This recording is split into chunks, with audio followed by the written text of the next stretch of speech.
You would be wise to go to devotion, and then maybe you will remember that." Verna stood frozen in the vast hall, stunned, watching the moored Sith stalk off. Verna had a vivid memory of the time that the bond to Richard had been severed. It hadn't been for long, but in Richard's absence from the world of life, the protection of the bond to the Lord Rahl had ceased to exist. In that brief window in time, when Richard and the bond were gone from them all, Jagang had stolen into Verna's dreams to capture her mind. He had captured Warren as well. It had been beyond horror to have the dream walker in control of her consciousness, but it had been all the worse to know that Warren was just as helpless. Jagang's brutal presence had dominated every aspect of their existence, from what they could think to what they had to do. They no longer had control of their own will. Jagang's will was all that mattered. Just the memory of the searing pain that had been sent through that link into her and into Warren unexpectedly brought the sting of tears to Verna's eyes. She quickly wiped away the tears and hurried after Berdine. Verna had important things to do, but she would lose untold time trying to find her way all alone in the vast interior of the People's Palace. She needed the moored Sith to show her the way. If Verna had control of her gift, it might help her find what she sought, but in the palace her Han was virtually useless. She would just have to go along with Berdine and hope that they could then get back to business without the loss of too much time. The passageway to the left led under an interior bridge with a rail and balusters made of gray marble struck through with white veins. At a convergence of 4 passageways, the hall expanded into a square open to the sky. In the center of the square was a square pond with a short, polished, speckled gray granite seat all the way around that held the water within it. A large pitted rock sat in the water a little off-center. Atop the rock sat the bell, apparently the one that had rung calling people to the devotion. Gentle rain had begun to fall in through the open roof. The surface of the pond danced with the drops. Verna saw that the floor all around the square was gently sloped toward drains in order to handle any rain. The clay tiles helped reinforce the realization that the square was really out of doors. All around, the people were going to their knees, bowing down on the clay tile floor, facing the pond that held the now silent bronze bell. Berdine's dark discontent evaporated at seeing that Verna was coming with her. She smiled back happily and then did the strangest thing. She reached out and took Verna's hand. "Come on, let me take you up by the pond. It has fish." "Fish?" Berdine's grin widened. "Yes, I love these squares with fish." Sure enough, after they wove their way through all the people kneeling down on the floor and reached the front of the crowd close to the pond, Verna saw that there were schools of orange fish meandering through the water. There was hardly enough room for them to stand among all the people bowed down on the floor around them. "Aren't they pretty?" Berdine asked. She had that little girl air about her again. Verna glared at the young woman. "They're fish." Berdine seemed unfazed and knelt in a spot that opened up as people moved aside for them. Verna could see by the sidelong glances that everyone had at least a healthy respect for the moored Sith, if not open fear. While none of them appeared frightened enough to leave, they clearly didn't want to be where Berdine wanted to be when she wanted to be there.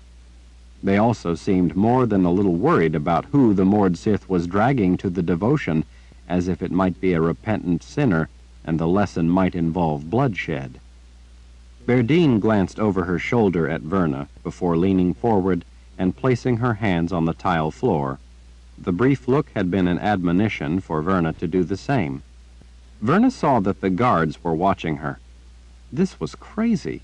She was the prelate of the Sisters of the Light, an advisor to Richard and one of his close friends. But the guards didn't know that. Verna knew all too well that her power was diminished to next to nothing in the palace. This was the ancestral home of the House of Rahl. The entire palace had been built in the shape of a spell form designed to enhance their power and deny others theirs. Verna let out a sigh and finally went to her knees, bowing forward on her hands like everyone else. They were close to the pond, but the opening in the roof was only about the size of the pond itself, so the rain was confined mostly to the pond, and whatever stray rain the gentle breeze carried beyond. The few sprinkles that reached her actually felt rather refreshing, considering her heated mood. "I'm too old for this," Verna complained in a whisper to her devotion partner. "Prelith, you are a young, healthy woman," Berdine chided. Verna let out a sigh. It was no use arguing the foolishness of kneeling on the floor and saying a devotion to a man she was already devoted to in more ways than one. But it was more than foolish, it was silly, and a waste of time besides. "Master Rawl, guide us," the crowd all began together, if not all quite in harmony, as they bowed down and put their foreheads against the floor. "Master Rawl, teach us," they all said, coming more into unison. Berdine, her forehead against the tile, still managed to cast a fiery look Verna's way. Verna rolled her eyes and bent forward, placing her forehead against the tile. "Master Rawl, protect us," she muttered, finally joining in with the devotion she knew and had already once given to Richard himself. "In your light we thrive, in your mercy we are sheltered, in your wisdom we are humbled, we live only to serve, our lives are yours." Verna sourly considered how, if Richard didn't wisely hurry up and get his hide to the Daharan army, he wasn't going to be able to protect anyone. Together the assembled throng softly chanted the devotion again. "Master Rawl, guide us. Master Rawl, teach us. Master Rawl, protect us. In your light we thrive. In your mercy we are sheltered. In your wisdom we are humbled. We live only to serve. Our lives are yours." Verna leaned a little toward Berdine and whispered, "How many times are we going to have to say the devotion?" Berdine, looking very much the Mord Sith, shot Verna a stern glare. She didn't say anything. She didn't have to. Verna recognized the look. She herself had countless times used the same look as she peered down her nose at novices who were misbehaving, or young wizards in training who were being mulish. Verna turned her eyes back to the tile under her, feeling very much like a novice again, as she softly spoke the chant along with the rest of the people. "Master Rawl, guide us. Master Rawl, teach us. Master Rawl, protect us. In your light we thrive. In your mercy we are sheltered. In your wisdom we are humbled. We live only to serve. Our lives are yours." The murmur of the chanted devotion, in the single joined voice of all the people gathered in the square, echoed through the cavernous halls.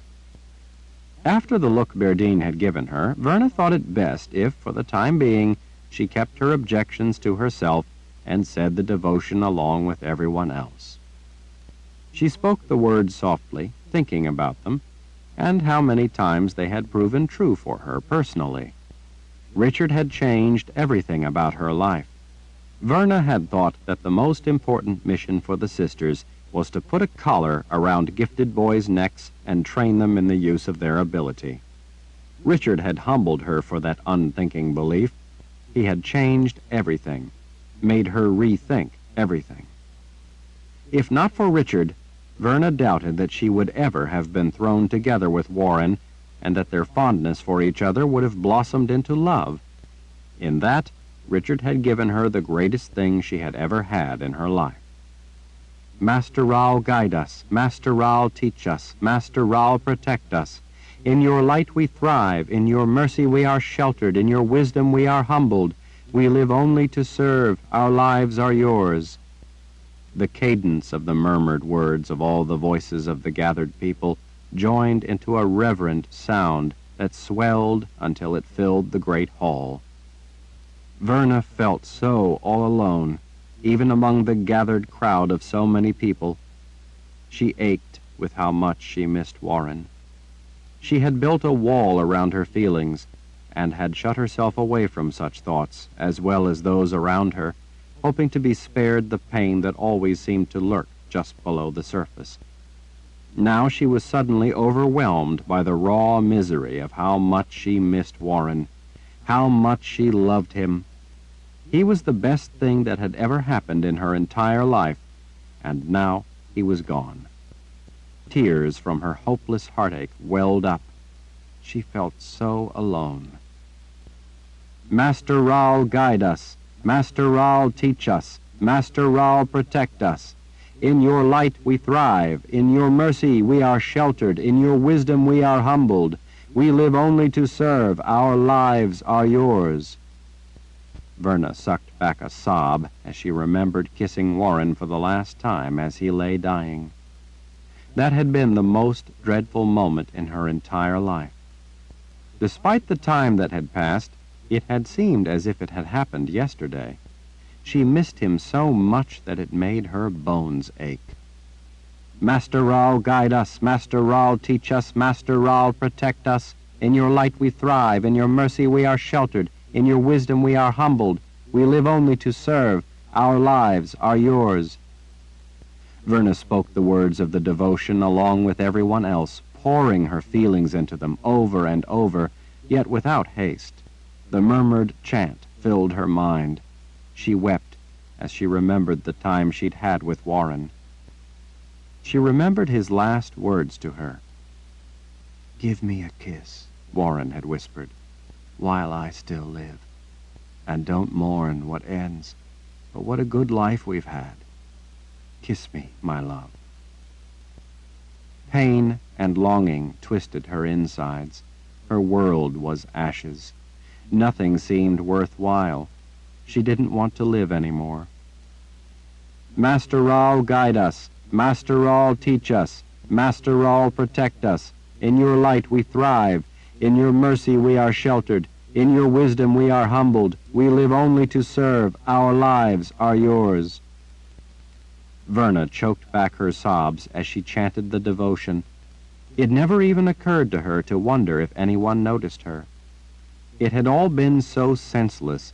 A young man of no ability for anything worthwhile, with no interest in any values, of no use to anyone, including himself, murdering Warren just to prove his loyalty to the cause of the imperial order, which was, in essence, that people like Warren had no right to live his own life, but instead should sacrifice themselves for the likes of his murderer.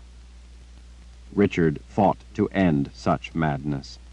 Richard fought with everything he had against those who brought such senseless brutality to the world. Richard had given himself over to ending it so that others would not have to lose those they loved as Verna had lost Warren. Richard truly understood her pain.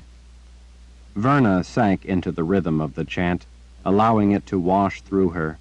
Richard stood for everything she had fought for her whole life: solidity, meaning, purpose. A devotion to such a man, rather than being blasphemy, seemed altogether right.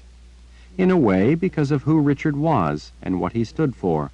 It was actually a devotion to life itself, rather than some otherworldly goal. Richard had been Warren's good friend, his first real friend. Richard had brought Warren up out of the vaults and into the sunlight, into the world. Warren loved Richard. The soft chant had become a calming refuge. Verna felt a warm shaft of sunlight settling on her as it broke through the clouds. She was bathed in the gentle golden glow of light. It embraced her with its warmth that seemed to seep down and touch her very soul. Warren would want her to embrace all the precious beauty of life while she had it. In the loving touch of glowing light, she felt peace for the first time in ages. Master Raoul, guide us. Master Raoul, teach us. Master Raoul, protect us. In your light we thrive. In your mercy we are sheltered. In your wisdom we are humbled. We live only to serve. Our lives are yours. The soft flow of the words of the devotion, as she knelt in the warm shaft of sunlight, filled her with a profound calm, a serene sense of belonging unlike she ever had before. She whispered the words, letting them lift away the shards of pain. As she knelt, her head to the tiles, putting her heart and soul into saying the words, she felt free of any and every worry. She was suffused with the simple joy of life and with reverence for it. As she chanted along with everyone else, she basked in the tender glow of the sunlight. It felt so warm, so protective, so loving. It almost felt like Warren's loving embrace. As she chanted along with everyone else, over and over, without pause but for breath, time slipped by, incidental, inconspicuous, unimportant within the core of calm she felt. The bell rang out twice, a low, mellow, comforting affirmation that the devotion had ended, but at the same time would always be there with her. Verna looked up when she felt a hand on her shoulder. It was Berdine smiling down at her. Verna looked around and saw that most of the people were already gone. She alone still bowed forward on her hands and knees on the floor before the pool. Berdine was kneeling beside her. "Verna, are you all right?" She straightened up on her knees. "Yes. It's just that it felt so good in the sunlight." Berdine's brow twitched. She glanced over at the drops of rain dancing in the water of the pond. "Verna, it has been raining the whole time." Verna peered around as she stood. "But I felt it. I saw the glow of the shaft of light all around me." Berdine seemed to catch on then and put a comforting hand on the small of Verna's back. "I understand." "You do?" Berdine nodded with a compassionate smile. "Going to devotion in a way gives you a chance to consider your life, and along with that it brings comfort in many forms. Maybe one who loves you came to comfort you." Verna stared at the soft smile on the moored Sith's face. "Has that ever happened to you?" Berdine swallowed as she nodded. Her eyes, brimming with tears, said that it had. Chapter 31. They followed what seemed like a meandering, wandering, convoluted course through the people's palace, not because they were lost or because they were taking their time and picking random routes as they came upon intersections of hallways, but because there was no straight route.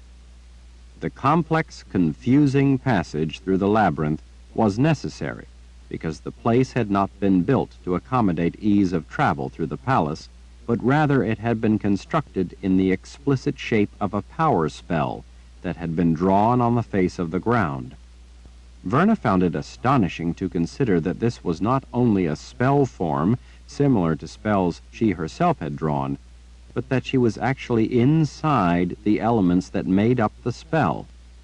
It was an entirely new perspective on conjuring, and one on an imposing scale. Since the power spell for the House of Rahl was still active, she knew that the configuration of the foundation would probably have had to have been first drawn in blood. Rahl blood. As the two of them walked down vast halls, Verna could not get over her astonishment at the utter beauty of the place, to say nothing of its size. She had seen grand places in the past, but the sheer magnitude of the people's palace was staggering. It was less a palace and more of a city in the desolate Azrith plains. The palace atop the immense plateau was only a part of the vast complex. The interior of the plateau was honeycombed with thousands of rooms and passageways, and there were innumerable stairs taking different routes up through the chambers inside. A great number of people sold goods and services in the lower reaches of the plateau. It was a long and tiring climb up endless flights of stairs to reach the elaborate palace at the top, so many of the visitors who came to trade or make purchases did their business in those lower reaches, never taking the time to make it up all the way to the palace proper at the top. Even more people did business at open-air markets around the base of the plateau. There was a single winding road, interrupted by a drawbridge along the outside of the plateau. Even if it weren't heavily defended, it would still be virtually impossible to attack the palace by that road. The interior of the plateau offered many more ways up. There were even ramps used by horsemen, but there were thousands of troops guarding the inside passages, and if need be, there were colossal doors that could be closed, sealing off the plateau and the palace within. Black stone statues standing to either side of a wide white marble hallway watched Verna and Berdine as they made their way down the long hall. Torchlight glimmered off the polished black marble of the towering sentinels, making them almost seem alive. The contrasting color of stone, the black statuary in a white marble hall, added a sense of foreboding to the passage. Most of the stairwells they ascended were quite large, some with polished marble balustrades more than an arm's length across. Verna found the variety of stone within the palace amazing. It seemed like each vast room, each passageway, each stairwell had its own unique combination of colors. A few of the more utilitarian or service areas that Berdine took them through were done in bland, beige limestone, while the more important public areas were composed of startlingly vivid colors in contrasting patterns that lent an uplifting sense of life and excitement to the space. Some of the private corridors that served as shortcuts for officials were paneled in highly polished woods, illuminated by silver reflector lamps that added warm light. While some of those private corridors were relatively small, the main passageways stood several stories high. Some of the largest, main branches of the spell form, were lit from above by windows in the roof that let the light stream in. Rows of soaring columns to each side rose to the roof, far above. Balconies, between those fluted pillars, looked down on the people passing below. In several places there were walkways that crossed over Verna's head. In one spot she saw 2 levels of walkways, one above the other. At times they had to go up to some of these higher levels, cross bridges over the passageways, and then descend again into a different branch of hallways, only to once more have to go back up in another place. Despite the up and down of the serpentine route, they steadily worked their way higher into the center of the palace. "Through here," Berdine said as she reached a pair of mahogany doors. The doors were twice as tall as Verna. Carved in the face of the thick mahogany were a pair of snakes, one on each door, their tails coiled around branches higher up with their bodies hanging down so that the heads were at eye level. Fangs jutted out from gaping jaws as if the pair were about to strike. The door handles, not much lower than the snakes' heads, were bronze, mellowed with a patina that spoke of its age. The handles were life-sized grinning skulls. "Lovely," Verna muttered. "They are a warning," Berdine said. "This is meant to command people to stay out." "Couldn't they just paint 'Keep Out' on the door?" "Not everyone can read." Berdine lifted an eyebrow. "Not everyone who can read will admit to it when caught opening the door.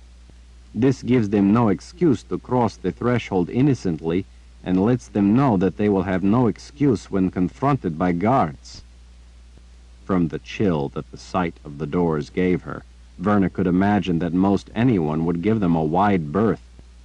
Berdine threw her weight into the effort of pulling open the heavy door on the right.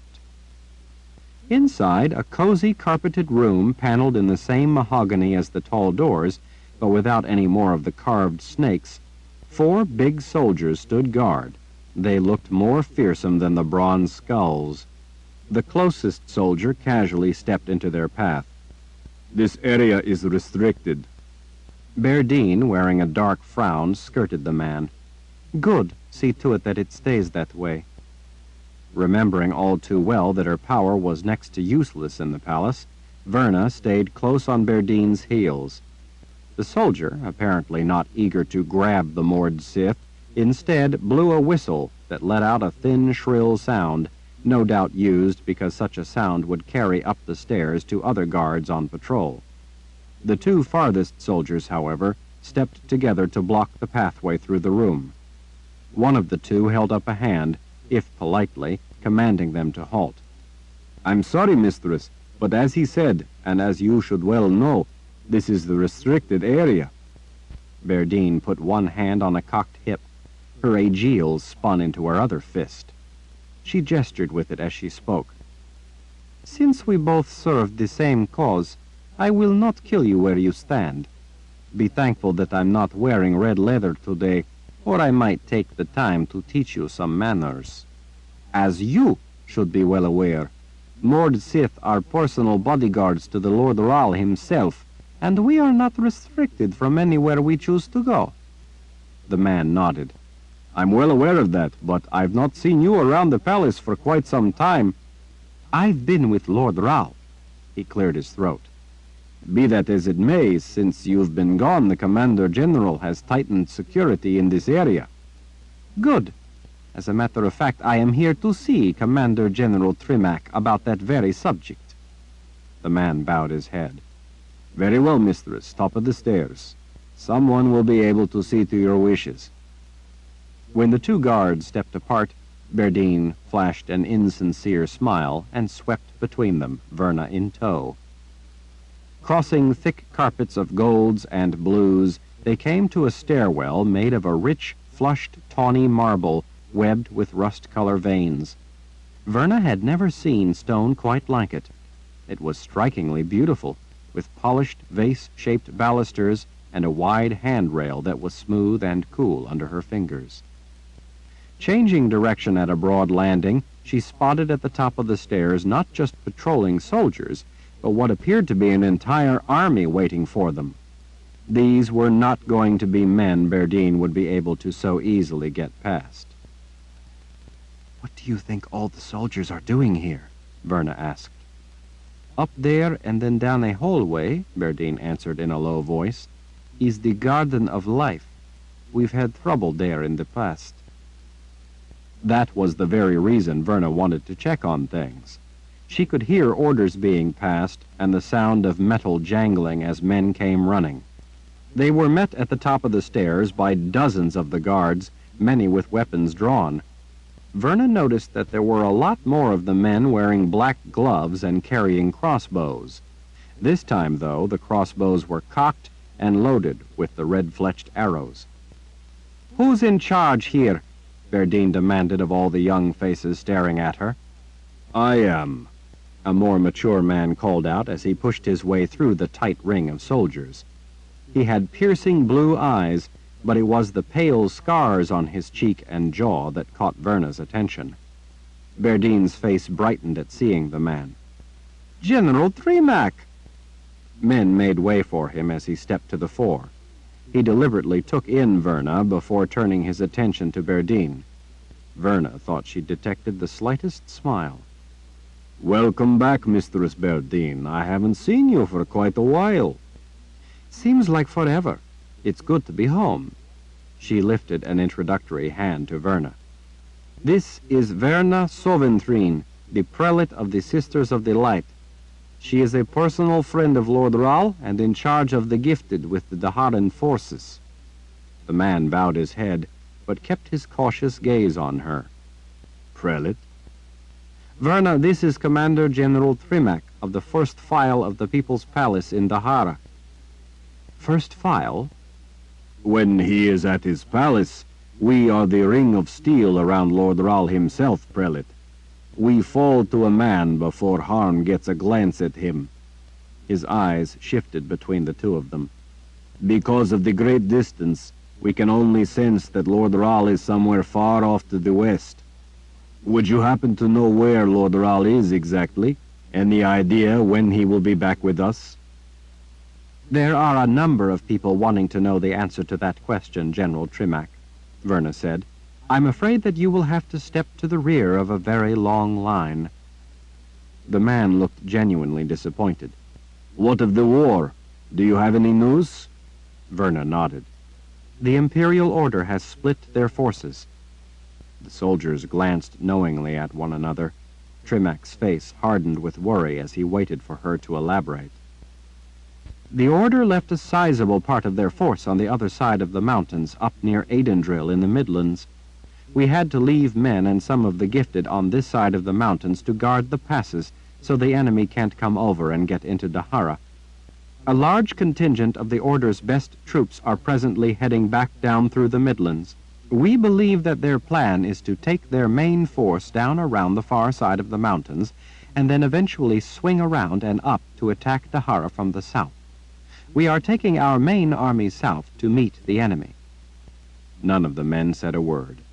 They stood mute, showing no reaction to probably the most fateful news they had ever faced in their young lives. These were indeed men of steel. The general wiped a hand across his face, as if all their concern was distilled into him alone. "So, our army coming south is close to the palace, then?" "No, they are still some distance to the north. Armies don't move rapidly unless necessary. Since we don't have nearly as much distance to cover as the Order, and Jagang moves his troops at a slow pace, we felt it would be better to keep our men healthy and strong, rather than exhaust them on a long race south. Berdine and I rode on ahead because it was urgent that I examine some of the books here, on matters to do with magic. As long as I'm here, I thought I should check on things in the Garden of Life to make certain that everything is safe." The man took a breath as he drummed his fingers on his weapons belt. "I'd like to help you, Prelate, but I have orders from 3 wizards to keep everyone out of there. They were quite specific. No one, not even the gardening staff, is to be allowed to go in there." Verna's brow tightened. "What 3 wizards?" "First Wizard Zorander, then Lord Ral himself, and lastly Wizard Nathan Ral." Nathan. She might have known he would be trying to make himself look important at the palace, no doubt dramatically playing up the part of being a gifted Ral, an ancestor to Richard. Verna wondered what other trouble the man had been mucking about in while he was at the People's Palace. "Commander General, I am a sister and prelate of the Sisters of the Light. I'm fighting on the same side as you." "Sister," he said, with an accusatorial squint-eyed glare that only an army officer could conjure up. "We had a sister visit us before, couple years back. Remember, lads?" He glanced around at the grim faces before turning back to Verna. "Wavy, shoulder-length brown hair, about your size, prelate. She was missing the little finger on her right hand. Maybe you remember her, one of your sisters, I believe." "Odette," Verna confirmed with a nod. "Lord Ral told me about the trouble you had with her. She was a fallen sister, you might say." "I don't really care what side of the Creator's grace she was on the day she visited us. I only know that she killed almost 300 men getting into the Garden of Life. 300. She killed nearly 100 more getting back out.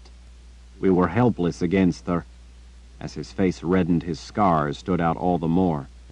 "Do you know what it's like to see men dying and not be able to do a bloody thing about it?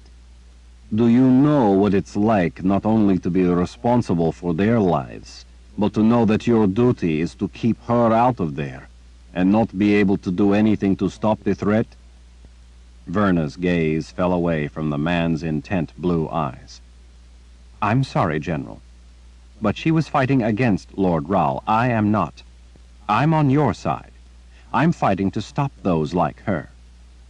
"That may be true enough, but my orders from both Zed and Lord Ral himself, after he killed that vile woman, are that no one else is to be allowed in there. No one. If you were my own mother, I'd not be able to let you go in there." Something didn't make sense to her. Verna cocked her head. "If Sister Odette was able to get in there, and you and your men couldn't stop her," she lifted an eyebrow, "then what makes you think you can stop me?" "I'd not like it to come to that, but if need be, this time we have the means at hand to carry out our orders. We are no longer helpless." Verna frowned. "What are you talking about?" Commander General Trimac plucked a black glove from his belt and pulled it on, flexing his fingers to draw the snug glove all the way onto his hand. With a thumb and first finger of his gloved hand, He carefully lifted a red-fletched arrow from the rack of 6 in a quiver at the belt of a soldier beside him. The soldier already had one of the bolts knocked in his crossbow, leaving 4 in the special quiver rack. Holding the bolt by the knock end, General Trimac lifted the razor-sharp steel point before Verna's face so that she could see it up close. "This is tipped with more than steel. It's tipped with the power to take down those with magic." "I still don't know what you are talking about." "It's tipped with magic that is said to be able to penetrate any shield the gifted can erect." Verna reached out and with a finger carefully touched the rear of the shaft. Pain shot up her hand and wrist before she was able to jerk her arm back. Despite her gift being diminished in the palace, she had no trouble being able to detect the powerful aura given off by the web of magic that had been spun around the deadly point. This was indeed a potent weapon. Even with their full powers, the gifted would indeed be in trouble if they encountered one of these arrows coming toward them. "If you have these arrows, then why weren't you able to stop Sister Odette?" "We didn't have them back then." Verna's frown darkened. "Then where did you get them?" The general smiled with the satisfaction of a man who knew he would not again be defenseless against a gifted enemy. "When Wizard Rahl was here, he asked me about our defenses. I told him about the attack by the sorceress and how we were helpless against his power. He searched the palace and found these weapons. Apparently they were in some safe place where only a wizard could retrieve them. He is the one who supplied my men with the arrows and the crossbows to fire them." "How good of Wizard Rahl." "Yes, it was." The general carefully replaced the bolt in the special quiver rack that kept the arrows separated. She understood now why that was necessary. There was no telling how ancient these weapons really were, but Verna suspected that they were relics from the Great War. "Wizard Rahl instructed us on how to handle such dangerous weapons." He held up his hand and wiggled his gloved fingers. "Told us that we must always wear these special gloves to handle the arrows." He removed the glove and tucked it behind his belt with its mate. Verna clasped her hands before herself, taking a deep breath, and with it care in how she framed her words. "General, I have known Nathan Rahl since long before your grandmother was born. He is not always candid about the dangers involved in the things he does. Were I you, I would handle those weapons with the utmost care and treat anything he told you about them, even casually, as a matter of life and death." "Are you suggesting he's reckless?" "No, not deliberately. But he often tends to downplay matters that he finds inconvenient. Besides that, he is very old and very talented, so sometimes it's easy for him to forget just how much more he knows about some very arcane subjects than most other people, or that he can do things with his gift that they aren't able to do, much less comprehend. You might say he's like an old man who forgets to tell visitors that his dog bites." Men up and down the hall exchanged looks. Some of them lifted an elbow or a hand away from the quivers at their belts. General Trimac hooked a thumb around the hilt of the short sword in its sheath at his left hip.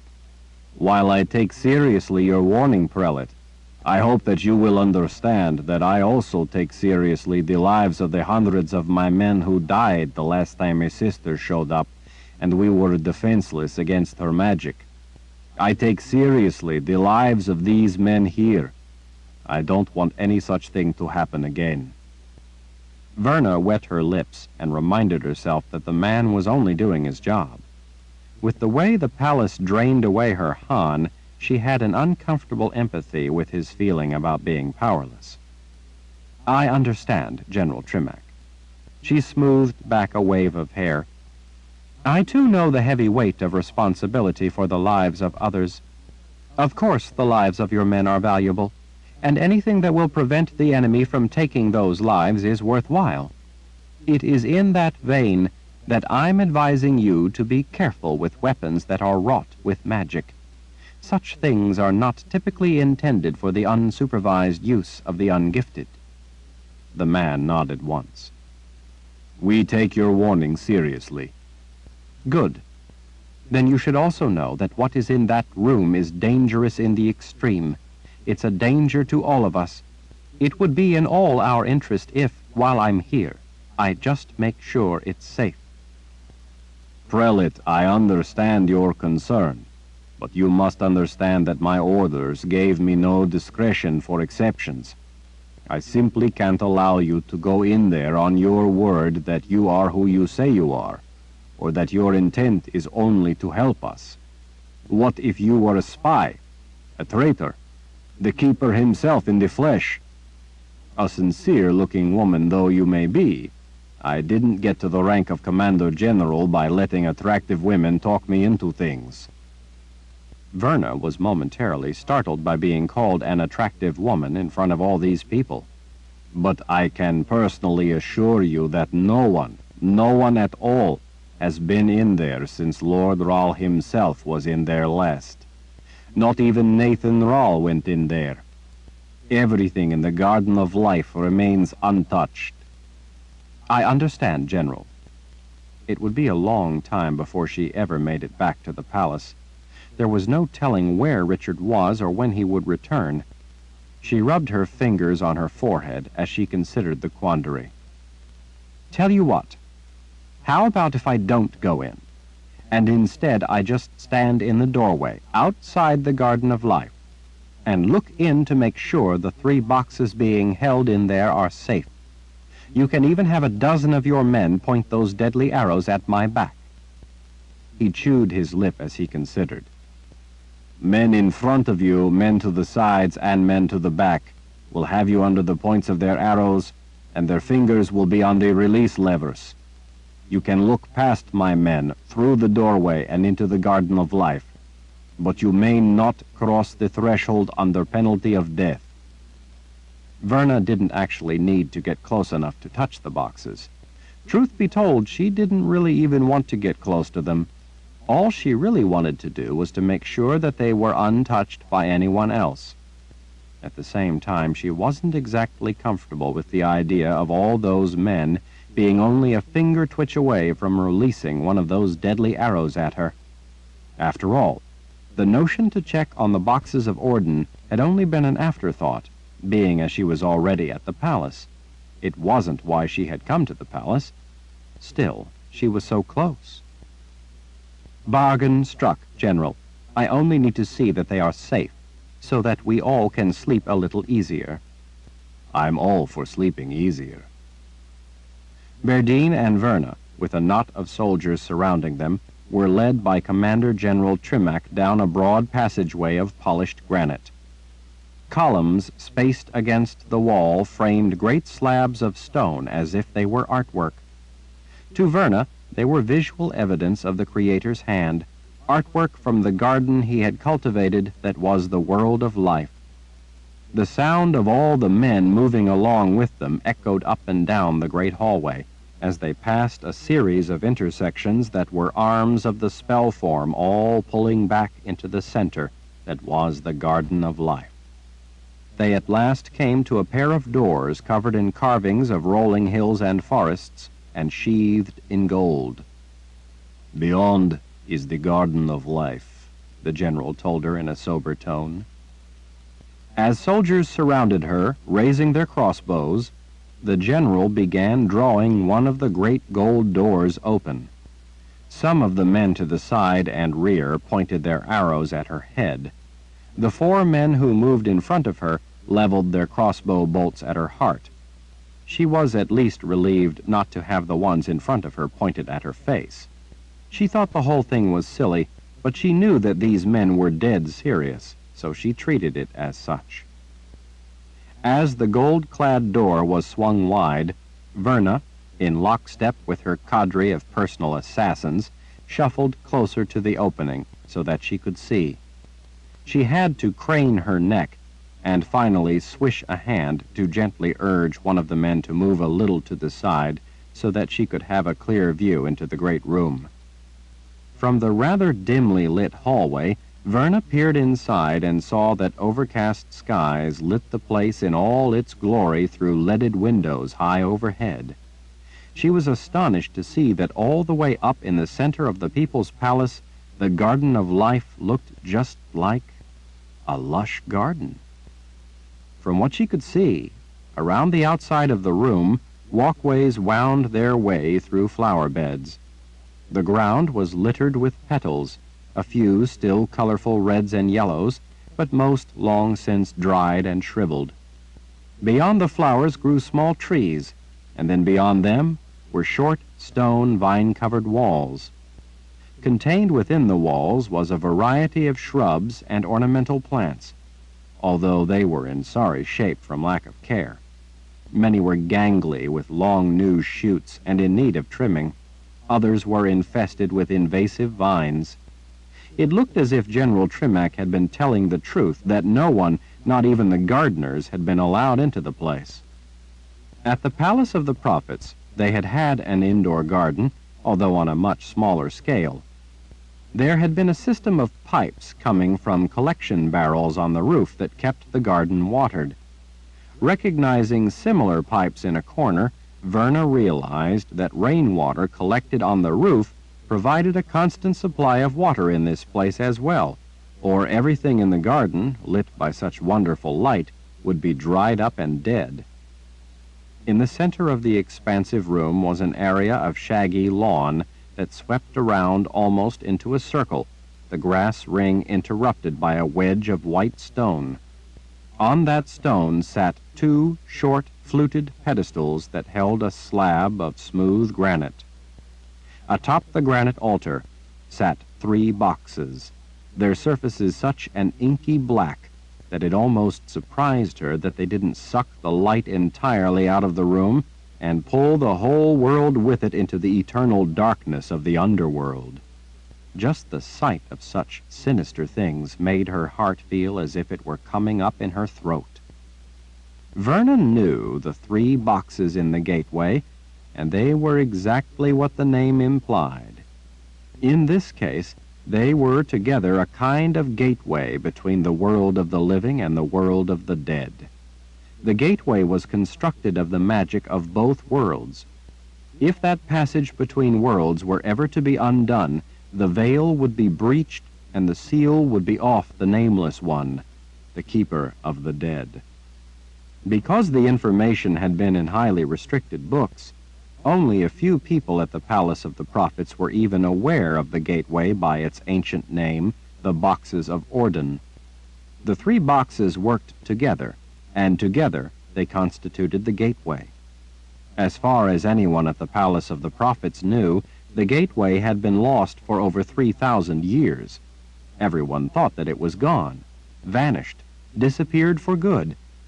There had even been speculation for centuries as to whether or not such a gateway had ever really existed.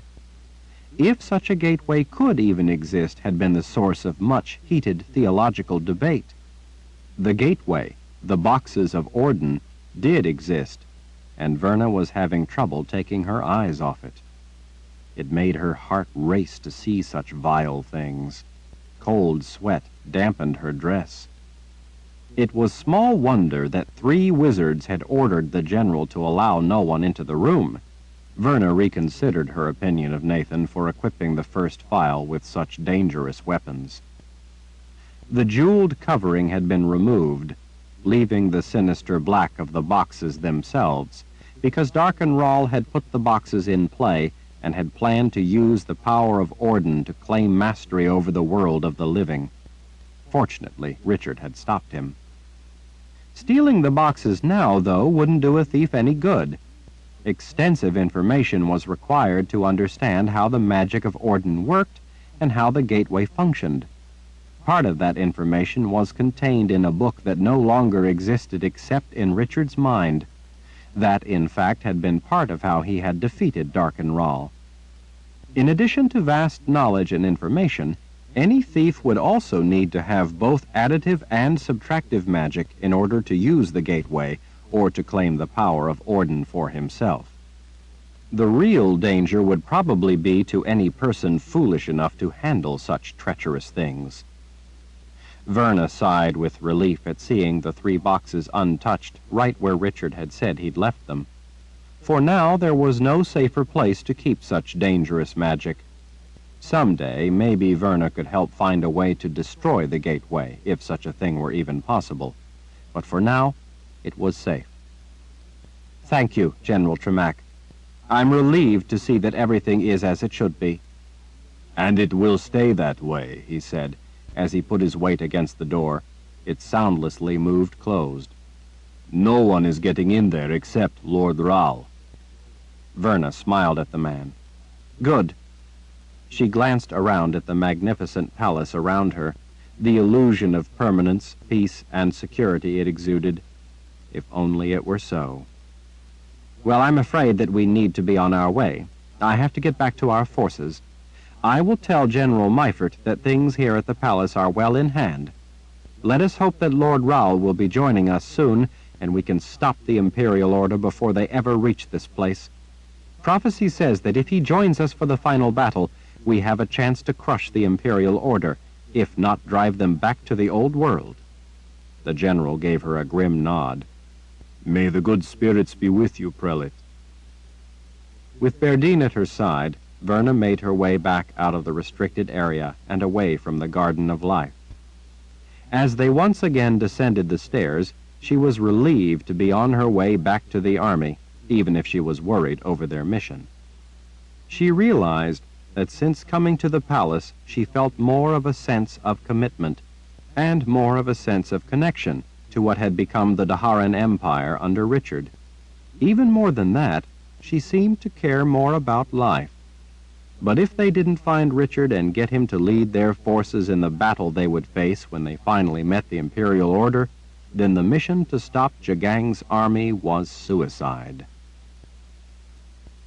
Chainfire by Terry Goodkind, continuing on page 320. Prelate, Berdine said as she pushed closed the door with a snake carved on it.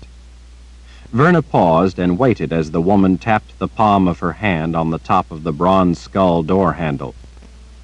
What is it, Berdine? I think I should stay here.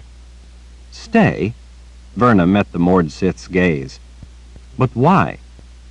If Anne finds Lord Rahl and takes him to the army, he will have you and a number of other Mordsith who are there to protect him, and he will be where you say he needs to be. But maybe she won't find him. She must. Richard is also aware of the weight of prophecy, and he knows that he must be there at the final battle. Even if Anne doesn't find him, I have faith that he will come to join us. Berdine shrugged with the difficulty of trying to find the right words. Maybe, but maybe not. Verna, I've spent a lot of time with him. He doesn't think like that. Prophecy doesn't mean as much to him as it does to you. Verna heaved a sigh. You said a mouthful, Berdine. This is Lord Rahl's home, even if he never really lived here except as a captive. Even so, he has come to care about us as his people and his friends. I've spent time with him. I know how much he cares about us, and I know that he is aware of how much we all care about him. Maybe he will feel a need to come home. If he does, I think I should be here for him. He depends on me to help him with books, with translations. At least I like to believe he does. He makes me feel important to him anyway.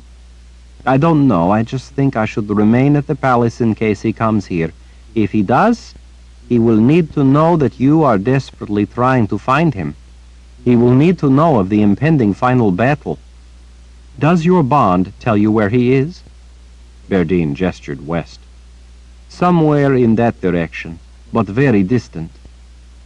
The general said the same thing. That can only mean that Richard is at least in the New World again. Verna found reason to smile. At long last. That much is good to know. The closer those with the bond are to him, the better able they will be to help you find him. Verna considered it a moment. Well, I will miss your company, Berdine, but I guess you must do as you see fit, and I have to admit that what you say does make some sense. The more places we watch for him to show up, the better our chances of finding him in time. I really think it's right for me to stay here. Besides, I want to study some of the books and try to match up some of what Kolo says. There are a few things bothering me. Maybe if I work it out, I can even help Lord Raoul to win that final battle. Verna nodded with a sad smile. See me out? Of course. Both turned to the sound of footsteps. It was another Mord Sith in red leather. She was blonde and taller than Berdine. Her piercing blue eyes took Verna in with the kind of measured calculation that betrayed utter, fearless confidence. Naida! Berdine called. The woman smiled with one side of her mouth as she came to a halt. She placed a hand on Berdine's shoulder, a gesture that Verna recognized as being as close to wild jubilation as it got among Mord Sith, except perhaps for Berdine. Naida gazed down at Berdine, her eyes drinking her in. Sister Berdine, it has been a while. Dahara has been lonely without you. Welcome home. It's good to be home and see your face again. Naida's gaze slid to Verna. Berdine seemed to remember herself. Sister Naida, this is Verna, the prelate of the Sisters of the Light. She is a friend and advisor to Lord Raoul. He is on his way here? No, unfortunately, Berdine said. Are you two sisters, then? Verna asked. No, Berdine said, waving a hand at the notion. It's more like you calling the other women of your kind sister. Naida is an old friend. Naida glanced around. Where is Raina? Berdine's face went white at the unexpected encounter with the name. Her voice fell to a whisper. Raina died. Naida's face was unreadable. I didn't know, Berdine. Did she die well, with her aegil in her hand? Berdine swallowed as she stared at the floor. She died of the plague. She fought it until her final breath, but in the end it took her. She died in Lord Raoul's arms. Verna thought that she could detect that Naida's blue eyes were just a little more liquid as she gazed at her sister Mord Sith. I'm so sorry, Berdine. Berdine looked up. Lord Raoul wept as she died. By the silent but astonished look on Naida's face, Verna could see that it was unheard of for the Lord Raoul to care if a Mord Sith lived or died. By the look of wonder that surfaced, such reverence for one of them was homage of profound proportions. I have heard such tales about this Lord Raoul.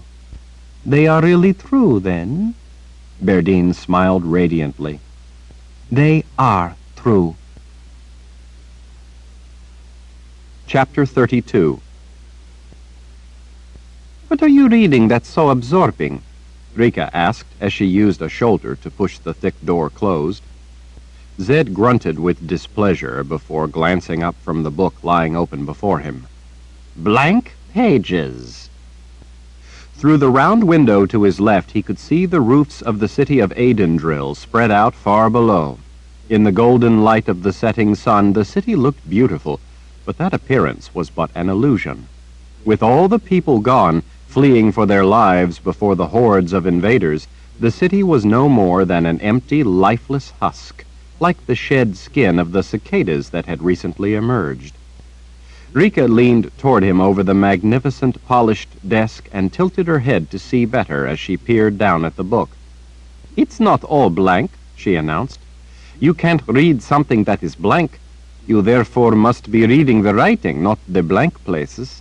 You should try to be more accurate in what you say, if not more honest. Zed's frown darkened as his gaze rose to meet hers. Sometimes what isn't said is more meaningful than what is said. Did you ever think about that? Are you asking me to keep quiet? She set down a large wooden bowl containing his dinner. The steam drifting up carried the aroma of onions, garlic, vegetables, and succulent meat. It smelled distractingly delicious. No, demanding it. Through the round window to his right, Zed could see the dark walls of the keep soaring high up overhead. Built into the side of the mountain that overlooked Aidendrill, the wizard's keep was nearly a mountain itself. Like the city, it too was empty, with the exception of Rika, Chase, Rachel, and himself. It wouldn't be long, though, before there would be more people in the keep. At last, the keep would once again have a family living in it. The empty halls would again ring with laughter and love, as they once had when countless people called the keep home. Rika contented herself with gazing around at the shelves in the round turret room. They were filled with jars and jugs in a variety of shapes and delicately colored glass vessels, some filled with ingredients for spells, and in one case, polish for the desk. The ornately carved straight-backed oak chair, the low chest beside his chair, and the bookcases. Books in a variety of languages filled most of the space on the shelves.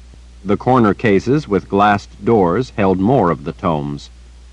Rika folded her arms as she leaned close and studied some of the gilded spines. "Have you actually read all these books?" "Of course," Zed muttered, "many times." "It must be boring being a wizard," she said. "You have to do too much reading and thinking. It's easier to get answers by making people bleed." Zed harumphed. "When a person is in agony, they may be eager to talk, but they tend to tell you what they think you want to hear, whether it's true or not." She pulled out a volume and thumbed through it before replacing it on the shelf. "That is why we are trained to question people by using the proper methods. We show them how very much more painful it is for them when they lie to us. If they understand the profoundly terrible consequences of lying, people will tell the truth." Zed wasn't really listening to her. He was concentrating on trying to figure out what the fragment of prophecy could mean. Every single possibility he came up with only served to further ruin his appetite. The steaming bowl sat waiting. He realized that she was probably hanging around waiting for him to comment on dinner. Maybe she was waiting for a compliment. "So, what's to eat?" "Stew." Zed stretched his neck a bit to glance in the wooden bowl. "Where's the biscuits?" "No biscuits. Stew." "I know stew. I can see that it's stew. What I mean is, where are the biscuits to go with the stew?" Rika shrugged. "I can get you some fresh bread if you'd like." "It's stew," he exclaimed with a scowl. "Stew calls for real biscuits, not bread." "If I had known you wanted biscuits for dinner, I could have made you biscuits rather than the stew. You should have said something earlier." "I don't want biscuits instead of stew," Zed growled. "You change your mind a lot when you're grumpy, don't you?" Zed squinted at her with one eye. "You really are talented at torture." She smiled, turned on a heel, and strode regally out of the small room. Zed thought that Mord Sith must strut even when they were alone. He went back to the book, trying to come at the problem from a different angle. He had only had time to read the passage again a couple of times when the latch on the door lifted and Rachel shuffled into the room carrying something in both hands. She used her foot to push the door closed. "Zed, you should put your book away now and have some supper." Zed smiled at the child. She always made him smile. She was infectious that way. "What have you got there, Rachel?" She reached up and set the tin bowl on the desk, then stretched her arm out as she pushed it across the desk toward him. "Biscuits." Flabbergasted, Zed rose up a little from his chair to lean over and look in the tin bowl. "What are you doing with biscuits?" Rachel's big eyes blinked at him as if it were the strangest question she had ever heard. "They're for your supper. Rika asked me to carry them for her. She had her hands full with a bowl of stew for you and one for Chase." "You shouldn't help that woman," Zed said with a menacing scowl as he sat back down. "She's evil." Rachel giggled. "You're silly, Zed. Rika tells me stories about the stars. She makes pictures out of them and then tells a story about each picture." "Is that so? Well, sounds like a nice thing for her to do." With the light fading, it was getting hard to read. Zed cast out a hand, sending a spark of his gift into the dozens of candles in the elaborate iron candelabrum. The warm light brightened the cozy little room, lighting the finely fit stone of the walls and the heavy oak beams across the ceiling. Rachel grinned, her eyes glistening with both reflected points of candlelight and with wonder. She liked seeing him light candles. "You have the bestest magic, Zed," Zed sighed.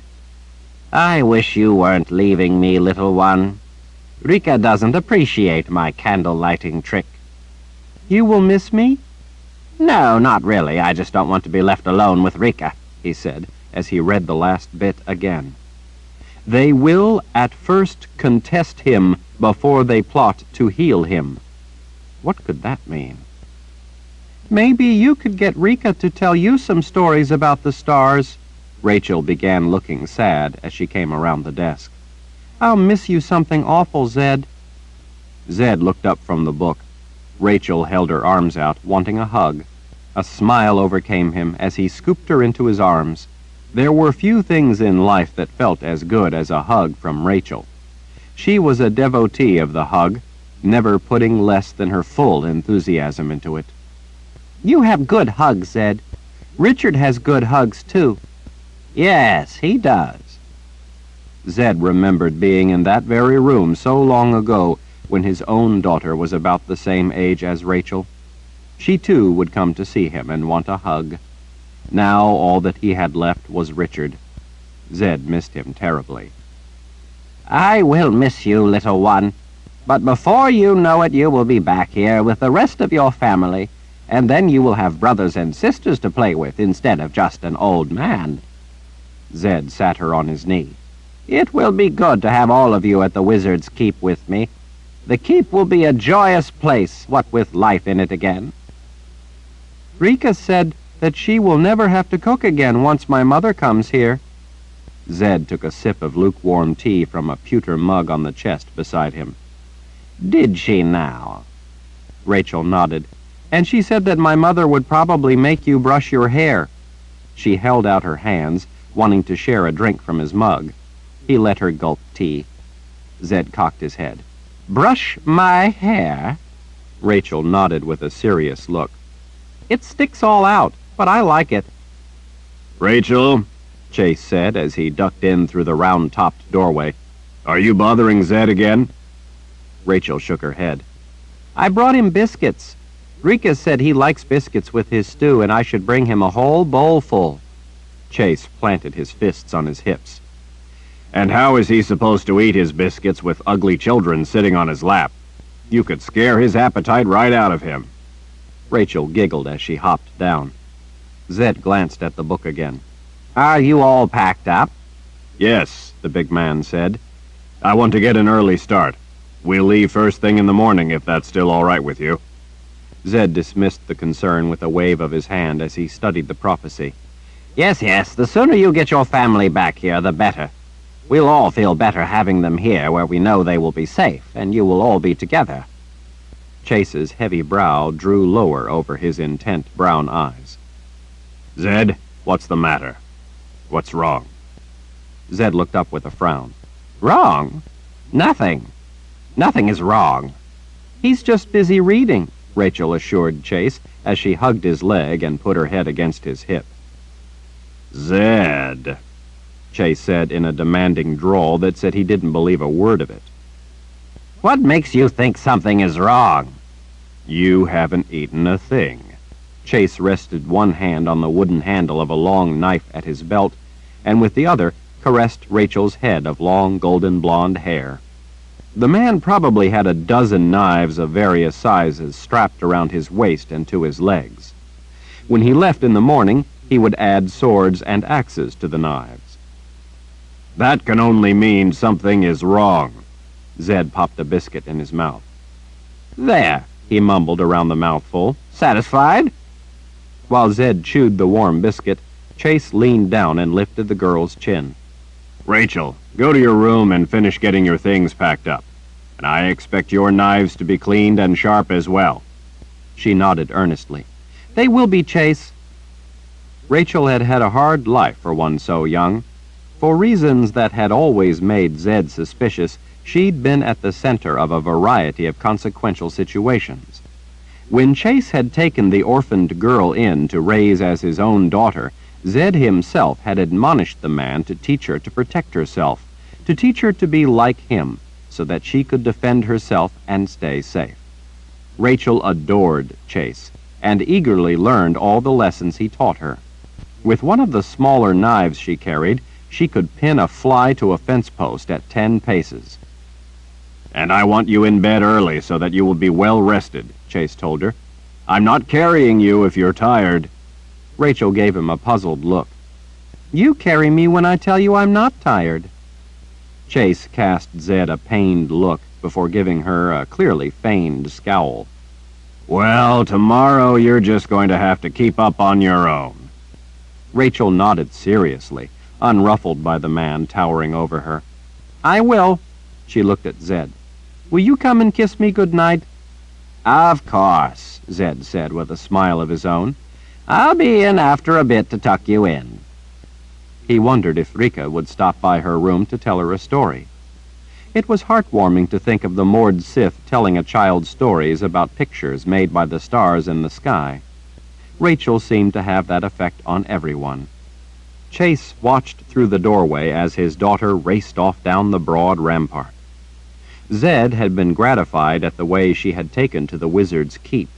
In short order she had made it hers, and was happily skipping through halls that were thousands of years old. She minded well and never strayed from the areas Zed had warned her about. She was a child who understood danger. Out on the ramparts she looked completely at ease as she paused momentarily to gaze through a crenellation down at the city below before racing off again.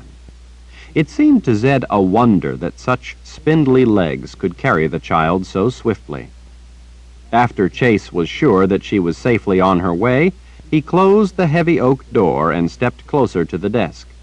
His size made the cozy room, a room that Zed had always thought quite comfortable, seem rather cramped. "Now, what's the problem?" The man wasn't going to be satisfied until he knew more. Zed sighed and used a finger to spin the book around for the boundary warden to read. Take a look. You tell me. Chase glanced at the ancient book. He lifted a page to each side and briefly took a look before setting each page back down. "Like I said, what's the problem? It doesn't look like there is much here to worry about." Zed arched an eyebrow. That's the problem. "What do you mean?" It's a book of prophecy. It's supposed to have writing in it. Prophecy. You can't have a book with no writing and have it still be a proper book, now can you? The writing is gone. "Gone?" Chase scratched a graying temple. That doesn't make any sense. How can writing be gone? It's not like someone could steal the words right off the page. That was an interesting way to look at it, that someone had stolen the words right off the page. Having been a boundary warden most of his life, until the boundary came down a few years back, Chase was the kind of man who would suspect theft before anything else. Zed hadn't considered that possibility. His mind was already rushing down the unexplored dark alley of deliberation. I don't know how the words could be gone, he confided as he took a sip of tea. "What is the prophecy about?" Chase asked. This happens to be a book of prophecy mostly about Richard. Chase looked completely calm, which of course meant that he was anything but. "Are you certain it used to have writing in it?" he asked. "If it's old, maybe you just forgot that it had blank pages. After all, when you read a book, you tend to recall the writing, not the blank pages." True enough. He set the pewter mug aside. I can't swear for certain that I remember it having writing in it, but I just don't believe it was ever mostly blank. Now it is. Chase's expression didn't betray his feelings as he considered the mystery. "Well, I admit that it does sound strange, but is it really a problem? Richard never was one for prophecy. He wouldn't have heeded them anyway." Zed rose up and stabbed a finger at the book, tapping insistently. Chase, this book has been here in the keep for thousands of years. For thousands of years it's had writing, prophecy in it. I'm sure of it. Now it's suddenly blank. Does that sound trivial to you?" Chase shrugged as he hooked his thumbs in his back pockets. "I don't know, Zed. I'm no expert in such things. I think the day that you have to come to me for answers about books of prophecy is the day you're in big trouble. You're the wizard, you tell me." Zed put his weight on his hands as he leaned toward the man. "I can't recall anything that used to be in this book. I can't recall anything about the blank places in all the other books of prophecy that have missing text." Chase's expression turned grim. "There are others with blank places?" Zed nodded as he smoothed back his hair. He gazed in the darkening window, trying to see himself reflected, but he couldn't yet. It was still too light outside. "Does my hair need to be brushed?" He looked back at Chase. "Does it stick out too much?" Chase cocked his head. "What?" "Never mind," Zed muttered with a dismissive wave of his hand. "The point is, I've discovered blank places in a number of books of prophecy, and I'm baffled by it." Chase shifted his weight and folded his arms. His brow bunched. He was beginning to look seriously concerned, which on Chase meant that he looked like he thought he might need to slaughter large numbers of people. "Maybe I'd better stay for now. We don't have to leave tomorrow. We can wait until you find out if there is some sort of trouble at hand." Zed sighed, beginning to wish that he wouldn't have mentioned anything. This wasn't really a problem for Chase. Zed shouldn't have gotten the man all worked up over something he wouldn't understand or could do anything about. It was just that it was so blasted odd. "That isn't necessary. This kind of trouble isn't likely to need to have you strangle it into submission. It's an entirely different kind of problem. This is book trouble. I don't want to burden you with worry. It's my area, and I'm sure I'll figure it out sooner or later. I only wondered what you might think of such a thing. Sometimes it helps to have a fresh view." Chase waggled a finger over the book.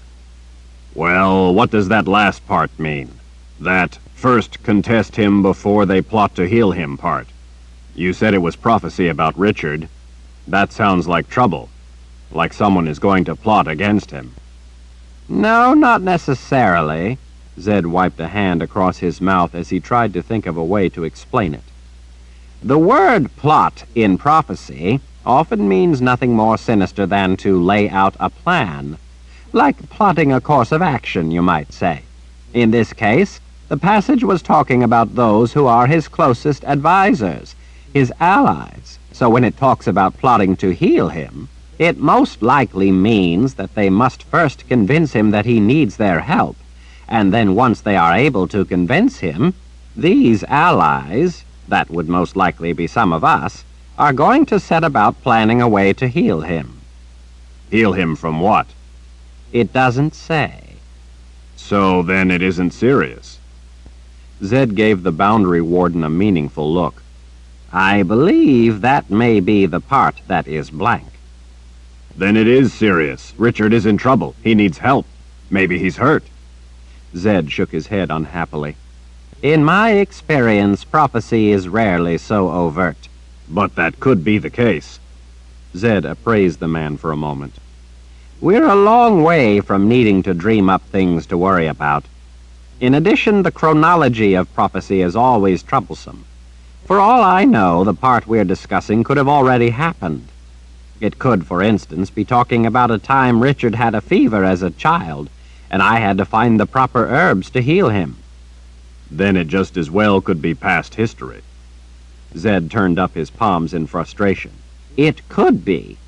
Without the missing text, or knowing a lot more about prophecy than I do, it's probably impossible to put this in the context of his life." Chase nodded, but then stepped out of the way as the door opened and Rika swept into the room. She reached out to take the bowls, but paused when she saw that they were still full. "What's the matter? Why haven't you eaten?" When Zed waved a hand as if trying to swish the issue away, she looked over her shoulder at Chase. "Is he sick?" I thought he would have scraped the bowl clean by now and licked the smell off the ceiling. Maybe we had better think of a way to make him eat. See what I mean about plotting? Zed said to Chase. It could be no more serious than that. Rika surveyed Zed's face for a moment, as if checking for any overt signs of insanity, then turned her attention to Chase. What is he jabbering about? Something about books, Chase told her. She turned a growing glare on Zed. Well, after all the trouble I went to fixing you this meal, you are going to sit right down and eat it. If you don't, then I'll feed it to the worms in the midden heap instead. Then, when you get hungry later and come to me complaining, you will only have yourself to blame. You'll get no sympathy from me. Startled, Zed blinked at her. What? What did you say? I'm going to feed it to the worms if you don't... Bags! Zed snapped his fingers. That's it! He held his arms out to her. Rika, you're a genius. I could hug you. Rika straightened defiantly. I prefer to accept your adoration from afar. Zed wasn't listening to her. He rubbed his hands together as he tried to remember exactly where it was that he'd seen the reference. It had been ages ago, but how long ago exactly, and where? What is it? Chase asked. Have you solved the puzzle? Zed's mouth twisted with the effort of thought. I recall reading a reference to such an event. I remember seeing some kind of exegesis. A what? An explanation, an analysis of this issue. So then it is some book thing. Zed nodded. Yes, exactly. I just need to remember where it was that I saw the passage. It was about worms. Chase cast a sidelong glance at Rika before he scratched his head of thick, graying brown hair. Worms? Zed dry-washed his hands as vague recollections ghosted through his mind. Those shadowy memories were real, he was sure of it, but despite his frantic effort to grasp them and pull them into the light of consciousness, they remained just out of reach. Zed, what are you talking about? Rika asked. What did you say? Worms? What? Oh, yes, that's right. Worms. Prophetic worms. It was some kind of evaluation, I think, examining if such a thing might be able to erode prophecy. Chase and Rika stared at him as if he were crazy, but said nothing. Zed paced from the table to the corner bookcase and back. He pushed the heavy oak chair aside with a foot as he walked back and forth, thinking.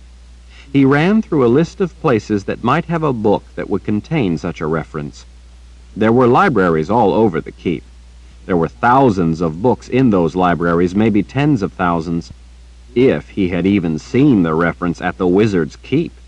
He had visited any number of libraries in other places.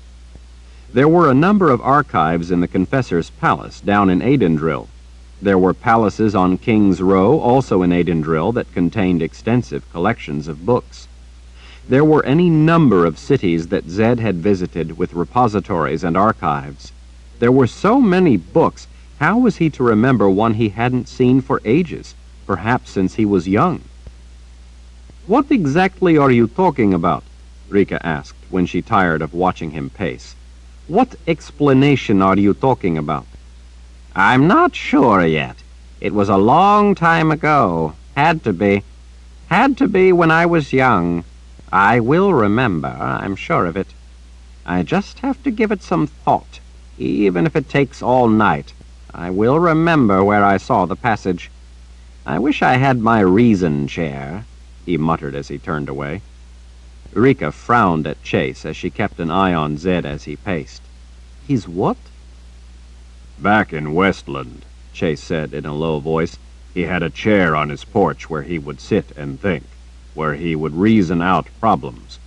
That was back when everything started, when Dark and Rahl came and tried to capture him and Richard. They fled just in time. They came to me and I led them through a gap to the boundary. Seems to me that there are chairs enough around here. He's practically tripping over that one there. Rika's mouth twisted with exasperation. Besides, a person doesn't need a chair to make their brain work. At least if they do, they have bigger problems. I suppose. Together with Rika, Chase watched Zed pace for a while. Finally, not being able to stand around, he caught the sleeve of Zed's robes. I guess I'd better go see to Rachel while you work out your solution. I want to make sure she gets her things together and gets to bed. Zed swished a hand, urging the man on his way. Yes, you're right. Go ahead. Tell her I will come to kiss her goodnight after a while. I just need to think on this a bit. Once he was gone, Rika leaned a leather-covered hip against the heavy desk and folded her arms under her breasts. Are you saying that the words of prophecy vanishing was caused by some kind of worm? Like a bookworm that eats the paste or the paper? No, it eats the words, not the paper. Then it's... what? Some kind of tiny little worm that eats ink? Annoyed at the interruption, Zed halted his pacing to stare at her. Eats? No, not in that way. This is something of magic.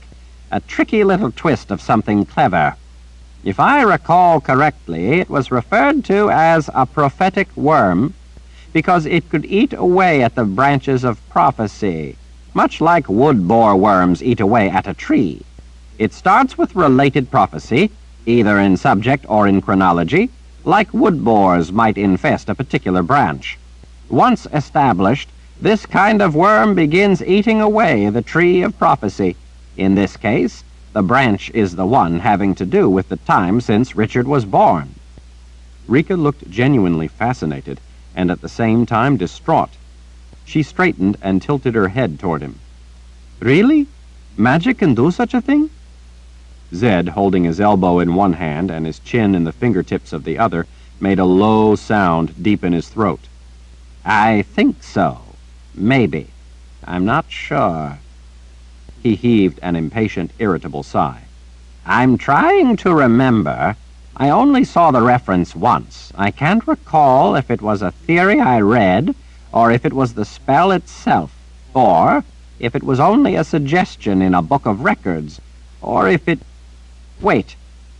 He stared up at the beamed ceiling as he squinted with the effort of recollection. It was before Richard was born, I'm sure of that much. I remember that I was a young man. That would mean that it had to be when I was here. That much makes sense. And if I was here... Zed's head came back down. Dear spirits. Rika leaned in. What? Dear spirits, what?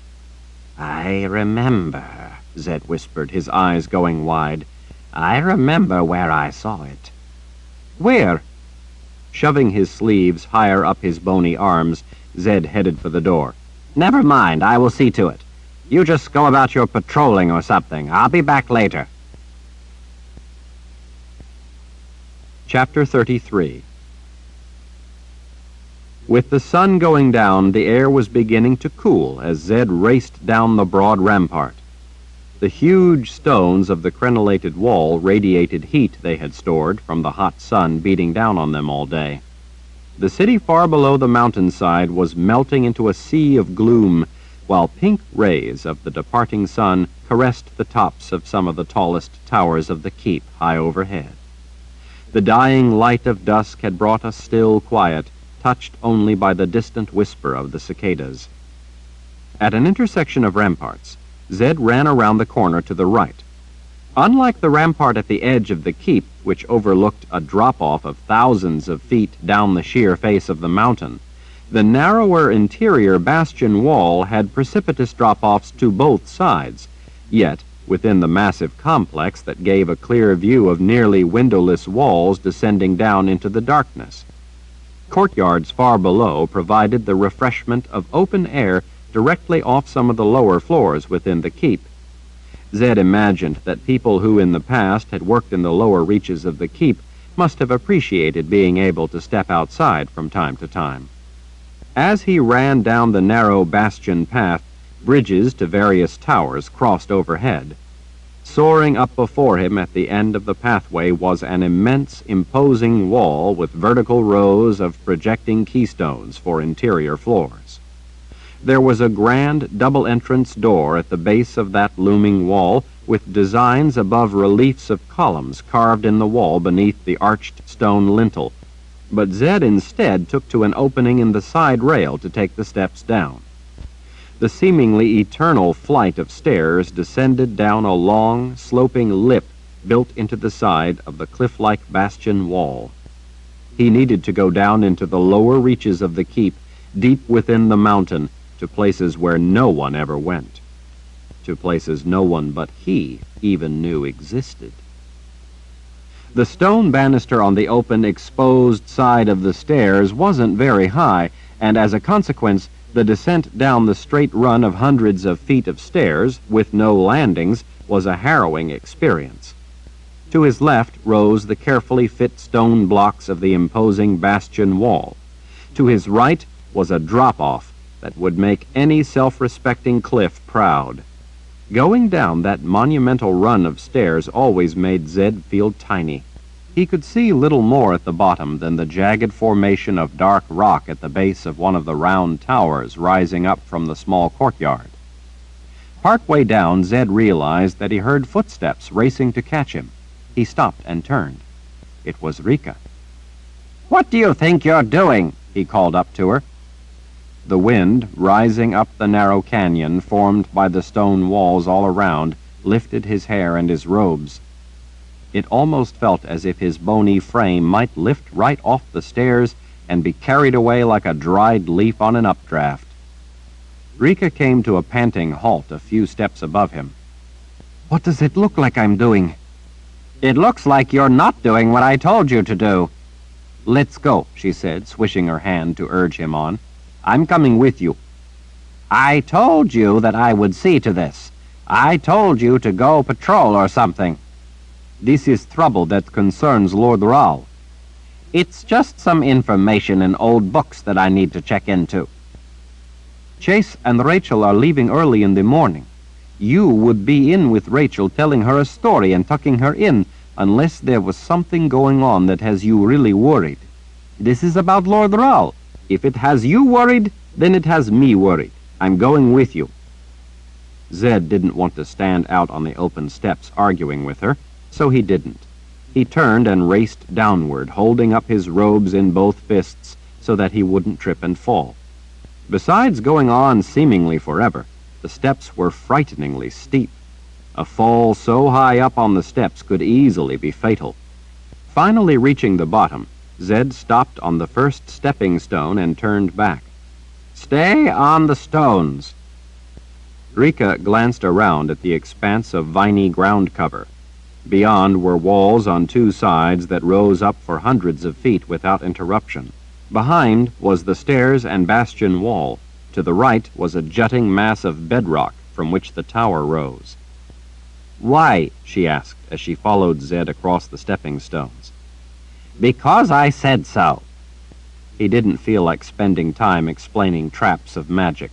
Were she to step off the stones, the shields would not just warn her, but prevent her from going where she shouldn't be. Still, for those not possessing the proper power, it was always best to stay completely away from shields whenever possible. If the shields failed to stop intruders from crossing this secluded courtyard, the vines would snare them. While the victim struggled to escape, these particular vines would tangle around the ankles. Stimulated by struggling, the vines rapidly sprouted wicked thorns that penetrated into bone, where they then anchored themselves.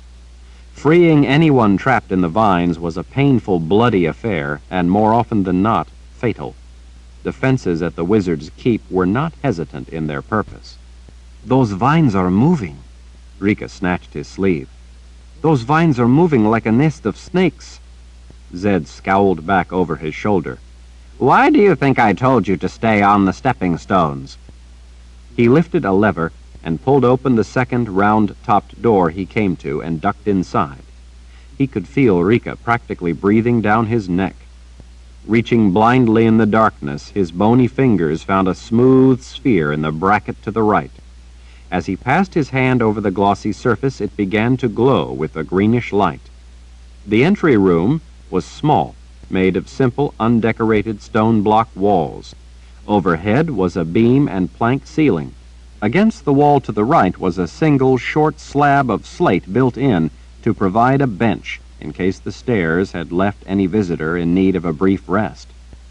In both of the other two walls were two dark passageways going off in separate directions. Along the wall above the slab bench were dozens of brackets, over half of them holding spheres that glowed faintly with the same color of greenish light as the one he had first touched. Zed lifted one of the spheres from a bracket. It was heavy, made from solid glass, but there were other elements fused into this glass, and those elements responded to the stimulus of the gift. In his hand, the greenish cast changed to a warmer yellow glow.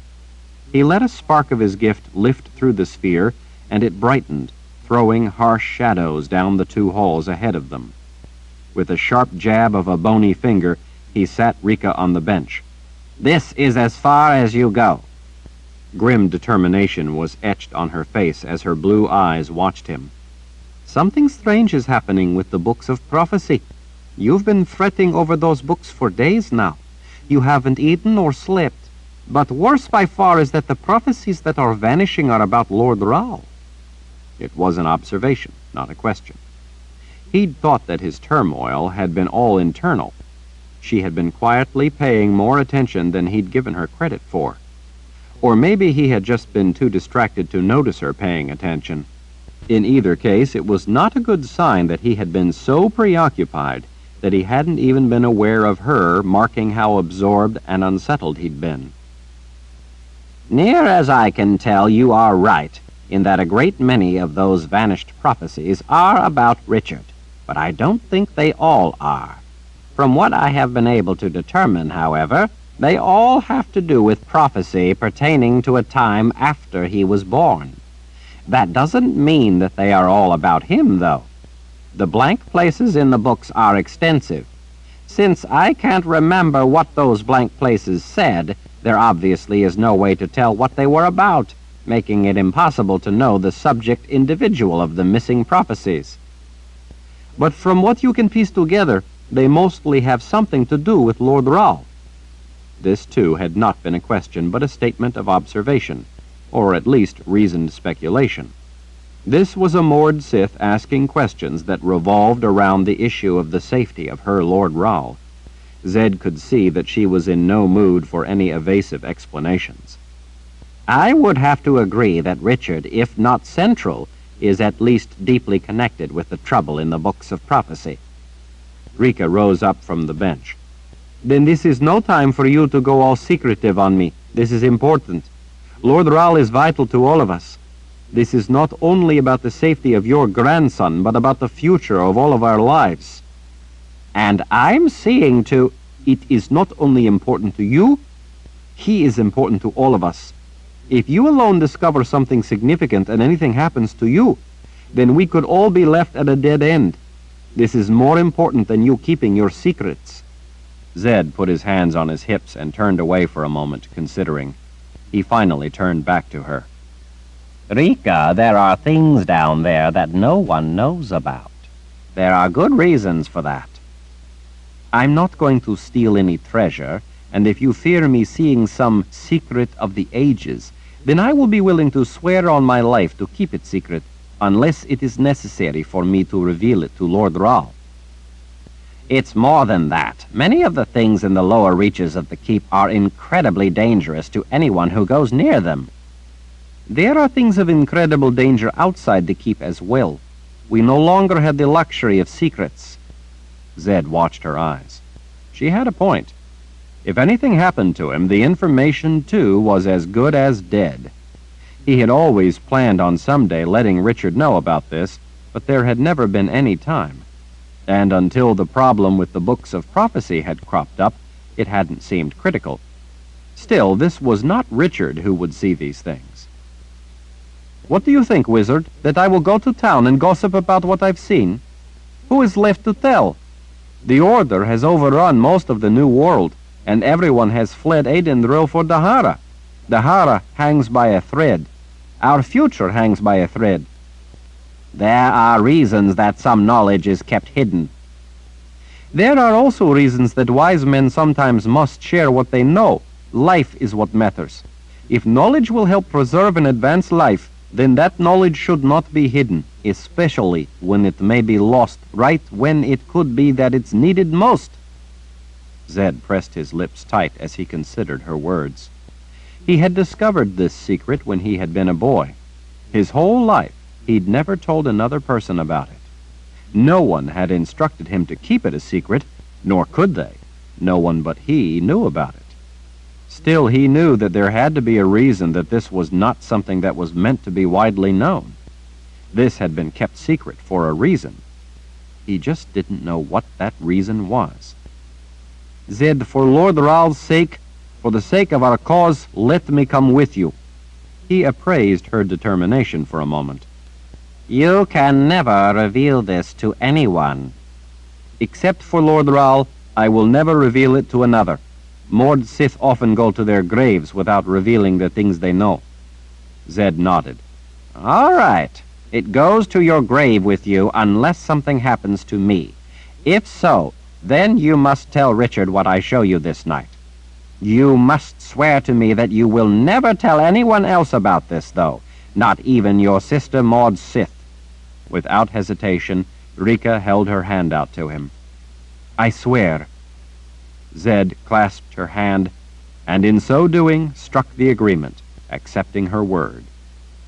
When he had been first wizard during the war with Dahara, before he had put up the boundaries and killed Panis Ral, Darken Ral's father, if anyone had told him that he would someday make such an agreement with a Mord Sith over something so important, he would have thought they were crazy.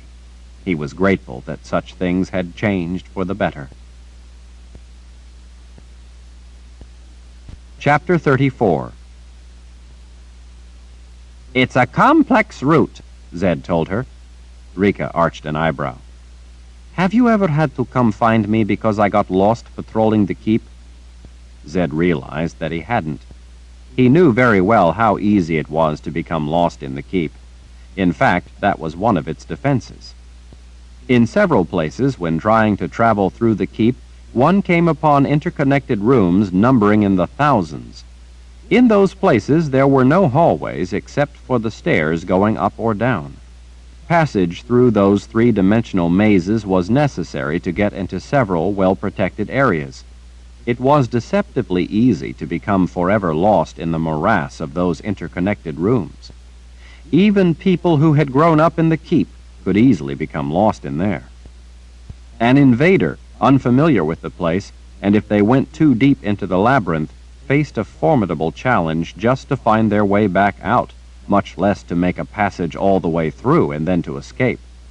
Once you had been through a few rooms, through a few doorways, it was amazing how similar everything looked. There were no windows to help, and direction soon became meaningless. There was virtually no way to tell if you recalled seeing a room or a doorway before. One looked much like the last dozen you'd seen. There had been spies and such in the past who had become lost in the maze of rooms. In ages past, it had not been entirely unusual to find a body in there. Of course, not all those who intended harm were strangers. In the past, some had been traitors. No, I guess you never have become lost, Zed finally agreed. Not yet, anyway. You've not been here long enough to begin to explore the majority of the place. There are dangers of every sort. Getting lost in the labyrinth that is the keep is only one of the perils. Where we're going is like that. It's even easier to get lost down there. You will have to do your best to remember your way. I'll help you where I can. Rika nodded, seemingly unconcerned. I'm good at remembering things like a series of turns. I memorize them when I patrol. Don't get overly confident. This is more complex than a series of turns. I myself have become lost in the keep, and I grew up here.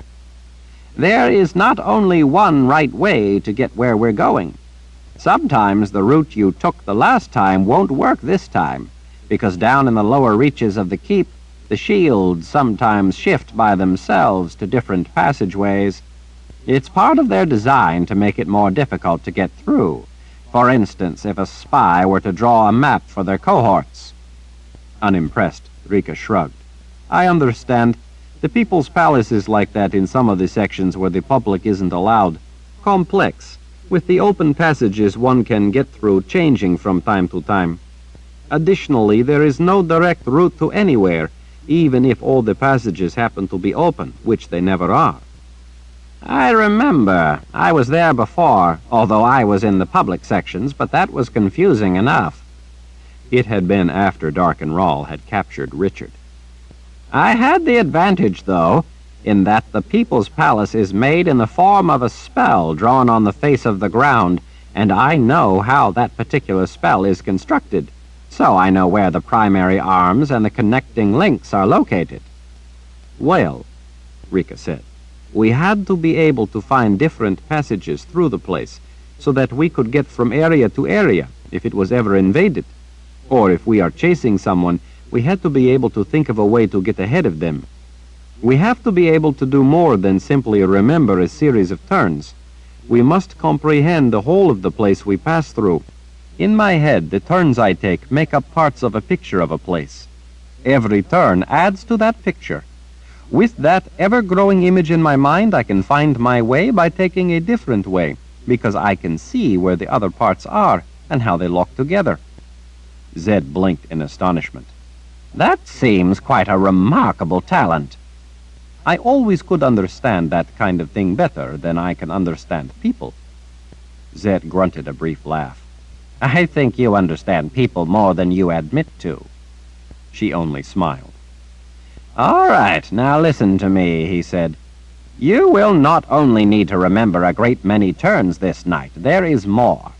The only way to get where we are going is through a number of shields. You are not gifted, so the only way for you to pass through those shields is for a gifted person to help get you through. If it ever becomes necessary, Richard can take you through them, like I will take you through tonight. But no matter how well you know the place, or how the shields shift, there is no way to get through without having to pass the shields, so you won't be able to get through alone. That means you won't be able to practice the route by yourself. He shook a finger before her face to make his point. Don't even think to try to force your way through the shields. To attempt to do so would be fatal. Rika nodded. I understand. I would have no reason to need to get through without you or Lord Rahl. Zed leaned even closer to her. On your word and your life. I have already given you my word and sworn it on my life. That is the way it will be. Zed closed the matter with a single nod. Good. Let's go. With Rika close at his heels, Zed rushed down the narrow stone hall to the left, their way lit by the globe he carried. Glass spheres in brackets in the distance glowed faintly once coming into sight. As they passed them, each brightened at his approach and dimmed as he moved on with the one he had taken. At the first stairway they came to, Zed took it up, knowing that to descend to his destination, he first needed to traverse several impassable areas of the lower keep by going higher. They made their way down broad corridors lined with elegant wood paneling and patterned stone floors, and then through several rooms that served as study areas outside nearby libraries. The rooms had dozens of thick carpets scattered about at various angles among the comfortable chairs. There was ample table space, and there were a number of lamps to provide adequate light for reading. Zed knew because he had spent a great deal of time reading books from the libraries. After passing through a series of plain stone halls that came from various parts of the keep, they at last reached the main artery hallway in the section they had to pass through. The hall was nearly 100 feet tall, with the sloping walls getting closer together at the top. It felt like walking through an immense cleft in the keep. The sun was already down, so the high slits in the stone did little to illuminate the hallway. They did, however, allow the bats out. Every night at dusk, thousands of the bats poured up from hidden, dark, damp places in the keep and made their way out the high slits in the main hallway. At a gilded doorway, Zed turned to Rika. This passage is shielded. Take my hand and you will be able to pass. She didn't hesitate. Zed went through the shield first. The shield produced a gentle tingling sensation against his skin along the plane of the opening. When he turned back toward her and pulled her hand through that plane of the shield at the doorway, she flinched. "It won't hurt you as long as I hold on to you," he assured her. "Shall I continue?"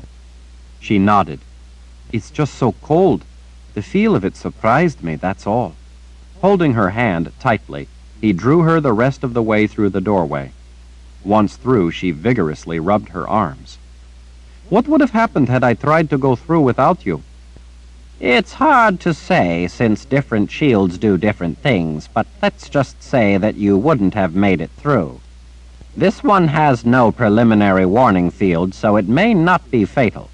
There are a number of shields we will have to pass through that would take the flesh right off your bones. Those kind give ample warning, though." She didn't look too pleased to hear it, but she made no protest. Mord Sith didn't like magic, so he knew she was putting in a great effort to suppress her natural resistance. The gilded doorway led down a hall of white marble all around, the floors, walls, and ceiling.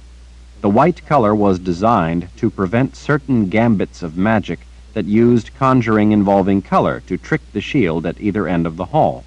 At the far end, Zed helped Rika through the shield, this one using heat rather than cold. Once clear of the hall, they went down several flights of dusty black marble steps.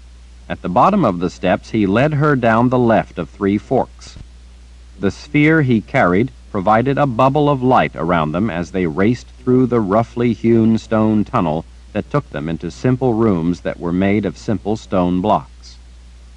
Most of the rooms had 1 or 2 doorways, but some had 3 or even 4 openings that led to other rooms. Some were reached by going up a short flight of stairs to yet more rooms. A number of rooms were either up or down only a step or 2. Most of the rooms, though, were level with one another. The sizes of the rooms varied little, and not a single one had any furniture whatsoever. Some of the rooms were plastered to make the walls smooth, and a number of those were painted, although the chipped, peeling paint was so faded that the colors were barely discernible, leaving them all looking a similar dingy color, since dust had been settling in them for centuries. When Zed had been a boy, he had been lost in the maze of rooms for an entire day. The place was so undisturbed that there were still faint footprints evident in the fine dirt coating on the floors.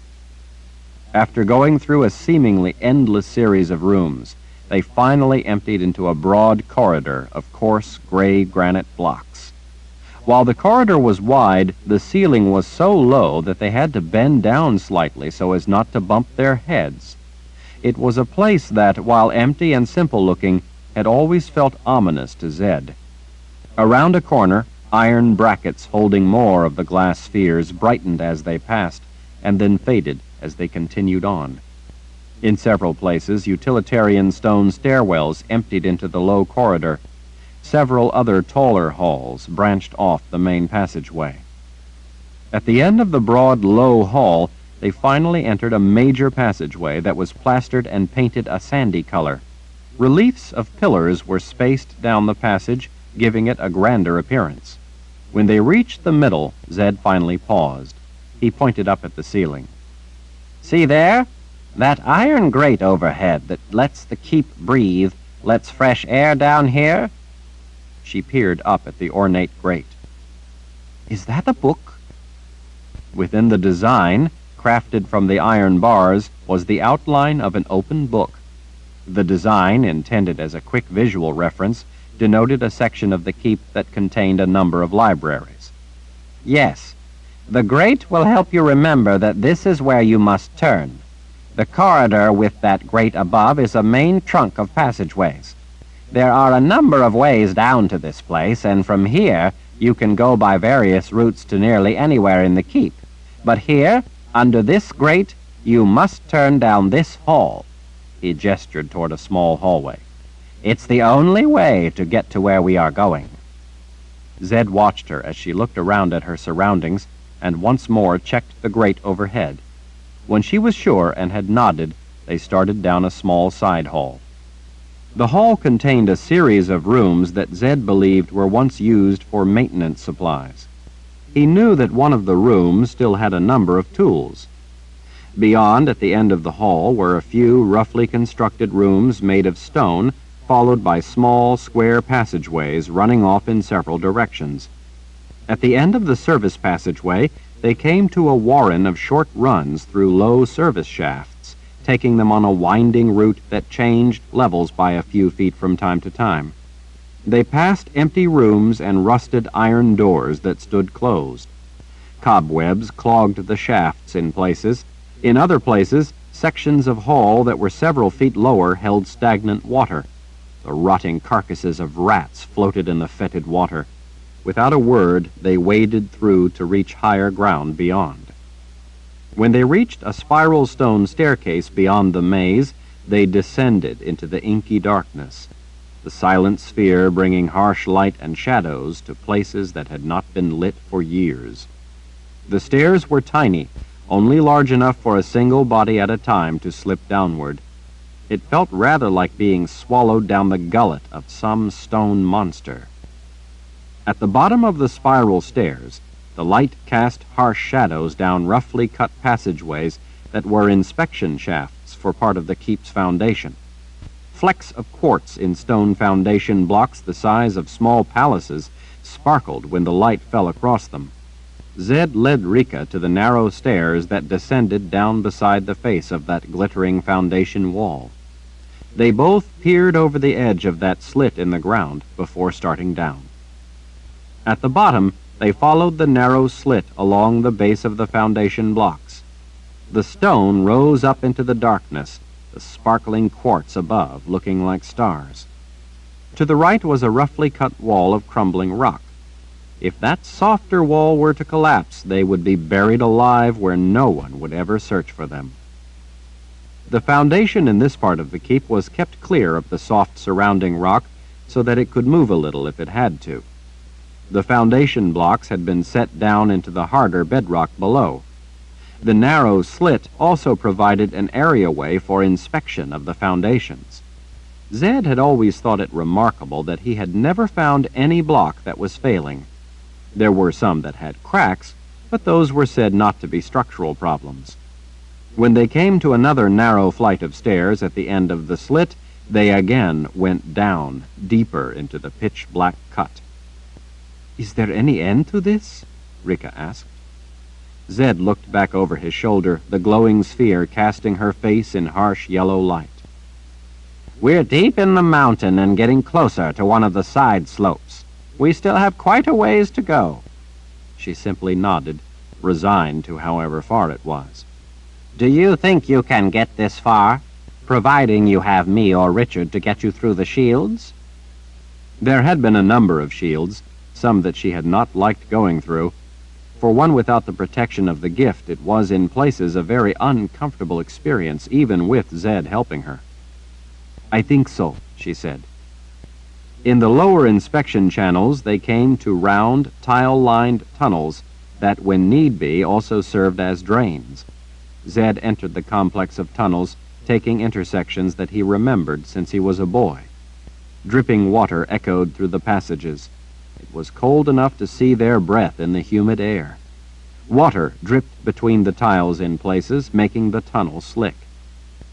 At various places, right in the middle of nowhere in the tunnels, they encountered powerful shields that he helped her pass through.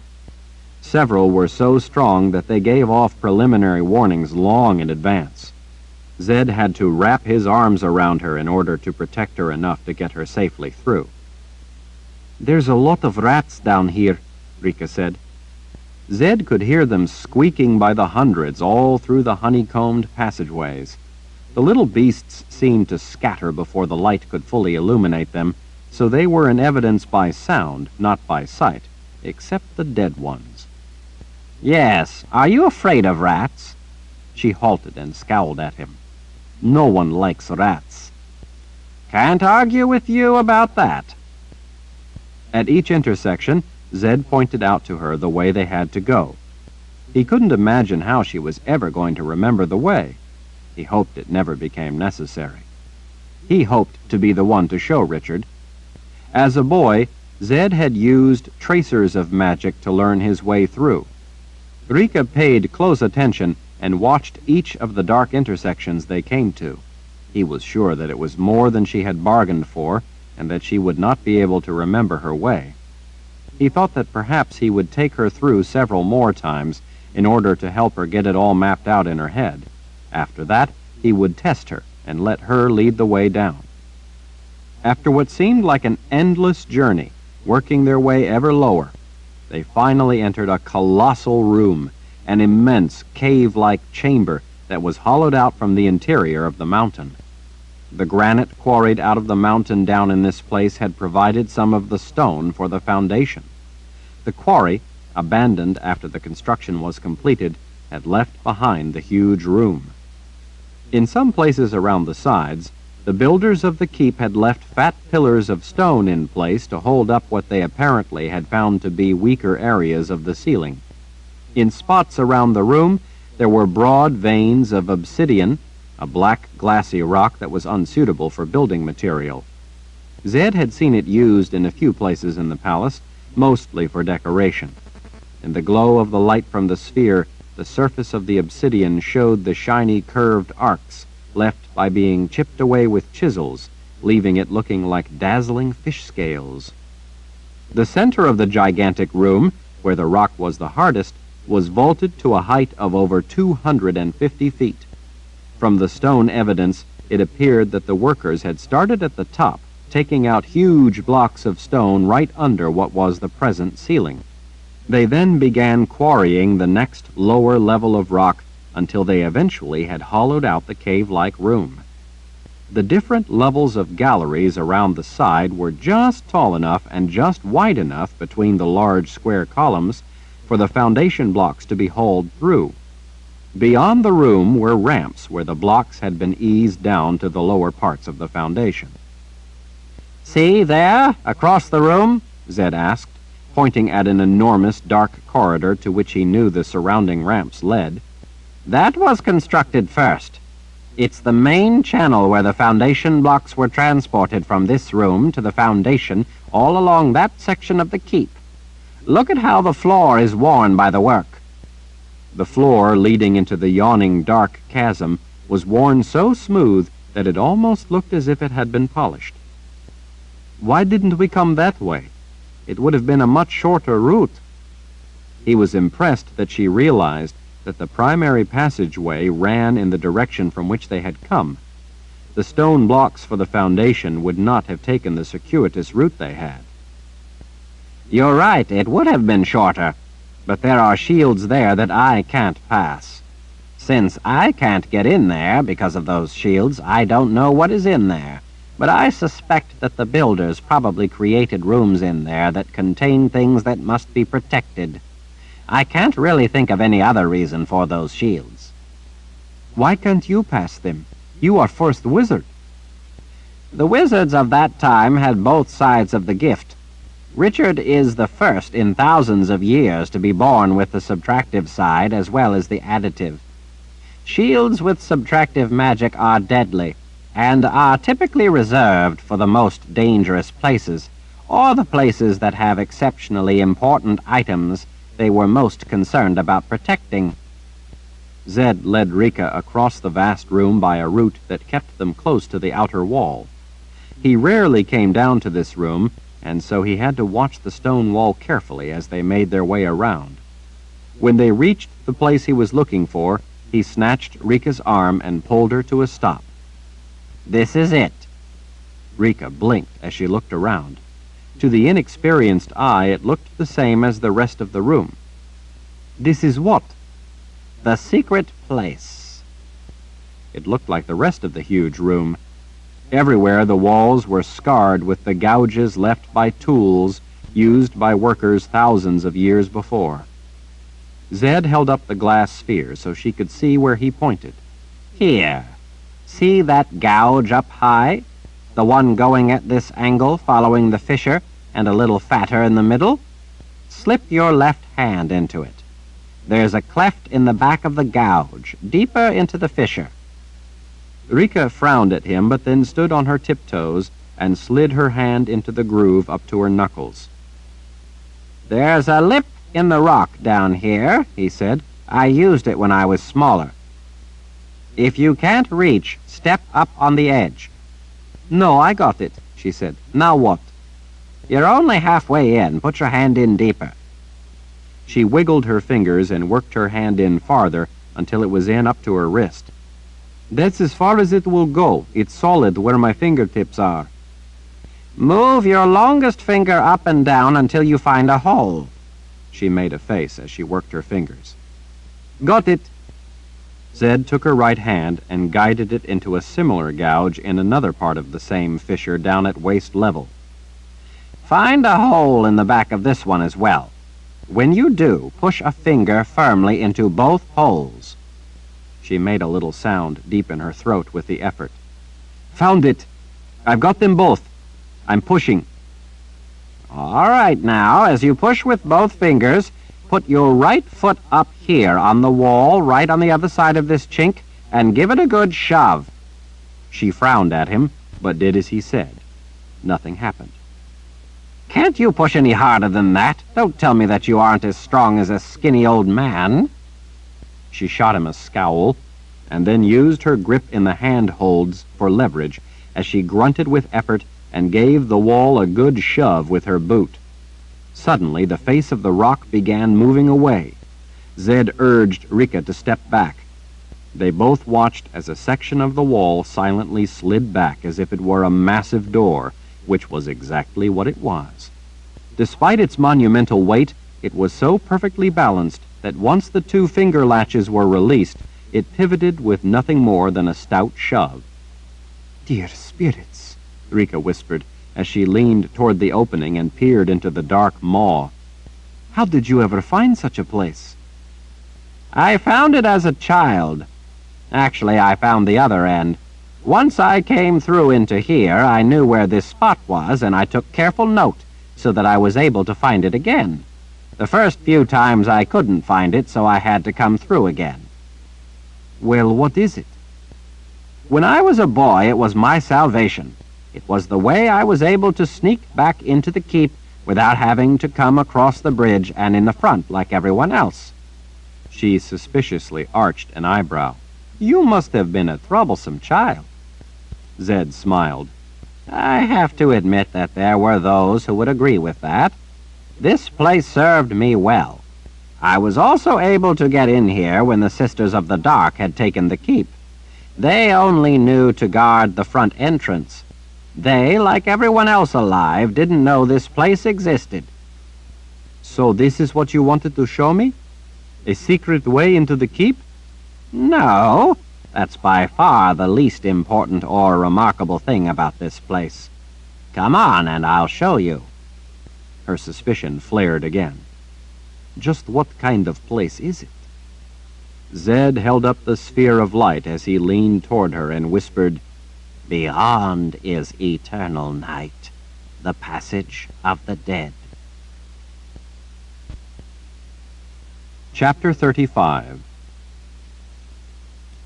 The distant howl of a wolf woke Richard from a dead sleep. The forlorn cry echoed through the mountains but went unanswered. Richard lay on his side in the surreal light of false dawn, idly listening, waiting for a return cry that never came. Try as he might, he couldn't seem to open his eyes for longer than the span of a single slow heartbeat, much less gather the energy to lift his head. Shadowy tree limbs appeared to move about in the murky darkness. Richard gasped as he fully awoke. He awoke angry. He was lying on his back. His sword lay across his chest, one hand clutching the scabbard, the other gripping the hilt so hard that the letters of the word truth were pressed painfully into his palm on one side and his fingertips on the other. The sword of truth was pulled partway out of its scabbard. Its anger, too, had partly slipped its bounds. The first faint traces of dawn were just beginning to silently steal through the forested mountainside. The thick woods were quiet and still. Richard slid the blade back into its scabbard and sat up, laying the sword down beside him on his bedroll. He drew his legs up and put his elbows on his knees as he ran his fingers back through his hair. His heart still raced from the sword's rage. It had stolen into him without his conscious awareness or direction, but he wasn't surprised or alarmed.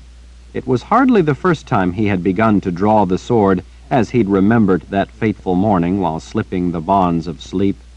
Sometimes he woke to find that he'd pulled the blade completely free. Why did he keep having that memory as he awoke? He knew all too well the reason. That was the morning he had awakened to find Kaylin missing. It was the terrible memory of the morning she'd disappeared. It was a waking nightmare about the nightmare that had become his life, and yet he knew that there was something about it that kept making it go through his mind. He had been over it 1,000 times, but he couldn't figure out what was so meaningful about that particular memory. The wolf waking him had been a bit odd, but that didn't seem so strange that it would keep haunting him. Richard looked around in the deep gloom, but he didn't see Kara. Off through the thick stands of trees he could just make out the faint stain of red streaking the rim of the eastern sky. The slash of color almost looked like blood seeping through a gash in the slate-black sky beyond the perfectly still trees. He was bone-weary from the relentless pace of their wild ride up from deep in the old world. They had been stopped a number of times by patrolling soldiers scattered throughout the Midlands, and by occupying troops. It was by no means the main force of the Imperial Order, but they had been trouble enough. Once they'd let Kara and Richard, posing as a stone carver and his wife, go on their way to a job Richard had invented for the glory of the Order. The rest of the times the two of them had had to fight their way out of the situation. Those encounters had been bloody. He needed more sleep. They had gotten very little on their journey, but as long as Kaylin was missing, they couldn't afford to sleep any more than was absolutely necessary.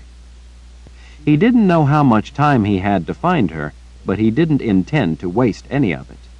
He refused to believe that his time had long since run out. One of the horses had died of exhaustion not long ago. He couldn't remember exactly when. Another had come up lame a while back, and they'd had to abandon it. Richard would worry about finding more horses later. There were more important concerns at hand. They were close to Agaden Reach, Shota's home.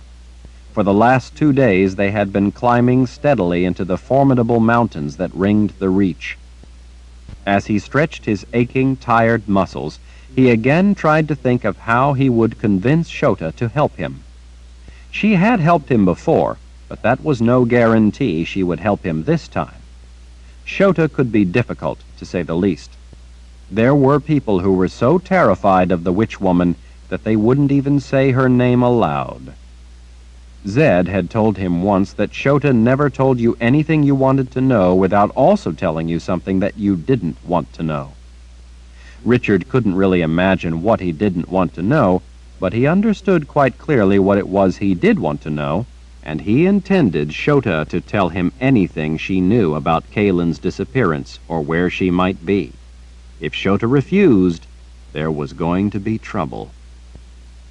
As his anger heated, he realized that he felt the cool, tingling touch of mist on his face. It was then that he also noticed something moving in the trees. He squinted in an effort to see in the darkness. It couldn't be the breeze moving the leaves. There was no wind in the silent pre-dawn woods. Shadowy tree limbs appeared to move about in the murky darkness. There had been no wind at all that morning either. Richard's sense of alarm rose to match his heart rate.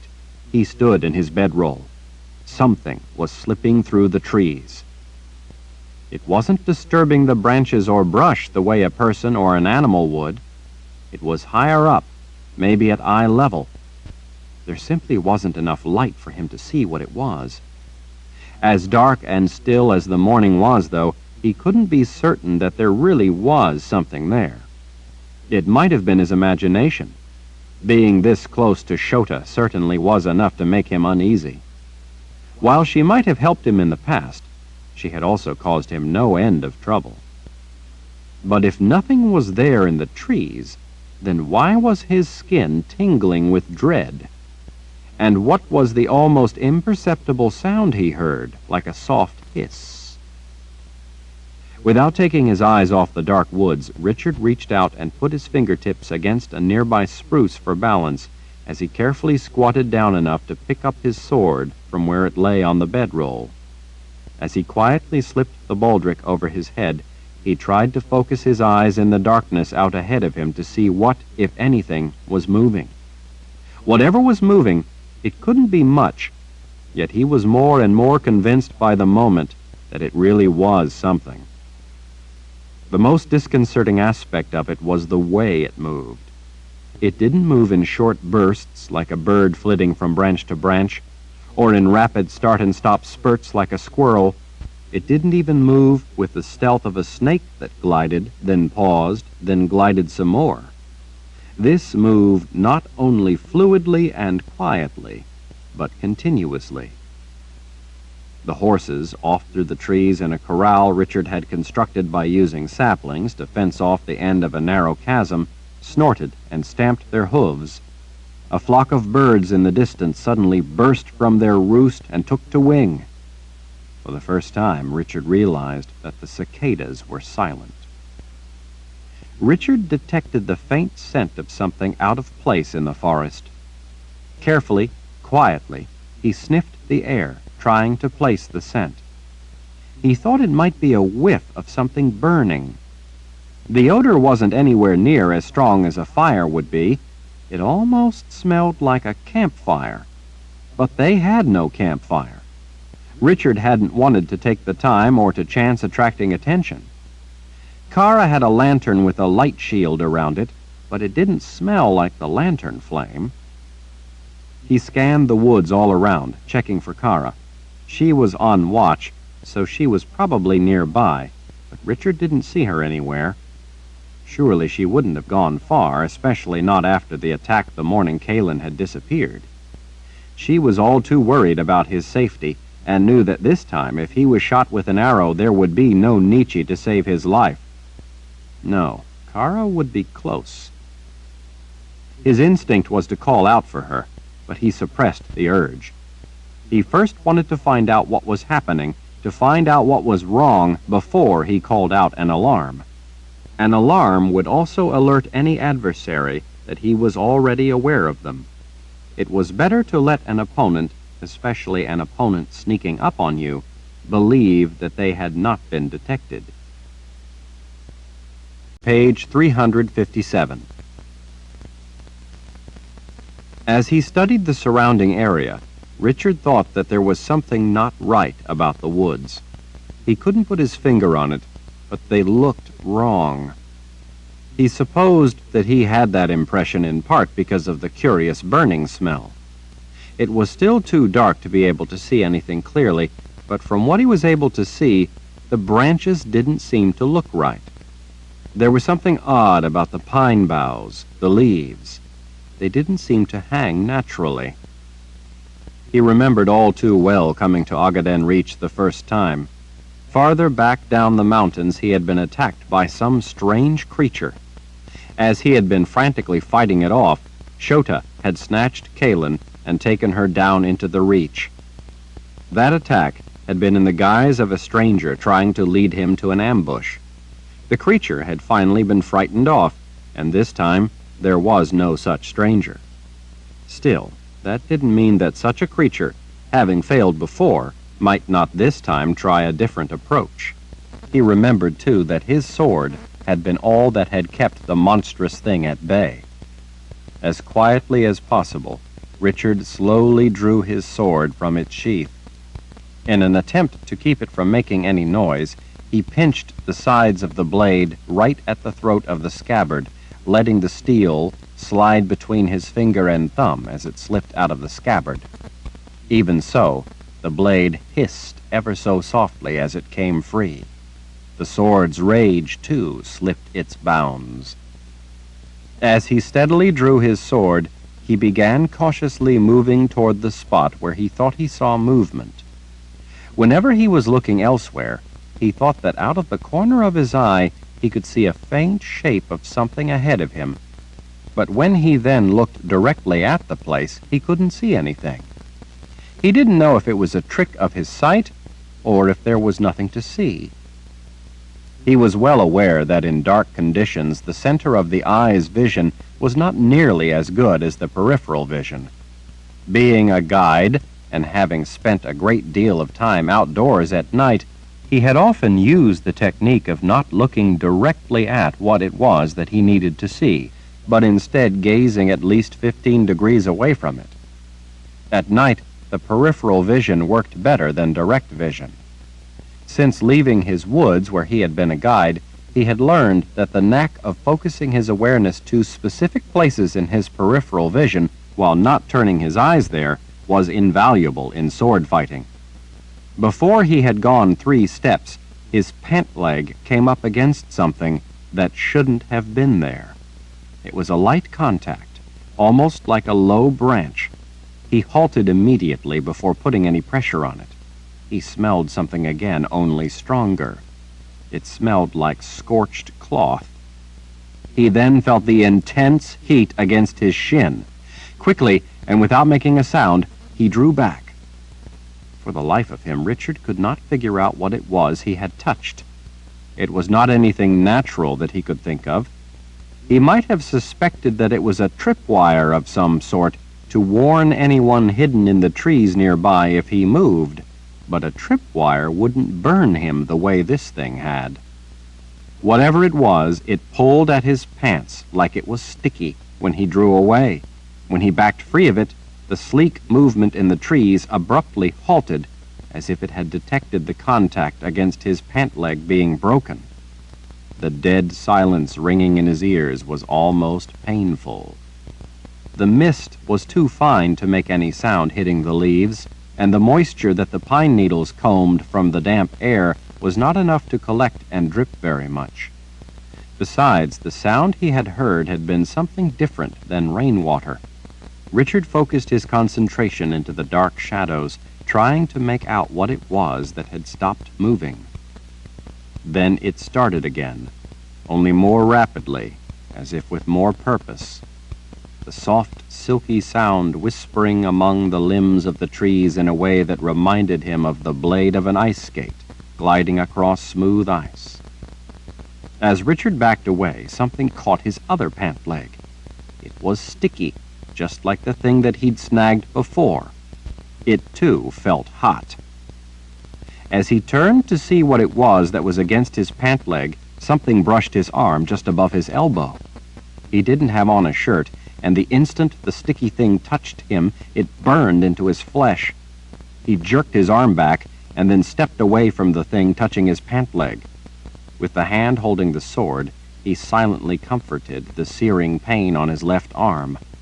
Warm blood ran down over his fingers. His anger and the anger flooding into him from the sword together threatened to overpower his sense of caution. He turned around, trying to see in the darkness what was there that should not be there. The razor-thin red slash of light at the horizon glinted off his blade as he turned, making the polished metal look like it was coated in blood to match the very real blood covering his hand on the hilt. The shadows around him were beginning to pull inward toward him. Whatever it was, as it moved closer, it caught limbs and boughs all around him, gently pushing leaves and brush aside as it advanced. Richard suspected that the soft hissing sound he heard was actually the sound of vegetation being scorched when it was touched. The smell of burning leaves he had first detected began to make sense to him. He just didn't have any idea what could be causing it, or how. He would doubt his judgment, doubt that such a thing could be real, were it not for the fierce, burning pain of its touch. He certainly wasn't imagining the blood running down his arm.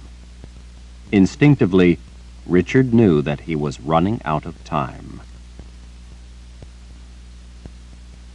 Chapter 36. Richard swiftly but silently raised the sword before himself in preparation for an attack. What kind of attack he wasn't sure, but he fully intended to be ready. He touched the cold steel of the blade to his sweat-slick forehead. He spoke the words, "Blade, be true this day," in a softly inaudible whisper, fully committing himself and his sword to whatever was necessary. A few fat drops of rain splashed against his bare chest. At first sporadic, the fitful rain gradually began to increase a bit. The soft whispering sound of raindrops against the thick canopy of leaves began to spread through the quiet of the woods. Richard blinked drops of water from his eyelashes. At the sound of the limbs moving, he then heard the sudden rush of footsteps starting to run toward him. He recognized Kara's unique gait. Apparently she had been patrolling around the perimeter of their campsite and had heard the same sounds as he had. Knowing Kara, he wasn't in the least surprised that she had been paying close attention. But under the cover of the sound of the rain all around him, Richard could hear branches and limbs slowly pulling past one another. Here and there, a few small twigs snapped as something drew in closer all around him. Something touched his left arm.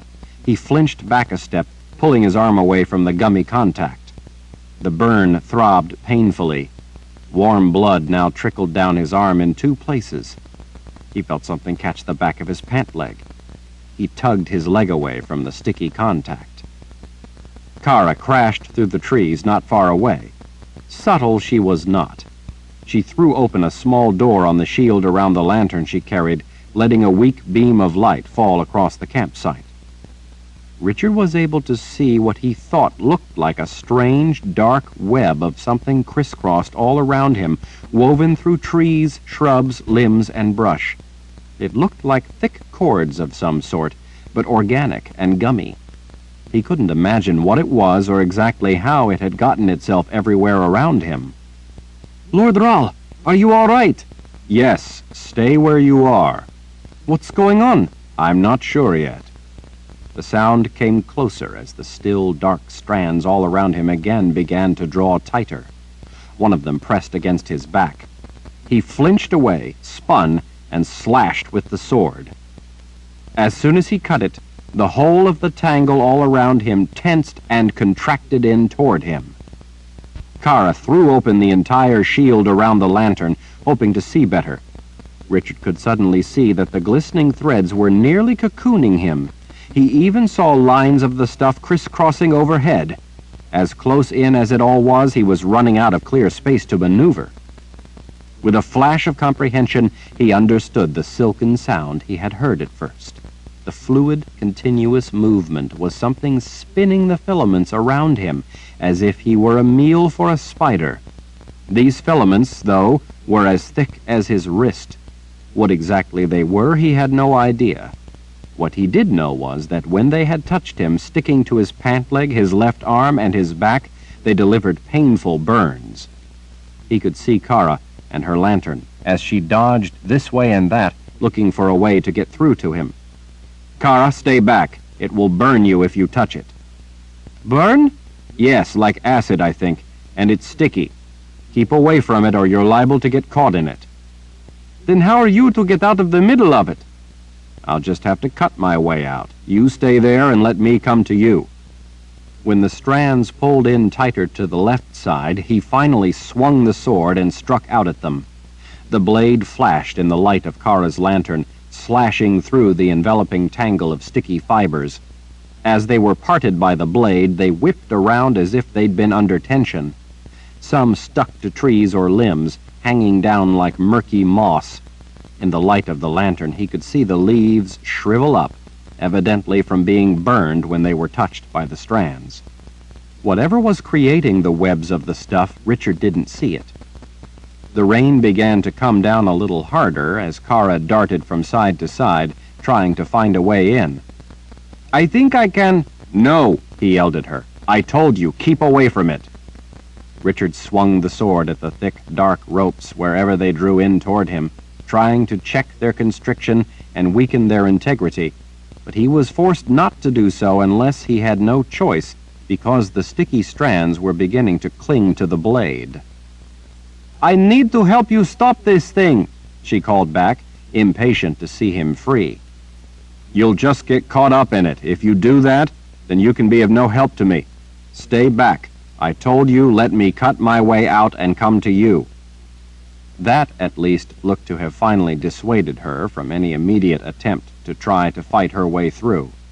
She stood half-crouched, lips pressed tight in frustrated fury, Aegil in her fist, not knowing what to do, not wanting to go against what he told her, and realizing the sense of what he'd said, but at the same time not wanting him to have to fight his way out all by himself. It was a strange, confounding, non-violent kind of battle. There looked to be no rush. The gashes he inflicted didn't seem to cause the thing any pain. The slow, inexorable approach of the surrounding tangle seemed to be trying to lull him into holding back, inasmuch as there appeared to be plenty of time to analyze the situation. Despite the quiet appearance, that deceptive calm, Richard found the implacable advance of the surrounding trap alarming in the extreme. Not wanting to give in to that appeal to inaction, Richard swung the sword again, driving into the walls of the tangled web. He could see more of the strands appearing in the woods all around him, even as he tried to fight his way through it. It was reinforcing itself, adding a backdrop even as he slashed the part closest to him. For every dozen strands he cut, 2 dozen more enfolded him. He kept scanning the forest, trying to see what was creating the growing entanglement so that he could attack the cause and not the result. Try as he might, he couldn't see a lead end, or what was spinning the morass. But the viscous ropes of it were moving swiftly through the trees and brush, the strands lengthening and multiplying all the time, endlessly adding to and forming more of themselves all around him. Even though it seemed like he had ample time to figure a way out, he knew that such a notion was a fool's empty hope. He was well aware that his time was swiftly running out. His level of alarm rose steadily.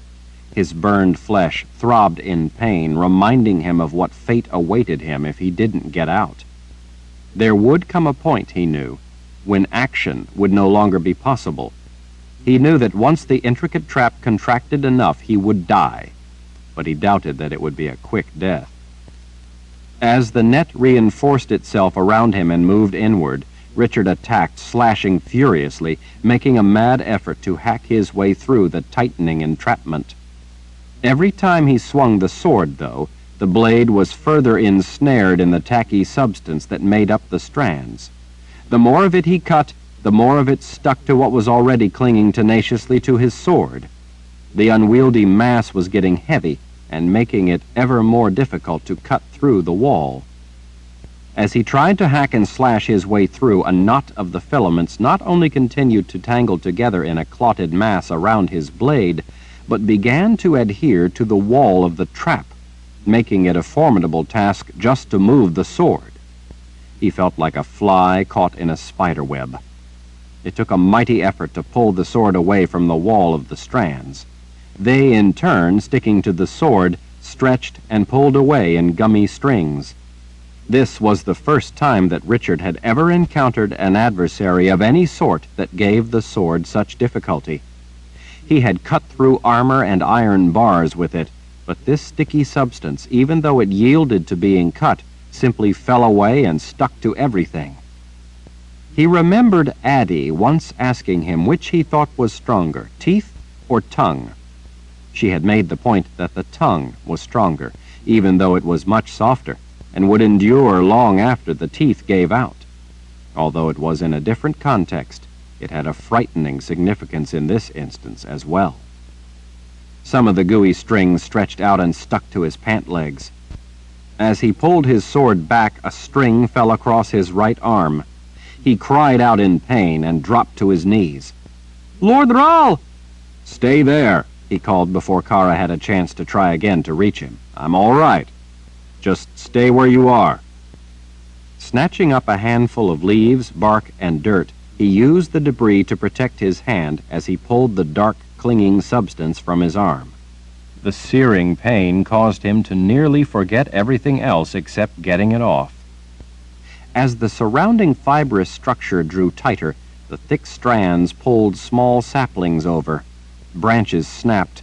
Limbs were torn from trees. The woods were filled with a pungent, burning smell. Even with the fury of the sword storming up through him, pulling his anger forth, Richard realized that he was losing the battle. Wherever he cut it, a great many of those cut strands fell back to stick together with others and close the gap. Despite his cutting through the snarled mass of the webs, the net only tangled together and stuck to itself, creating an ever more tightly woven web. His calm frustration began to give way to the panicked realization that he was trapped. That fear powered his muscles as he put all his effort into swinging his sword. He could imagine the strange dark mass miring him, burning his flesh, congealing as it enfolded itself around him, eventually to suffocate him, if it didn't first kill him by scorching the flesh off his bones. With all his might, Richard brought the sword down over and over, slashing through a wall of the stuff.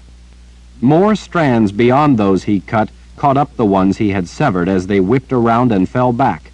The ones he cut only served to cross over strands beyond and reinforce them. He was not simply failing, but in so doing, helping to strengthen his executioner. "Lord Rahl, I need to get to you!" Kara clearly understood the deadly nature of the threat he was under, and wanted to find a way to help get him out of the trouble. And like him, she didn't really have any idea what to do. "Kara, listen to me. If you get tangled in it, you'll die. Stay away from it. And whatever you do, don't touch it with your Aegil. I'll figure something out." "Then hurry up and do it before it's too late." As if he wasn't trying. "Just give me a minute to think." Panting, trying to catch his breath, he put his back against the protection of a large spruce tree close to his bedroll as he tried to figure out what to do to escape. There was not much room left around the tree, and not much time before that space too would be gone. Blood ran down his arms from the wounds where the dark substance had touched him. Those wounds burned and throbbed, making it difficult to think. He needed a way to get across the sticky tangle, to get out of the middle of it before it finally captured him for good. And then it came to him. Use the sword for what the sword could do best. Without wasting another moment, Richard stepped away from the tree, spun around, drew back, and with all his might swung the sword as hard as he could. Knowing that his life depended on it, he put every bit of fury and energy behind the blade, driving it with all his power. The tip whistled as it came around with lightning speed. The blade crashed through the tree with a loud boom that sounded like a lightning strike and did just as much damage. The tree's trunk shattered. Jagged splinters flew everywhere. Long fragments spiraled through the air. Smaller chips and a shower of bark were netted by the sticky tangle beyond. The mighty spruce groaned as the towering crown pulled itself through the tangled canopy above as the tree began to topple. With gathering speed, it plunged through the tight stand of trees, ripping thick branches from other trees as the great weight of the spruce dropped through the crowded forest. As the tree fell, it ripped the strands where the trunk rose through the tangled web above him, pulling gummy ropes along with it, and then it crashed down atop the entanglement of sticky strands, whipping them down against the ground, burying them under the trunk and the thick thatch of limbs. Before the web had time to reform or heal itself and close the yawning gap, Richard leaped up onto the trunk even as it was still rebounding from hitting the ground. He held his arms out and crouched for balance.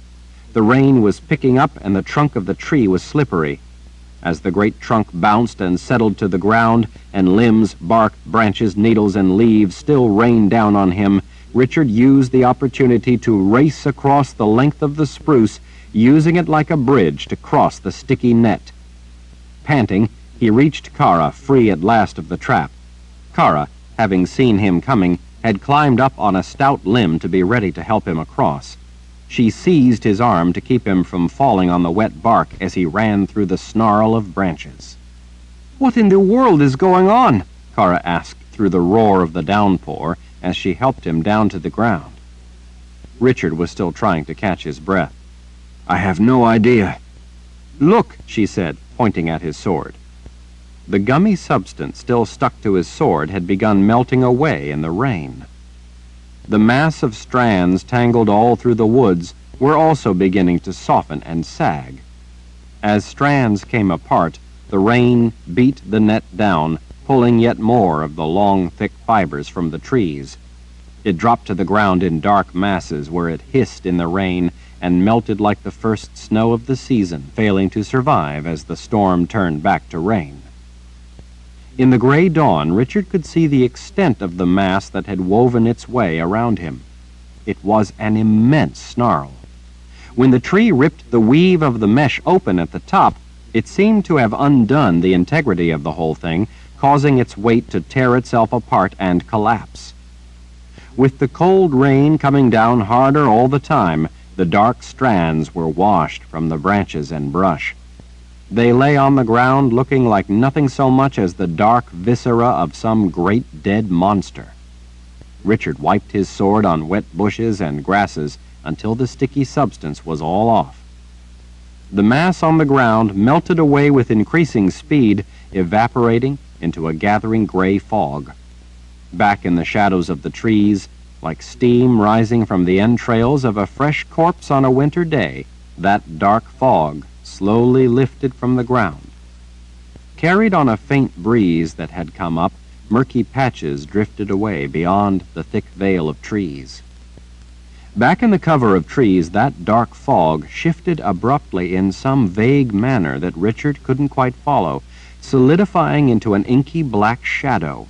In a flash, before he could make sense of it, that sinister apparition disintegrated into 1,000 fluttering shapes that darted off in every direction as if a dark phantom were decomposing into the rainy shadows and mist.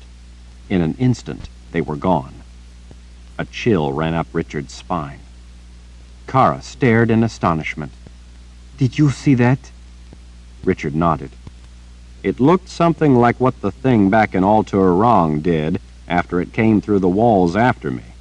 It disappeared in much the same way just before it would have had me." "Then it has to be the same beast." In the early morning downpour, Richard surveyed the shadows among the trees all around them.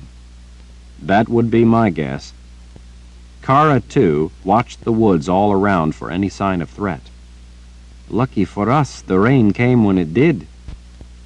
"I don't think it was the rain that did it." She wiped water from her eyes. "Then what did?" "I don't know for sure, but maybe just the fact that I escaped its trap." "I can't imagine a beast with that kind of power being so easily discouraged. The last time or this time." "I don't have any other ideas. I know someone who might, though." He took Kara by the arm. "Come on, let's get our things together and get out of here."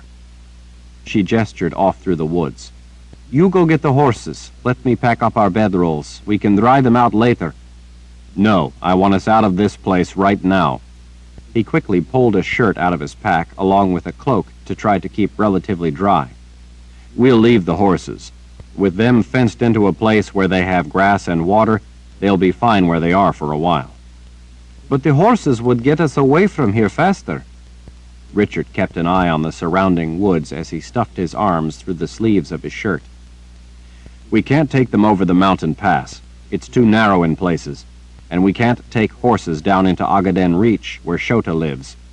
They can get a needed rest while we go see the witch woman. Then, when we find out what Shota knows about where Kalen is, we can come back and get the horses. Maybe Shota will even know how we can get rid of this beast that's following me." Kara nodded. "Makes sense, except I'd rather get out of here as quickly as we can, and horses would help in that." Richard squatted down and started rolling up his sodden bedroll. "I agree with the sentiment, but the pass is close and the horses can't make it over. So let's just get moving. Like I said, the horses need a rest anyway, or they're not going to be any good to us." Kara stuffed the few things she had out back into her pack. She, too, pulled out a cloak. She lifted the pack by a strap and threw it up onto a shoulder. "We'll need to get things out of our saddlebags back with the horses." "Leave them. I don't want to have to carry any more than we must. It would just slow us down." Kara gazed off through the veil of rain. "But someone might steal our supplies." "Thieves won't come near Shota." She frowned up at him. "Why not?" "Shota and her companion walked these woods. She's a rather intolerant woman." "Oh, great," Kara muttered. Richard swung his pack around onto his back and started out. "Come on, hurry." She scurried after him. "Have you ever considered that maybe the witch woman is more dangerous than the beast?" Richard glanced back over his shoulder. "You're a regular little Miss Sunshine this morning, aren't you?" Chapter 37. The rain had turned to snow after they'd climbed out of the dense forest and made it into the crooked wood at the transition out of the tree line. Because of the harsh conditions common at that elevation, the stunted trees, mantled in meager vegetation, grew in bizarre, wind-blown shapes. Walking through the crooked wood was like passing among the petrified forms of desiccated souls, whose limbs were frozen for all time in tormented stances, as if they had emerged from their graves only to find their feet forever anchored in hallowed ground, preventing them from ever escaping the temporal world. While there were those who would not enter the surreal world of the crooked wood without some form of mystical protection, Richard wasn't superstitious about the place. In fact, he considered all such beliefs to be the refuge of the willfully ignorant. Richard saw through the trappings to what lay beneath all superstition, nothing less than the call to surrender to the view of man as helpless in accomplishing his own ends and dealing with the reality of the world around him in order to further his own survival, instead embracing the notion that he existed only at the whim of vague and unknowable forces that can only be persuaded to stay their cruel and merciless impulses if man falls to his knees in supplication, or if they have to enter a spiritual place by carrying the proper fetish. While Richard had always found it eerie being in a crooked wood, he knew what it was and why it had grown to be that way, even if it still felt rather haunting to be in such a place. He was aware that there were basically two ways to deal with that primordial emotion. The superstitious solution was to carry sacred talismans and amulets to ward off spiteful demons and incomprehensible dark forces thought to inhabit such places, hoping that the fates would be persuaded to kindly stay their fickle hand.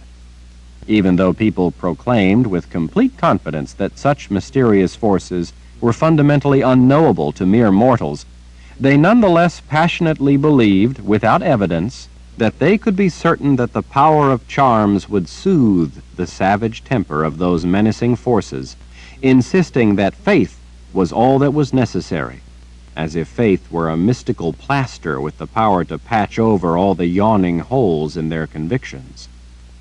Believing in free will, Richard instead chose the second way of dealing with such fear, which was to be watchful, alert, and ready to take responsibility for his own survival and life.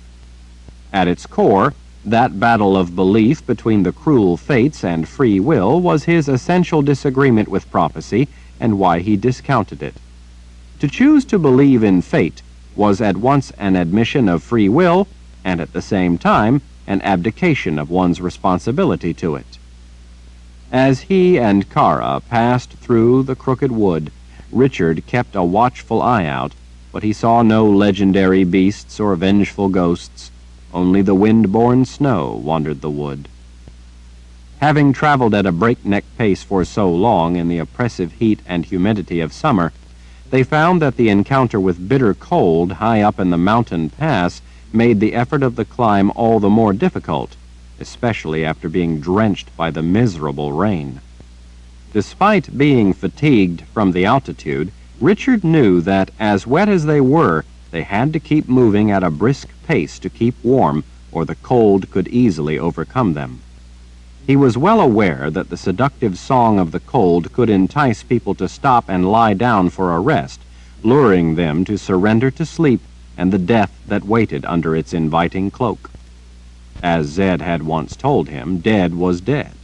Richard knew that he would be no less dead from the cold than he would be from an arrow. More than that, though, he and Kara were both eager to put distance between them and the trap that had nearly captured him back at their camp. His burns from the brief contact with his would-be death trap had blistered. He shuddered to think of what had nearly happened. At the same time, he was leery about going to see Shota in her lair at Agadan Reach. The last time he had been in the Reach, she had told him that if he ever came back there, she would kill him. Richard didn't doubt her word or her ability to carry out the threat. Even so, he believed Shota would be his best chance of getting the kind of help necessary to find Kalin. He was desperate to find someone who could tell him something useful, and after going through a list of things he might do, people he might go to, and in the end, he couldn't come up with anyone else who could be as potentially informative as Shota. Nietzsche hadn't been able to offer any solutions. Zed, he knew, might be able to help him in some ways, and maybe there were others with the capacity to be able to add some piece to the puzzle. But to Richard's mind, when all was said and done, none of them were as likely as Shota to be able to point him in the right direction. That alone made the choice simple. When he glanced up, Richard briefly saw the snowcap through gaps in the driving snow. Some distance off, over the open, broken ground of the steep slope, the trail over the pass would skirt the lower reaches of the mountain's year-round icy mantle. The clouds, laden with moisture, clung to the soaring gray rock. The low trailers of mist and fog dragging past left visibility limited in most places and nearly non-existent in others. It was just as well. The precipitous drop-offs in spots along the infrequently used and increasingly slippery trail offered frightening glimpses down the towering mountainside. When a fresh flight of icy gusts carried curtains of wet snow into their faces, Richard pulled his cloak tight against the buffeting onslaught. Out of the cover of the trees, making their way across the loose scree, they had to lean not only into the steep incline, but into the wind. Richard hunched a shoulder, trying to keep the icy wet sting off his face. Wind-driven snow built a brittle crust on one side of his cloak. With wind howling through the mountain pass, talking was difficult at best. The altitude and the exertion left them both winded, and in no condition to be able to easily carry on a conversation. Just getting the air they needed was effort enough, and he could tell by the look on Kara's face that she felt just as nauseated by the altitude as he did. Richard wasn't in the mood to talk anyway. He'd been talking to Kara for days, and it never got him anywhere. Kara, for her part, seemed just as frustrated by his questions as he was by her answers. He knew that she thought his questions were absurd. He thought her answers were. The inconsistencies and gaps in Kara's recollection were at first disappointing and confounding, but eventually they became maddening. Several times he'd had to bite his tongue and remind himself that she was not doing it to be malicious. He knew that if Kara could have honestly said what he wanted to hear, she would have eagerly done so. He knew, too, that if she lied, it would be of no help in getting Kalin back. He needed the truth. That, after all, was why he was going to see Shota. Richard had systematically gone through a long list of times when Kara had been with him and Kalin. Kara, though, remembered events that should have been momentous to her in ways that were not consistent with what had really happened. In a number of cases, such as the time he had gone to the Temple of the Winds, Kara simply didn't recall key parts of the circumstances in which Kalin had been involved. In other instances, Kara remembered events very differently from how they had actually happened. Happened, at least, as Richard remembered them. There were depressing moments when he sank into a despondent fear that it was he who was for some reason the one with the problem. Kara thought that it was he who was remembering things that had never taken place. Although she didn't try to put too fine an edge to her convictions, the more things he brought up, the more she thought his delusions about a fantasy wife were cropping up everywhere in his memory like weeds after a rain. But Richard's clear memory of events and the way those events were knit tightly together always brought him back to the solid conviction that Calen was real. Kara's memory about certain incidents was very clear and very different from his, while in regard to other things her memory was agonizingly fuzzy. That his story of situations was so different from her memory of those same situations only served, in Kara's mind, to further convince her that he was even more delusional than she had previously realized or feared. While that obviously saddened her, he'd continued to press her. At his and Calen's wedding, Kara had been the only Mord Sith in attendance. Richard knew that such an event had been significant to her in more ways than one. Yet Kara remembered only that she'd gone with him to the Mud People's village. And why did they go there if not for the wedding? Kara said that she didn't know for certain why he'd gone there, but she was sure that he had his reasons. Her duty was to go where he went and protect him, not to question his motive every time he turned around. Richard wanted to pull his hair out. Kara didn't remember that she, Calen, and Richard had traveled together to the wedding site in the Sliff.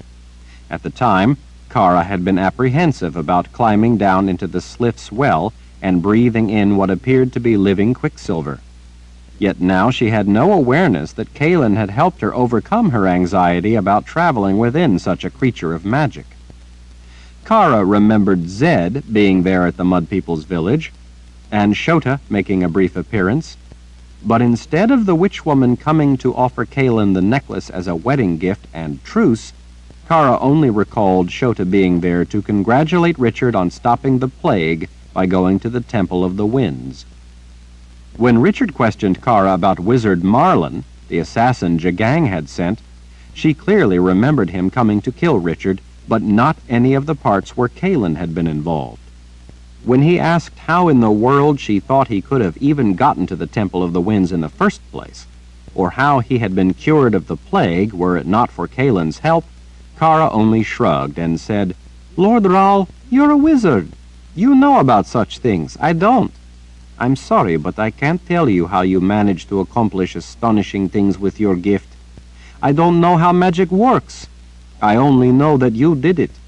I only remember you doing what you had to do in order to make things work out. And they did, so I must be right. I could no more easily tell you how you healed me. I only know that you used your gift and you did it. You were the magic against magic, as is your duty to us.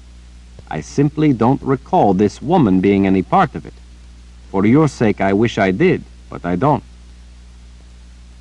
For every single instance where Calen had been present, Kara remembered it either differently or not at all.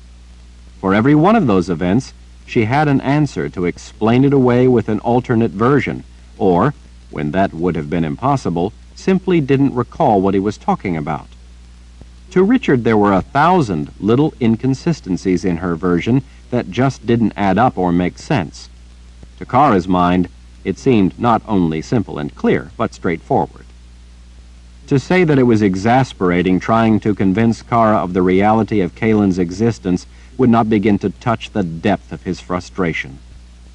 Because it was pointless to continue to remember significant events in an effort to try to help her remember, when it never did any good, Richard had lost interest in trying to bring Kara around to reality. She simply didn't recall Calen. It seemed that her mind had healed over missing chunks of what had really happened. Richard realized that there had to be an actual rational cause, possibly some kind of spell or something that was altering her memory, altering everyone's memory.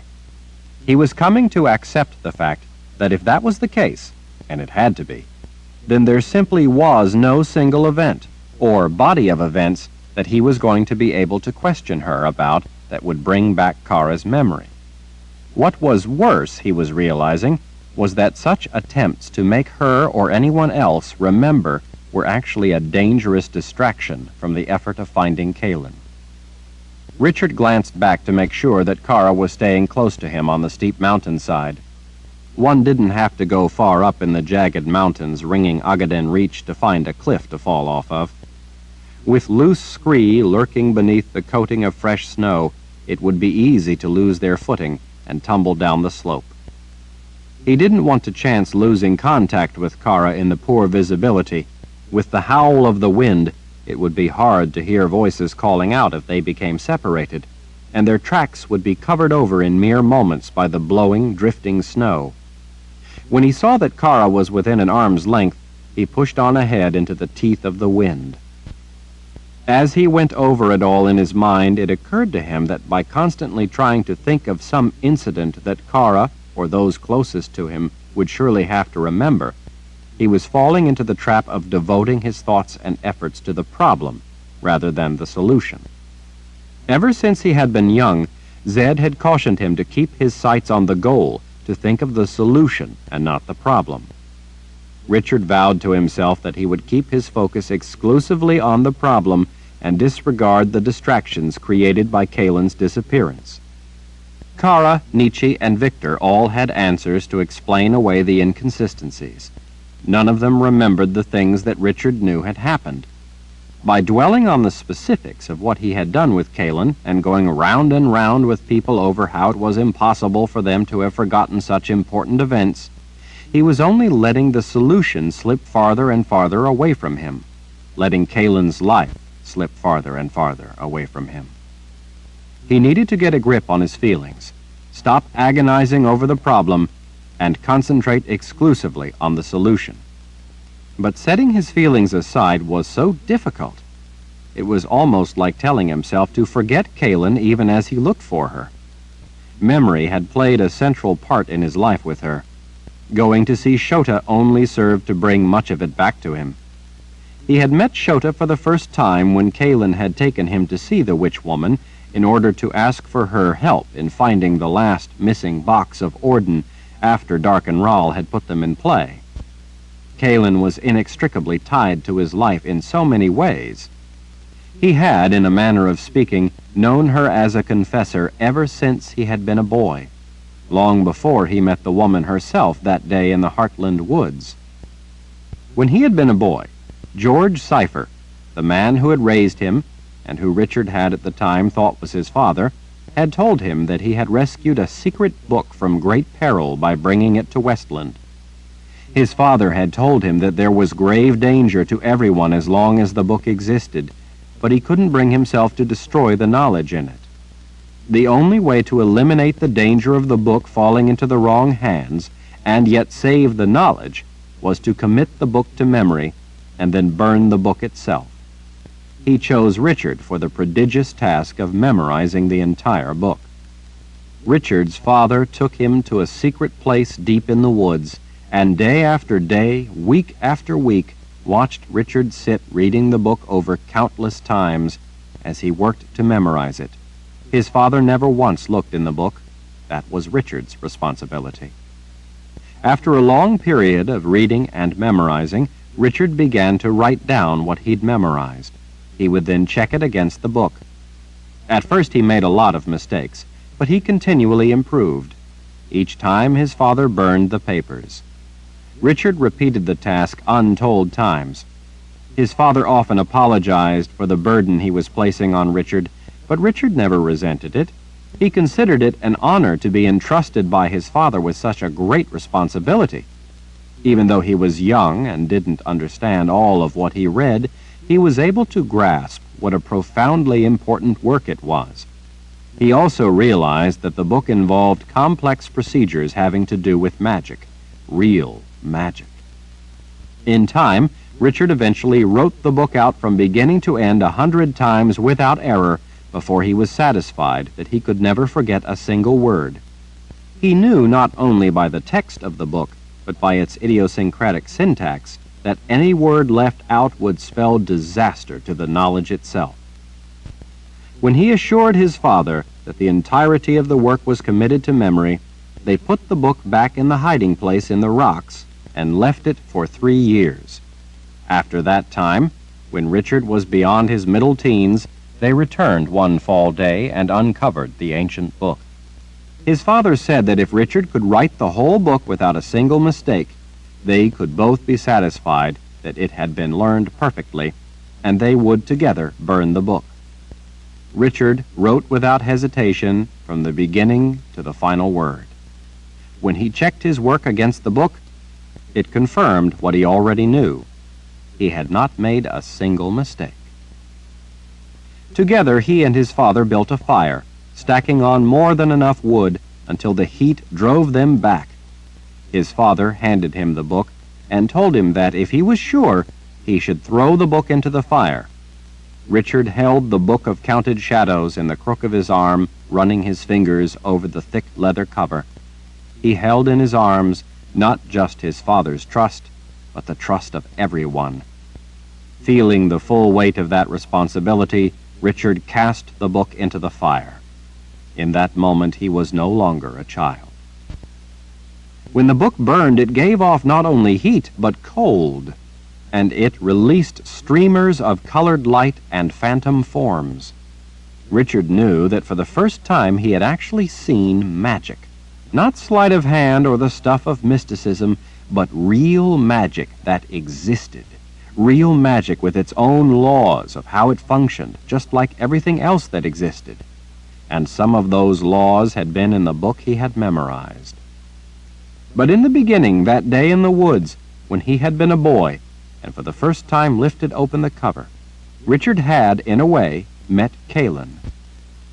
The Book of Counted Shadows began with the words, "Verification of the truth of the words of the Book of Counted Shadows, if spoken by another rather than read by the one who commands the boxes, can only be ensured by the use of a confessor." Calin was the last confessor. The day he met her, Richard had been looking for clues to his father's murder. Darken Rahl had put the boxes of Orden in play, and in order to open them, he needed the information in the Book of Counted Shadows. He didn't know that by that time, the information existed only in Richard's mind, and that to verify it, he would need a confessor, Calin. In a way, Richard and Calin had been bound together by that book and the events surrounding it from the time Richard had first opened the cover and encountered the strange word, confessor. When he met Calin in the woods that day, it seemed to him that he had always known her. In a way, he had. In a way, she had played a part in his life, been a part of his thoughts ever since he had been a boy. The day he first saw her standing on a path in the Heartland woods, his life suddenly became whole, even though at the time he had not known that she was the last living confessor.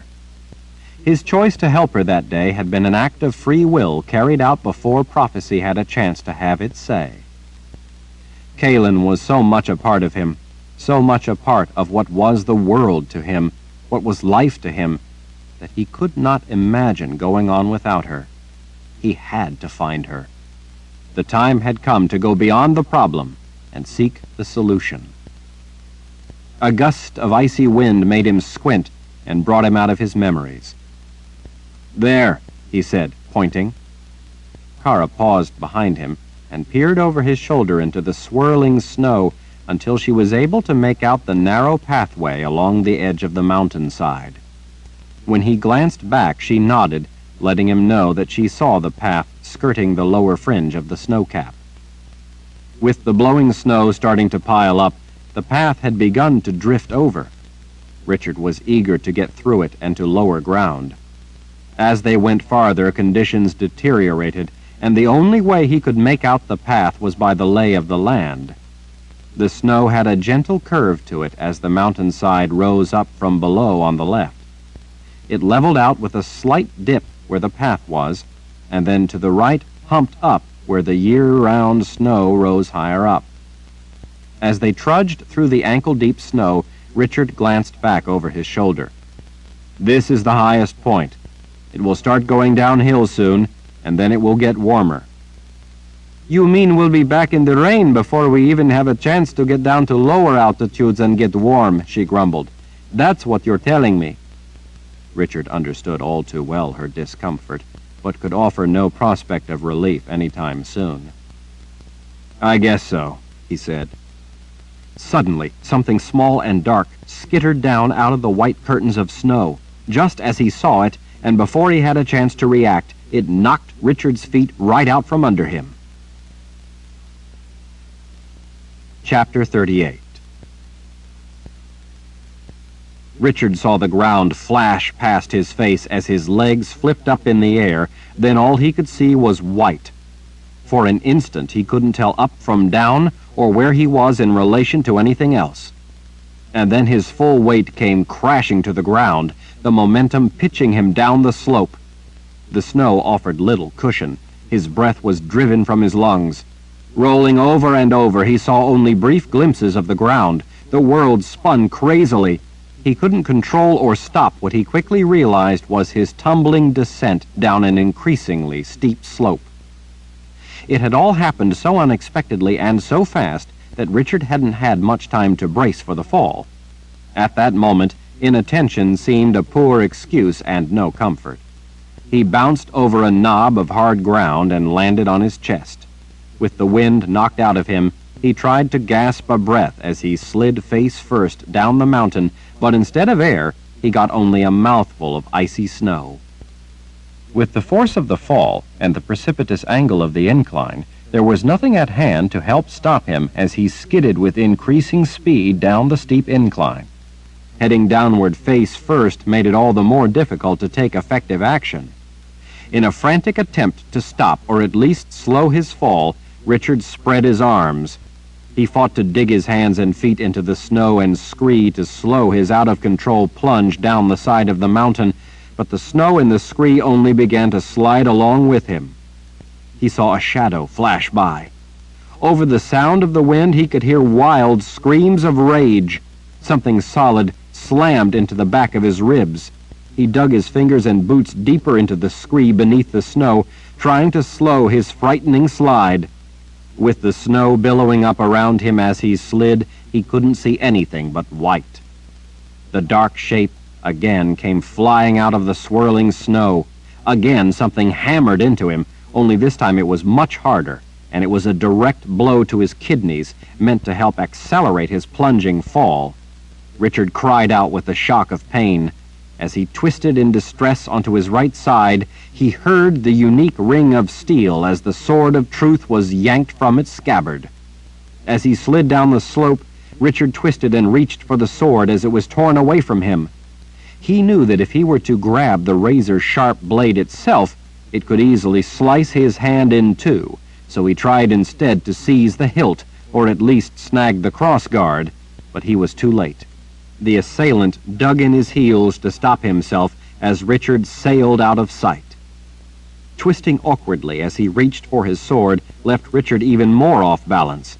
As he bounced over the uneven ground, he was thrown into a head-first roll.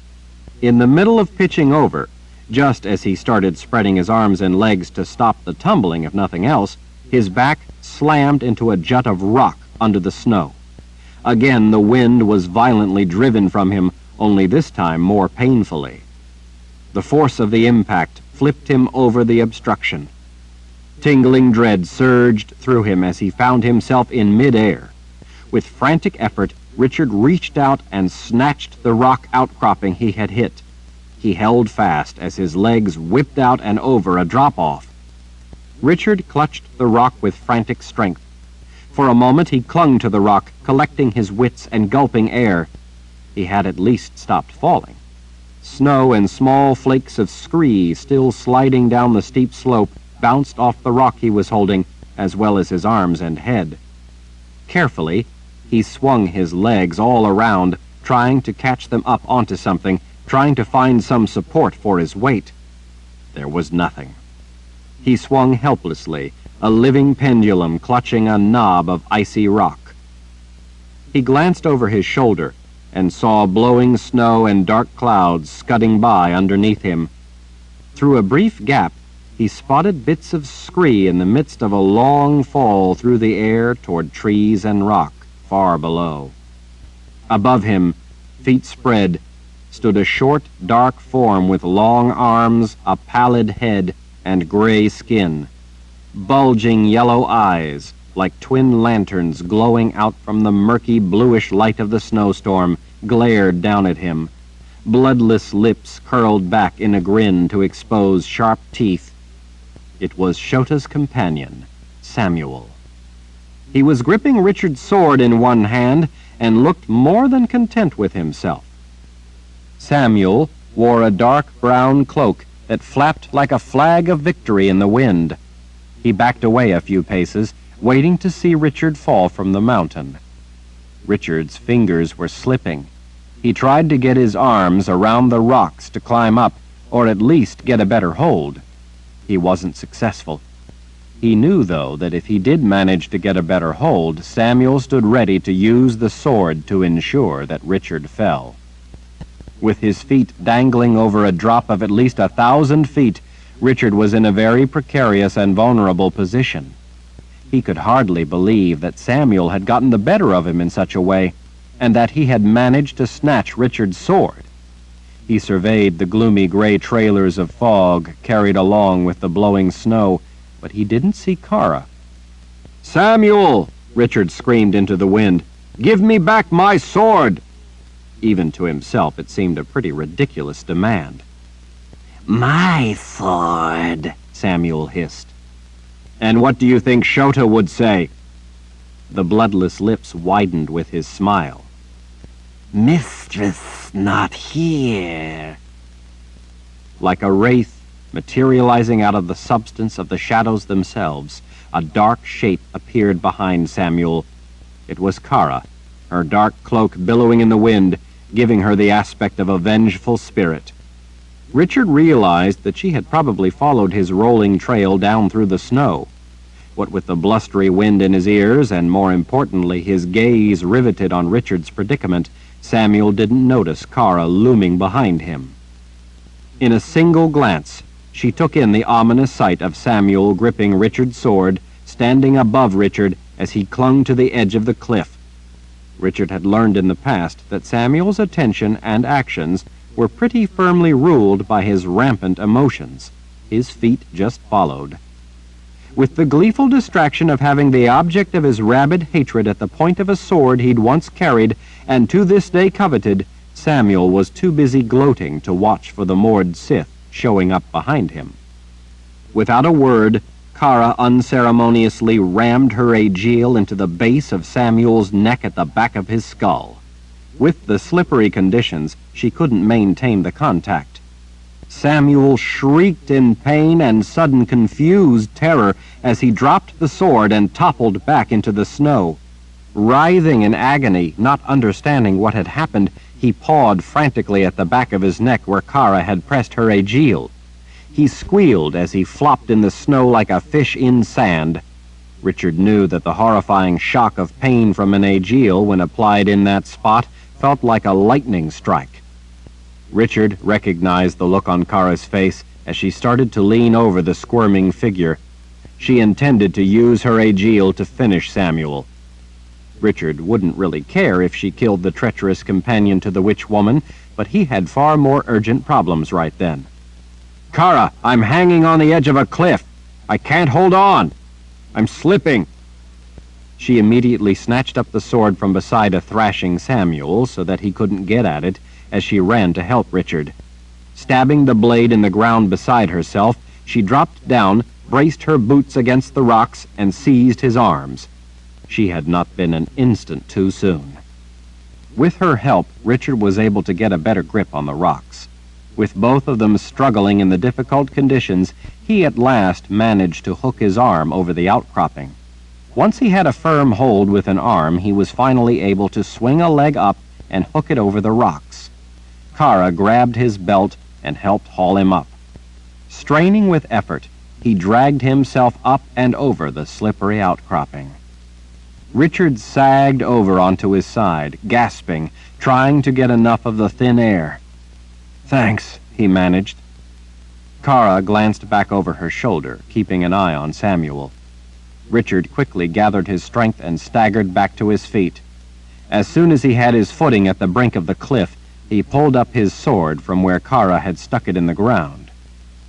He could hardly believe that Samuel had managed to catch him off guard that way. Ever since Richard and Kara had left their camp that morning, he'd been watching for Samuel to show up unexpectedly. He knew, though, that despite expecting such an attack, it was impossible to forestall it every moment, much as it had been impossible to stop every arrow that morning that Kalin had disappeared. Richard brushed some of the snow off his face. The tumbling fall, the sudden plunge, and hanging by his fingers over a cliff had left him shaken, but more than anything, angry. Samuel, still lying crumpled in the snow, wriggling and squirming, puled to himself, mumbling something Richard couldn't hear over the sound of the wind. When Samuel saw Richard stalking toward him, he scrambled awkwardly to his feet, still suffering from the lingering pain. Despite that pain, though, he saw what he wanted. Mine!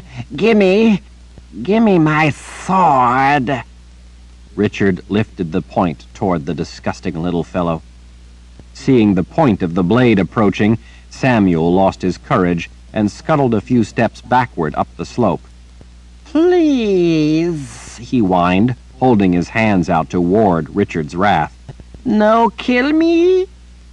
What are you doing here? Mistress sends me. Shota sent you to kill me, did she? Richard mocked. He wanted Samuel to admit the truth.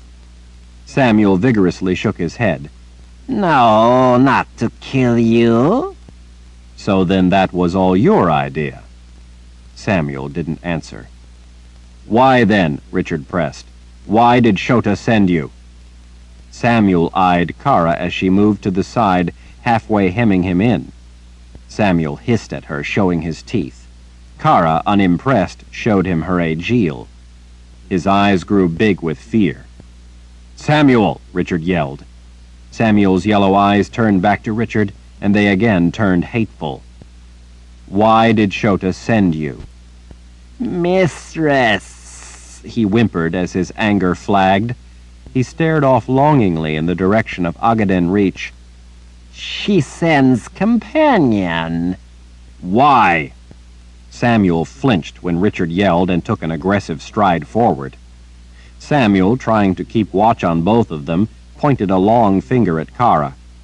Mistress say for you to bring pretty lady. This was a surprise, for two reasons. Pretty lady was what Samuel had always called Kalin. Secondly, Richard would never have expected that Shota would want Kara to come down into Agaden Reach with him. He found that somehow troubling. Why does she want the pretty lady to come with me? Don't know. Samuel's bloodless lips pulled back in a grin. Maybe to kill her. Kara waggled her aegil for him to see. If she tries, maybe she will get a lot more than you got. Maybe I'll kill her instead. Samuel squealed in horror, his bulging eyes going wide. No kill mistress. We didn't come to harm Shota, Richard told him, but we will defend ourselves. Samuel pressed his knuckles to the ground as he leaned toward Richard. We will see, he growled with contempt, what mistress does with you, seeker. Before Richard could answer, Samuel suddenly darted off into the swirling snow. It was surprising how fast he could move. Kara stared after him, but Richard caught her arm to stop her. I'm in no mood to go running after him, he said. Besides, it's unlikely we'll catch him. He knows the trail, and we aren't familiar with it. We can't follow his tracks as fast as he can make them.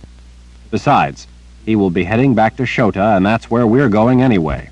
No use to waste our energy when we'll catch up with him in the end. You should have let me kill him. Richard started up the slope toward the trail. I would have, but I can't fly. I suppose, she conceded with a sigh. Are you all right? Richard nodded as he slid the sword home into its scabbard, putting away, too, the flush of hot anger. Thanks to you. Kara flashed him a self-satisfied smile. I keep telling you you couldn't get along without me. She glanced around in the gray-blue murk. What if he tries that again? Samuel is basically a coward and an opportunist. He only attacks when he thinks you're helpless. He is without any redeeming qualities as far as I can tell. Why would the witch woman keep him around? I don't know. Maybe he's just a sycophant and she enjoys the groveling. Maybe she lets him stay around to run errands for her. Maybe Samuel is the only one who would willingly be her companion. Most people are terrified of Shota, and from what I hear, no one will come near this place. Although, from what Kaylin told me, witch women can't help bewitching people. It's just the way they are. Even if they didn't, Shota is certainly seductive in her own right, so I imagine that if she really wanted a worthwhile companion, she could have her pick. Now that we've driven him off, I really doubt that Samuel would have the courage to attack again. He's delivered Shota's message. Now that we've scared him and hurt him, he will probably want to run back to Shota's protection. Besides, he probably thinks she may kill us, and he'd be just as happy to have her do it. Kara stared off into the swirling snow for a moment before following Richard up the steep slope. Why do you think Shota would send a messenger to make sure that I come with you down into Agaden Reach? Richard found the trail and started down it. He saw Samuel's footprints, but they were already filling in with the blowing snow. I don't know. That part has me puzzled. And why does Samuel think that your sword belongs to him? Richard slowly let out a deep breath.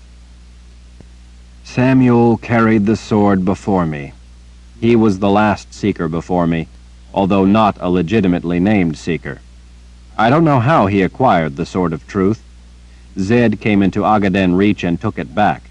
Samuel believes that the sword still belongs to him. Kara looked incredulous. He was the last seeker? Richard cast her a meaningful look. He didn't have the magic, the temperament, or the character required by the sword to be the true seeker of truth. Because he wasn't able to be the master of the sword's power, that power changed him into what you see today. Chapter 39. With one finger, Richard swiped the sweat and drizzle from his brow. Little light penetrated the gloom at the lower stories of the swamp, but even without the sun beating down on them, the steamy heat was oppressive. After coming down from the storm raging up in the mountain pass, Richard didn't mind the heat so much as he otherwise might have. Kara wasn't complaining either, but then she rarely did about her own discomfort. As long as she was near him, she was satisfied, although whenever he did anything she considered risky, it did tend to make her ill-tempered, which explained her irritable disposition about going to see Shota. Here and there in the mud and soft ground of the forest floor, Richard saw fresh footprints left by Samuel. It was clear to Richard that Shota's companion had been eager to get back to her protection and had hurried along the trail at a constant lope. Kara, too, saw the tracks. Richard had been impressed when she had pointed them out when she'd first spotted them.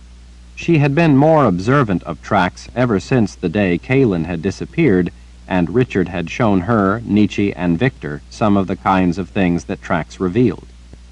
Even though Samuel's tracks made it clear that he had been rushing, and it didn't look like he intended to try to jump them again, Richard and Kara still kept careful watch in case he, or anything else, were to be lurking in the shadows. The swamp was, after all, a place meant to keep intruders away.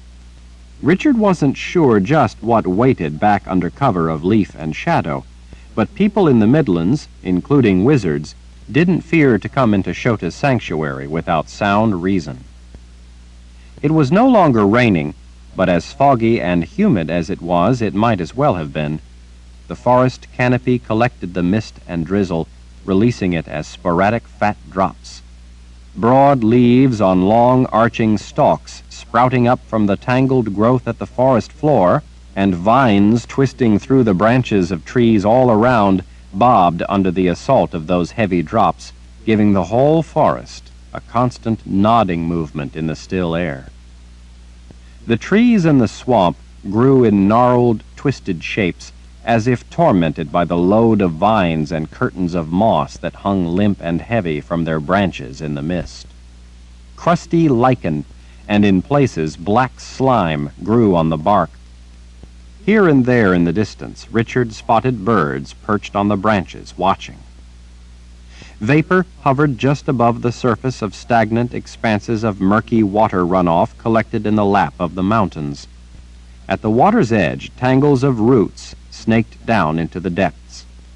Things moved through the dark pools, lifting the film of duckweed on the slow rolling waves. From the shadows back across the water, eyes watched. All around, the cacophonous calls of birds rang through the damp air, while Richard and Kara had to swish at the bugs buzzing around them. Other animals back in the mist let out whoops and whistles. At the same time, the thick, still vegetation and the oppressive, muggy weight of the air lent the place a kind of uneasy stillness. Richard saw Kara wrinkle her nose at the pervasive, rotting stench. The path through the dense growth almost seemed more like a living, growing tunnel. Richard was glad they didn't have to venture off the trail and back into the surrounding quagmire. He could imagine all too well claws and fangs waiting patiently for dinner to happen by. When they reached the brink of the gloomy swamp, Richard paused in the deep shadows. Peering out of the dark tangle of branches, hanging moss, and clinging green growth was like looking out from a cave at a glorious new day beyond. Despite the drizzle and mist up in the swamp, the late-day sun had broken through the cloud cover in places to cast golden shafts of sunlight on the distant valley, as if it were a jewel on display. Around the verdant valley, the rocky gray walls of the surrounding mountains ascended almost straight up into a dark rim of clouds. As far as Richard knew, there was no way into Shota's home but through the swamp. The valley floor below was spread with a rolling carpet of grasses dotted with wildflowers. Stands of oak, maple, and beech mottled some of the hills and congregated in low places along the stream, their leaves shimmering in the late light. In the dark forest where Richard and Kara stood, it felt like standing in night, looking out on day. Not far off, through the vines and brush, water tumbled off the craggy rock at the edge of the swamp to disappear into vertical columns of mist on its way down to the clear pools and streams far below, where it made a distant roar that, at their height, sounded like little more than a hiss. That spray and mist wet their faces as they gazed off the edge of the cliff. Richard led Kara through a narrow path off the main trail that simply ended at the cliff. The small side track would be nearly impossible to find had he not known where to look for it from his previous visit. It passed through a maze of boulders nearly hidden beneath a layer of pale green ferns. Vines, moss, and brush also helped conceal the obscure route. At the edge, they finally began the descent. The trail down into the valley in large part was made up of steps, thousands of them, cut from the stone of the cliff wall itself. Those steps twisted and tunneled and turned ever downward, following the natural shape of the tiers of rock, sometimes following around soaring natural stone columns, only to spring back on themselves to pass underneath the pathway bridging above. The view on the way down the side of the cliff was spectacular. The streams carrying mountain runoff meandering through gentle hills were as beautiful as any Richard had ever seen. The trees in places gathered into bands and in other spots standing alone as a single monarch atop a hill were as calm and inviting a sight as he could hope for. In the distant center of the valley, set among a carpet of grand trees, was a beautiful palace of breathtaking grace and splendor. Delicate spires stretched into the air, wispy bridges spanned the high gaps between towers, and stairs spiraled around turrets. Colorful flags and streamers flew atop every point. If a majestic palace could be said to look feminine, this one did. It seemed a fitting place for a woman like Shota. Other than his home of Heartland and the mountains to the west of there, where he had taken Kaylin to recover over the span of a magical summer, Richard had never seen another place to compare to this valley. That alone had given him pause in his judgment about Shota before he'd met her for the first time. Passing through the swamp back then, he had thought it a fitting place for a witch to live. When he had been told that the valley was actually her home, he had thought that surely someone who could call such a peaceful, beautiful place home had to have some good qualities. Later, when he had seen the beauty of the people's palace darken Ral's home, he came to discount such indulgent notions. At the bottom of the cliff beside the waterfall, a road led off through grassy fields to wind its way among the small hills. Before they took to the road, though, Kara asked if they could take the opportunity for a quick dip to get clean. Richard thought it sounded like a good idea, so he stopped and took off his pack. Most importantly, he wanted to wash the painful burns so they would have a better chance to heal. He was drenched in sweat and filth and imagined that he must look like a beggar. Kaelin had told him once that it was important to convey the proper impression to people. She had wanted him to come up with something better than his woods guide attire. At the time, she had been trying to tell him that if he expected people to believe in him and follow him, if he was to be the Lord Ral and command the Daharan Empire, he had to look the part. Appearance, after all, was a reflection on what a person thought of themselves, and therefore, by extension, of others. A person crippled by self-loathing or self-doubt reflected those feelings in their appearance. Such visual clues did not inspire confidence in others because, and while not always completely accurate, for the most part they did reflect the inner person, whether or not that person realized it. No self-respecting bird in good health would allow its feathers to look ruffled. No confident cougar would let its fur long remain matted and dirty. A statue meant to represent the nobility of man did not convey that concept by portraying him disheveled and dirty. Richard had understood Kaelin's point, and in fact had already begun to see to it before she mentioned it. He had found most of an outfit from a former war wizard up in the wizard's keep. He used the important elements of that outfit and had some other things made. He didn't know how it impressed other people, but he remembered quite clearly how it had impressed Kaelin. Richard went around the rocks at the bottom of the waterfall to find a private place for a quick wash, while Kara picked another spot for herself. She promised that she wouldn't be long. The water felt soothing, but Richard didn't want to waste any time. He had a lot more important matters on his mind. Once rinsed clean of sweat and grime, and after cleaning the burns, he put on his war wizard's outfit, which he had pulled from his pack. He thought that today of all days would be the proper day to appear to Shota as a leader come to speak with her, rather than a helpless beggar. Over black trousers and a black sleeveless shirt, he put on his black open-sided tunic, decorated with symbols snaking along a wide gold band running all the way around its squared edges. A wide, multi-layered leather belt bearing a number of silver emblems in ancient designs held a gold-worked pouch to each side and cinched the tunic at his waist. Pins on the leather lashing around the tops of his black boots also carried those symbols. He carefully placed the ancient tooled leather baldric holding the polished gold and silver wrought scabbard over his right shoulder and attached the sword of truth at his left hip. While to most people the sword of truth was an awesome weapon, and it certainly was that, it was much more to Richard. His grandfather, Zed, in his capacity as first wizard, had given the sword to Richard, naming him Seeker. In many ways, that trust was much the same as his father's trust had been in asking him to memorize the book. It had taken Richard a long time to come to fully understand all that the trust and responsibility of carrying the sword of truth meant. As a formidable weapon, the sword had saved his life countless times. But it had not saved his life because it came with redoubtable power, or because it was capable of remarkable feats. It had saved his life because it had helped him learn things not just about himself, but about life.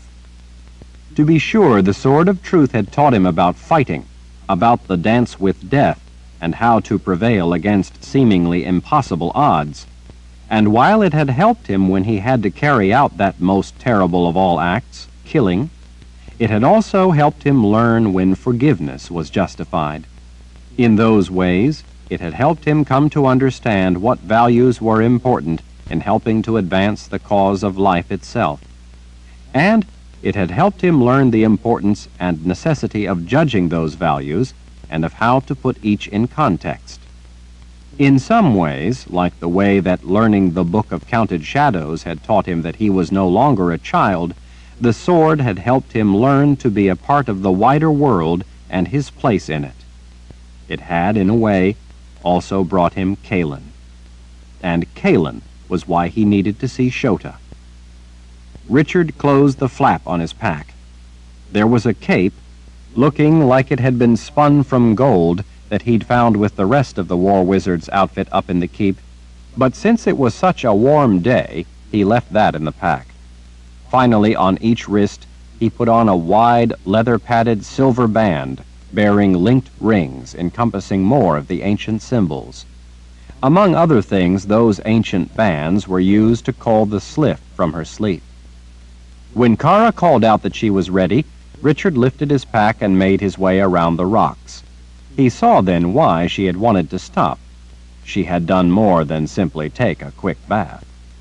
She had put on her red leather outfit. Richard cast a meaningful glance at the Mord Sith's blood-red uniform. Shota may be sorry she invited you to the party. Kara's smile said that if there was any trouble, she would see to it.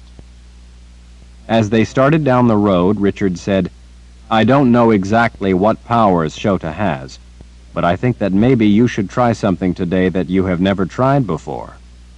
Kara frowned. What would that be? Caution. Chapter 40. Richard scanned the surrounding hills, watching for any sign of danger, as he and Kara entered a place where the magnificent beech and maple trees had grown clustered together at the top of a rise. The straight, tall trunks forked ever wider in gentle ascending arcs, giving Richard the sense of massive columns holding up the vaulted ceiling of a great green cathedral. The fragrance of wildflowers drifted in on a gentle breeze. Through the canopy of rustling leaves, he could get tantalizing glimpses of the soaring spires of Shota's palace. Streamers of golden sunlight flickered through the leaves and cavorted around on the low grass. Water from a spring burbled up through an opening in a low boulder and ran down its smooth sides into a shallow, meandering stream. Spread through the stream were rocks covered with a coat of fuzzy green moss. A woman, with a thick mane of blonde hair and wearing a long black dress, sat in the dappled sunlight on a rock beside the stream, leaning on one graceful arm as she ran her fingers through the clear water. She seemed to glow. The very air around her seemed to glow. Even with her back to him, she looked all too familiar. Page 391. Kara leaned toward Richard and spoke in a confidential tone. Is that Nietzsche? In a way, I wish it were, but it isn't. Are you sure? Richard nodded. I've seen Shota do this before. The first time I ever saw her, in that exact same place, she appeared to me as my deceased mother. Kara glanced over at him. That's a rather cruel deception. She said that it was a gift. A kindness, meant only to briefly bring a cherished memory to life. Kara huffed skeptically. So why would she be trying to make you remember Nietzsche? Richard looked over at Kara, but didn't have an answer for her. When they finally reached the rock, the woman gracefully rose and turned to him. Blue eyes he knew met his gaze. Richard, the woman who looked like Nietzsche said. Her voice had the exact same silken quality as Nietzsche's. The low neckline of the laced bodice seemed to Richard to be cut even lower than he recalled. I'm so pleased to see you again. She rested her wrists on his shoulders, casually locking her fingers together behind his head. The air around her seemed filmy, giving her a soft, blurred, surreal appearance. "So very pleased," she added with breathless affection. She could not have looked or sounded any more like Nietzsche if it had been Nietzsche herself. The illusion was so convincing that Kara stood with her jaw hanging. Richard almost felt a sense of relief at seeing Nietzsche again. Almost. "Shota, I've come to talk with you." "Talk is for lovers," she said, a coy smile seeping through her exquisite features. She slipped her fingers into the hair at the back of his head as her soft smile warmed affectionately. Her eyes, joining in her smile, reflected her delight at seeing him. She seemed at that moment more pleased, more quietly satisfied, more at peace than he had ever seen Nietzsche look. She also looked so much like Nietzsche that he was having trouble convincing himself to keep in mind that it was Shota. If nothing else, she acted far more in character with Shota than with Nietzsche. Nietzsche would never be so forward. It had to be Shota. She gently pulled him closer. At that moment, Richard had trouble trying to think of a reason to resist. None came presently to mind. He couldn't stop gazing into her alluring eyes.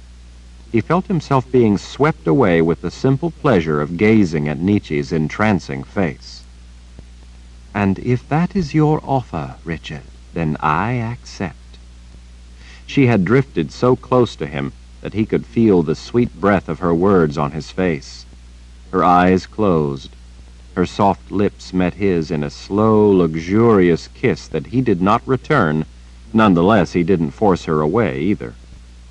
As her arms drew him tighter into the embrace, into the kiss, it seemed to scramble his thinking and completely immobilize him.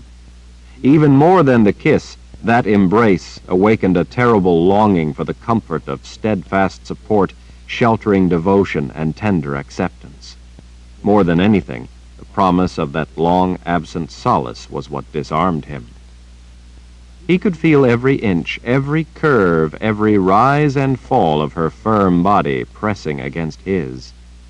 He knew that he was trying to think of something other than that kiss, that embrace, that body, but he couldn't for the life of him remember what it was.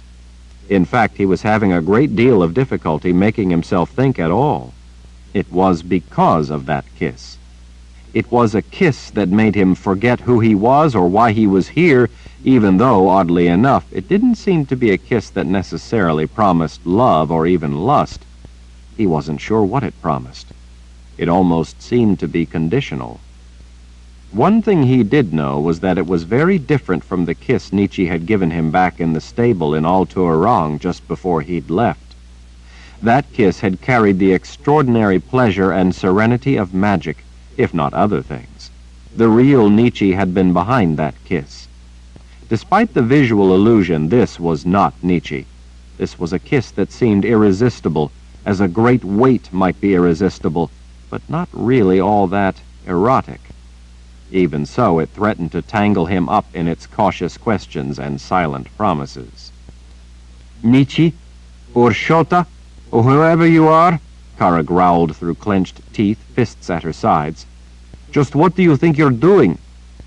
She pulled away, turning her head slightly, her cheek resting against Richard's, to gaze curiously at Kara. Delicate fingers idly twined their way through the hair at the back of his head. Richard's mind was reeling. Kara backed away a bit as Shota in Nietzsche's skin, with her other hand, tenderly cupped the moored Sith's chin. "Why? Nothing more than what you want." Kara backed another step so that her face would be out of range of the comforting hand. "What?" "This is what you want, isn't it? I would think that you would be grateful that I'm helping you with your grand plan." Kara planted her fists on her hips. "I don't know what in the world you're talking about." "Why so angry?" The smile turned sly. "I didn't come up with this, you did. This is your plan, the one you hatched all by yourself. I'm simply helping you bring it to life." "What makes you think—" Kara seemed to run out of words. The blue-eyed gaze that looked so much like Nietzsche's slid to Richard. The smile returned as she studied his features from only inches away. This young woman is such a dear friend and loyal protector. Has your dear friend and loyal protector told you what she has all planned out for you, Richard? She touched his nose. Such plans they are, too. She has the rest of your life all thought out and arranged for you. You really should ask her sometime what she is plotting for you. Kara's face suddenly went slack with understanding, and then it went crimson. Richard grasped Shota by the shoulders and eased her back, forcing her hand to slip off his shoulder. At the same time, he renewed his efforts to regain control of himself. You've already said it. Kara is my friend. I do not fear what she may want for my life. You see, despite what friends and loved ones want for me or hope I will achieve, it's my life, and I decide what I will try to make of it. People can plan or hope all they want for those they care about, but in the end it is each individual who must take responsibility for their own life and make the choice for themselves. Her wide smile showed her teeth. How deliciously innocent you are to think such things. Her fingers combed back his hair. I would strongly advise you to ask her what she is plotting to do with your heart. Richard glanced to Kara. She looked at the same time on the verge of both exploding in rage and fleeing in panic. Instead of either, she stood her ground and kept quiet. Richard didn't know what Shota was talking about, but he did know that this was not the time or place to find out. He couldn't allow Shota to lead him away from his purpose. He also noticed that Kara had a white-knuckled fist around her aegil. Shota, enough of this charade. Kara's wishes and intentions are my concern, not yours. Nietzsche smiled sadly. So you think, Richard. So you think. The hazy air around the woman shimmered, and Nietzsche was no longer Nietzsche, but Shota. She was no longer a dreamy phantasm, but a clear vision. Her hair, instead of blonde, was just as thick, but a wavy auburn. Her black dress had changed into a wispy, variegated gray, layered affair, cut just as low, with loose points that lifted ever so slightly in the breeze. She was every bit as beautiful as the valley around her. As Shota turned her attention to Kara, her expression tightened dangerously. You hurt Samuel. I'm sorry, Kara said with a shrug. I didn't mean to hurt him. Shota arched an eyebrow over her threatening glare, as if to say she didn't believe a word of it. I meant to kill him, Kara said. Shota's anger melted away. An incandescent smile accompanied a genuine, if brief, laugh. She regarded Richard with a sidelong glance, the smile still on her lips. I like her. You can keep her. Richard recalled that Kara had once made that very same pronouncement to him about Kalin. Shota, I told you, I have to talk to you. Her bright, clear almond eyes took him in with a sense of wonder.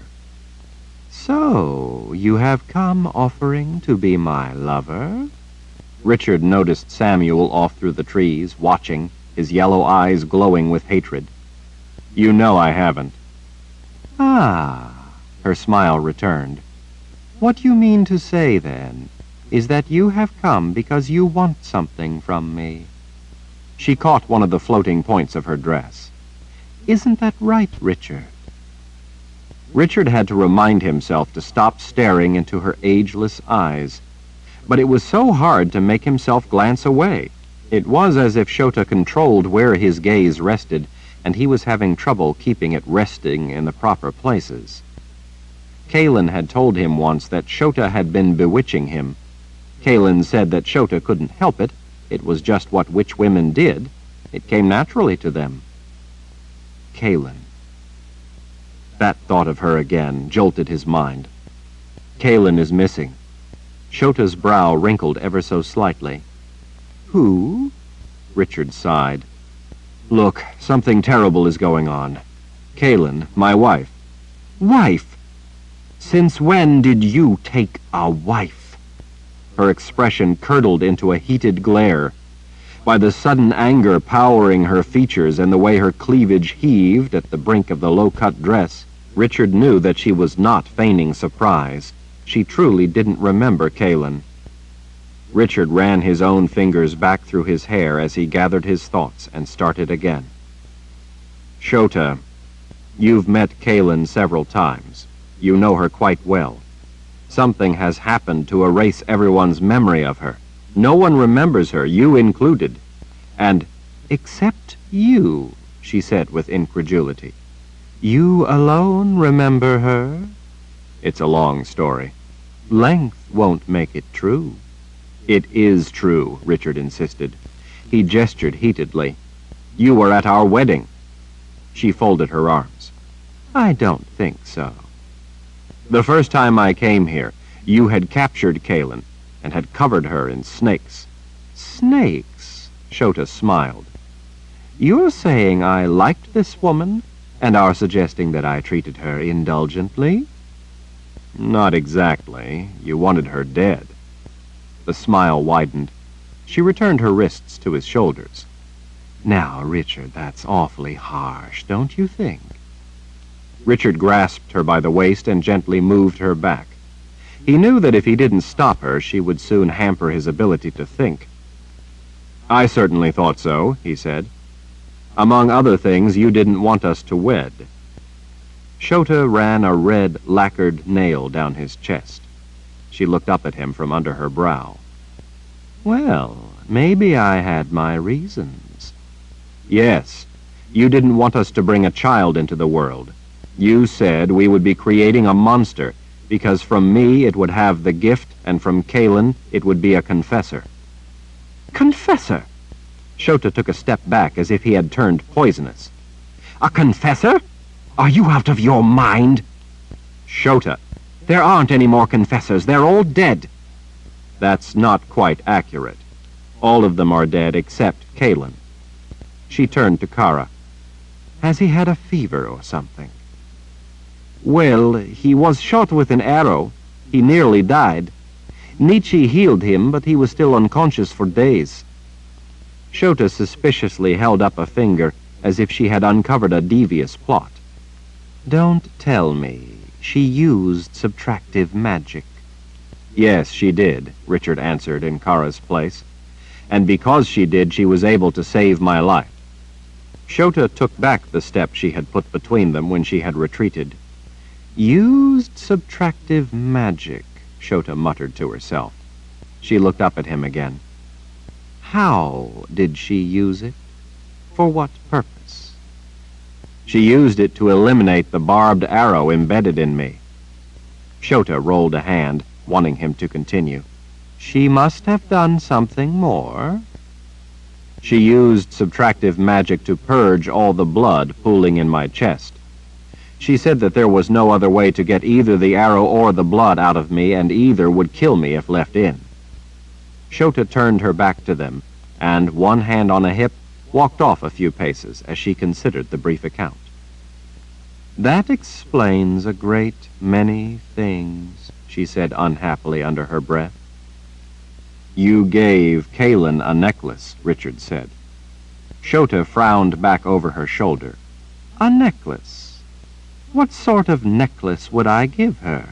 And why, my dear boy, do you imagine I would ever do such a thing for your lover? Wife, Richard corrected. You and Kaelin had spent time together, by yourselves, and had come to an understanding of sorts. You gave the necklace to Kaelin as a gift, so that she and I could, well, be together. It had some kind of power so that we wouldn't conceive children. While I don't agree with your view of future events, right now, what with the war and all, we decided to accept your gift and the truce that went with it. I can't imagine how you could possibly imagine that I would do any of those things. Shota looked to Kara again. Did he have a bad fever on top of the injury? Richard might have thought that Shota was being sarcastic, but he could see by the look on her face that she was asking a serious question. Not exactly a bad fever, Kara said hesitantly. It was a slight fever. Nietzsche said, though, that his problem was partly with how close he came to death, but mostly had to do with the extended time that he was unconscious. Kara sounded rather reluctant to speak about it to a person she considered a potential threat, but she at last finished her answer. She said that he was suffering from delirium. Shota folded her arms as she heaved a sigh while taking him in with her almond eyes. "What am I to do with you?" she murmured half to herself. "The last time I was here," Richard said, "you told me that if I ever came back into Agaden Reach, you would kill me." She showed no reaction. "Did I now? And why would I say such a thing?" "I guess you were rather angry with me for refusing to kill Kalen and for refusing to allow you to do it." He pointed with his chin back up toward the mountain pass. "I thought you might have meant to keep your word, and so you sent Samuel to fulfill your threat." Shota glanced to her companion off through the trees. He looked suddenly alarmed. "What are you talking about?" she asked with a frown as she looked back at Richard. "Are you claiming you didn't know?" "Know what?" Richard briefly considered the angry yellow eyes glaring at him. "Samuel hid up in the pass and jumped me from out of the storm. He snatched my sword and kicked me over a cliff. I just managed to catch the edge. If Kara wouldn't have been there, Samuel would have used the sword to see to it that I fell from the cliff. He very nearly killed me. That he didn't wasn't because he didn't intend to or try his best." Shota's glare glided to the dark figure crouched off in the trees. "Is that true?" Samuel could not bear her scrutiny. Puling with self-pity, his gaze sank to the ground. That was answer enough. "We will discuss this later," she told him in a low voice that carried unequivocally through the trees and gave Richard goosebumps. "That was not my intention, Richard, nor my orders, I can assure you. I told Samuel only to invite your devious little guardian to come along." "You know what, Shota? I'm getting pretty tired of Samuel trying to kill me and you then claiming that you never gave him any such instructions. One might have been credible, but it's growing too routine. Your innocent surprise every time it happens is beginning to strike me as rather convenient. It appears to me that you find deniability quite useful, and so you stick to it." "That isn't true, Richard," Shota said in a measured tone. She unfolded her arms and clasped her hands as she looked at the ground at her feet. "You carry his sword. Samuel is a little touchy about that. Since it was taken from him, not given freely, that means it still belongs to him." Richard nearly objected, but then reminded himself that he wasn't there to argue the point. Shota's gaze rose to meet his. It came up angry. "And how dare you complain to me about what Samuel does without my knowledge, when you knowingly bring a deadly menace into the peace of my home?" Richard was taken aback. "What are you talking about?" "Don't play stupid, Richard. It doesn't fit you. You are hunted by a wildly dangerous threat. How many people have already died because they were unfortunate enough to be near you when the beast came looking for you? What if it decides to come here to kill you? You come here, and in so doing cavalierly risk my life without my permission, simply because you happen to want something? Do you think it's right that I'm put at risk of death because of your wants? Does the fact that you think I have something you need put my life at your disposal and therefore at great risk?" "Of course not," Richard swallowed. "I never looked at it that way." Shota threw her hands up. "Ah, so your excuse is that I am to be put in peril because you didn't think." "I need your help." "You mean you have come as a helpless beggar, begging for help, without regard to the danger it puts me in, simply because you want something?" Richard rubbed a fingertip across his forehead. "Look, I don't have all the answers, but I can tell you that I have good reason to believe that I'm right, that Kaylin exists and she has disappeared." "Like I said, you want something and you don't bother to consider the risk to anyone else?" Richard took a step closer to her. That isn't true, don't you see? You don't remember Kalen. No one but me does. Think, Shota. Think of what it means if I'm right. Her brow twitched as she puzzled at him. What are you talking about? If I'm right, then there is something gravely wrong in the world that's making everyone, including you, forget her. She has been wiped from your mind. But it's more serious than that. It's not just Kalen that is missing from everyone's mind.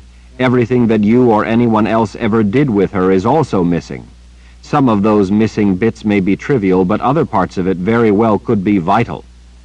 You don't remember that you said you would kill me if I ever came back here. That means that when you said that, in your mind, that threat had to be somehow connected to Kalen. She contributed to your choice to make that threat. Now, since you don't remember Kalen, you also don't recall saying that to me. What if there's something vastly important that you've likewise forgotten? Because you've forgotten Kalen, you've lost part of what you've done in your own life, lost some of the decisions you've made. How many ways do you have a connection with Kalen that you are completely unaware of that are now wiped away? How important are those missing bits? How much of your life has been altered because you now don't recall the changes in your thinking that you made because of her influence? Shota, don't you see the magnitude of the problem? Can't you fathom how this has the potential to change everyone's perception? If everyone forgets how Kalen changed their individual lives, they will act without the benefit of the shifts they made in their thinking. Richard paced, one hand on a hip, gesturing with the other. Think of someone you know. He turned back to her, meeting her gaze.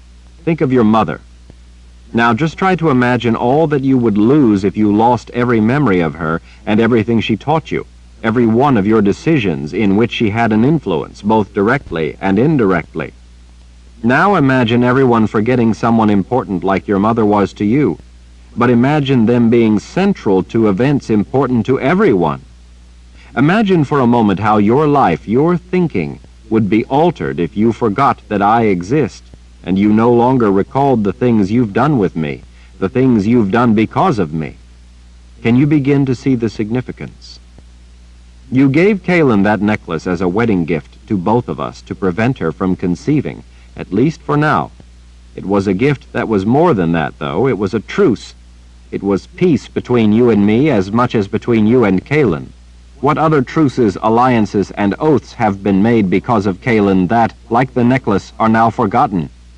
How many important missions will be abandoned? Don't you see? This holds the potential to throw the world into turmoil. I have no idea of the possible effects of such a wide-ranging event, but for all I know, it could alter the complexion of the fight for freedom. It could usher in the dawn of the imperial order. For all I know, it could usher in the end of life itself. Shota looked astonished. Life itself? Something this significant does not happen randomly. It's not an unfortunate accident or some casual mistake.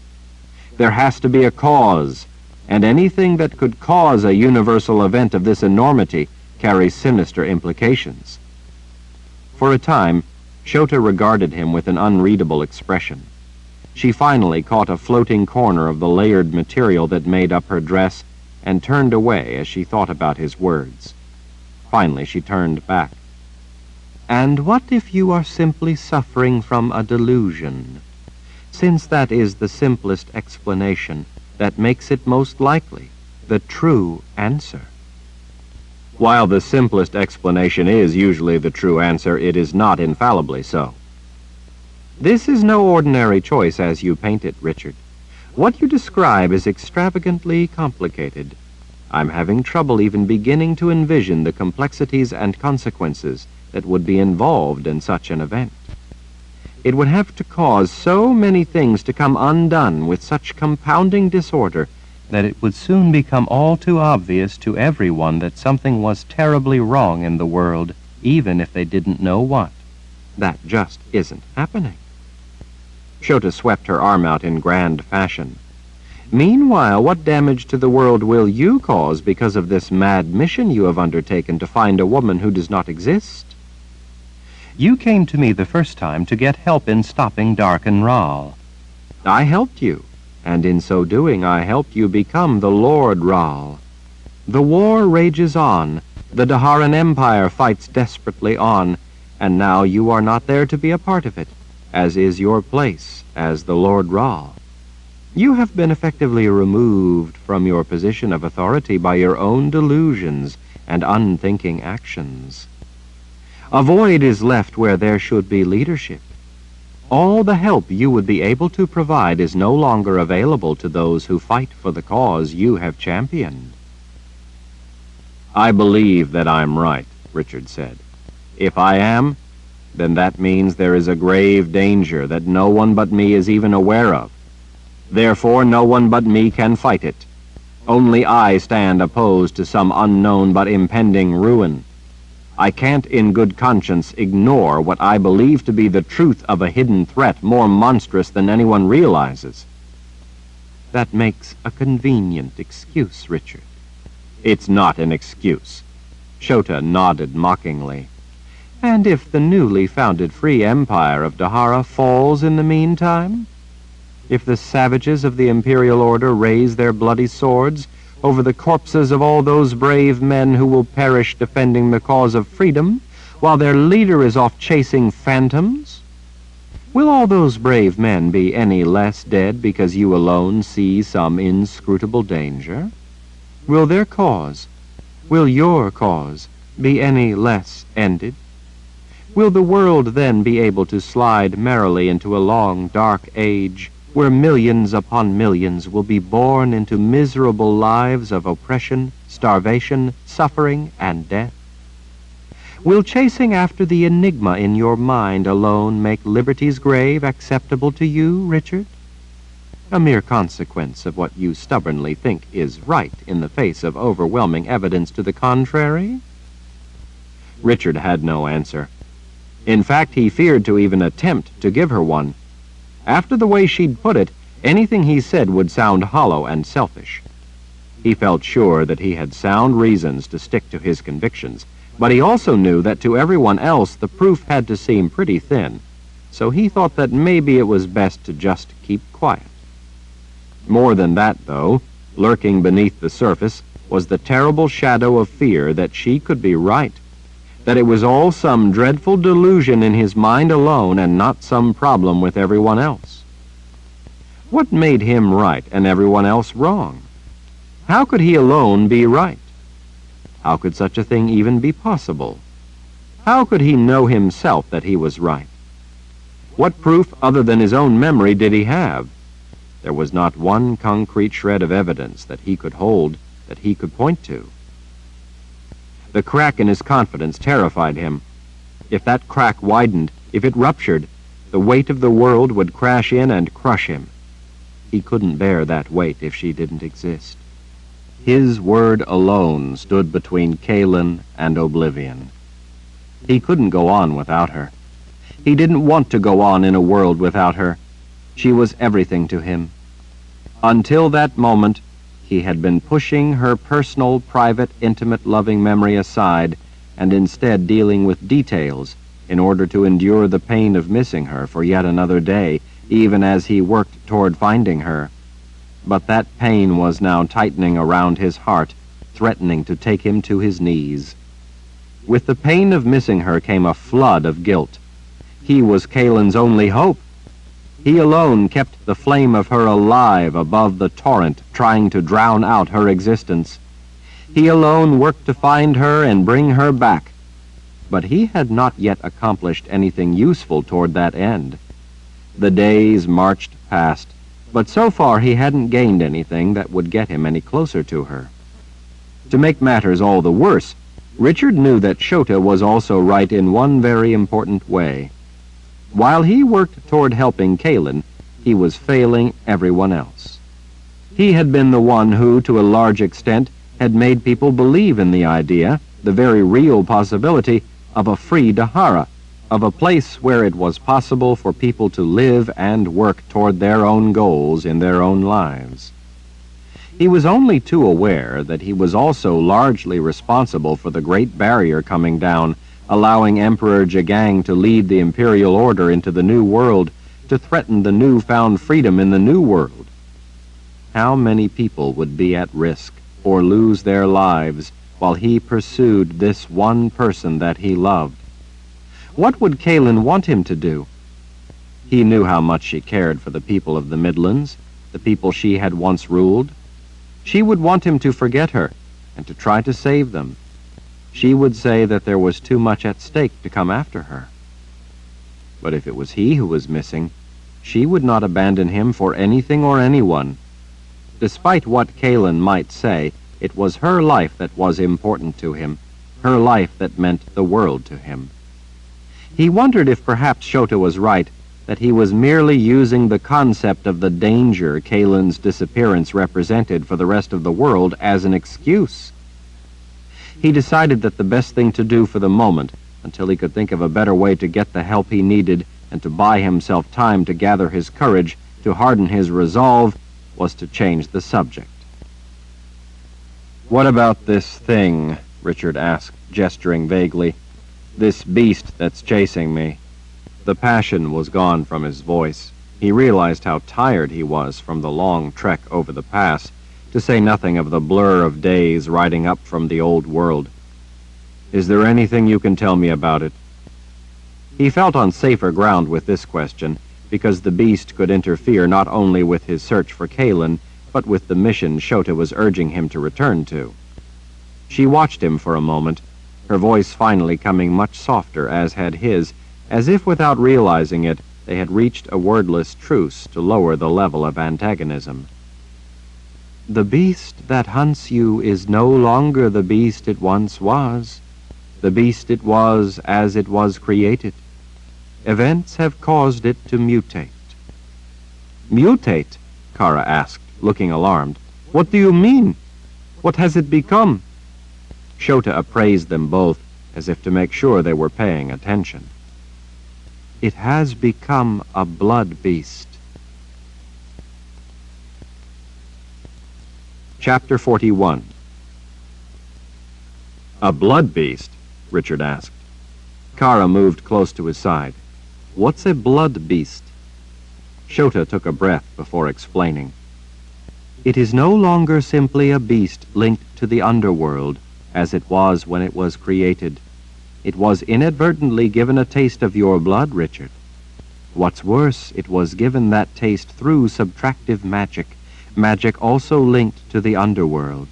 That event changed it into a blood beast." "So what does that mean?" Kara asked. Shota leaned closer, her voice dropping to little more than a whisper. "That means that it is now oh so much more dangerous." She straightened after she was sure she had made the intended impression. "I'm not an expert on ancient weapons created in the Great War, but I believe that once such a beast as this one has tasted the blood of its mark in such a way, there is no turning it back, ever." "All right, so it won't give up." Richard rested his palm on the hilt of his sword. "What can you tell me to help me kill it, then? Or at least stop it or send it back to the underworld? What does it do, precisely? How does it know that—" No, Shota waved a dismissive hand. "You are trying to think of this in terms of some ordinary threat hunting you. You're trying to put a nature to it, trying to give it a defining behavior. It has none. That is the peculiarity of this thing, the absence of a defining description, of a makeup. At least one that is of any use, since its nature is precisely that it has none. Because of that, it therefore cannot be predicted." "That makes no sense." Richard folded his arms, wondering if Shota really knew as much about this beast as she said she did. "It has to function by some fundamental nature. It has to behave in certain ways that we can at least come to understand and therefore begin to anticipate. We just need to figure it out. It can't possibly have no nature." "Don't you see, Richard? Right from the beginning, here you are, trying to figure it out. Don't you suppose that Jagang would know that you will try to figure it out so that you can defeat it? Haven't you done that sort of thing with him in the past? He has figured out your nature, and to counter you, he has created a weapon that, for that very reason, has no nature. You are the seeker. You seek answers to the nature of people or things or situations. To a greater or lesser extent, all people do. Had the blood beast a specific nature, its actions could then be learned and understood. If something can be understood enough to predict its behavior, then precautions can be taken. A plan to counter it can be made. Decoding its nature is essential to effective action being taken. That's why this thing has no nature, so that you can't do those things to stop it. Richard ran his fingers back through his hair. That doesn't make any sense. It's not supposed to. That, too, is part of its trait, to have no trait, to make no sense in order to foil you. I agree with Lord Rao, Kara said. It still has to have some kind of makeup, some way of acting and reacting. Even people who think they are being clever by trying to be unpredictable still fall into patterns even though they may not realize it. This beast can't just run around hither and thither, hoping to come across Lord Rao napping. In order to prevent it from being understood and stopped, this beast was intentionally created as a creature of chaos.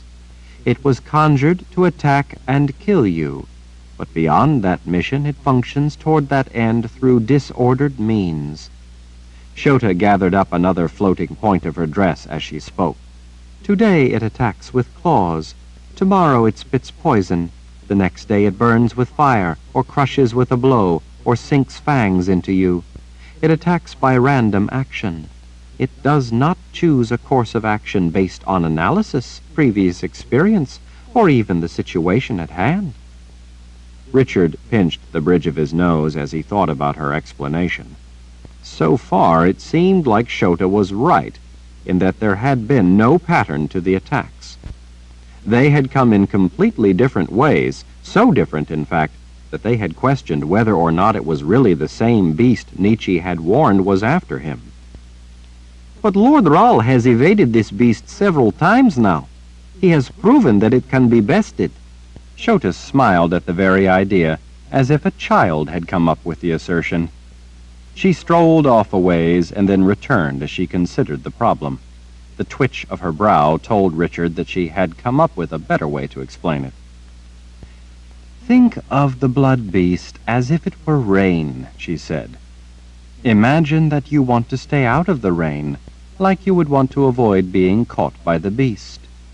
Imagine that your goal is to stay dry. Today you may be inside when the rain comes, so you remain dry. On another day, the rain may come on the other side of the valley, and you again stay dry. Another day you leave an area just before the rain begins. Another day you may decide not to travel, and there the rain visits. Maybe on another day, as you walk down a road, the rain moves in and falls in the field to your right. But on the road and to your left it remains dry. Each time the random rain event missed you, and you stayed dry, sometimes because you took preventative measures, such as staying inside, and sometimes by sheer chance. But as often as it rains, you realize that it will sooner or later get you wet. So you may decide that the best approach in the long run is to gain an understanding of exactly what you are up against. Therefore, in an effort to understand your adversary, you watch the sky and try to learn to predict the rain.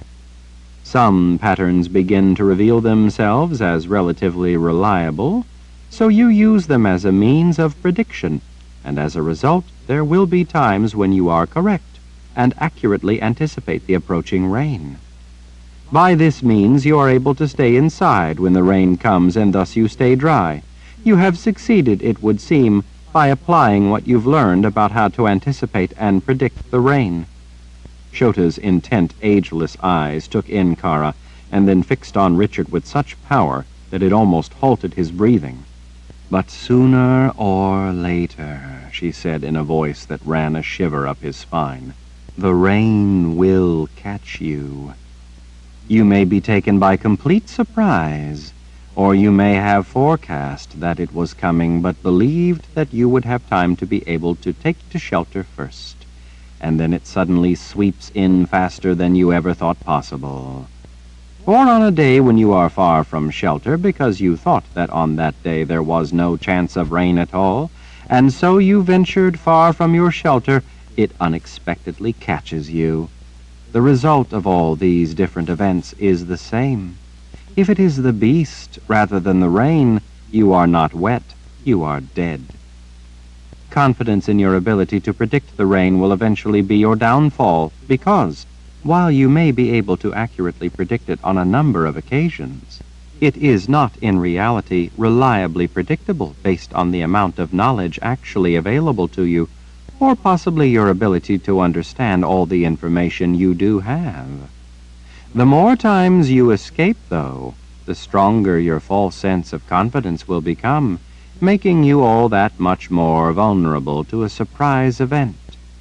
Your best efforts to know the nature of rain will eventually fail you, because even if you are right with a number of your forecasts, the things that brought about successful predictions are not always relevant.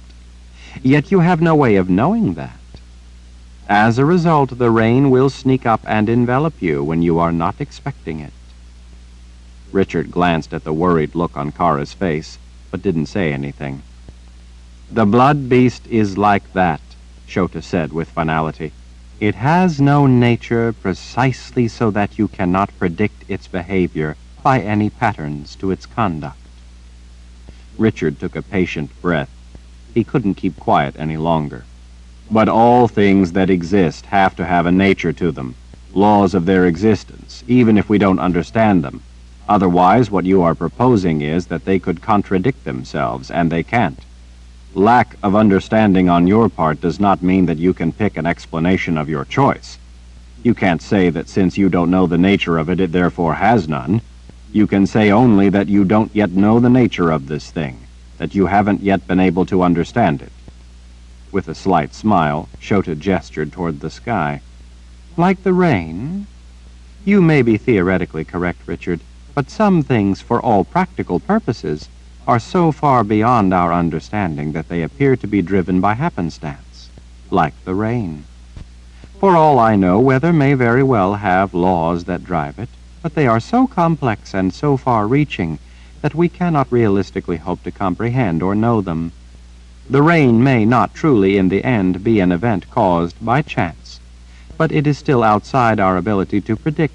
So to us the result is the same, as if it were entirely random and without order or nature. A blood beast is like this. If there are in fact laws to its nature as you believe, it would make no difference to you. All I can tell you is that from what I know, it's a beast created specifically to act without order, and the creation of it was successful to the degree that it functions consistently with having no discernible nature, at least none that is of any use in understanding or stopping it. I grant the possibility that you may be right. I suppose it's possible that there is some complex nature behind the beast's seeming disorder. But if that is the case, I can tell you that it is so far beyond our ability to understand that for our purposes it functions by chaos. I'm not sure I understand you, Richard said. Give me an example. For instance, the beast will not learn from what it does. It may try the same failed tactic 3 times in a row, or it may try something even weaker the next time that obviously has no chance of success. What it does appears random, but if it is driven by some grand, complex equation, it is not revealed through its actions. We see only chaotic results. What's more, it has no consciousness, as we would think of it anyway. It has no soul. While it has a goal, it doesn't care if it succeeds. It doesn't get angry if it fails. It's devoid of mercy, empathy, curiosity, enthusiasm, or worry. It was given a mission, kill Richard Rahl, and it randomly uses its myriad abilities to achieve that goal, but it has no emotional or intellectual interest in seeing its purpose accomplished. Living things have self-interest in seeing themselves succeed at their goals, whether it's a bird flying to a berry bush or a snake following a mouse down a hole. They act to further their life. The blood beast does not. It's just a mindless thing advancing toward the completion of its built-in conjured objective. You might say it's like the rain, given the mission of get Richard wet. The rain tries and tries, a downpour, a drizzle, a quick shower, and all fail. The rain doesn't care that it failed to get you wet. It may idle itself with a drought. It doesn't get eager or angry. It doesn't redouble its efforts. It will just go on raining in different ways until eventually it drenches you. When it does, it will feel no joy.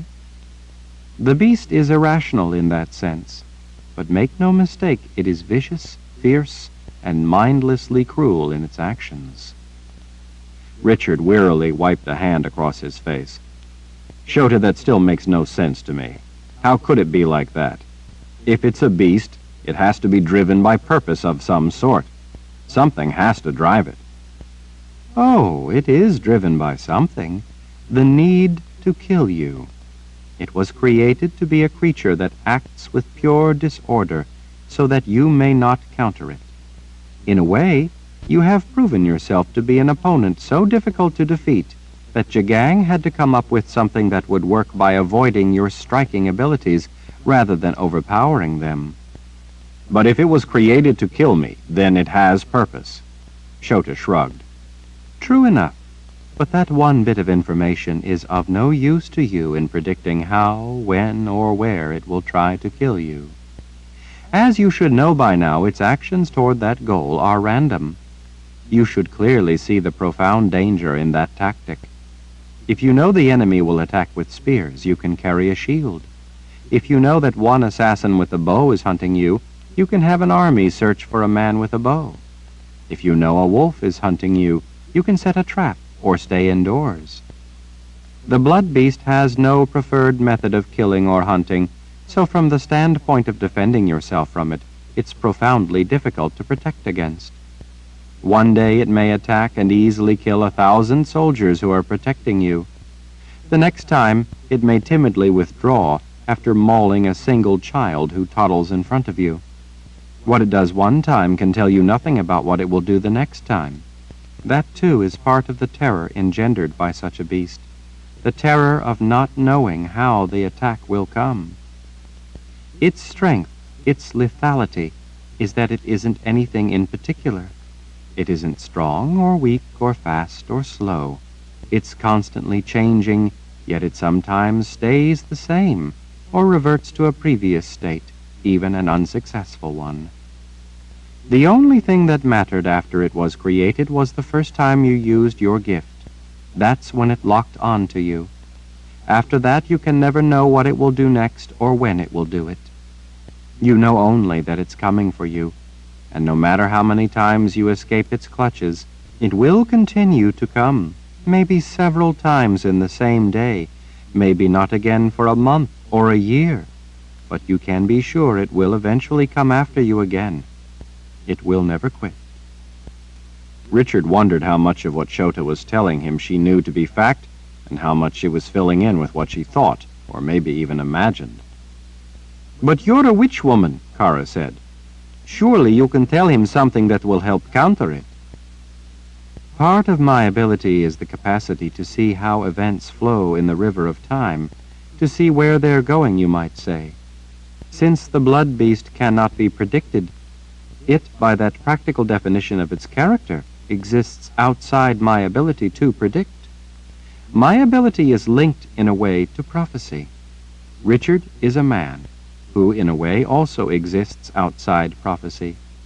A man others often find frustratingly unpredictable, as the Mord Sith have no doubt discovered. With this beast, I can offer him no advice about what might happen or what he must avoid. So then, books of prophecy would be of no use? Richard asked. Just as I am blind to it, so is all prophecy. Prophecy cannot see a blood beast any more than it can see any chaotic chance event. Prophecy may be able to say that a person will be shot with an arrow in the morning of a day that it will rain, but prophecy cannot name every day it will rain, or which of those days that it does rain the arrow will precede it. You might say that the most prophecy can predict is that sooner or later it will rain, and you will get wet. With his left hand resting on his sword, Richard nodded reluctantly. I have to admit that's close to my own views on prophecy. That it might be able to tell you that the sun will rise tomorrow, but not what you will choose to do with your day. He frowned at her. So, you can tell me nothing about what this blood beast will do because your ability is with the flow of time. When she nodded, he asked, So then how do you seem to know so much about it? The flow of events through the river of time is not my only ability, she said rather cryptically. Richard sighed, not wanting to argue with her. So that's all you can tell me then? Shota nodded. That's all I am able to tell you about the blood beast and what such a thing holds for you. If it continues to exist, sooner or later it will likely get you. But because it's not predictable, even that outcome is not able to be predicted. When, where, or how soon it will get you is impossible to know. It may be today, or for all I know, it may be that before it is able to find you and kill you, you will first die of old age. Well, there is that possibility then, Richard muttered. Not much to lay your hopes on, she said in a sympathetic tone. As long as you live, Richard, as long as blood pumps in your veins, the blood beast will hunt you. Are you suggesting that it finds me by my blood? The way a heart-hound is able to find a person by the sound of their beating heart? Shota lifted a hand as if to forestall the notion. Only in a manner of speaking. It has tasted your blood, in a sense. But your blood, as you are thinking of it, is not what is meaningful to this beast. What is material is what it sensed from that taste. Your ancestry. It already knew that you lived. It was already hunting you. Your use of your gift the first time was enough to bind it to you for all eternity. It is the gift carried in your blood that it sensed, and that caused it to change. Richard had so many questions he didn't know what to ask first. He started with what he thought might be the easiest to understand. Why is it linked to the underworld? Is there a purpose for that? A couple that I'm aware of. The underworld is eternal. Time has no meaning in eternity. Therefore, time means nothing to the beast. It will feel no urgency to kill you. Urgency would make it act with a kind of conscious intent that would give it a nature. It feels no pressure with every setting sun to finish the job. One day is the same as the next. The days are never ending. Because it has no sense of time, it needs no nature. Time helps give dimension to every living thing. It allows you to put off chores that you know can be done later. It makes you rush to set up camp before it gets dark. It makes a general act to get his defenses in place before the enemy arrives. It makes a woman want to have children while she still has time. Time is one element that helps shape the nature of everything. Even a moth that emerges from its cocoon to live a life with wings for only a single day must mate in that day and lay eggs, or there will be no more of its kind. The beast is untouched by time. A constituent element of its makeup is the eternity of the underworld, which is antithetical to the very notion of creation, since the underworld is the undoing of creation. That mix, that internal conflict, is part of the driving mechanism which churns its actions and makes it chaotic. When Nietzsche used subtractive magic to eliminate your spent blood, the beast, from its roots in the underworld, got its taste of you, or more accurately, a measure of your magic. Your blood carries both additive and subtractive magic. The beast was created to be able to know you by your essence, magic, thereby allowing it to transcend typical worldly limits. The beast needed you to use magic the first time so that it could link to you, Through that link it could hunt you, but when it received that taste of your blood, it became able to know you in a whole different way. The unique element of magic carried in your blood, inherited from Zed's side and from Darkenral's side, is what the beast tasted. That taste is what mutated it from the beast that Jagang's minions created. It's not your blood itself that it senses, but rather it detects those elements of magic inherent in it. That's why any use of magic will draw the beast. That's how it became more dangerous. It now recognizes any use of your magic anywhere in the world. Each person's magic is unique. The beast now knows yours. That's why you must not use your gift. For this very reason, the sisters who brought the beast into existence for Jagang would have loved to have been able to use your blood in the beginning, but they had no way of getting any. They could link the beast to your gift, but without your blood it was a weak link that didn't really know the full measure of your magic. Nietzsche gave the beast what it really needed right after it had been awakened by your first use of the gift. She may have done it to save your life, and she may have had no choice, but she did it. Now any use of magic can much more easily bring the blood beast to you. It would seem that Nietzsche has, in a way, fulfilled her oath as a sister of the dark. The hair at the back of Richard's neck had lifted. He wanted to think of a way to prove Shota wrong, to find a chink in the armor of the monster she had given shape to in his mind. But the beast has attacked when I wasn't using magic. Just this morning it attacked at our camp. I wasn't using magic. Shota gave him one of those looks that had the power to make him feel hopelessly ignorant. You were using magic this morning. I wasn't, he insisted. I was asleep at the time. How could I be using... Richard's words trailed off. His gaze wandered to the distant hills of the valley and the mountains beyond. He remembered waking up and having that terrible memory of the morning Kalen had disappeared, and then realizing that he was holding the hilt of his sword, its blade drawn halfway from its scabbard. He remembered feeling the sword's stealthy magic coursing through him. But that was the sword's magic, he said. I was holding the sword. It wasn't my magic. It was your magic, Shota insisted. Using the sword of truth calls its power, which joins with your gift, your magic, which is recognized by the blood beast. The sword's magic is part of you now. Using it will chance calling the beast. Richard felt like everything was pressing in on him, closing off every option, shutting off his ability to do anything to stop what was coming for him. He felt the way he had earlier, when he woke up to find himself in an ever-tightening trap. But the sword will help me fight it. I don't know how to use my gift. The sword is the one thing I can count on.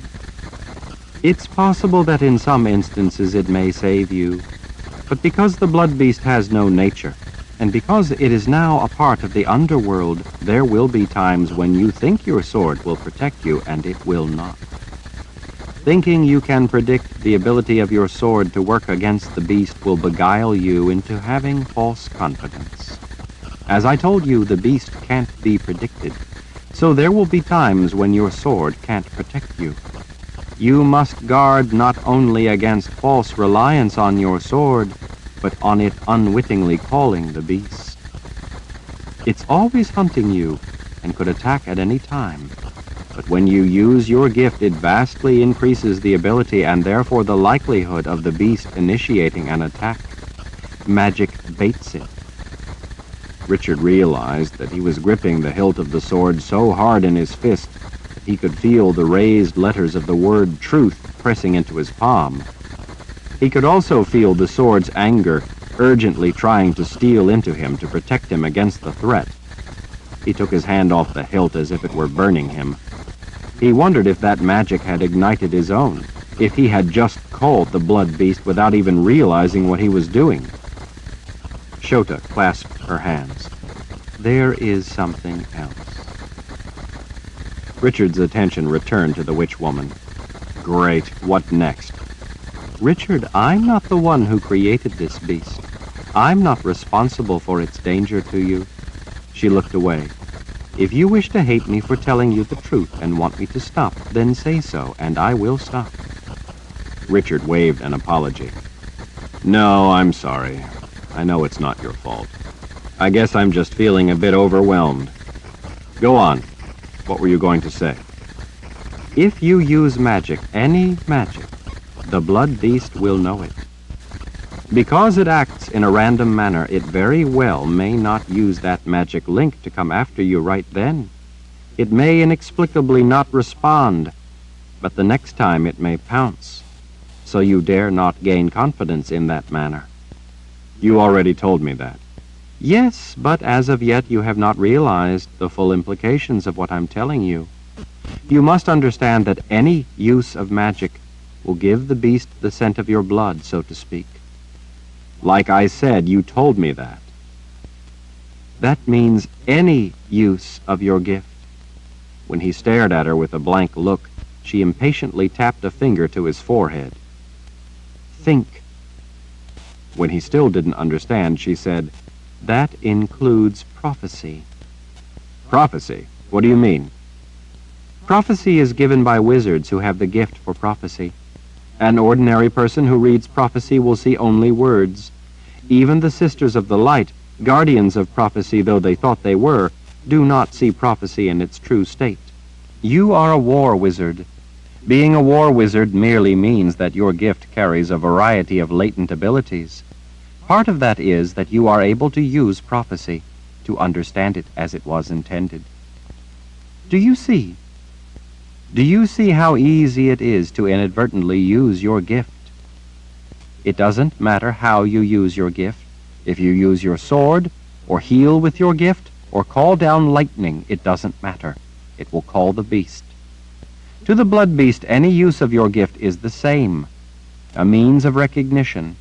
It will not distinguish between a small use or a spectacular use. To the beast, the gift is the gift. Richard was incredulous. Do you mean to say that if I simply heal someone or draw my sword, it will alert the beast to me? Yes, and likely in short order while it knows precisely where you are. Being that it's elementally subtractive, it exists only partially in this world, so while the beast is not hampered by things such as distance or obstacles, it also doesn't function in this world with ease.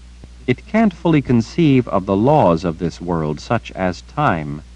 Still, it doesn't get tired. It doesn't get lazy or angry or eager. By all this, I do not mean to suggest that because you use your gift, the beast will therefore act. As I've said, its actions can't be predicted. So like everything else, the use of magic cannot be used as a predictive factor. It only means that it increases its ease in being able to find you. Whether or not it will do so is not knowable. Great, Richard muttered as he went back to pacing. How can he kill it? Kara asked.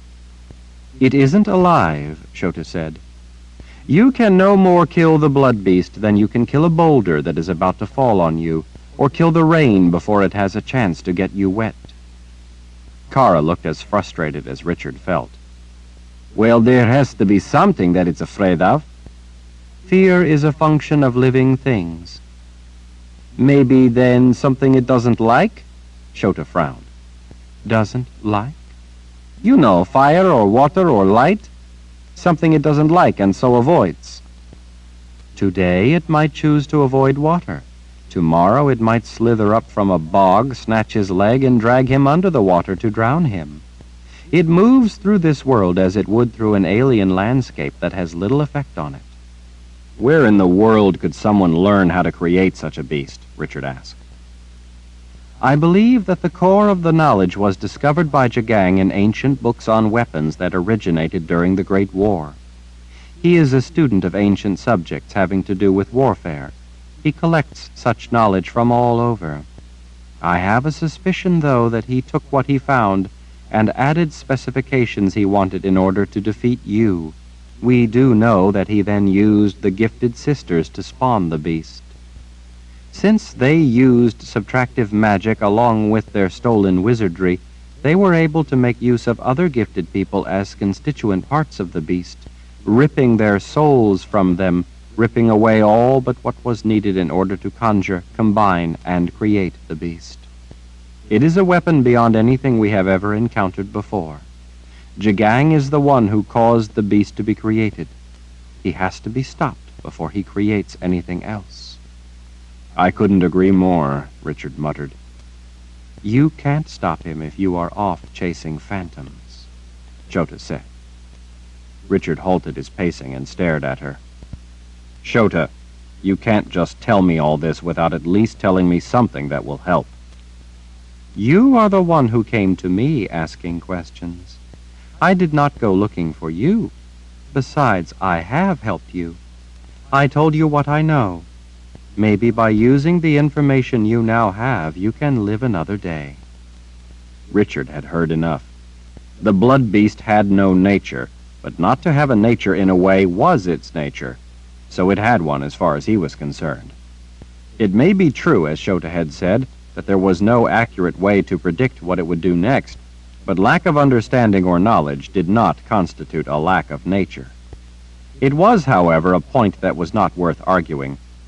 He thought that it might be an important distinction sooner or later, but right then it didn't matter much. Everything Shota had said largely confirmed what Nietzsche had already reported. While she had added facets and details that Nietzsche hadn't known about, Shota hadn't provided any solutions. In fact, it seemed to him that she had gone to a great deal of trouble to make sure she had painted a hopeless picture. Richard almost rested his hand on his sword. He stopped and ran his fingers through his hair instead. He was at his wit's end. He turned and stared off at the trees spread across the valley, their leaves shimmering in the late-day sun. So there is nothing I can do to protect myself from the blood beast? I didn't say that. Richard spun back around. What? You mean there is a way? Without emotion, Shota studied his eyes. I believe that there is one way to keep you alive. What way? She clasped her hands, twining her fingers together. She looked down at the ground a moment as if considering, and then met his gaze with steady resolution. You could stay here. He saw Samuel come to his feet. Richard returned his attention to Shota's waiting gaze. What do you mean I could stay here? She shrugged as if it were a trivial offer. Stay here and I will protect you. Kara straightened, her arms coming unfolded. You can do that? I believe I can. Then come with us, Kara suggested. That would solve the problem. Richard already didn't like Kara's idea. I can't, Shota said. I can only protect him if he stays here in this valley, in my home. I can't stay, Richard said, trying to make it sound casual.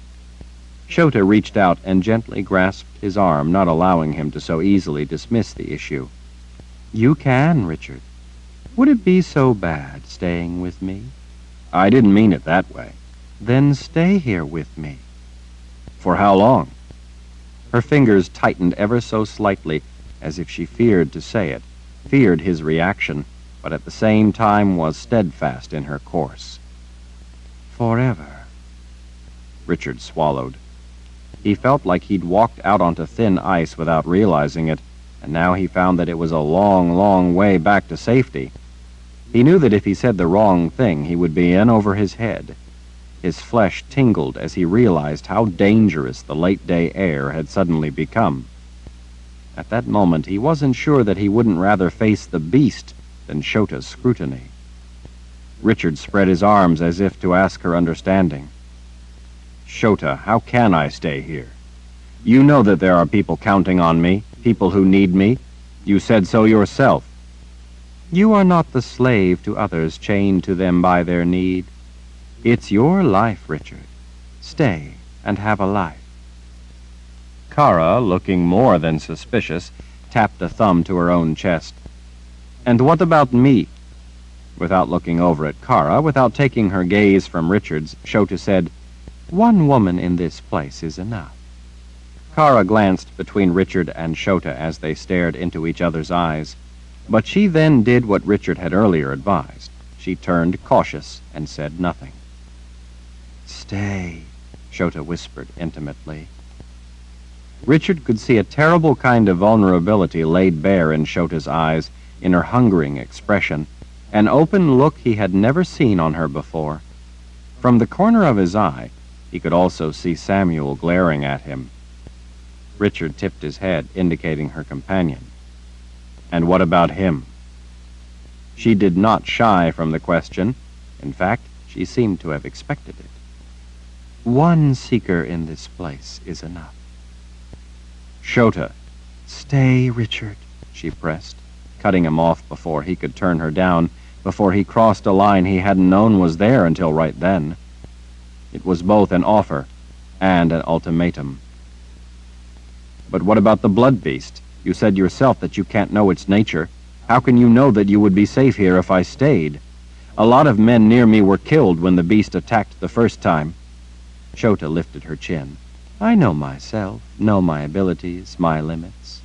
I believe that I can keep you safe here in this valley. I can't be completely certain, but I sincerely believe it to be true. I do know that if you leave here, you will have no protection. This is your only chance. He knew that the last part had more than one meaning. Stay, Richard, please. Stay here with me. Forever. Her eyes brimmed with tears. Yes, forever. Please, stay. I will take care of you forever. I will make sure you never regret it or ever miss the rest of the world. Please? This was not Shota, the witch woman. This was simply the woman, Shota, desperately laying herself open to him in a way she never had, offering her unprotected heart, taking a chance. The naked loneliness he saw there was terrifying. He knew because he felt the same anguish of being so alone that it hurt. Richard swallowed and took the step out onto the ice. Shota, that's probably the kindest thing you've ever said to me. To know that you respect me enough to ask such a thing means more to me than you will ever understand. I have more respect for you than you know. That's why when I needed answers, I thought of no one but you. I sincerely appreciate all you are offering, but I'm afraid I can't accept. I have to go. The look that came to her face made Richard go as cold as if he'd been plunged into icy water. Without another word, Shota turned and started away. Chapter 42. Richard caught Shota's arm, stopping her before she could leave. He couldn't allow it to end in this way, for more than one reason. Shota, I'm sorry, but you said it yourself. It's my life to live.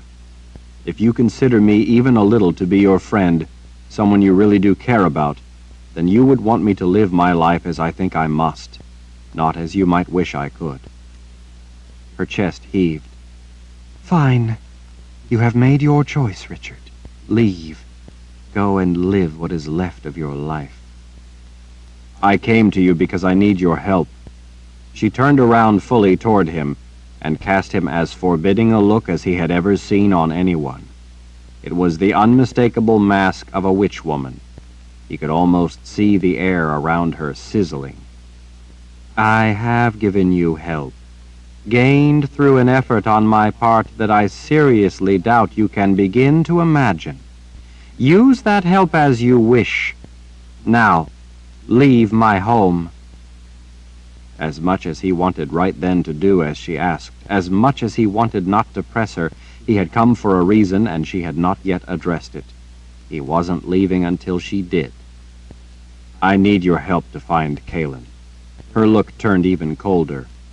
If you are wise, you will use the knowledge I have given you to stay alive as long as you can, to help to defeat Jagang, or to go chasing after phantoms. I don't care which anymore. Just go, before you find out why wizards fear to come into my home.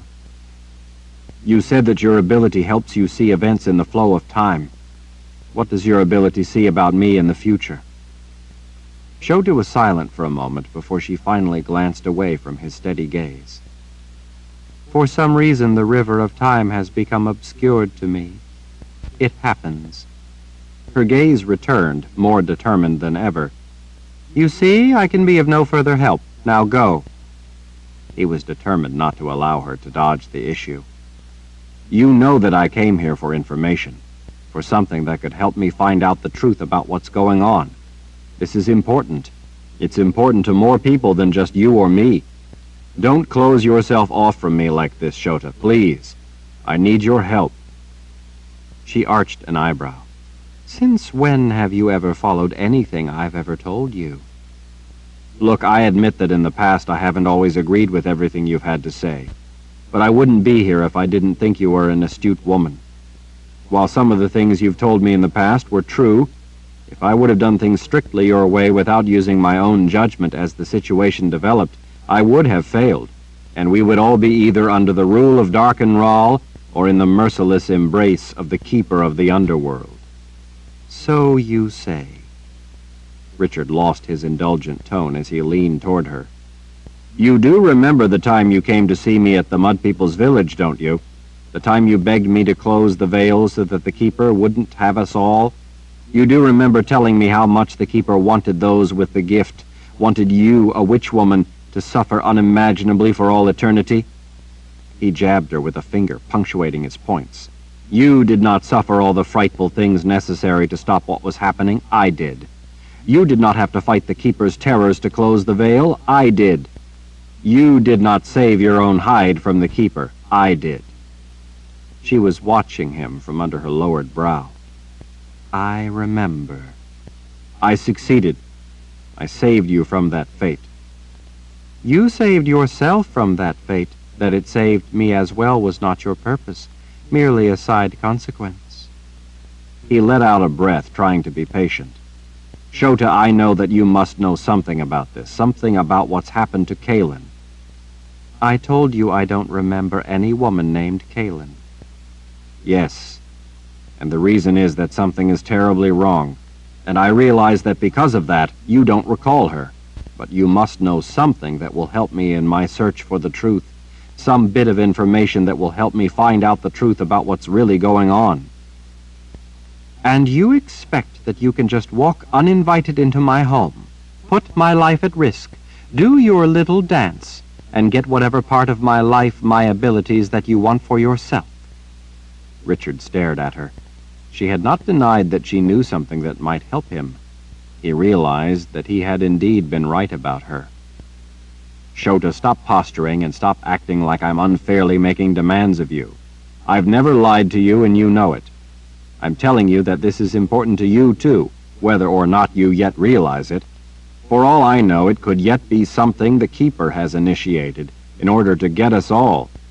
I need whatever information you can give me to prevent the success of whatever it is that's going wrong. I'm not playing games. I will have what you know." "And you think that such a demand entitles you to it?" Her eyes narrowed. "You think that just because I have something, your perceived need means that I must surrender whatever I have? That you are entitled to any part of my life you feel you need? You think that my life is not mine, but I am merely meant to serve you? You think my life means nothing but to be at your disposal when you deign to have use of me? You think you can come in here and make demands, but when I dare ask for something, you get indignant." "I wasn't indignant," he said, trying to restrain his tone. "I appreciated the sincerity of your offer. I understand very well the empty feeling of being alone. But if you're the woman I believe you are, you wouldn't want me even though my heart wasn't in it. You deserve to have someone who can love you. I'm sorry, Shota, but I can't lie and tell you that I can be that one for you, or I would only in the end be hurting you worse. I can't lie to you. I'm already in love with someone. And even if you already realized that, would you really want someone who was so casually unfaithful as to just take up such an offer on the spot? I think what you really want is your equal, a true partner in your life, someone with whom to share the wonders of life. I don't think you really want the empty reward of a lapdog. I think you already know that a lapdog can bring you no real joy. If you care about me, if you made such an offer because you really care, if you were sincere, then help me." She didn't look like she intended to answer, so he pressed on. Shota, I need to know any information you can give me. It's important. As important as it was to you when you came to ask me to seal the breach in the veil. I don't know enough to solve this problem. If I fail, I fear we all will lose. I don't have time for games. I need the information you have. How dare you make such an arrogant demand of me? I've already told you, already given you my answer. It's my ability, my life. You have no right to it. Richard pressed his thumb and middle finger to opposite temples as he took a calming breath. He grudgingly realized that maybe she had a point. He turned his back to her and walked off a few paces as he considered what he might do. One thing he knew for certain, he wasn't leaving without every bit of help available. You're saying, then, that you know something that would help me in my search for the truth? I know a lot of things about a lot of different areas of the truth. But you know something that I need in order to find the truth about what brought me here to see you. Yes. He knew it. With his back still to her, he said, Name your price. You would not be willing to pay the price. He considered the price he expected her to revisit. Richard turned to her. She was watching him in that way that made him feel transparent. He was not leaving without the information, and that was all there was to it. This was Kalen's life. Whatever he had to do to save her life, including giving up his, he would do. Name your price. The sword of truth. The world seemed to stop. What? You asked the price for what I can tell you. The price is the sword of truth. Richard stood paralyzed. You can't be serious. The corners of her lips curled ever so slightly. Oh, but I am. Off through the trees, Richard saw Samuel stand up, suddenly very attentive. What do you want with the sword? You asked the price. I named it. What I want with the payment after it has been made is not your concern. Richard felt sweat trickle down between his shoulder blades. Shota. He couldn't seem to make himself move or speak. This was not at all what he had expected. Shota turned her back and started for the road. Goodbye, Richard. It's been nice knowing you. Don't come back. Wait. Shota paused to look back over her shoulder, waves of her auburn hair glistening in a streamer of golden sunlight. Yes or no, Richard? I have given you enough of myself for nothing in return. I will give you no more. If you want this, you will pay for it. I will not offer you the chance again. She watched him a moment, and then started to turn away again. Richard gritted his teeth. All right. She paused. You agree, then? Yes. She turned fully around to face him, waiting. Richard immediately reached up to pull the baldric off over his head. Kara jumped in front of him and seized his wrist in both her hands. What do you think you're doing? She growled. Her red leather glowed in the low sunlight as if to match the fire in her eyes. Shota knows something about this whole mess, he told her. I need to know what she can tell me. I don't know what else to do. I don't have any choice. Chainfire by Terry Goodkind. Continuing on page 424. Kara let go of his wrist with one hand to press her fingers to her forehead as she tried to gather her senses, tried to calm her sudden rapid breathing. Lord Rahl, you can't do this. You can't. You're not thinking clearly. You're swept up in the passion of the moment, the passion of wanting something you think she has. You've got it in your head that you have to have it no matter what. You don't even know what she's offering. As angry as she is at you, it's most likely that she has nothing of any real value. I have to know something that will help me find the truth. And there is no assurance that this will. Lord Rahl, listen to me. You're not thinking clearly. I'm telling you, the price is too high. There is no price too high for Kalen's life. especially if the price is merely an object. This isn't her life you would be buying. It's just a witch woman's word that she can tell you something useful. A witch woman who wants to hurt you for rejecting her. You said yourself that nothing she's ever told you before ever turned out to be the way she said. This will be no different. You will lose your sword, and it will be for nothing of value. Kara, I have to do this. Lord Ral, this is crazy. And what if it's me that's crazy? What are you talking about? What if all of you are right and there really isn't any Kaelin? What if I'm crazy?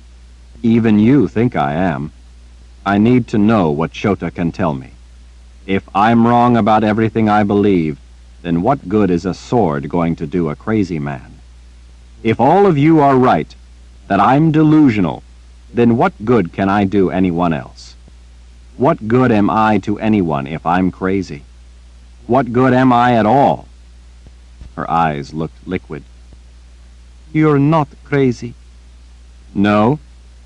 Then you believe there really is a woman named Kaelin and I'm married to her? When she didn't answer, he pulled her other hand off his wrist. I didn't think so.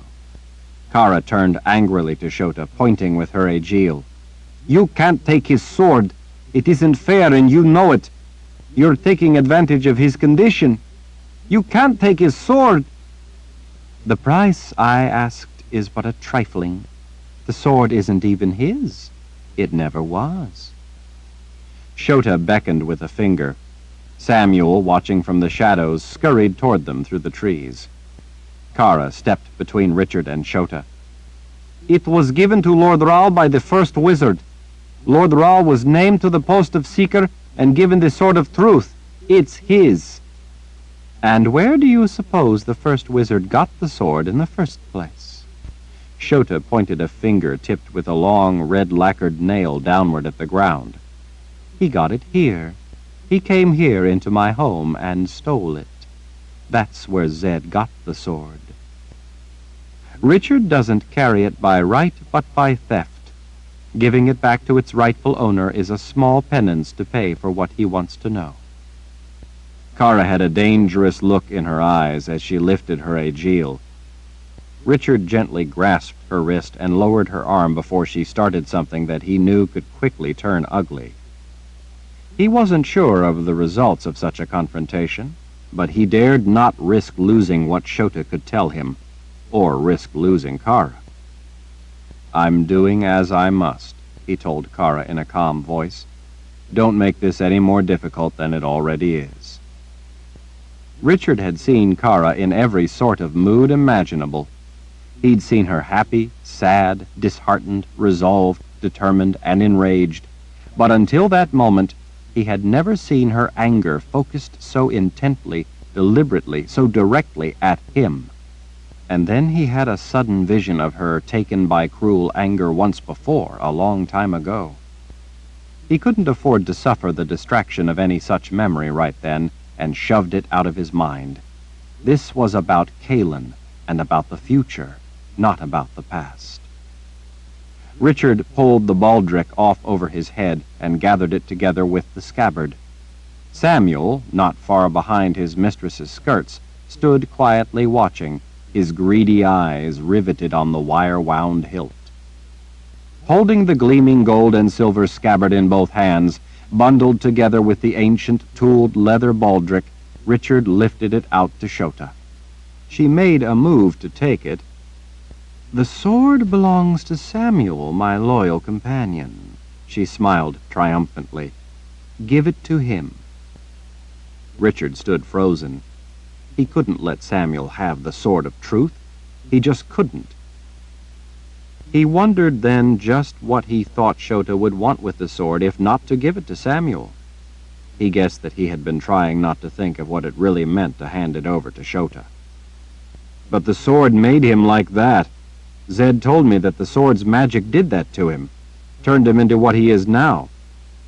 And when he has back what belongs to him, he will be who he once was, before it was stolen from him by your grandfather. Richard knew Samuel's character. As far as Richard was concerned, Samuel was capable of anything, including murder. Richard could hardly give something so dangerous as the sword of truth to someone like that.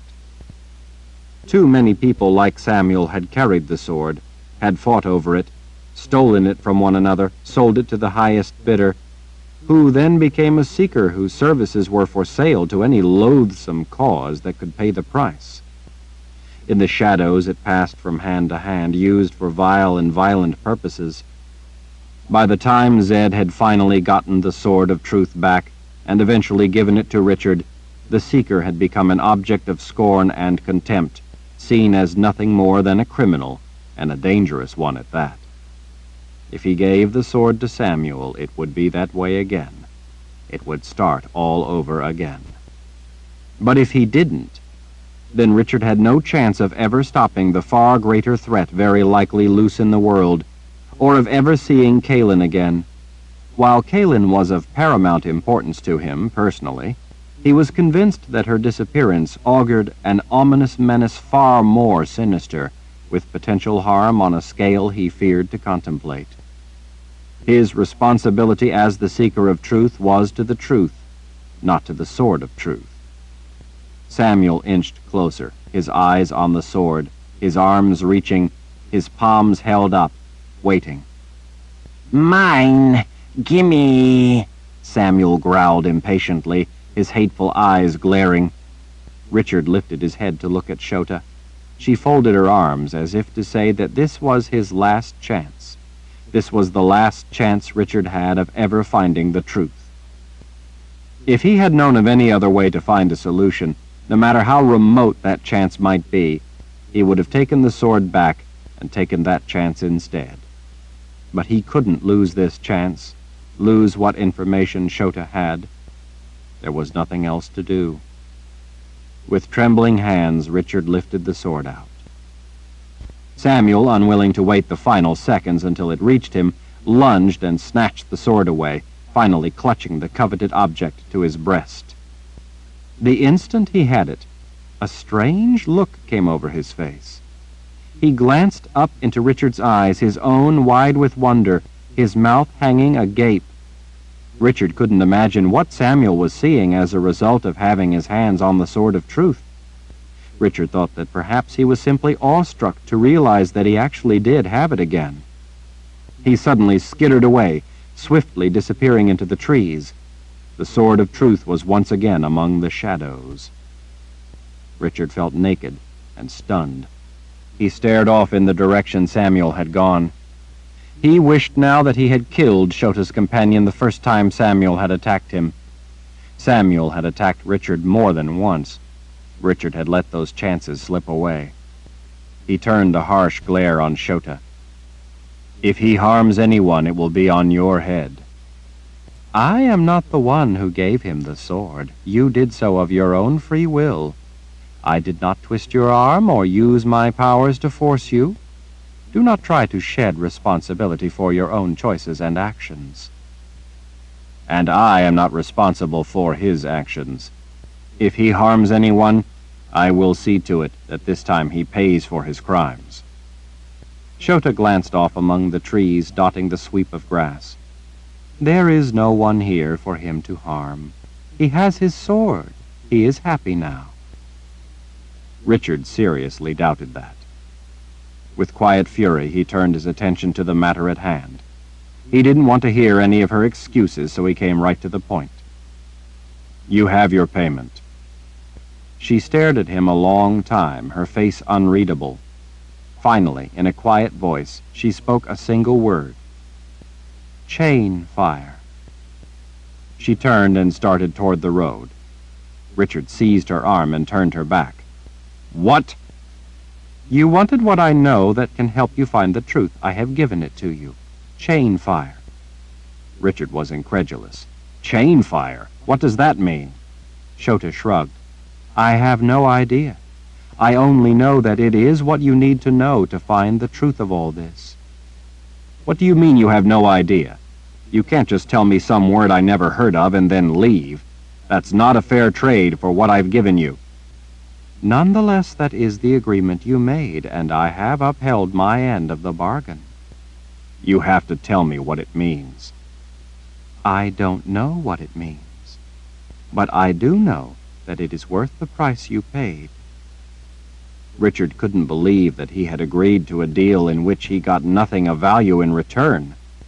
He was no closer to finding Kalin than he had been before he'd come to see Shota. He felt like sitting down right there on the ground and giving up. Our business is concluded. Goodbye, Richard. Please leave. It will be dark soon. I can assure you, you would not like to be here when it gets dark. Shota started down the road toward her palace in the distance. As he watched her go, Richard reprimanded himself for embracing failure without even trying for success. He now knew something linked to the mystery.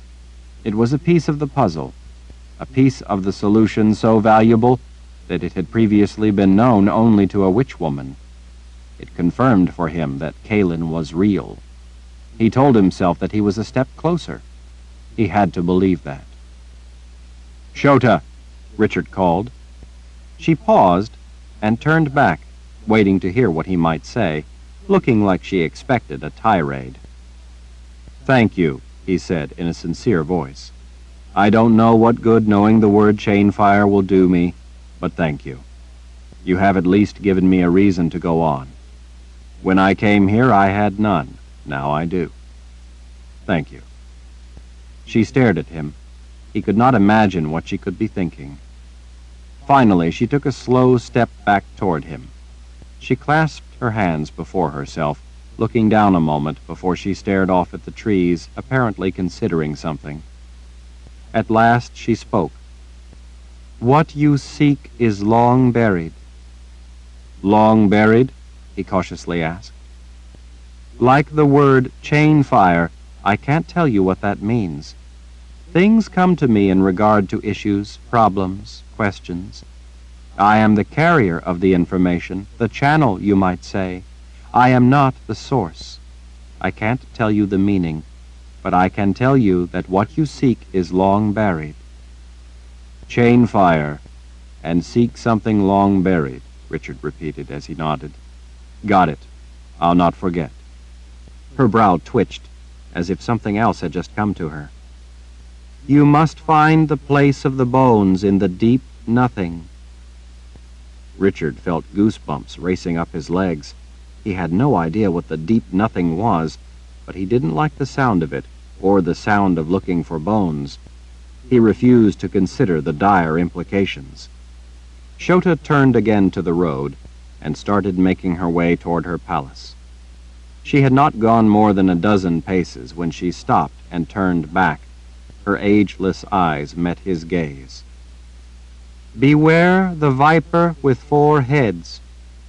Richard cocked his head expectantly. "I don't know what that means, the viper with 4 heads."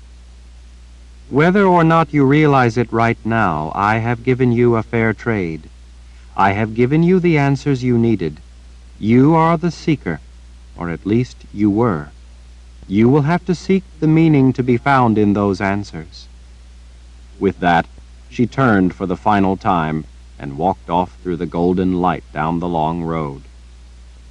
"Let's go," he said to Kara. "I'd not like to find out why we don't want to be here when it gets dark." Kara cast him an icy glare. "I would imagine it has something to do with a murderous maniac wielding a deadly sword coming at you out of the darkness." Richard gloomily supposed that she might be right. Samuel would probably not be content to simply have the sword. He would probably want to eliminate the rightful owner, and thereby any chance that Richard might lay claim to it or somehow get it back. Despite what Shota had said, the real thief had been Samuel. The Sword of Truth was the responsibility of the first wizard. He was the one who named seekers and gave them the sword. It did not belong to whoever might possess it by any means. It belonged to the true wizard named Seeker, and that was Richard. With sickening dread, he realized that he had betrayed the trust his grandfather had placed in him when he had given Richard the sword. But what value would the sword be to him if keeping it meant that Kalin would lose her life? There was no higher value to him than life. Chapter 43. Richard was so deep in thought that he wasn't fully aware of the arduous climb up the steep face of the cliff and out of Agaden Reach. In the golden light of the valley below them, the long shadows of trees lengthened across the green fields, yet the quiet beauty of the place as the sun sank behind the enfolding mountains was lost on him. He wanted to be far away from the valley and out of the swamp before darkness took hold for good. He tried to devote his efforts to that task, that mission, of putting one foot before the other, of moving, advancing. By the time they reached the top of the cliff and the vast swamp guarding the approach to Shota's home, it was an early dusk in the deep niche of the towering mountains that ringed the place.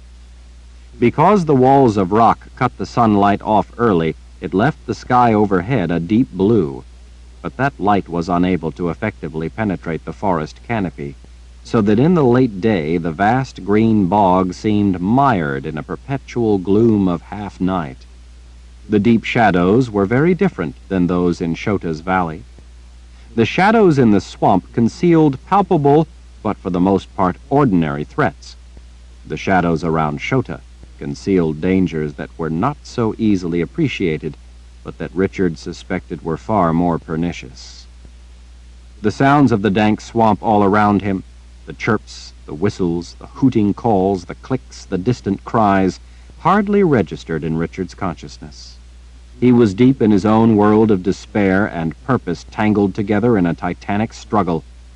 While Shota had told him a great deal about the blood beast that was hunting him, Nietzsche had already told him that he was being hunted by a beast conjured at Jagang's behest. The visit to Shota had not been worth the minutiae he learned about the beast. It was the precious few things that Shota had said at the end that really mattered to him. It was those things for which he had traveled to this place. It was for those things he had paid a price so dear that he was only now beginning to fully grasp its significance. His fingers itched to touch the hilt of his sword for reassurance, but that familiar and faithful weapon was no longer there. He tried not to think about it, and yet he could think of little else. He felt relief that he had gained what he felt sure would be crucial information, but at the same time he felt a crushing sense of personal failure. He paid only enough attention to where he was walking to keep from stepping on a yellow and black-banded snake he spotted coiled in the lap of a root, or letting the fuzzy spiders clinging to the underside of leaves silently slide down silken lines to alight on him.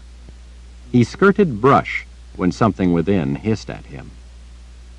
Richard followed the darkening trail as fast as safely possible, while in his mind he went over Shota's every word, concentrating on the treasure for which he had paid such a terrible price.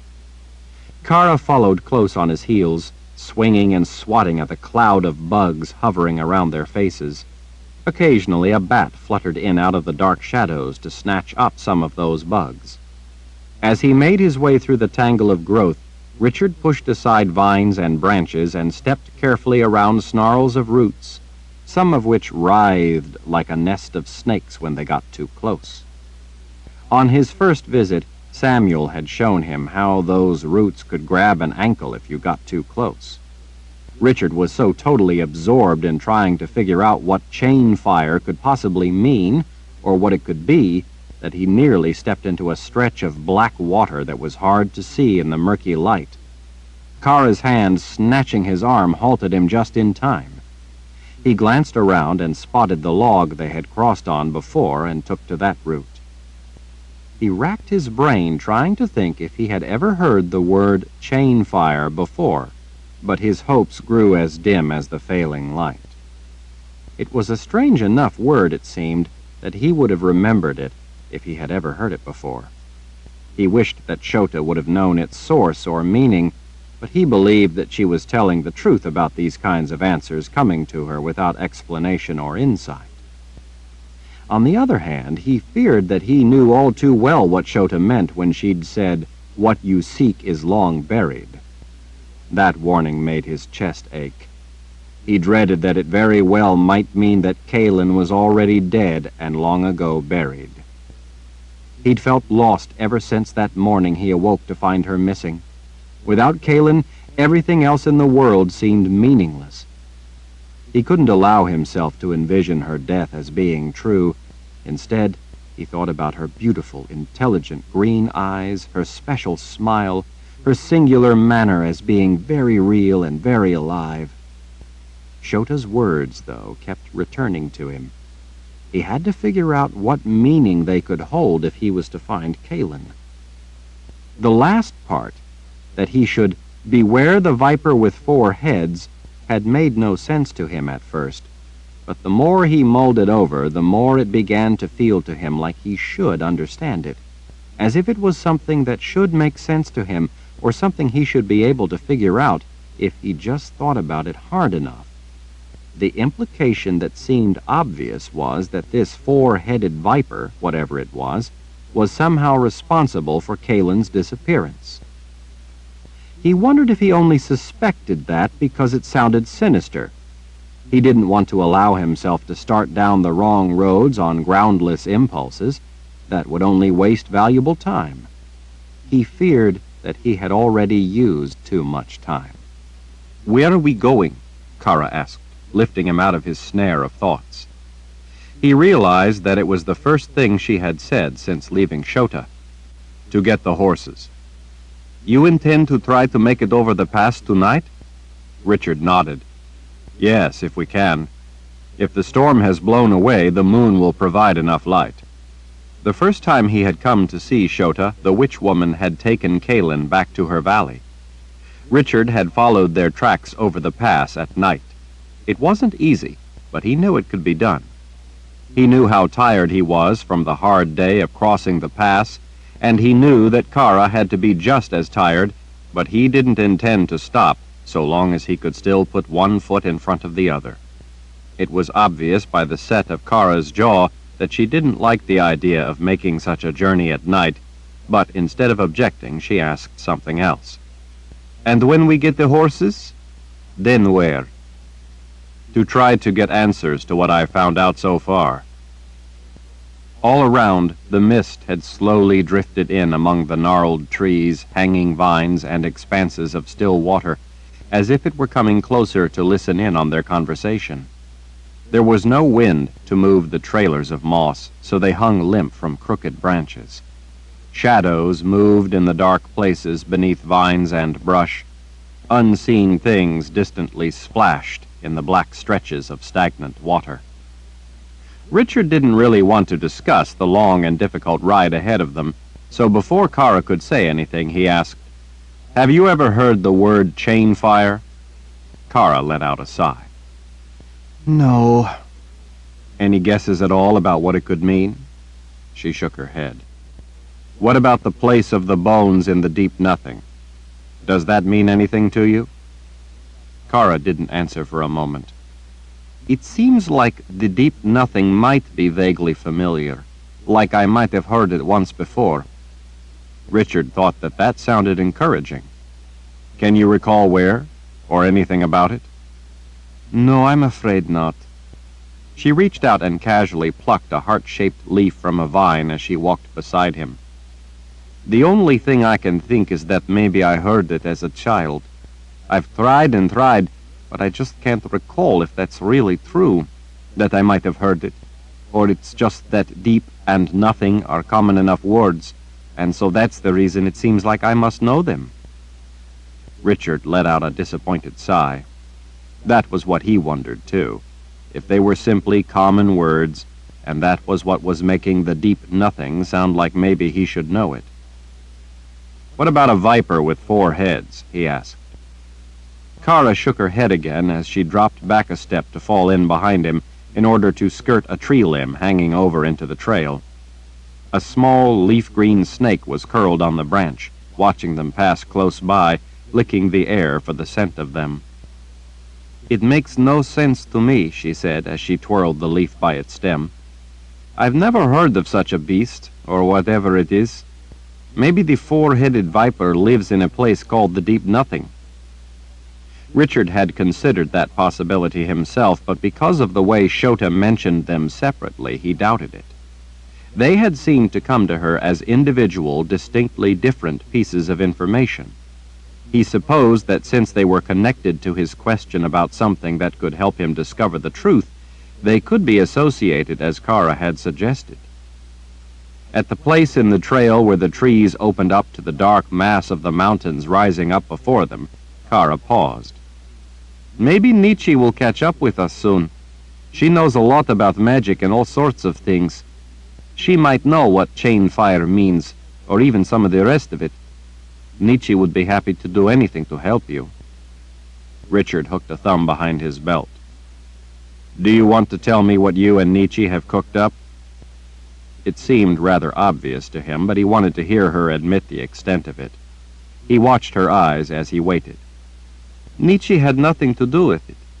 It was my idea. What exactly was your idea? Kara turned away from his direct gaze and stared off up the pass. The sky was mostly clear, with stars beginning to appear. Ragged clouds scudded past on the silent wind higher up. It wouldn't be long before the moon rose. When you healed me, I felt some of the terrible loneliness haunting you. I think that you may have thought up this woman, Kaylin, in order to fill that void. I don't want you to have to suffer the terrible anguish I sensed in you.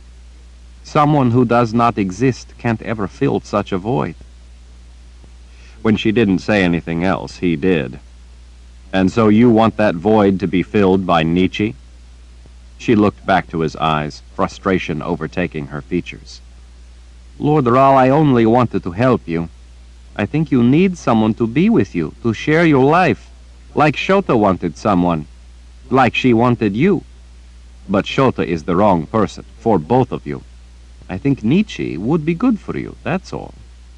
So you thought that in my place you could give my heart away to someone? Well, it sounds wrong the way you put it. It is wrong. No, it's not, she insisted as her hands fisted at her sides. You need someone. I know that right now you feel lost. I think you're getting worse. Dear spirits, you just gave up your sword. You need someone, I know you do. You seem somehow incomplete. In all the time I've known you, you have never seemed that way to me before. My whole life I've never before thought of the Lord Ral as being with just one woman, much less being married. But with you, it just seems that you need a soulmate. Nietzsche is a better fit than anyone else. She's smart. Nietzsche is smart enough that you two can really talk. You share things about magic and such. I've seen the way you two talk, the way you both smile. You'll just look natural together. You're both smart and both gifted, and she's beautiful. You should have someone beautiful, and Nietzsche is that. And what part did Nietzsche play in your little plot? Nietzsche had much the same objections you have, which in a way only proves that I'm right about you two being such a good fit.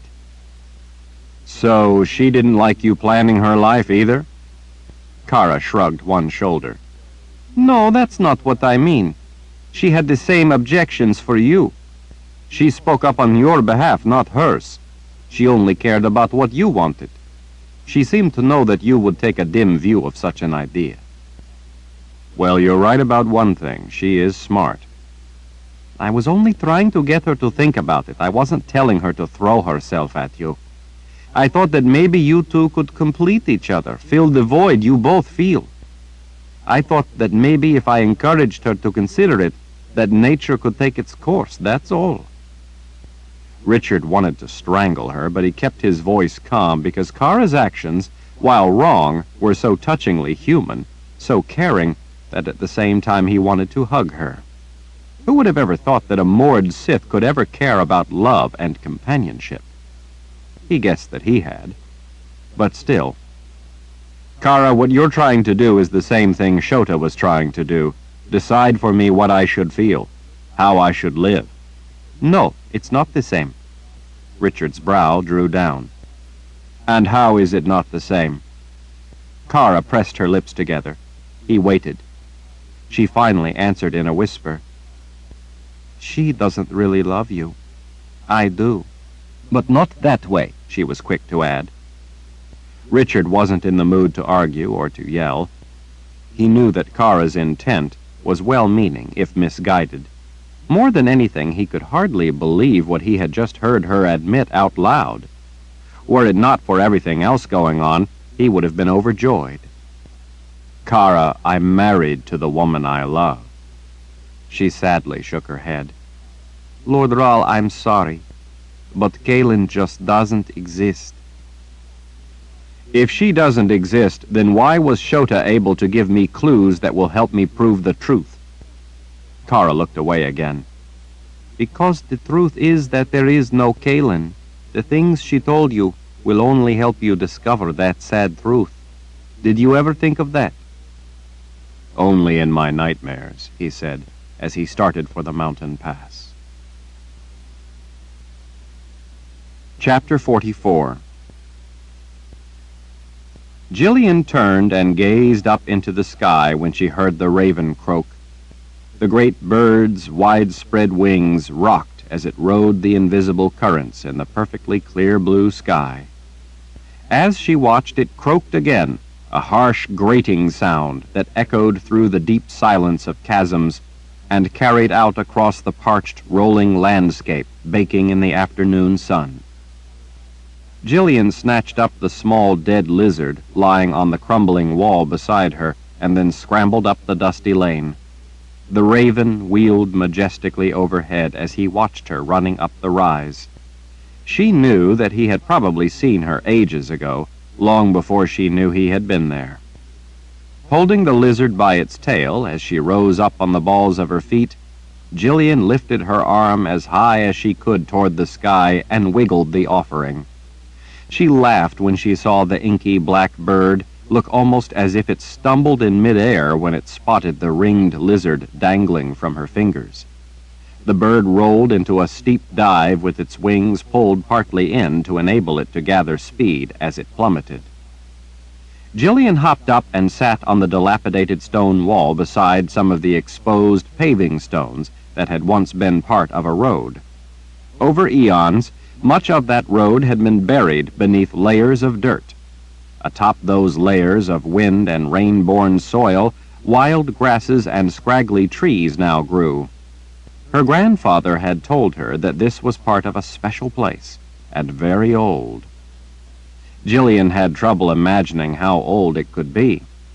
When she'd been younger, and had asked Grandfather if it was older than him, he had laughed and said that while he admitted to being old, he was nowhere near that old, and that the ground did not in a single lifetime so swiftly cover over the accomplishments of man. He said that such slow work required not only time, but neglect. There had been plenty of time, and with virtually no people left, neglect had worked its ways. Grandfather had told her how this empty, ancient city had once been inhabited by their ancestors. Jillian loved to hear his stories about the mysterious people who had once lived in this place and had built the incredible city up on the headland beyond the stone spires. Her grandfather was a teller, and, since she was always so eager to hear his tellings of the old lore, he said that if she was willing to put in the effort, he would make her the teller who would one day take his place. Jillian was excited at the prospect of learning to be a teller and mastering all the things there was to learn.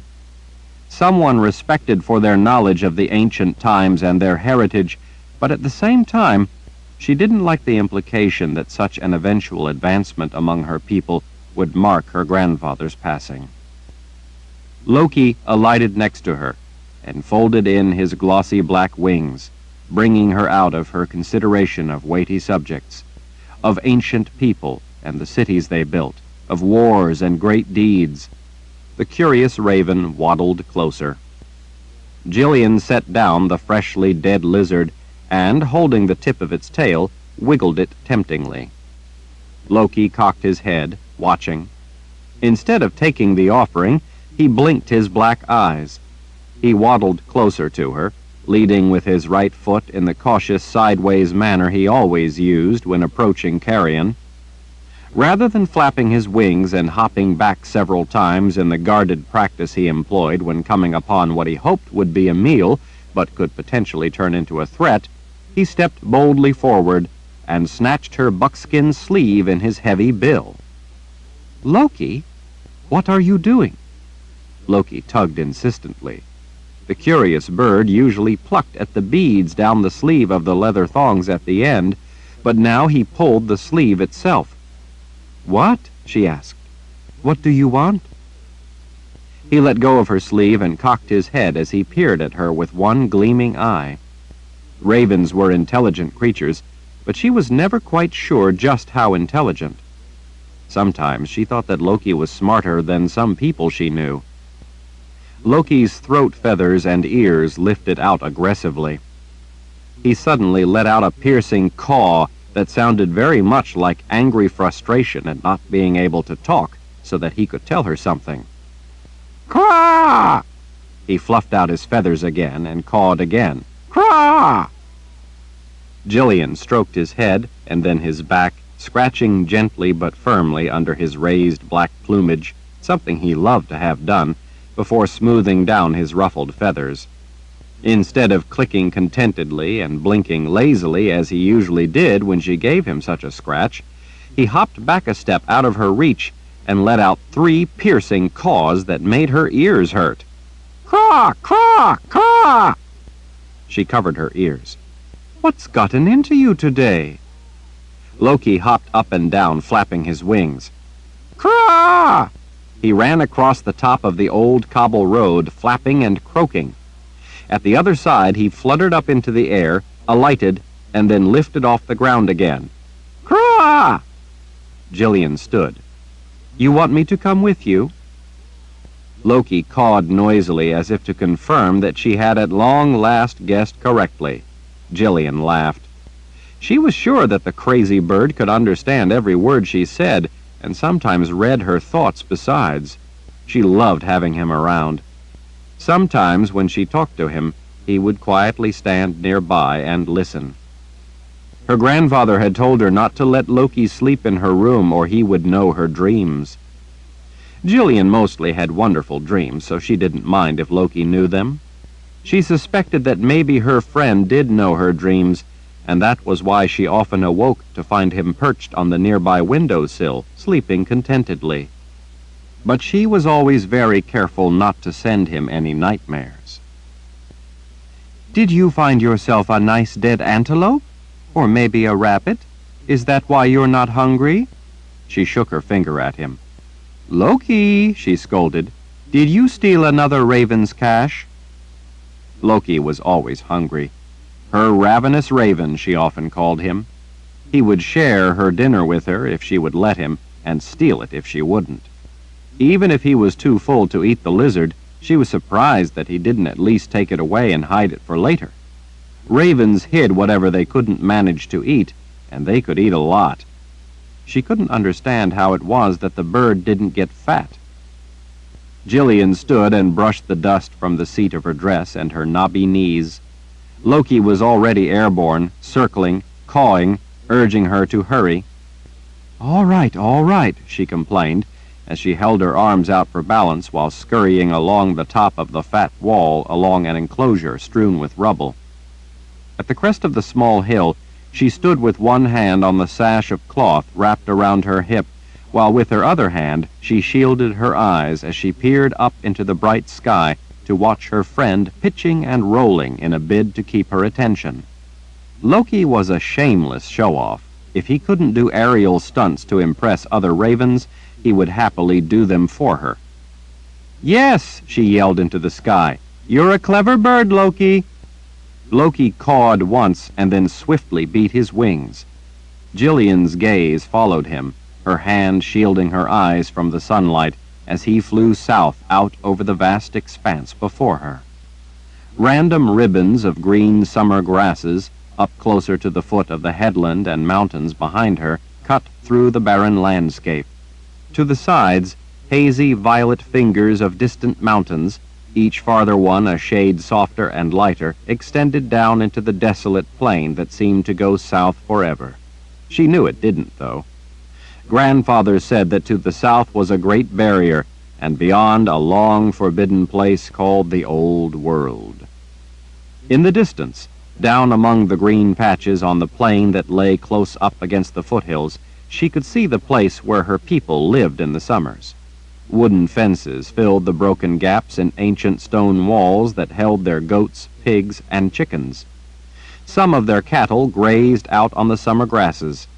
There was water in this place, and some trees, their leaves shimmering in the bright sunlight. Gardens stretched out beside the simple brick houses that had withstood the harsh winter winds and baking summer sun for untold centuries. And then, when she glanced up again at Loki, Jillian saw at the horizon toward the west a faint cloud of dust rising up. It was so far away that it seemed tiny. The smudge of dust against the deep blue of the sky where it met the horizon seemed to hang in the air, motionless. But she knew that it was just a trick of the distance that made it look tiny and still. Even from this far, she was able to tell that it was spread across a broad swath. It was still so far away that it was hard to see much of its cause. Had it not been for Loki, Jillian likely wouldn't have spotted it for some time. Even though she couldn't yet see what was causing the dust, she knew that she had never before seen such a sight. Her first thought was that it had to be a whirlwind or a dust storm. But as she watched it, she realized that it was too broad to be a whirlwind, and a dust storm didn't stream up into the sky the way this did. A dust storm, even if it did extend high up, still had at the base what looked like huge, billowing brown clouds running along the ground. That was actually where the gusty winds were churning up the dust. This wasn't at all like that. This was dust rising up from something coming, from people coming on horses. Strangers. More strangers than she could fathom, strangers in such numbers that it was like something in her grandfather's stories. Jillian's knees began to tremble. Fear welled up through her, coming to lodge in her throat where screams were born. This was them. The strangers her grandfather always said would come. They were coming now. People never doubted her grandfather, to his face anyway, but she didn't think they really worried about the things in his tellings. After all, their lives were peaceful. No one ever came to disturb them or their homeland. Jillian, though, had always believed her grandfather, and so she'd always known that the strangers would eventually come. But, like other people, she'd always thought it would be some time in the dim future, maybe when she was old, or maybe even, if they were lucky, generations in the future. It was only in her infrequent nightmares that the strangers arrived in the present rather than the far future. Seeing those columns of dust rising, she knew without a doubt that this was them, and they were coming now. In her whole life, she had never seen strangers. No one but Jillian's people ever wandered the inhospitable barrens of the vast and forbidding place known as the Deep Nothing. She stood trembling in terror, staring at the smudge of dust at the horizon. She was about to see a great many outsiders, the ones from the stories. But it was too soon. She hadn't had a life yet, hadn't had a chance to live and love and have children. Tears brimmed in her eyes, giving everything a watery appearance. She looked over her shoulder and up into the ruins. Was this what they had faced, like in grandfather's tellings? Tears began to run down through the dust on her cheeks. She knew without a hint of doubt, that her life was about to change, and that her dreams would no longer be happy. Jillian scrambled down off the top of the rubble she had been standing on, and ran down the hill, past the wall, the crumbled empty squares of brick buildings, the pits where once buildings had risen up. Her racing feet raised their own cloud of dust as she ran through the ruins of what once had been outposts of an ancient city. She ran down roads that no longer had life around them, no longer were lined with standing buildings. She had often tried to imagine what it would have been like when people had lived in the houses, when people had walked the streets, cooked in the homes, hung the wash outside their brick houses, traded goods in the squares. No more. They were all long dead. The whole city was long dead, except for the few of Jillian's people who sometimes stayed in the most remote of the old buildings. As she got closer to those ancient buildings of the outposts that they used when they lived in this area for the summer, Jillian saw people hurrying about, yelling to one another. She saw that they were gathering up their things and collecting the animals. It appeared they were going to move on, maybe back into the shelter of the mountains or out onto the barrens. She had seen her people do such a thing only a few times before. The threat had always turned out to be imaginary. Jillian knew that this time it was real. She wasn't sure, though, if they would have enough time to flee the approaching strangers and hide. But her people were strong and swift. They were used to moving around on the empty land. Grandfather said that no one else but her people could survive so well in this forsaken place. They knew the mountain passes and places of water, as well as the hidden passages through what seemed like impassable canyons. They could vanish into the inhospitable land in short order and survive. Most of them could, anyway. Some, like her grandfather, were no longer swift. With that renewed fear, her feet ran all the faster, padding with a steady beat over the dusty ground. As she got closer, Jillian saw men packing their travel goods on the mules. Women collected cooking utensils, filled water containers, and carried clothes and tents out from their summer homes and storage buildings. It looked to Jillian that they had been aware of the approaching strangers for some time, as they were already well advanced in their preparations to depart. "Ma!" Jillian called out when she saw her mother packing her pot atop a mule already piled high with their belongings. "Ma!" Her mother flashed a quick smile and held out a sheltering arm. Even though she was getting past the age for such things, Jillian nuzzled under that arm like a chick burrowing under a mother hen's wing. "Jillian, get your things," her mother shooed her with a hand. "Hurry." Jillian knew better than to question at a time like this. She wiped away her tears and ran to the small, square, ancient building they used as their home when they summered on the plains near the headland. The men sometimes had to replace the roofs when the worst of the weather tore them off, but other than that, the rest of the stout, squat buildings were the very same buildings constructed by their ancestors who had once built and lived in the deserted city of Casca up on the headland. Grandfather, looking drawn and pale as she imagined a ghost might look, waited in the shadows just inside the door. He was not hurrying. Terror swelled in Jillian's chest. He realized that she couldn't come with him. He was old and frail. Like some of the other older people, he wouldn't be swift enough to keep up with the rest of them if they were to escape. She could see in his eyes that he had no intention of trying. She sank into her grandfather's tender embrace and started wailing even as he comforted her. "There, there, child," he said, his hand stroking her short-cropped hair. "No time for this." Grandfather grasped her arms and eased her away as she tried her best to bring her sobbing under control. She knew that she was old enough that she shouldn't be crying in such a way, but she just couldn't help it. He squatted down, his leathery face wrinkling as he smiled at her and brushed away a tear. Jillian swiped away the rest of her tears, trying to be strong and act her age. "Grandfather, Loki showed me the strangers who are coming." He was nodding. "I know, I sent him."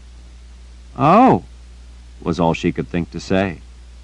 Her world was turning upside down, and it was hard to think. But somewhere in the back of her mind, she realized that he had never before done such a thing. She'd never known he could, but knowing her grandfather, it didn't really surprise her. "Jillian, listen to me. These men who are coming are the ones I always told you would come. Those who can are going away for a while to hide." "For how long?" "For as long as necessary. These men who ride this way are only a small number of those who will eventually come." Her eyes grew wide. "You mean there are more? But there are so many. They raise more dust than I have ever seen before. There can be more strangers than these?" His smile was brief and bitter. These are only a survey party, I expect. The first advance scouts of many more to come. This vast and desolate land is unknown to them. I expect they are looking for routes through it, testing to see if there will be any opposition. I'm afraid that according to the tellings, the men they scout for are more in number than even I can grasp. I believe that these other men, with their uncountable numbers, are yet some time in coming, but even this advance party will be dangerous, ruthless men. Those of our people who are able must flee and hide for now. Jillian, you cannot go with them. Her jaw dropped. What? Listen to me. The times I have told you about are upon us. But Ma and Pa won't allow... They will allow what I tell them they must, just as our people must, he said in a stern voice. This is about far greater matters, matters that have never before involved our people, at least not since our ancestors filled the city. Now these things concern us as well. Jillian nodded solemnly. Yes, Grandfather. She was terror-stricken, but at the same time she felt an awakening sense of duty to her grandfather's call. If he intended to trust her with such things, then she could not fail him. What is it I am to do then? You are to be the priestess of the bones, the carrier of dreams. Jillian's mouth again fell open. Me? Yes, you. But I'm still too young. I've not been trained in such things. There is no more time, child. He leaned toward her in admonition. You are the one to do this, Jillian. I have already taught you much of the tellings. You may think you are unprepared, or that you are not old enough, and all that may have some truth to it. But you know more than you may realize. What's more, there is no other. It is upon you to do this. Jillian couldn't seem to make herself blink. She felt completely inadequate, and at the same time faintly excited and guardedly inspired. Her people were depending on her. More importantly, her grandfather was depending on her, and he believed she could do it. Yes, Grandfather. I will prepare you to be among the dead, and then you must hide among them and wait. Fear began to wrap its arms around her again. She had never stayed all alone among the dead. Jillian swallowed. Grandfather, are you sure that I'm ready for such a thing? To be there alone among the dead, waiting for one of them? The light coming in from the open door cast his face with a forbidding look. You are as ready as I can make you. I had hoped there would be time left to teach you many more things, but at least I have taught you some of what you must know. Outside, people rushed around in the sunlight, tending to the preparations. They were careful not to look into the shadows to Grandfather after he had pulled her away from the rest of them, telling her what she must face. To tell you the truth, he said, this has taken me unprepared as well. The tellings have been carried down from our people for thousands of years, but they never said when it would happen. I never really believed that it would come during my life. I remember my own grandfather telling me the things I have told you, and not really believing it would ever happen except maybe in some far future time that didn't really mean anything to my life. But the time is now upon us, and we must do our best to honor our ancestors. We must be ready. You must, as we have been taught through the tellings. How long will I have to wait? There is no way I can tell you that. You must hide among the spirits. As the tellers have done down through the centuries, you and I have stashed food as Loki does for just such an eventuality. You will have food to keep your belly full. You can fish and hunt for game when it is safe to be out. Yes, Grandfather. But couldn't you hide with me? I will take you up there, help prepare you, and tell you all I can. But I must then return here to help make these strangers think we are out in the open and welcoming to them, while the others of our people escape, and so that you will be able to hide. I could not be as swift as you, nor as small to slip through the narrow places so that these men cannot follow you. I will have to return here and do my part. What if the strangers hurt you? Grandfather took a breath and let it out with weary resolve. It may be that they do so. These men who come will be capable of such brutality. That is why this is so important. Their cruel ways are why we must be strong and why we must not give in to them. Even if I die, he shook a finger at her, and you can be sure that I will do my best not to, I will be buying the rest of you the time you need. Jillian chewed on her lip. Aren't you afraid to die? He nodded as he smiled. Very. But I have lived a long life, and because I love you so, I would choose that you have a chance to do the same. Grandfather, she said through choking tears, I want you to be with me for my life. He took her hand. Me too, child. I wish to see you grow into a woman and have your own children, but I don't want you to worry too much for me. I am not so helpless, nor a fool. I will sit in the shade with the others, and present no threat to these men. We will confess to the strangers that the younger of our people ran away in terror, but we could not. The strangers will likely have more important things to do than waste their energy harming us. We will be fine. I want you to think about what you must do, and not worry about me. Jillian felt a little better about his safety. Yes, Grandfather. Besides, he told her, Loki will be with you, and he will carry my spirit with him, so it will be almost like I am watching over you.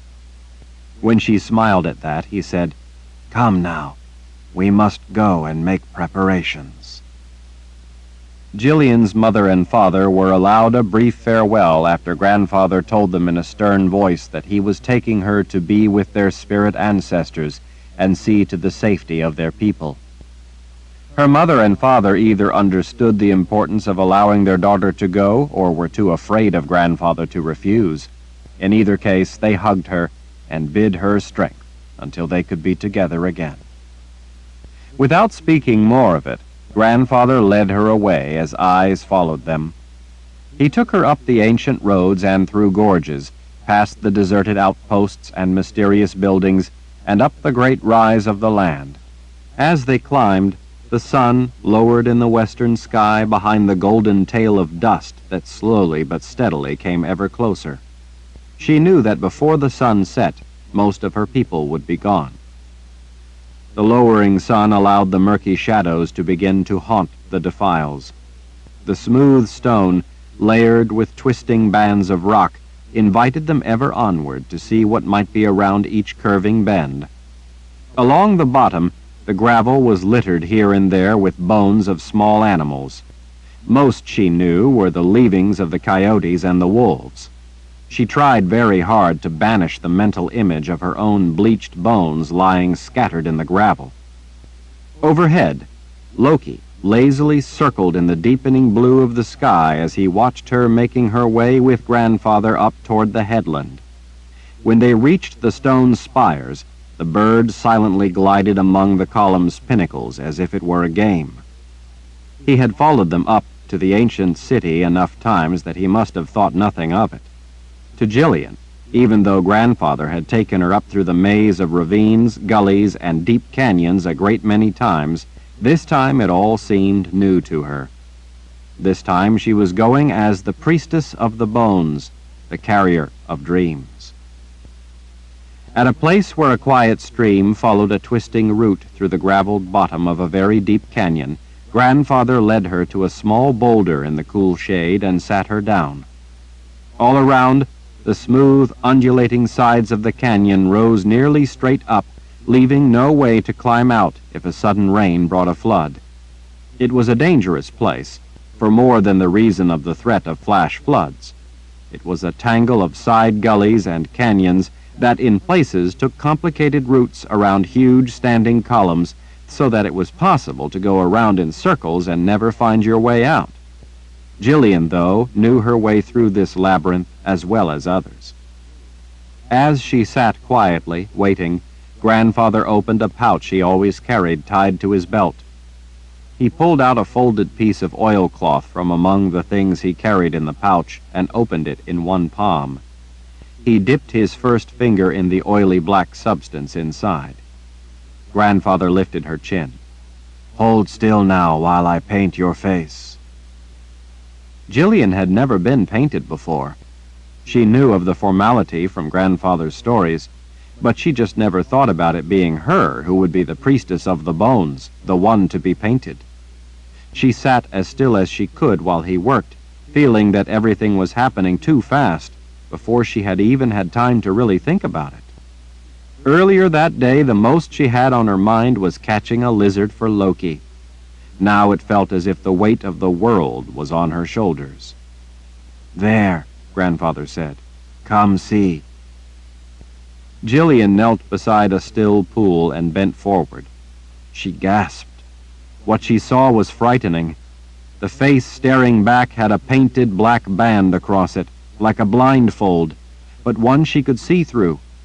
Her copper-colored eyes stared back at her from the dark midst of that smoky black mask. "Now the evil spirits will not be able to see you," he told her as he stood. "You can safely be among our ancestors." Jillian stood as well, feeling very strange indeed. She felt transformed.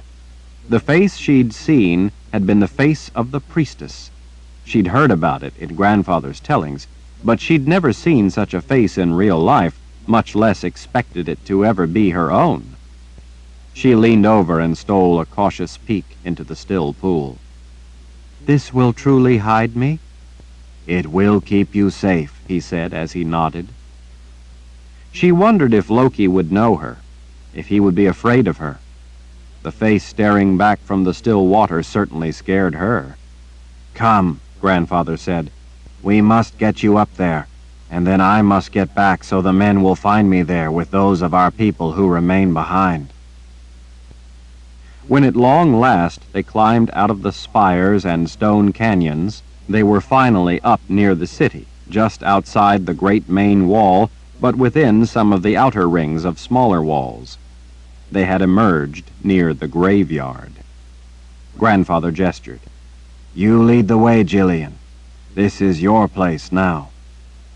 Jillian nodded and started out toward the city glowing in the golden late-day sunlight.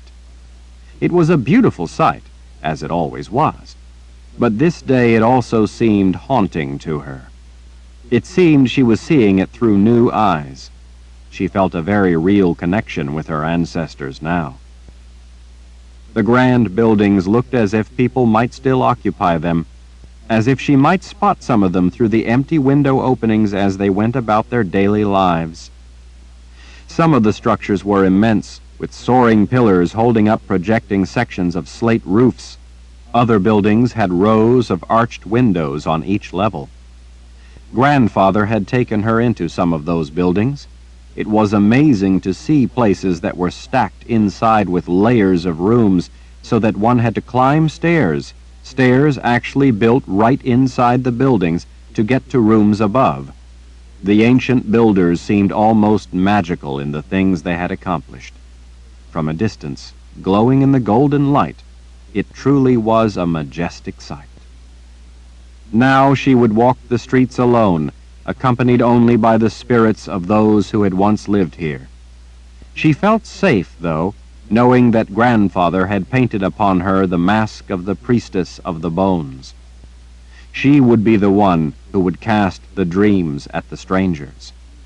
If she did her job well, the strangers would be so frightened that they would flee and her people would be safe. She tried not to think about how the people who once had lived here had done the same thing and yet had failed. "Do you think there will be too many?" she asked, suddenly frightened by the tellings of the ancient debacle. "Too many?" He puzzled at her as they walked beside a wall that had long ago been encased by living nets of vines that now held the crumbling stones in place. "Too many for the dreams. I'm only one person, and I'm not experienced or older or anything. It's just me." His big hand gave her an assuring pat between her shoulder blades. "Numbers do not matter. He will help give you the strength you need." Grandfather lifted a cautionary finger. "And don't forget, Jillian, the tellings say that you must be devoted to this one. He is to be your master." Jillian nodded as they entered the vast graveyard. In the lower reaches there were simple stone markers. As they climbed higher past row upon row of graves, they eventually came to larger and more ornate monuments to the dead. Some of them had grand statues of people in proud poses atop them. Some had carvings of the flame of life that represented the Creator's light. Some had ancient inscriptions of lasting love. A few had only an ancient symbol on them that her grandfather told her was called a grace. Some of the great monuments had only a name. Deep in the place of the dead, near the highest spot, where the weathered trees grew large and twisted, they came at last to a grand grave marked with a huge, ornately crafted stone monument. Atop it sat a speckled gray granite urn that held olives, pears, and other fruits, with grapes spilling out over one side, all carved from the same piece of stone. Grandfather, who had taken her to see this monument many times as he gave her tellings, said that the urn was meant to represent the bounty of life that man created through his creative efforts and hard work.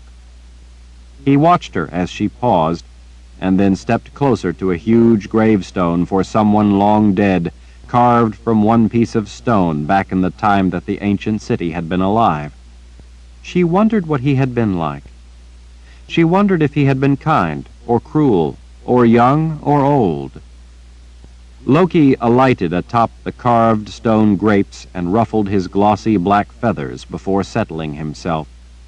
She was glad that Loki would keep her company in such a lonely place. Jillian reached out and traced a finger through the letters that spelled out the name carved in the gray granite. "Do you think the tellings are true, Grandfather? I mean really true?" "I was taught that they are." "Then he really will come back to us from the world of the dead?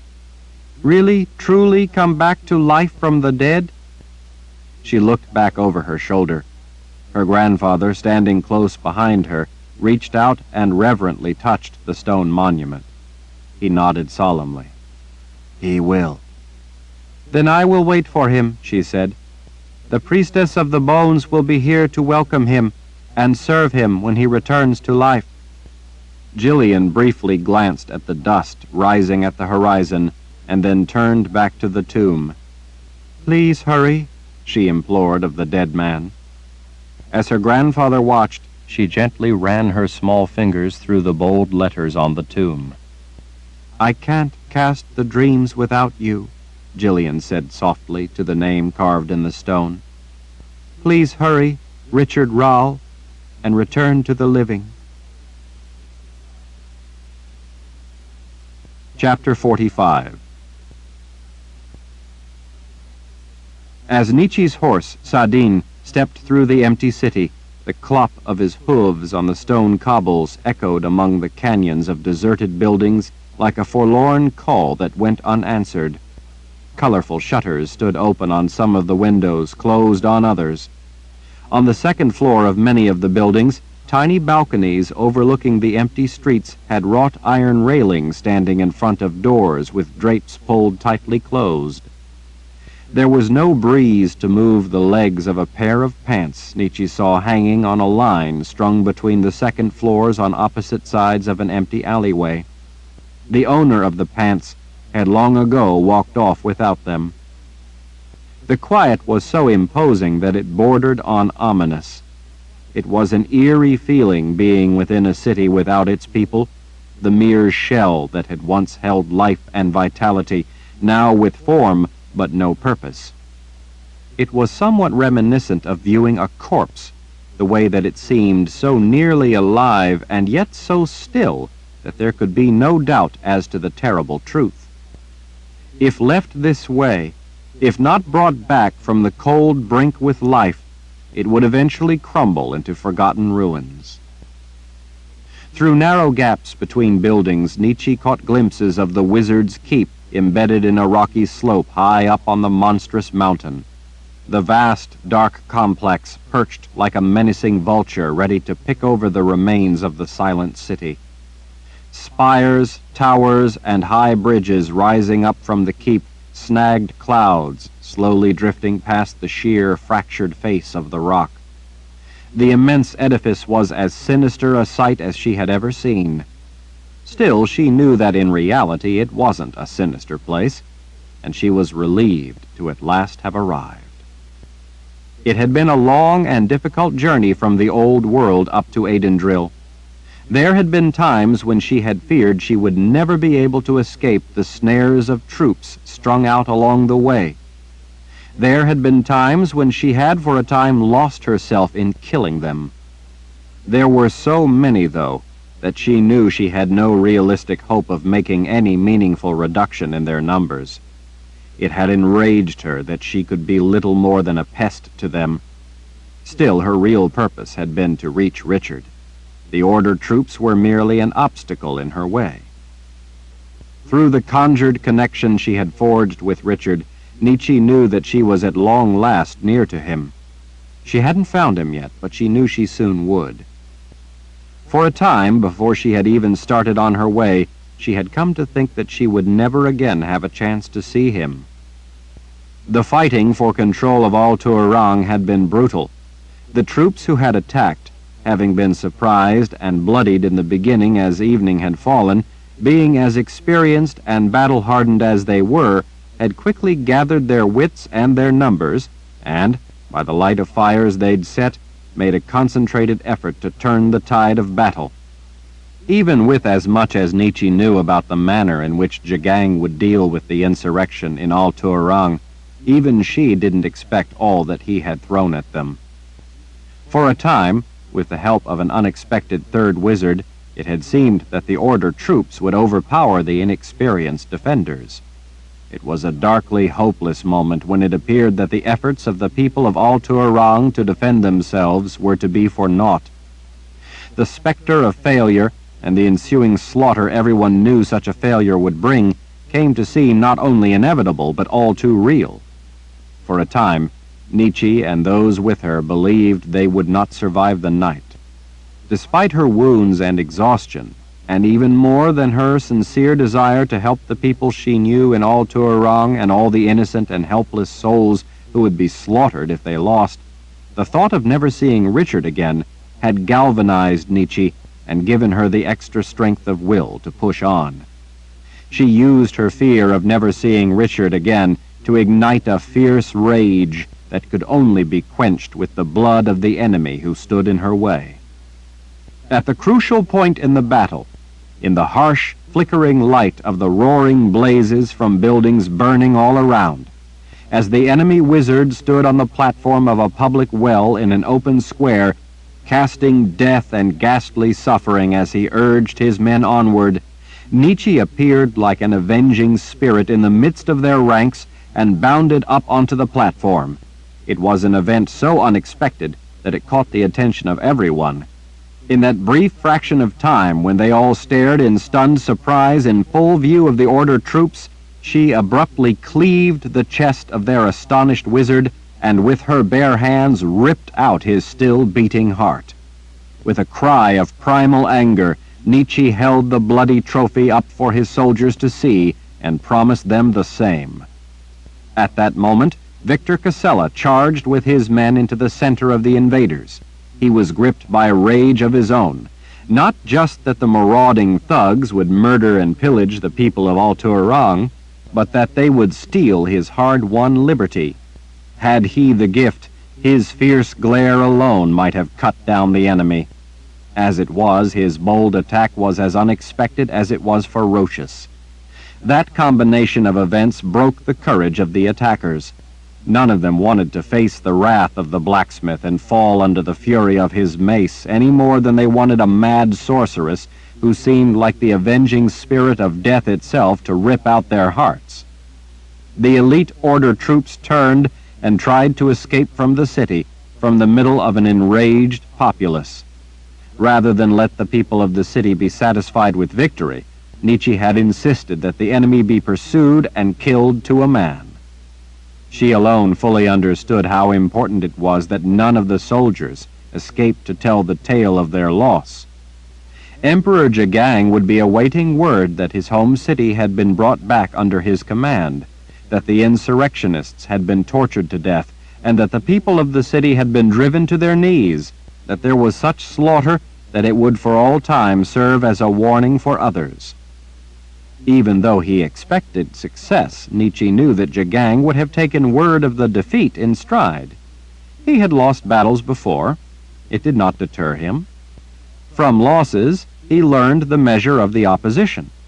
He would have simply sent more troops the next time, enough to accomplish the task, and to do so as viciously as possible, not only to ensure victory, but to ensure an extra measure of punishment for resisting his authority. Nietzsche knew the man. He did not care about the lives of his soldiers, or the lives of anyone for that matter. If men fought for the order and died, then glory in the afterlife would be their reward. They could expect only sacrifice in this life. But if no word of the battle for Al-Turang ever arrived, that was something altogether different. Nietzsche knew that Jagang was nettled by lack of knowledge more than any enemy. He did not like the unknown. She knew that sending off crack troops, along with 3 rare and valuable wizards, and then never again hearing another word from any of them, would gall him no end. He would work the mystery over and over in his mind, the way a nervous man worked a worry stone in his fingers.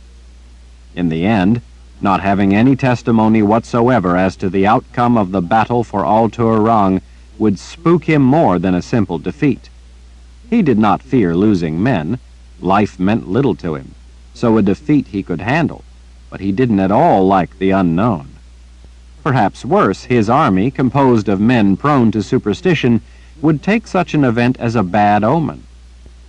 As Nietzsche followed the twisting turns of the narrow cobblestone street, she came around a curve and looked up to see, between the buildings lining each side, a sight that nearly took her breath away. On a hill in the distance, lit by the sun, set on a sweep of beautiful grounds of emerald green, stood a magnificent palace of white stone. It was as elegant as anything she had ever seen.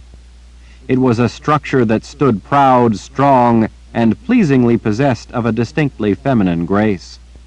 This, she knew, could be nothing other than the Confessor's Palace.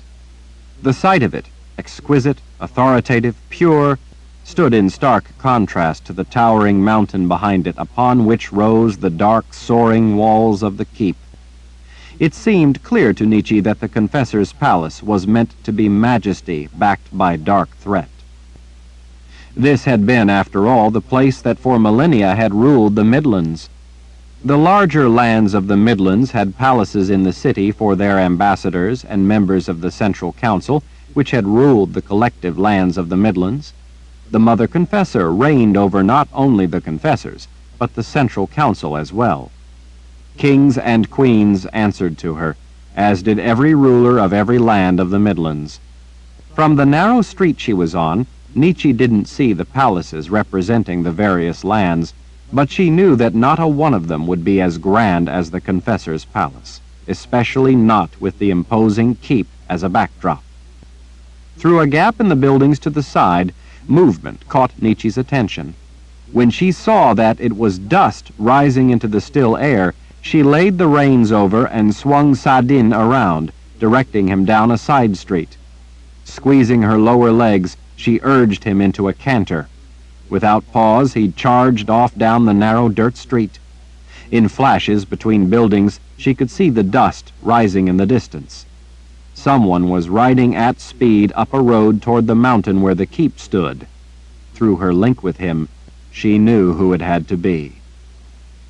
Nietzsche had helped end the threat to Al-Turang as swiftly as possible, primarily so that she could be off after Richard.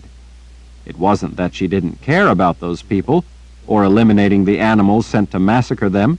It was just that she cared more about getting to Richard. At first, she had it in her mind to ride as fast as she could and catch up with him and Kara. It had quickly become apparent, however, that there was no chance of that. He was simply traveling too swiftly. When Richard was focused on a goal and determined to get to it, he was relentless. Nietzsche realized that her only hope of ever catching up with him again was, instead of chasing him, to head toward where he would go next and intercept him. She knew that the witch woman couldn't help him find a woman who didn't exist, so Nietzsche reasoned that Richard would next head north to try to get help from the only wizard he knew, his grandfather Zed, at the Wizard's Keep in Aidendrill. Since she'd still been a long way back to the southeast, Nietzsche had decided to take the shortest route to Aidendrill, thereby needing to cover much less distance than he would, and thus be able to intercept him there. As she broke out of the narrow confines of the buildings of the city, Nietzsche's heart quickened when she saw that she was right, when she finally saw Richard. He and Kara were charging up a road, pulling a long ribbon of dust behind them. Nietzsche recalled that they'd left Al-Turang with 6 horses. They now had only 3. By the way they were riding, Nietzsche strongly suspected that she knew why. When Richard had his mind set on something, he was unstoppable. He had probably ridden the other horses to death. As Nietzsche galloped out of the city to cut them off, Richard immediately spotted her and slowed his pace. Sadin carried her swiftly over the small rises, past paddocks, stables, workshops, deserted market stands, a blacksmith's shop, and fenced pastures with buildings for animals that were no longer there. Stands of pine trees flashed past, and she raced under the broad crowns of white oaks crowded close to the road in places. Nietzsche couldn't wait to see Richard again. Her life suddenly had purpose again. She wondered if anything had happened with the witch woman to finally convince him that there was no woman from his dreams that he remembered as real. Nietzsche even held out some hope that he had recovered from his delusions and was now back to his old self. Her relief at seeing him sitting tall atop his horse overcame her concern as to why he would be racing for the keep. Since she had been separated from him, Nietzsche had gone over everything that had happened, trying to pinpoint the source of his delusion, and she had come to a frightening theory. Going over it 1,000 times in her mind, trying to remember every detail, Nietzsche had come to fear that she had actually been the cause of his problem. She had been working at a rapid pace as she tried to save his life. There were other people around creating a distraction. She was worried that enemy soldiers would attack at any moment, and so she dared not slow what she was doing. Even worse, she was attempting things she had never done before, things she'd never even heard of before. After all, subtractive magic was used to rain ruin, not to heal. She was doing things she wasn't sure would work. She also knew that there was no other hope, and so she had no choice. But she feared that in that dangerous mix, she was the one who had accidentally induced the problem with Richard's memory, with his mind. If that was true, she would never forgive herself. If she had made a mistake with subtractive magic and had eliminated some element of his mind, some vital part that made him able to interact effectively with reality, there would be no way to restore such a loss. Eliminating something with subtractive magic was as irreversible as death. If she had damaged his mind, he would never again be the same, dwelling forever in a twilight world of his own imagination, never again able to recognize the truth of the world around him, and it would all be her fault. That thought had taken her to the edge of despair. Richard and Kara halted beside the road as they waited for Nietzsche to reach them. Fields of tall summer grass grew at the base of wooded hills beyond. Their horses took the opportunity to crop at that long grass where it came close to the side of the road. Page 459. The sight of Richard swelled Nietzsche's heart with joy. His hair was a little longer, and he looked dusty from the ride, but he looked as taut as tall, as powerful, as handsome, as masterful, as incisive, as focused, as driven as he always looked. Like nothing in the world around him escaped his notice. Despite his simple and dusty travel clothes, he looked every inch the Lord Rahl himself. Still, it seemed there was something not right about him. "Richard!" Nietzsche called out as she raced up to him and Kara, even though they saw her. Nietzsche reined in Sadine as she reached them. Once she was stopped, the dust she had outpaced began to catch up and drift past. Richard and Kara waited. With the way Nietzsche had shouted, they looked like they expected her to say something urgent, when it had been nothing more than her excitement at seeing him. "I'm relieved to see that you're both well," Nietzsche said. Richard visibly relaxed and draped both hands over the pommel of his saddle. His horse shivered flies off its rump. Kara sat up straight in her saddle, her horse close and behind Richard's, tossing its head a little at how tightly she had him reined in after the gallop. "I'm glad to see you looking well, too," Richard said. His warm smile said that he meant it. Nietzsche could have bubbled over into joyous laughter at seeing that smile, but she restrained herself and simply returned it. "How did it go in Al Tuarang?" he asked. "Is the city safe?" "They destroyed the invaders." Nietzsche tightened the reins to settle down and excited Sadine. She gave his neck a reassuring pat to help calm him down.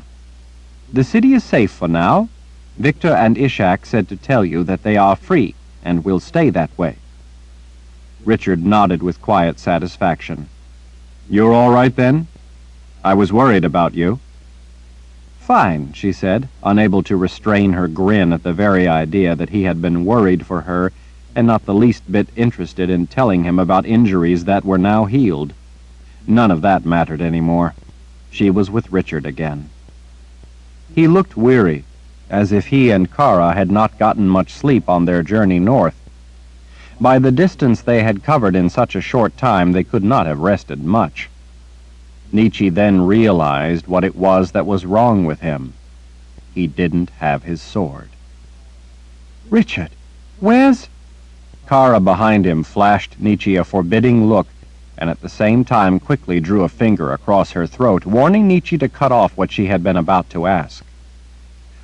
"Where are the other horses?" Nietzsche quickly asked, altering the course of her question to cover over the ominous silence that had oozed up in the brief pause.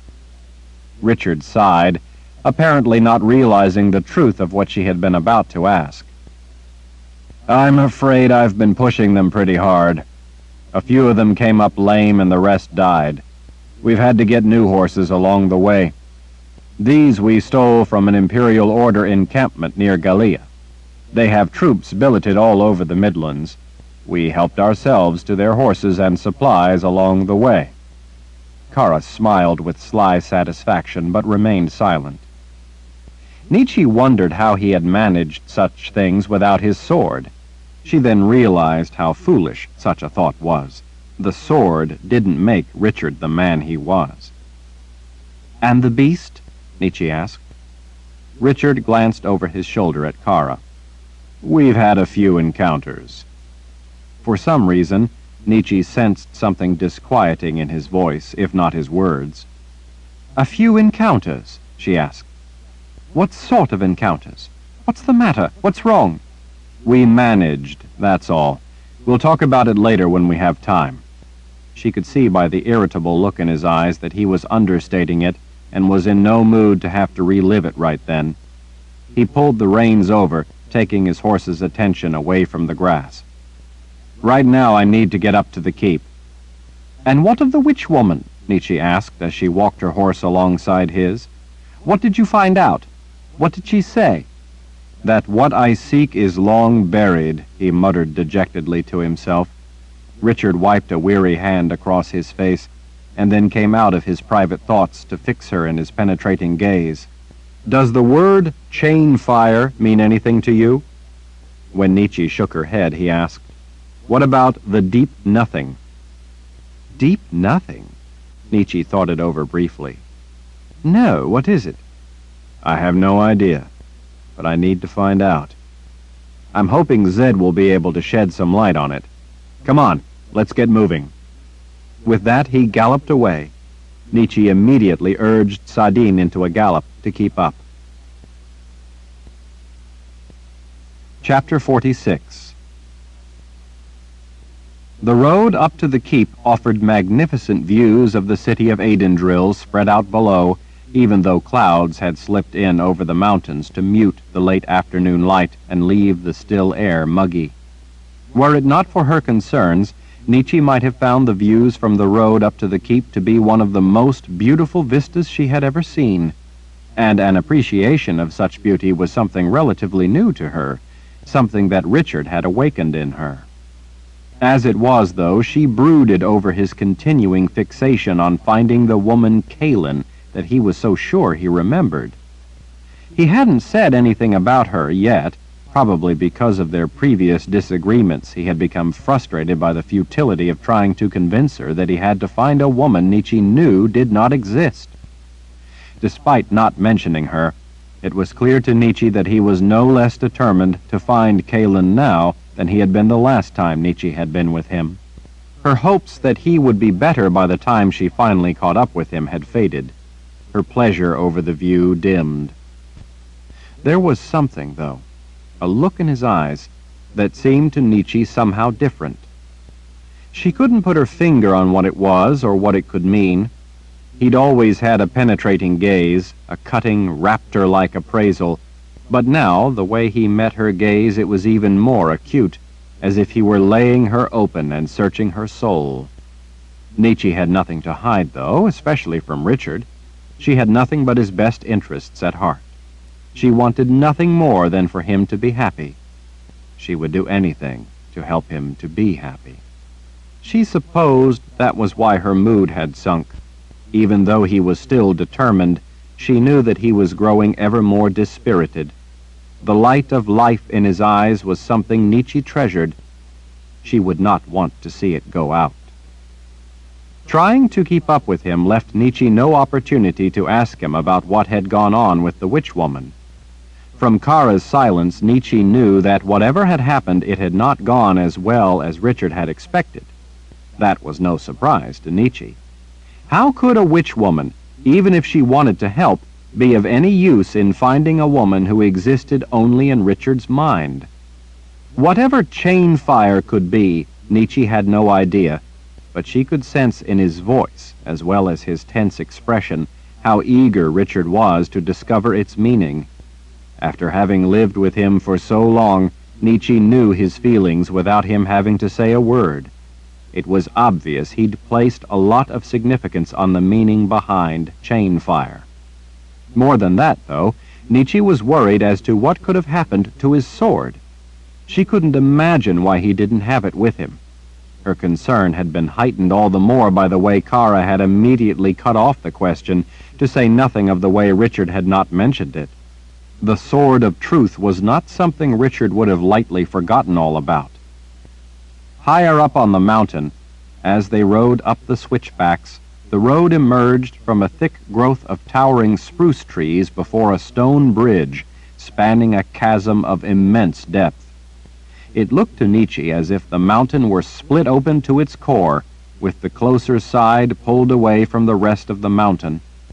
As they rode single file across the bridge spanning the yawning abyss, she glanced over the edge and could see sheer rock walls to each side, dropping down through cottony clouds drifting by below them.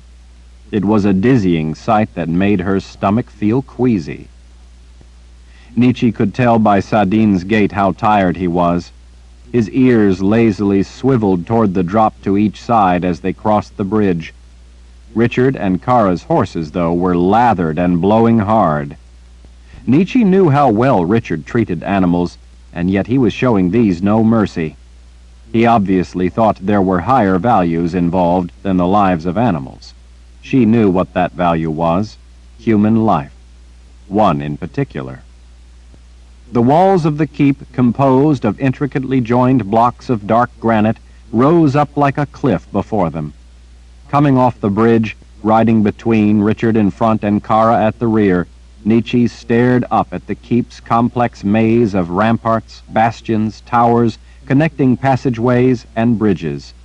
The place looked somehow alive, as if it were watching them approach the gaping entrance of arched stone where the road tunneled under the base of the outer wall. Without hesitation, Richard trotted his horse in under the raised, massive portcullis. Given a choice, Nietzsche would have been a bit more cautious in her approach to such a place. Her skin crawled with the power emanating from within. She had never before felt such a strong sense of the force of magic from within a place. It was like standing alone on a plain as a vast, massive thunderstorm was about to envelop her. The sensation gave her some measure of the shields that guarded the keep. From what she had to conclude by what she could sense, the shields at the Palace of the Prophets had been child's play by comparison. 2, those were predominantly additive, and the palace had been built for an entirely different purpose. Here, subtractive shields were employed in equal service. The lethality of their dominion was not concealed, but manifest to those whose business it was to know of such things. Almost unnoticed, hazy clouds had closed in overhead, leaving the late afternoon sky a flat steel gray. The gloom that replaced the sunlight made the stone of the keep look all the darker, all the more forbidding, almost as if the keep itself had drawn a shroud of clouds tightly around itself as it watched the approach of a sorceress and a wizard able to command powers that yet haunted this place. After coming out from under the arched opening in the thick outer wall, they emerged on a road that continued through the deep interior canyon of the keep. Beyond, the road tunneled through another dark wall that provided a second barrier, should one ever be necessary. Without pause, Richard rode on into that long, dark passageway. The sounds of the horse's hooves echoed off the damp stone under the murky, arched passage. Beyond the tunnel, they emerged beside an expansive paddock growing thick with lush grass. The gravel road ran along the side of a wall to the right with several doors. The first doors they'd encountered, just inside the portcullis, would have been where visitors entered. Nietzsche surmised that this, beyond the second wall, was probably the working entrance to the keep. A fence along the other side of the road enclosed the paddock. Beyond, to the left, the backside of the paddock was walled off by the keep itself. At the far end stood the stables. Without a word, Richard dismounted and opened the gate to the paddock, letting his horse go in, but leaving it saddled. Perplexed, Kara and Nietzsche nonetheless followed his example before following him across the grounds toward an entrance with a dozen wide granite steps worn smooth and sway-backed over time. They led up into a recessed entryway where simple but heavy double doors into the keep proper began to creak open. An old man, wavy white hair in disarray, peered out like a homeowner surprised by visitors. He gulped air, apparently winded from having run through the keep when he'd realized that someone was coming. He had no doubt been alerted by webs of magic that announced anyone taking the road up to the keep. In ancient times, there would have been people closer at hand to see to anyone newly arrived. Now there was only the old man. By the way he was breathing, he must have been clear across the keep when the alarms had warned him. Even through the look of astonishment on his thin, wrinkled face, Nietzsche recognized elements of the features. She knew that he could be none other than Richard's grandfather, Zed. He was tall, but as thin as a sapling. His hazel eyes were wide with wonder and a kind of childlike excitement, if not innocence. His plain, unadorned robes marked him as a great wizard. He wore his age well. It was a pleasing preview of how, in part, time might treat Richard. The old man threw his arms up over his head. "Richard!" A joyous grin swept across his face. "Bags! Is that really you, my boy?" Zed emerged from the doorway and started down the worn steps into the dreary light. Richard ran to his grandfather and lifted him off the steps, hugging him fiercely enough to drive the wind from the already winded old man. They both laughed, a pleasing sound with obvious kinship. "Zed, you can't imagine how glad I am to see you." "And you, my boy," Zed said in a voice turning teary. "It's been too long, far too long." He reached a stick-like hand past Richard and gripped Kara's shoulder. "How are you, my dear? You appear to be near to spent. Are you all right?" "I am Maud Sith," she said, looking a bit indignant. "Of course I'm all right. Why would you think I look anything but perfectly fine?" Zed chuckled as he pushed back from Richard. "No reason, I suppose. You both look like you could use some rest and a meal or two is all. But you do look fine, and I'm happy to see you again." Kara smiled at that. "I've missed you, Zed." Zed waggled a finger. "Not very Maud Sith of you to miss an old man. Rika will be astonished to hear such a thing." "Rika?" Kara asked in surprise. "Rika is here?" Zed waggled a hand back in the direction of the partly opened door. "She's back in there somewhere, patrolling, I imagine. She seems to have two preoccupations in life, patrolling and harassing me. I'm telling you, I have no peace of mind with the woman. Worse, she's too clever for her own good. At least she's a talented cook." Kara's brows lifted. "Rika can cook?" Zed winced, pulling a breath through his teeth. "Don't tell her I said that, or I'll never hear the end of it. The woman—" "Zed," Richard interrupted. "I have trouble, and I need help." "Are you well? You aren't ill, are you? You don't look entirely yourself, my boy." Zed pressed a hand to Richard's forehead. "Summer fevers are the worst, you know. Heat on top of heat. Bad combination." "Yes. No, I mean, it's not that. I need to talk to you." "So talk. It has been a long time. Far too long of a time. What's it been? 2 years this past spring, if I'm not mistaken." Zed drew back a bit and squeezed Richard's arms as he looked him up and down. "Richard, where's your sword?" "Look, we'll talk about that later," Richard said, irritably disengaging himself from Zed's grip in order to wave away the question. "You said you wanted to talk, so talk and tell me where your sword is." Zed redirected his broad grin at Nietzsche. "And who is this lovely sorceress you've brought along?" Richard blinked at Zed's smile and then glanced at Nietzsche. "Oh, sorry. Zed, this is Nietzsche. Nietzsche, this—" "Nietzsche!" Zed roared as he danced back up 2 of the steps as if he'd spotted a viper. "The sister of the dark who took you away to the old world? That Nietzsche? What are you doing with this vile creature? Why would you dare to bring such a woman—" "Zed," Richard said, forcefully cutting his grandfather off, "Nietzsche is a friend."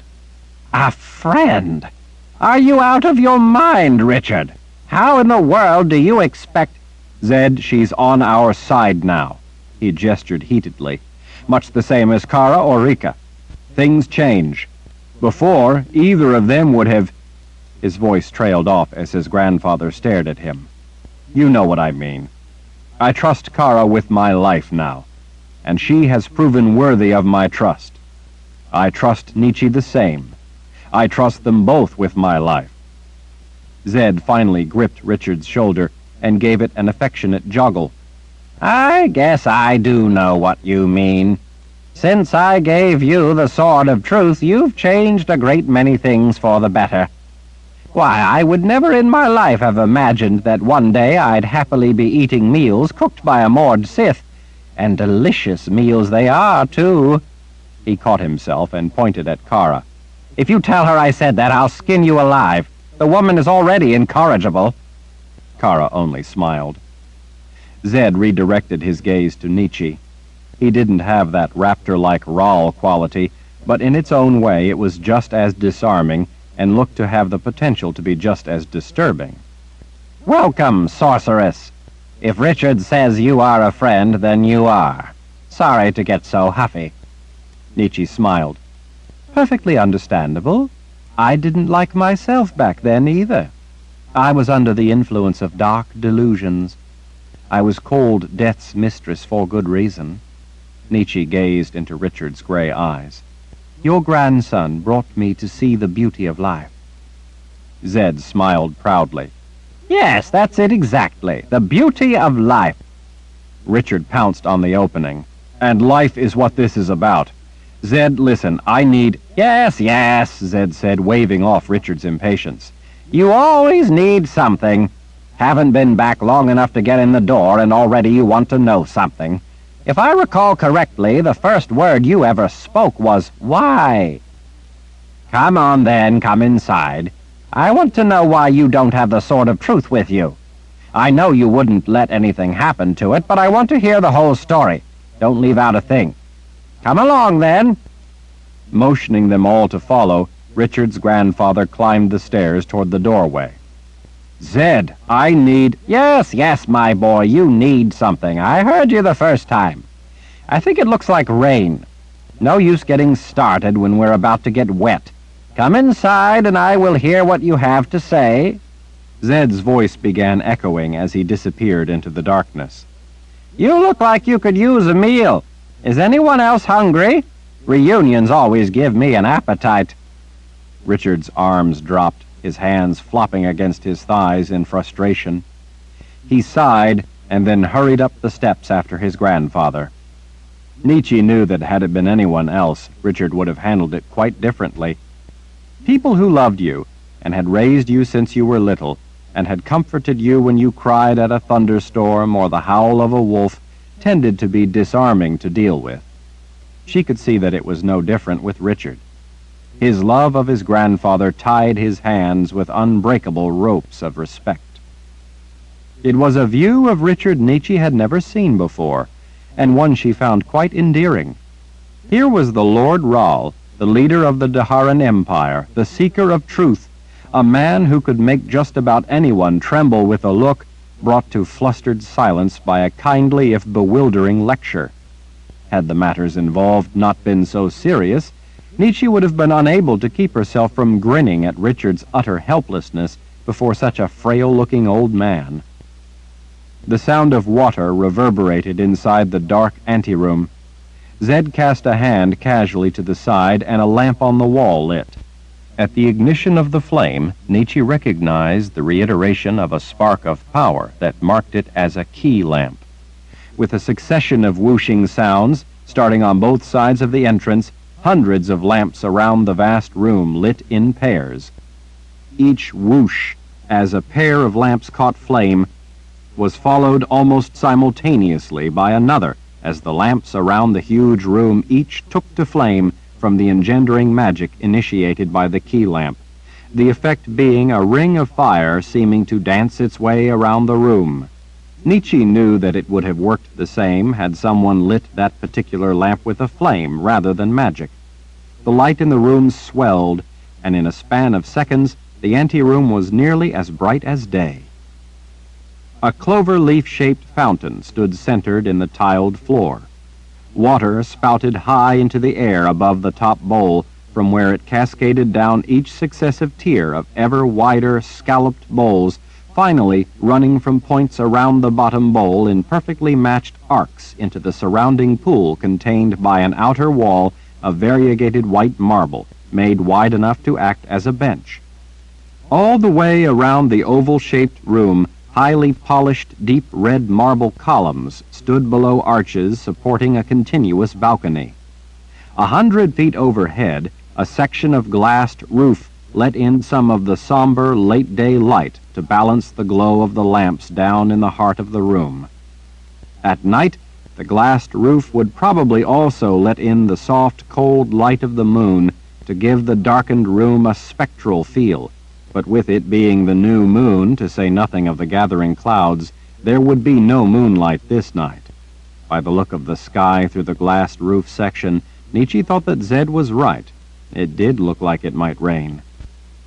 Belying first impressions of the keep, the room was a beautiful, warm entrance to what seemed such a cold and austere exterior.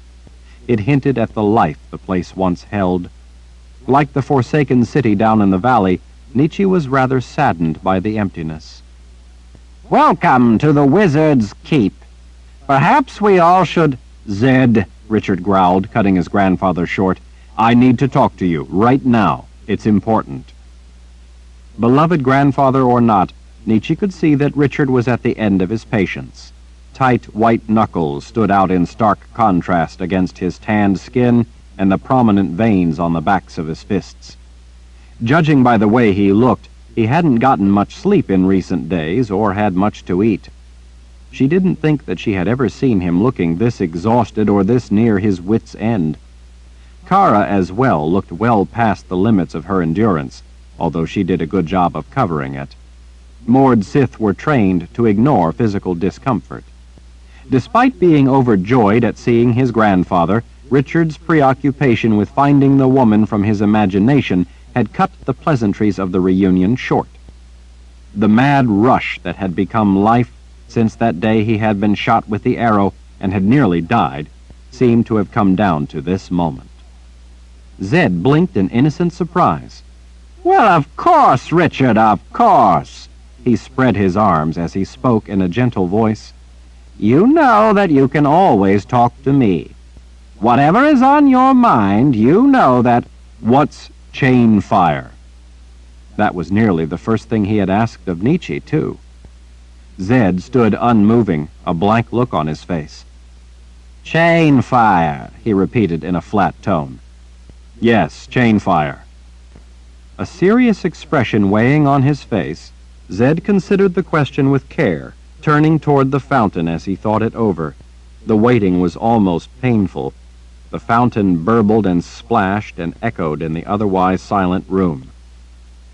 Chainfire, Zed drawled to himself as he ran a stick-like finger along his smooth jawbone while staring into the tumbling, dancing water cascading down each successive tier of the fountain. Nietzsche stole a glance at Kara, but the Mord Sith was unreadable. Her drawn face looked as tired and ill-fed as Richard's, but being Kara, she stood tall and straight, not allowing her exhaustion to get the better of her. That's right, Chainfire, Richard said impatiently through gritted teeth. Do you know what it means? Zed turned back to his grandson, lifting open his hands. He looked not only puzzled, but apologetic. I'm sorry, Richard, but I've never heard the word Chainfire before. The fury leaving him, Richard looked like he might fall down. The disappointment was only too evident in his eyes. His shoulders slumped as he let out a breath. Kara carefully but quietly slipped a step closer, ready to help him if he collapsed. To Nietzsche, that looked like a real possibility. Richard, Zed said, his voice taking on an edge, where is your sword? Richard erupted. It's just a piece of steel. Just a piece? Richard's face went crimson. It's just a stupid chunk of metal. Don't you think that there might be more important things to worry about? Zed cocked his head. More important things? What are you talking about? I want my life back. Zed stared at him but remained silent, and in doing so thereby almost commanded his grandson to say something more to fill in some of the blanks. Richard paced from the fountain to a broad band of triple steps that led up between two of the red marble pillars. A long red and gold carpet bordered with simple black geometric designs ran between the pillars off under a balcony and into the darkness. Richard raked the fingers of both hands back through his hair. What difference does it make? No one believes me. No one will help me find her. Nietzsche felt a deep sense of sorrow for him. At that moment she regretted every harsh thing she had ever said, trying to convince him that he had only dreamed up Kalen. He needed to be helped over his delusions, but at that moment she would have been happy to let him hold on to them if it would have brought the light of life back into his eyes. She longed to hold him and tell him that it would be all right, but she couldn't, for more reasons than one. Kara, arms hanging straight at her sides, looked just as saddened to see Richard agonizing so. There seemed no end in sight. Nietzsche suspected that the Mord Sith would have agreed with Nietzsche to let Richard have his beautiful dream of the woman he loved, but a lie would not soothe such real pain. Richard, I don't know what you're talking about, but what does it have to do with the Sword of Truth? Zed asked, the edge returning to his voice. Richard closed his eyes a moment against the torment of saying aloud what he had said so many times when no one ever believed him. I have to find Kalen. Nietzsche could see him draw tighter, bracing for the usual disconcerting questions as to who he was talking about and where he could ever have gotten such a notion. Nietzsche could see that it was almost too much for him to bear another person telling him he was imagining things, questioning his sanity. She could see him dreading it even more coming from his grandfather. Zed tilted his head a little. Kalen? Yes, Richard said with a sigh and without looking up. Kalen. But you wouldn't know who I'm talking about. Ordinarily, Richard would have launched into a ready explanation, but now he looked too dejected to want to bother to explain yet again, to be greeted with incredulity and disbelieving questions. Kalen, Zed's brow drew down in cautious query. Kalen Amnell? Is that the Kalen you're talking about? Nietzsche froze. Richard looked up, his eyes wide. What did you say? He whispered. Kalen Amnell? That Kalen? Nietzsche's heart skipped a beat. Kara's jaw had dropped. In a blink, Richard had the front of Zed's robes in his fists and had lifted the old man clear of the floor. Richard's sweat-slicked muscles glistened in the lamplight. You said her whole name, Kalen Amnell. I didn't tell you her whole name. You said it on your own. Zed was looking more confused by the moment. But that's because the only Kalen I know of is Kalen Amnell. You know Kalen? You know who I'm talking about? The Mother Confessor? Yes, the Mother Confessor. Well, of course. Most people know her, I expect. Richard, what's gotten into you? Let me down. Nietzsche felt dizzy. She couldn't believe her own ears. How was such a thing possible? It wasn't. It was so overwhelmingly, inconceivably impossible that she thought she might faint. His hands trembling, Richard set his grandfather down. What do you mean everyone knows her? Zed pulled on each sleeve in turn, pulling them back down his skinny arms. He rearranged his disheveled robes at his hips, all the time watching his grandson. He looked truly bewildered by Richard's behavior. Richard, what's the matter with you? How could they not know her? She's the Mother Confessor, for crying out loud. Richard swallowed. Where is she? Zed shot a brief, confused glance at Kara, and then Nietzsche, before looking back at Richard. Why, down at the Confessor's palace. Richard let out a cry of joy and threw his arms around his grandfather. Chapter 47. Gripping his grandfather's skinny shoulders, Richard shook the old man. She's here? Kalen is at the Confessor's palace? Worry spreading across Zed's wrinkled face, he cautiously nodded. With the back of his hand, Richard wiped away the tears running down his cheek. She's here, he said, turning to Kara. He gripped her shoulders and gave her a firm shake. She's in Aidendrill. Did you hear? I wasn't imagining it. Zed remembers her. He knows the truth. Kara looked as if she were doing her best to come to grips with her astonishment without letting it be mistaken for unhappiness at the startling news. Lord Rahl, I'm happy for you. Really I am, but I don't see how... Richard, not seeming to notice the Mord Sith's halting uncertainty, turned back to the wizard. What's she doing down there? He asked, his voice bubbling over with excitement. Zed, looking gravely troubled, again glanced to both Kara and Nietzsche before tenderly laying a hand on Richard's shoulder. Richard, that's where she's buried. The world seemed to stop. In a flash of understanding, Nietzsche realized the truth. Suddenly it all became clear. Zed's behavior now made sense. The woman Zed was talking about was not the Kaelin, the mother confessor from Richard's imagination, the woman he imagined loved him and had married him. It was the real mother confessor. Nietzsche had warned Richard that in his dream he had done a dangerous thing by imagining a woman as his bride who was not simply some anonymous imaginary woman, but instead was a woman he had heard of before. A woman who, it so happened, was well known in the Midlands. This was the real Kaelin Amnell, the real mother confessor, who was buried down at the confessor's palace, not the one Richard had dreamed up to be his love. It had been this very reality that Nietzsche had feared would eventually come to shatter Richard's world. She had warned him that this was bound to happen. She had warned him that he would one day come face to face with the truth. This was the moment. This was the very thing she had been trying to prevent. Still, Nietzsche felt no joy at all in being right. She felt only crushing sadness at what Richard must be feeling. She couldn't even begin to imagine how confusing, how disorienting it had to be for him. For someone as firmly grounded in reality as Richard always had been, this entire ordeal had to be devastating. Richard could only stare. Richard, Zed finally said, giving him a gentle squeeze on his arms. Are you all right? What's going on? Richard slowly blinked. He looked in a state of shock. What do you mean she's buried down at the confessor's palace? He asked in a shaky voice. When did it happen?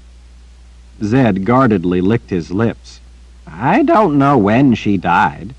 When I was down there, when Jagang's army was marching on Aidendrill, I saw the grave marker.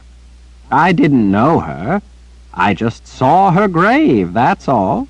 It's a pretty big marker. It would be hard to miss. The confessors were all killed by the quads that Darken Rall sent.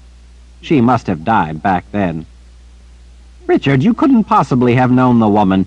She had to have been dead and buried before we ever left our home in Westland.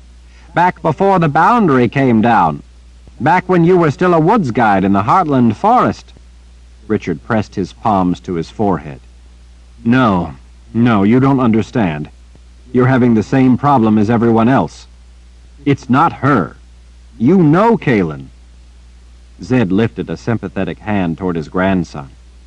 Richard, that's not possible. The quads killed the confessors. Yes, the other confessors were killed by those assassins, but not her, not Kaelin. Richard waved a hand as he dismissed the argument. Zed, she's the one who came to ask you to appoint the Seeker. That's why we left Westland. You know Kaelin. Zed frowned. What in the world are you talking about? We had to leave when Darken Rall came hunting us. We had to run for our lives. In part. But Kaelin came looking for you first. She's the one who told us that Darken Rall had put the boxes of Orden in play. He was on the other side of the boundary. If not for Kaelin coming, how would we have even known? Zed peered at Richard as if he suspected he might be quite ill. Richard, when the boxes of Orden are put into play, the snake vine grows. It even says so in the Book of Counted Shadows. You of all people know that. You were in the Upper Ven and were bitten by a snake vine. It caused a fever and you came to me for help. That's how we knew the boxes of Orden were in play. Darken Rall then came to Westland and attacked us. Well, yes, that's all true in a way, but Kaelin told us what was happening in the Midlands. She confirmed it. Richard growled in frustration. It's more than that, more than her coming to ask you to appoint a Seeker. You know her. I'm afraid that I don't, Richard. Dear spirit, Zed, you spent last winter with her and the Daharan army. When Nietzsche took me down to the old world, Kaelin was there with Kara and you. He pointed insistently at Kara, as if it would somehow prove the point and end the nightmare. She and Kara fought with you all winter. Zed glanced up at Kara. Kara, behind Richard's back, turned her palms up and shrugged at Zed to let him know that she didn't know any more about it than Zed did. As long as you brought up the business about you being the Seeker, where is your... Richard snapped his fingers, his face suddenly lighting up. That's not Kalen's grave. Of course it is. There's no mistaking this grave. It's prominent, and I clearly recall that it has her name carved right in the stone. Yes, it's her name, but not her grave. I realize what you're talking about now. Richard chuckled with relief. I'm telling you, it's not her grave. Zed didn't think it was funny. Richard, I've seen her name on the stone. It's her, the Mother Confessor, Kalen Amnell. Richard shook his head insistently. No, that's not her. That was a trick. A trick? Zed cocked his head, frowning. What are you talking about? What sort of trick? They were hunting her. The Order was after Kalen when they occupied Aidendril. They had taken over the council, condemned her to death, and they were hunting her. To keep them from chasing her, you put a death spell on her. What? A death spell? Richard, do you have any idea of the magnitude of what you're suggesting? Of course I do. But it's true. You needed to feign her death, so that the Order would think they had succeeded and wouldn't come after her, so that she could get away. Don't you remember? You made that headstone, or at least you had it made. I came here to find her. It was a few years back. Your spell even fooled me. I thought she was dead, but she wasn't. His confusion had receded, and now Zed was looking seriously worried. Richard, I can't imagine what is wrong with you, but this is simply... You two escaped to safety, but you left me a message on her headstone, Richard said, jabbing a finger at Zed's chest, so that I would know that she was really still alive, so that I wouldn't despair, so that I wouldn't give up. I almost did, but then I figured it out. Zed was nearly boiling over with frustration, impatience, and concern. Nietzsche knew the feeling. Bags, my boy, what message are you talking about? The words on the headstone. The inscription. It was a message to me. Zed planted his fists on his hips. What are you talking about? What message? What was this message? Richard started pacing, pressing his fingertips to his temples as he mumbled to himself, apparently trying to recall the exact wording. Or, Nietzsche thought, trying to dream it up the way he always dreamed up answers to talk his way out of facing the truth. She knew that this time he was making a mistake that would catch him up. Reality was closing in around him, even if he didn't yet recognize it. He soon would. Nietzsche dreaded that unequivocal juncture of delusion and truth. Despite wanting Richard to get better, to get over the false memories he had been suffering, she dreaded the pain she knew it would bring him when he eventually came face to face with the unambiguous truth. Even more, she dreaded what would happen to him if he couldn't see the truth, or refused to see it, if he sank forever deeper into a world of illusion. Not here, he muttered. Something about not being here, and something about my heart. Zed pushed his cheek out with his tongue, apparently in an effort to keep still while he watched his grandson pacing back and forth, and at the same time probably tried to imagine what could be happening to him. No, Richard said abruptly as he halted. No, not my heart. That's not what it said. It's a big monument. I remember now. It said, Kalen Amnell, Mother Confessor. She is not here, but in the hearts of those who love her. It was a message for me not to give up hope, because she wasn't really dead. She wasn't really there in that grave. Richard, Zed said in soft consolation, it's a common enough thing to say on a grave marker that someone isn't dead but rather lives on in the hearts of those who love her. Grave diggers probably have stacks of grave markers made up with that sentiment, carved with those very words. But she wasn't buried there. She wasn't. It says that she is not here for a reason. Then who is buried in her grave? Zed asked. Richard went still for a moment. No one, he finally said, his gaze wandering off as he thought. Mistress Sanderholt, the cook at the palace, she was fooled by your death spell like everyone else. When I finally got here, she told me that you stood there on the platform while Kaelin was beheaded. She was in mourning over it and terribly upset. But I realized that you wouldn't do such a thing, and so it had to be one of your tricks. You told me that, remember? Sometimes the best magic is just a trick. Zed nodded. That part is true enough. Mistress Sanderholt told me that Kaelin's body had been burned in a funeral pyre, the whole thing supervised by the first wizard himself.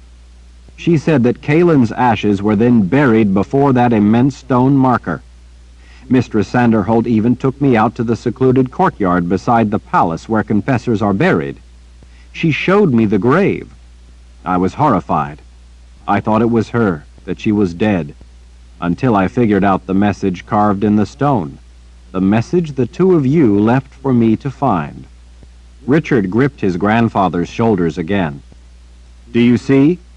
It was just a trick to throw our enemies off her trail. She wasn't really dead. She wasn't really buried there.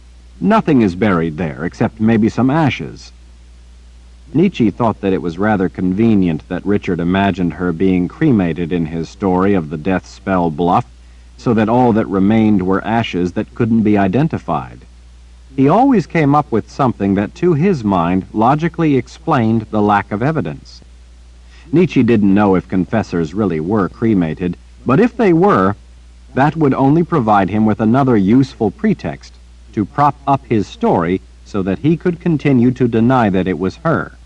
They would again have no way to prove otherwise.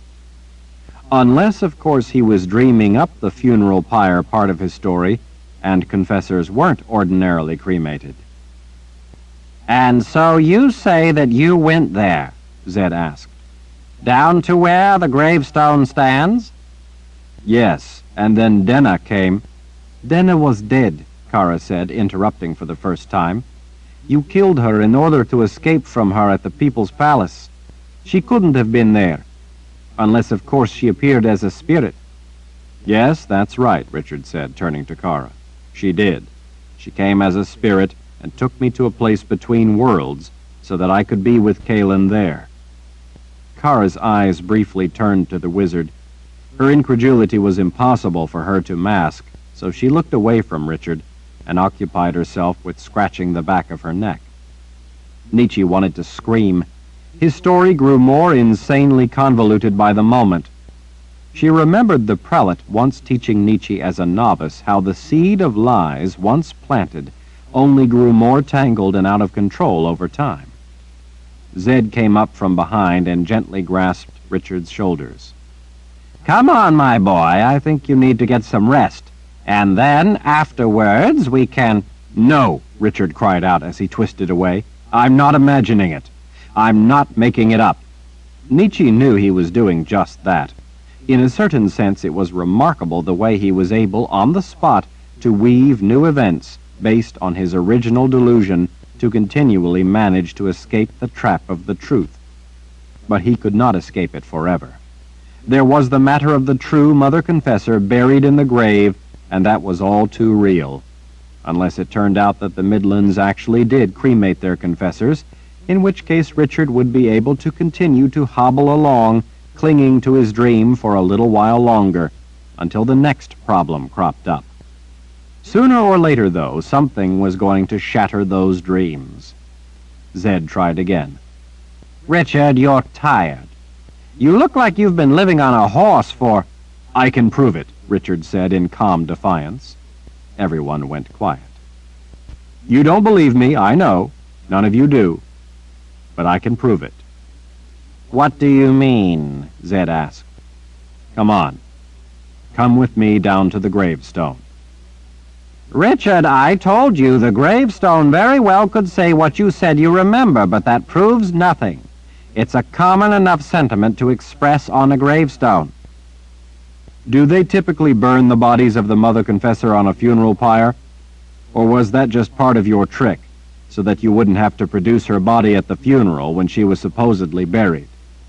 Zed was beginning to look more than just a little indignant.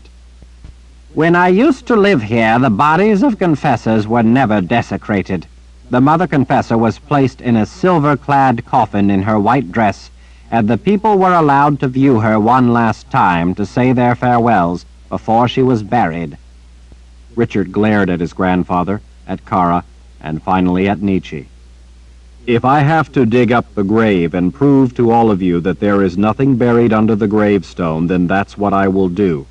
We need to get this settled so that we can move on to the solution to what's happening. In order to do that, I need you all to believe me. Zed spread his hands. Richard, that isn't necessary.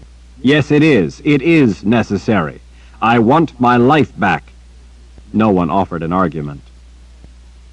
Zed, have I ever told you a malicious lie? No, my boy, you never have. I'm not lying now. Richard, Nietzsche said, no one is saying that you're lying, only that you're suffering the unfortunate effects of delirium induced by an injury. It's not your fault. We all know you aren't doing this deliberately. He turned to his grandfather. Zed, don't you see? Think about it. Something is going wrong in the world. Something is terribly wrong. For some reason that I haven't been able to figure out, I'm the only one who is aware of it. I'm the only one who remembers Kalen. There has to be something behind this, something wicked. Maybe Jagang is responsible. Jagang had the beast created to come after you, Nietzsche said. He put everything into that effort. He wouldn't need to do anything else. Besides, with the beast already stalking you, what purpose would it serve? I don't know. I don't have all the answers, but I know the truth of part of it. And how can it be that you alone know the truth and everyone else is wrong? That everyone's memory but yours has failed them? Zed asked. I don't know the answer to that either, but I can prove what I'm telling you. I can show you the grave. Come on. I told you, Richard, the marker says common words. Richard's expression turned dangerous. Then we will dig up the grave so that you can all see that it's empty and that I'm not crazy. Zed lifted a hand toward the still open door. But it will be dark soon. What's more, it's going to rain. Richard turned back from the doorway. We have an extra horse. We can still make it down there while we have daylight. If we need to, we can use lanterns. If I must, I will dig in the dark. This is more important than worrying about a little rain or the lack of light. I need to get this over now, so that we can get on to solving the very real problem, and so that I can find Kalen before it's too late. Let's go. Zed gestured heatedly. Richard, this is... Let him do as he asks, Nietzsche said, interrupting, drawing all eyes. We've all heard enough. This is important to him. We must allow him to do as he thinks he must.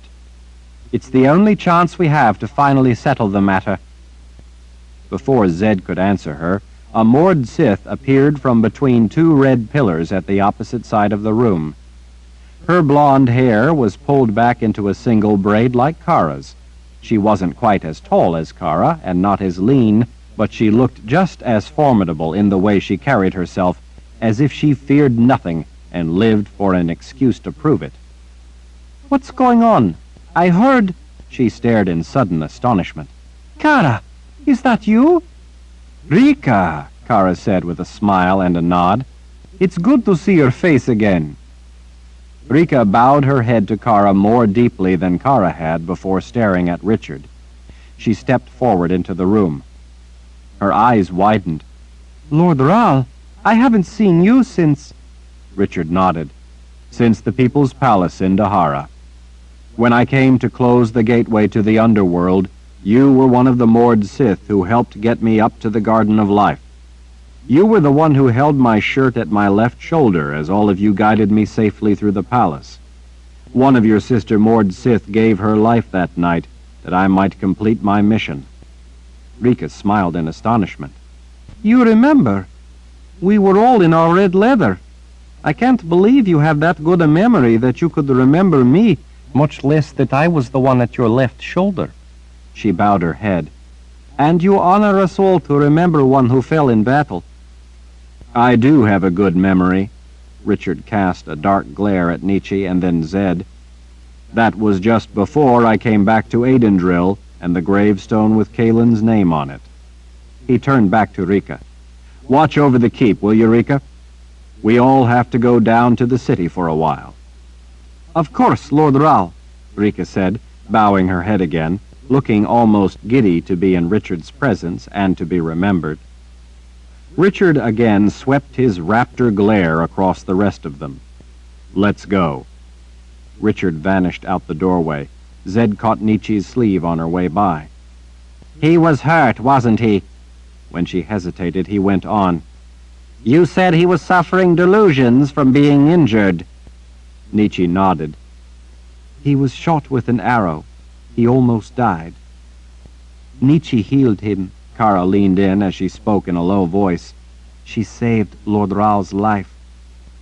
Zed lifted an eyebrow. A friend indeed. I healed him, Nietzsche confirmed. But it was difficult beyond anything I've ever attempted before. I may have saved his life, but I now worry that I didn't do a good enough job of it. What do you mean? Zed asked. I fear that I may have somehow done something to cause his delusions. That isn't true, Kara said. I wonder if it is, Nietzsche said. If I might have done more, or done things differently. She swallowed past the lump growing in her throat.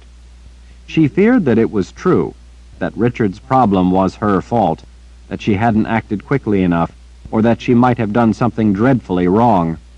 She constantly fretted over her decision that terrible morning to get Richard to a safe place before working on him. She had feared an attack that would have fatally interrupted her efforts to heal him. But maybe if she would have simply started right then and there on the battlefield, he might not now be chasing phantoms. After all, an attack never had come, so she'd made the wrong judgment about needing to get him to the deserted farmhouse. She didn't know at the time that no attack was imminent, but maybe if she would have taken the time to have Victor's men scout the area, she could have started healing Richard much sooner. She hadn't done that because she feared that if they scouted, and she was right about more of the enemy being nearby, then they would have had to move Richard anyway, and by then his time would have run out. Even so, she was the one who had made the decisions, and Richard was the one now suffering delusions. Something had gone wrong that terrible night. There was no one in the world who mattered to her more than Richard. She feared that she was the one who had caused him the harm that was ruining his life. What exactly was wrong with him? Zed asked. Where was he shot with the arrow? In the left side of his chest, with a barbed bolt from a crossbow. That barbed head lodged in his chest without penetrating all the way through his back. He was able to partially deflect it, so it just missed his heart, but his lung and chest were rapidly filling with blood. Zed lifted an eyebrow in astonishment. And you were able to get the arrow out and heal him? That's right, Kara confirmed with forceful passion. She saved Lord Ral's life. I don't know. Nietzsche had difficulty putting it all into words. I've been separated from him as I made my way here. Now that I see him again, see how he has latched so strongly onto his delusion and can't come to see the truth, I'm not so sure I did him any good. How can he live if he can't see the truth of the world around him? While his body may be healed, he's suffering a dreadful kind of slow death as his mind fails him. Zed gave her shoulder a fatherly pat. Nietzsche recognized the light of life in his eyes. It was the same spark that Richard had, at least the same spark he used to have. We'll just have to help him see the truth. And if it destroys his heart? She asked. Zed smiled. It reminded her of Richard's smile, the smile she missed so much. Then we'll just have to heal his heart, now won't we? Nietzsche was unable to bring forth more than a whisper that bordered on tears. And how are we to do that? Zed smiled again and gave her shoulder a firm squeeze. We'll have to see. First, we have to let him see the truth. Then we can worry about healing the wound it will bring his heart. Nietzsche could only nod. She dreaded seeing Richard hurt. And what is this beast you mentioned, the one Jagang created? A weapon created with the use of Sisters of the Dark, Nietzsche said. Something from the time of the Great War. Zed cursed under his breath at the news. Kara looked like she had something to say about the beast, but she thought better of it, and instead started for the door. Come on, I don't want Lord Rahl to get too far ahead of us. Zed grumbled his agreement. Looks like we're going to get wet.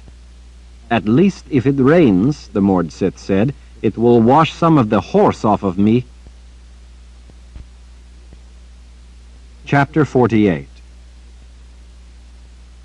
The drizzle started before they were out of the paddock. Richard was already gone. There was no telling how far ahead of them he had gotten. Kara wanted to hurry and catch up with him, but Zed told her that they knew where he was going, and there was no point in risking breaking the leg of one of the tired horses, because if that happened, then they would only end up having to walk down the mountain after Richard, and then, after visiting the graveyard of the Confessors, walk all the way back up. Besides, Zed told her, you'll never be able to catch him. Well, you might be right about that, Kara said as she spurred her horse into a canter. But I don't want him alone any longer than necessary. I'm his protection.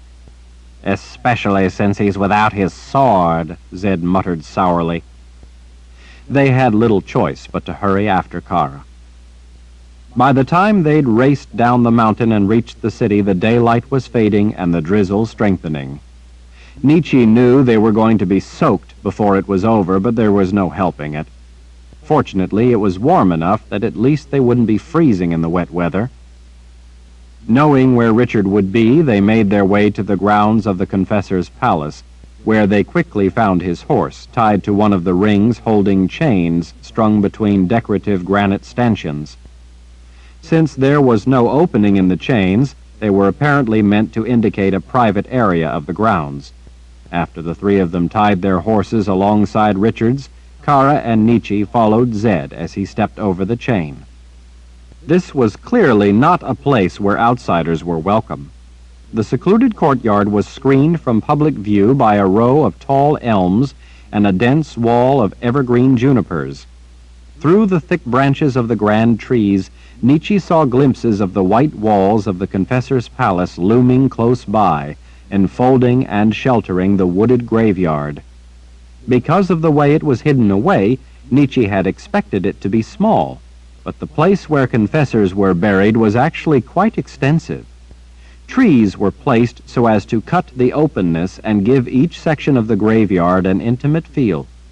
By the manner in which it was laid out, with a path and a small vine-covered colonnade ushering people approaching from the palace, it was apparently intended to be accessed solely from the palace, through elegant double-glassed doors.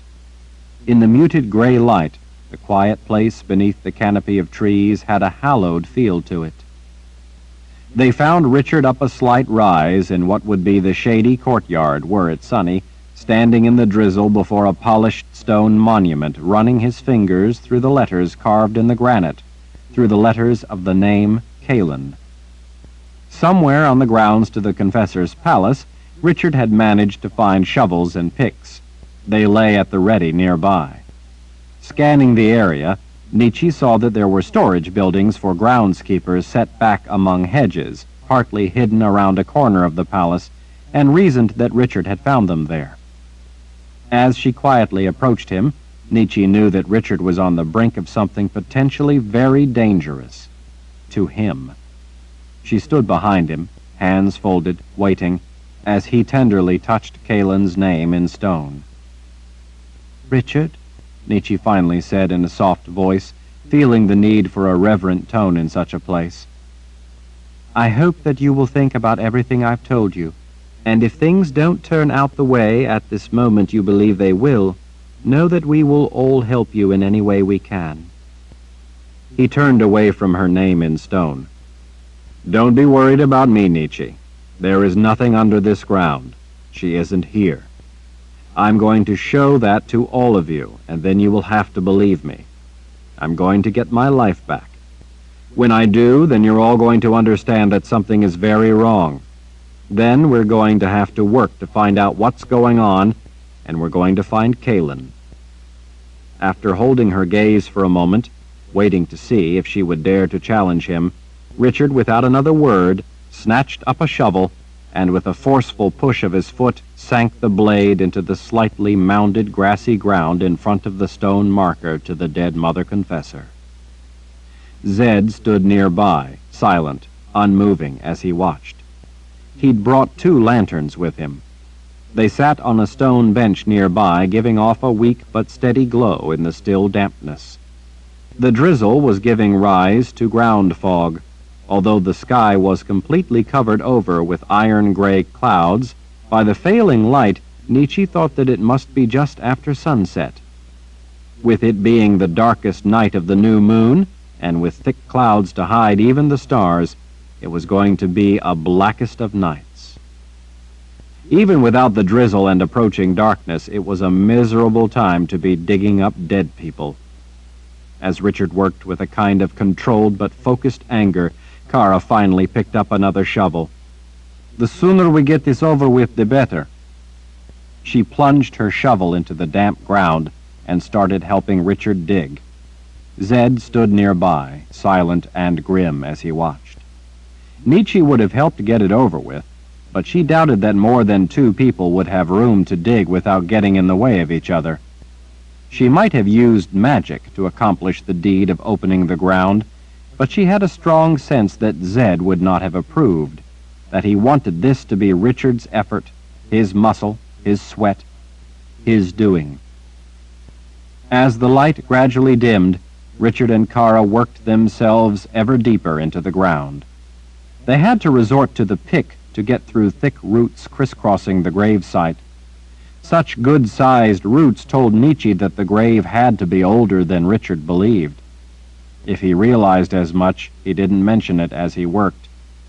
Nietzsche supposed that he could somehow be right that this was no real grave, which would explain why the roots had grown as thick as they were. If Richard was right, only a small hole would have had to have been dug among them, just big enough for a ceremonial vessel containing ashes to have been buried. But she didn't for a moment believe it. Shovelful by shovelful, the pile of black dirt to the side of the hole grew ever larger. Although Zed said nothing as he watched, Nietzsche could read in the deep lines of his face that, moment by moment, he was becoming ever more incensed at exhuming the Mother Confessor, even if it would settle the matter. He looked like he had 1,000 things to say, all bottled up inside him. Nietzsche thought that he would wait until after Richard found the buried truth, but by the grim set of the wizard's jaw, she didn't think that when he finally had his say that it was going to be at all pleasant or understanding. This was behavior that crossed a line with him. When Richard's and Kara's heads, dripping sweat and rainwater, were even with the surface of the ground, Richard's shovel abruptly thunked against something that sounded solid. He and Kara paused. Richard looked stunned and confused. According to his story, there ought not to be anything in the grave, except maybe a small container holding ashes, and it was hard to believe that such a container would be buried this deep. "It has to be a container for the ashes," he finally said as he looked up at Zed. "That has to be it. You wouldn't have simply dumped ashes in the hole in ground. At the funeral, they would have used a receptacle of some kind for the ashes you tricked them into thinking were Kaylin's." Zed said nothing. Kara watched Richard for a moment, and then plunged her shovel in the ground. It also made a resounding thunk. With the back of her wrist, she swiped a strand of blonde hair off her face as she looked up at Nietzsche. "Well, it would appear that you found something." Zed's ominous voice seemed to carry through the low fog that had gathered along the ground in the private graveyard. "I guess we ought to see what it is." Richard stared up at his grandfather a moment, and then went back to digging. It wasn't long before he and Kara had exposed a flat surface. It was too dark to see it clearly, but Nietzsche knew what it was. It was the truth about to be uncovered. It was the end of Richard's delusion. "I don't understand," Richard murmured, confused by the size of what they were uncovering. "Dig the top clear," Zed ordered with barely restrained displeasure. Richard and Kara worked to carefully but quickly clean the wet dirt away from what was becoming all too clear was a coffin. When they had it fully exposed, Zed ordered them out of the hole they'd dug. The old wizard held his hands over the open grave and turned his palms up. As Richard, Kara, and Nietzsche watched, the heavy coffin began to rise. Dirt fell away as the long object rose up out of the dark void. Stepping back away from the open breach in the sacred ground, Zed gently used his gift to set the coffin on the grass beside the open grave. The exterior was elaborately carved with designs of enfolding fern fronds overlaid with silver. It was reverently, sorrowfully beautiful. Richard could only stare in terror at what the coffin might contain. "Open it," Zed commanded. Richard looked up at him for a moment. "Open it," Zed repeated. Richard finally knelt close to the silver-clad coffin and used the tip of his shovel to carefully pry the top loose. Kara retrieved the 2 lanterns, handing one to Zed. She held the other lantern up over Richard's shoulder to help him see. When it finally came loose, Richard lifted the heavy lid enough to slide the top portion aside. The glow from Kara's lamp fell across a decomposed corpse, now almost entirely skeletal. The careful workmanship of the coffin appeared to have so far kept the body dry on its long journey toward dust. The bones were mottled with stains from long burial and the inescapable process of deterioration. A fall of long hair, most still attached to the skull, draped over the shoulders. Little tissue was left, mostly connective tissue, especially that holding the bones of the fingers together. Even this long after death, those fingers still clutched a long-ago crumbled bouquet of flowers. The body of the Mother Confessor was wearing an exquisite, simply styled, satiny white dress, cut square at the neckline, that now revealed bare ribs. The bouquet clutched in her hands had been enfolded in a wrapping of pearled lace with a broad golden ribbon attached to it. On the gold ribbon, in stitched letters of silver thread, it said, "Beloved Mother Confessor, Kaelin Amnel, she will always be in our hearts." There could hardly be any doubt any more as to the true fate of the Mother Confessor, or to the reality that what Richard had so strongly believed was his memories was nothing more than sweet delusions now turned to dust. Richard, his chest heaving, his breath catching, could only stare into the open coffin at the skeletal remains, at the white dress, at the golden ribbon around the black fragments of what had once been a beautiful bouquet of flowers. Nietzsche felt sick. "Are you satisfied now?" Zed asked in a measured tone of smoldering anger. "I don't understand," Richard whispered, unable to take his eyes from the ghastly sight. "You don't? I think it seems pretty clear," Zed told him. "But I know she isn't buried here. I can't explain this. I don't understand the contradiction to what I know is true." Zed clasped his hand. "There is no contradiction to understand. Contradictions don't exist." "Yes, but I know." Wizard's 9th rule. A contradiction cannot exist in reality, not in part nor in whole. To believe in a contradiction is to abdicate your belief in the existence of the world around you and the nature of the things in it, to instead embrace any random impulse that strikes your fancy, to imagine something is real simply because you wish it were. A thing is what it is. It is itself. There can be no contradictions. "But Zed, I have to believe..." Ah, you believe. You mean that the reality of this coffin and the Mother Confessor's long-buried body has shown you something you did not expect and don't want to accept, and so you wish to instead take refuge in the blind fog of faith? Is that what you mean to say? Well, in this case, Faith is a device of self-delusion, a sleight of hand done with words and emotions founded on any irrational notion that can be dreamed up. Faith is the attempt to coerce truth to surrender to whim. In simple terms, it is trying to breathe life into a lie by trying to outshine reality with the beauty of wishes. Faith is the refuge of fools, the ignorant, and the deluded, not of thinking, rational men. In reality, contradictions cannot exist. To believe in them, you must abandon the most important thing you possess, your rational mind. The wager for such a bargain is your life. In such an exchange, you always lose what you have at stake. Richard ran his fingers back into his wet hair. But Zed, something is wrong here. I don't know what, but I know it is. You have to help me.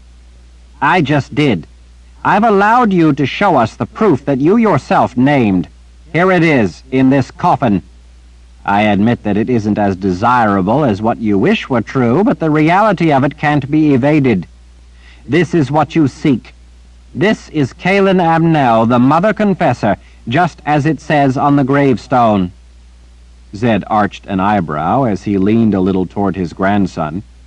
Unless you can show that this is some kind of trickery, that someone for some reason buried this here as part of an elaborate hoax just to make it look like you're wrong and everyone else is right, that would seem a pretty thin contention if you ask me. I am afraid that from the clear evidence right here, this is the reality, the proof you sought, and there is no contradiction. Richard stared down at the long dead body before him. Something is wrong. This can't be true. It just can't be. The muscles in Zed's jaw flexed.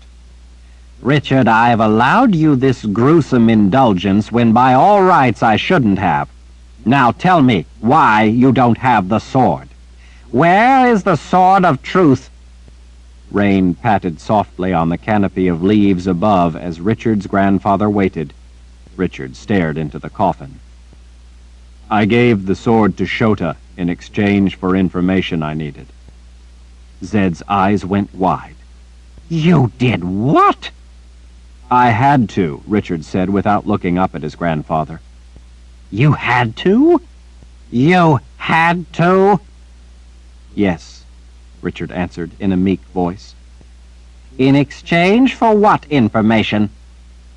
Richard put his elbows on the edge of the coffin as his face sank into his hands.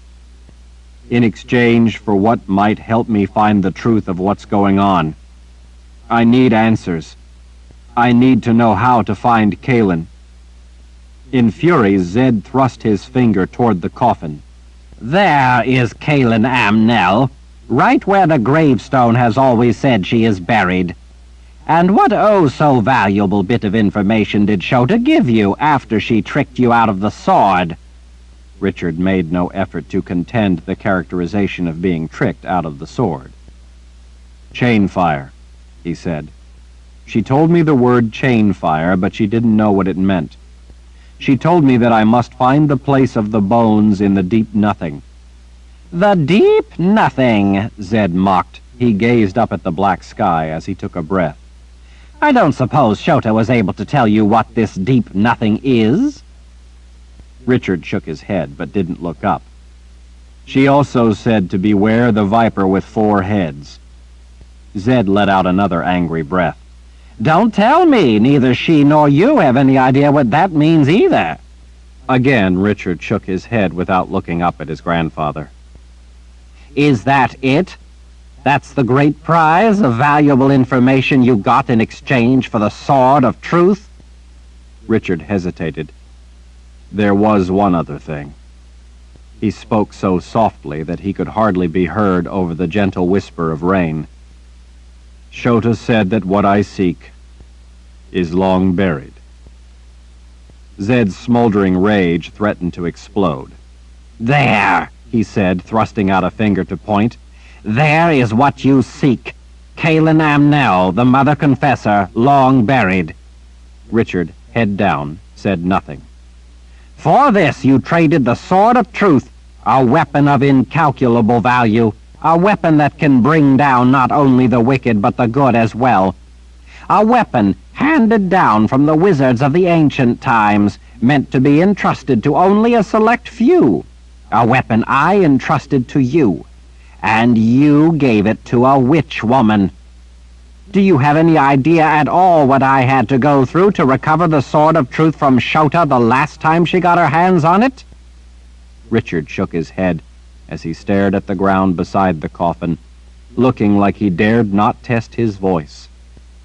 Nietzsche knew that Richard had a number of things to say in his own defense, had a number of things having to do with his reasoning behind his beliefs and actions, but he said none of them even when offered the chance. As his grandfather raged at him, he knelt in silence, hanging his head beside the open coffin, holding the end of his fantasy. I trusted you with something of great value. I thought such a dangerous object was safe in your hands. Richard, you've let me down. You have let everyone down, so that you could chase a dream. Well, here it is, bones long buried. I hope you think the trade fair, but I certainly don't. Kara stood nearby, holding the lantern, her hair plastered to her head by the slow but steady rain. She looked like she wanted to defend Richard, but couldn't think of anything to say. Nietzsche likewise feared to say anything. She knew that at that moment, anything they said would only make matters worse. Only the soft hiss of the rain against the leaves filled the otherwise silent, foggy night. "Zed," Richard said haltingly, "I'm sorry." Sorry won't get it back from Shota's clutches. Sorry won't save those people who Samuel will have beneath that sword. I love you like a son, Richard, and I always will. But I've never before been this disappointed in you. I would never have believed that you would do anything this unthinking and reckless. Richard nodded, unwilling to justify his actions. Nietzsche's heart was breaking for him. I will leave you to bury the mother confessor while I go try to think of a way to get the sword away from a witch woman who is a lot smarter than my grandson. You should realize that you may very well be responsible for what comes of this. Richard nodded. Good. I'm glad you can at least understand that much of it. He turned to Kara and Nietzsche, the look in his eyes every bit as intimidating as the look of a Rahl. I want you two to come back to the keep with me. I want to know all about this beast business. Everything about it. I must stay and watch over Lord Rahl, Kara said. No, Zed told her. You will come with me and tell me in detail everything that happened with the witch woman. I want to know every word out of Shota's mouth. Kara looked torn. Zed, I can't. Go with him, Kara, Richard told her in quiet command. Do as he asks. Please. Nietzsche recognized how helpless Richard felt at defending his actions in the presence of his grandfather, regardless of how certain he might have been that he did what he thought was necessary. She understood because she had always been just as helpless in the presence of her mother, when her mother told her, as she often did, that she had acted wrongly. Nietzsche had never been able to defend herself against what her mother thought she should have done. Her mother was always able to effortlessly make Nietzsche's choices seem petty and selfish. No matter how old she was still a child before those who raised her. Even when she had been at the Palace of the Prophets for years, her mother could still make her feel 10 years old and foolish. Because Richard loved and respected his grandfather, that actually made it all that much more difficult for him than it had been for Nietzsche. Despite everything Richard had accomplished, his strength, his knowledge, his ability, his mastery, he could not argue or reason his way out of the reality of having disappointed his grandfather. And, because he loved and respected him, it hurt all the more. Go on, Nietzsche told Kara as she gently put her hand on the small of the woman's back. Do as he says for now. I think Richard could use some time alone to think this through and get his bearings. Page 493. Kara, her gaze going back and forth between Nietzsche and Richard, looked like she thought this was something Nietzsche might be better able to handle, and so nodded her agreement. You too, Zed told Nietzsche. The mother confessor needs to be laid to rest. Let Richard see to it. I need to know your part in this, every bit of it, so that I can try to figure out how to reverse all the trouble born not just of this, but of what your gang has done. All right, Nietzsche said. Get the horses and I'll be right there. Zed cast a brief last look at Richard still huddled on his knees beside the coffin before agreeing with a nod to Nietzsche.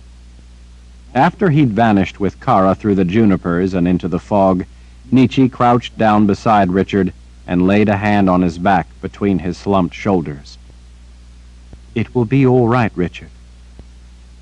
I wonder if anything will ever be all right again. It may not seem that way right now, but it will. Zed will get over his anger of the moment and come to understand that you were doing your best to act responsibly. I know that he loves you, and that he didn't intend what he said to hurt you so. Richard nodded without looking up as he knelt in the mud beside the open coffin, holding the corpse of the long-dead Kaylin Amnell, the woman he had imagined had been his love. Nietzsche, he finally asked, so softly she could hardly hear him over the soft sound of the gentle rain. Will you do something for me? Anything, Richard. One last time. Be death's mistress for me. She rubbed his back and then stood, tears mixing with the rain on her face. By sheer force of will, past the sobs struggling to escape, she made her voice steady. I can't, Richard. You've taught me to embrace life. Chapter 49. The heavy paneled door opened part way. Rika stuck her head into the silent room. Someone is coming. Nietzsche pushed her padded chair away from the polished library table. Coming? Up toward the keep. Do you know who? She asked as she stood. Rika shook her head. Zed just told me that the shields warned him that someone was on their way up the road. He thought you ought to know. I tell you, all the magic flying around in this place makes my skin crawl. I'll go find Richard. Rika nodded before vanishing out of the doorway. Nietzsche quickly returned the book she had been studying to its slot in the vast expanse of mahogany shelves that filled the quiet library. The book was a tedious report on activities in the keep during the Great War. Nietzsche found it rather strange, reading about all the people who had once lived in the Wizard's Keep thousands of years ago. It seemed a disconnected history, except when she intermittently reminded herself that they were talking about the very place where she was. She considered how, in contrast, the Palace of the Prophets had been so full of life and activity for so long. Nietzsche couldn't imagine the Palace of the Prophets empty of all but a few souls, and the keep was vastly larger. Of course, now the palace was no more, while the keep still stood.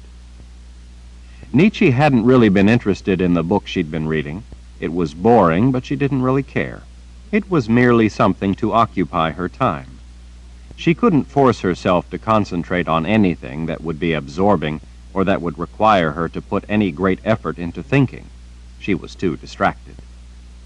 The new moon, at the time they had dug up the grave of the Mother Confessor, had grown to a full moon, and was now approaching its last quarter again, and yet nothing much had changed.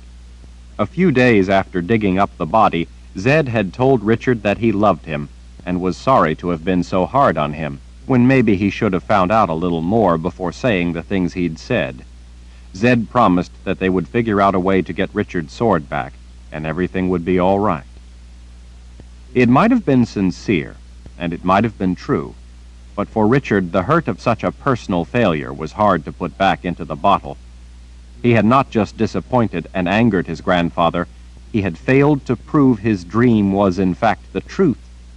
He had put everything he had into the effort. He had been certain, and in the end he had only proved himself wrong.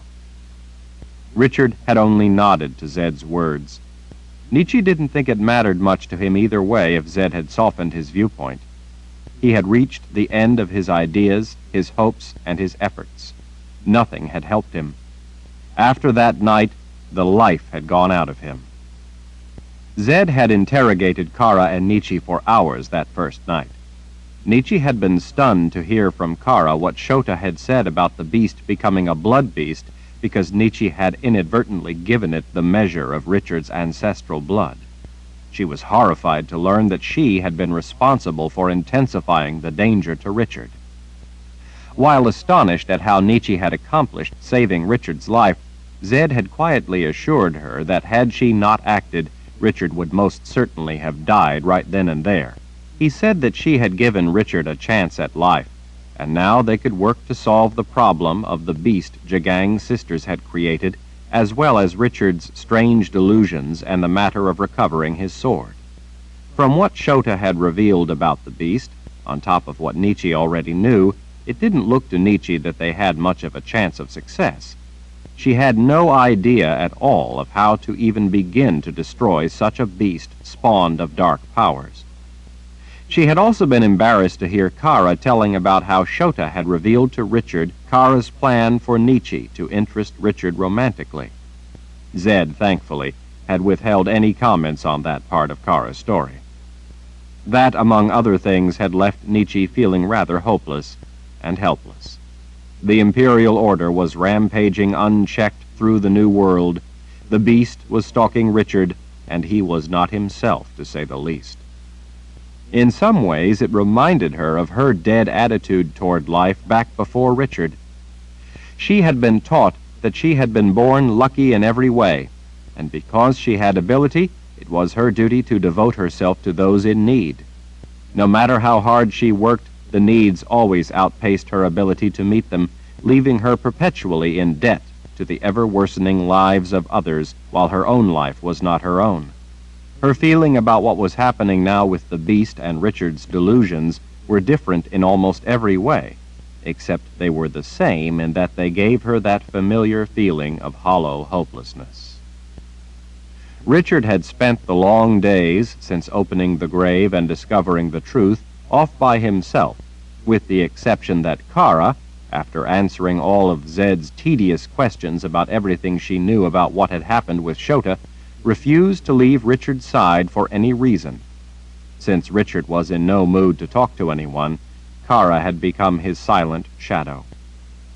It was strange seeing the two of them together, totally at ease with each other even at such a time. It didn't seem to Nietzsche like the two of them even needed to speak, yet they managed, with a look, a slight shrug, or a nothing at all, to all the time understand each other.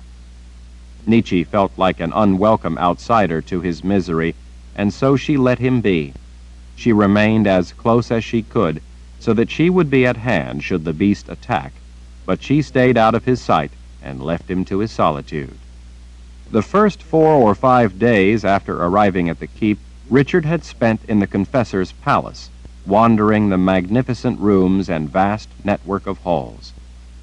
Nietzsche stayed in a guest room in the palace out of sight, while Richard roamed aimlessly about the empty place.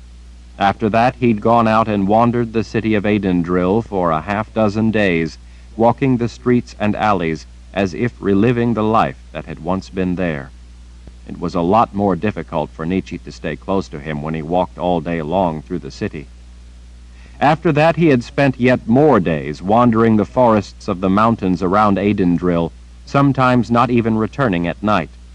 Richard was at home in the woods, so Nietzsche had decided not to follow him, knowing how difficult it would have been for her to keep Richard from knowing she was there. She was comforted somewhat by her connection of magic with him that allowed her always to be aware of what direction he was and roughly how far away. When he didn't come back at night, though, Nietzsche paced, unable to sleep.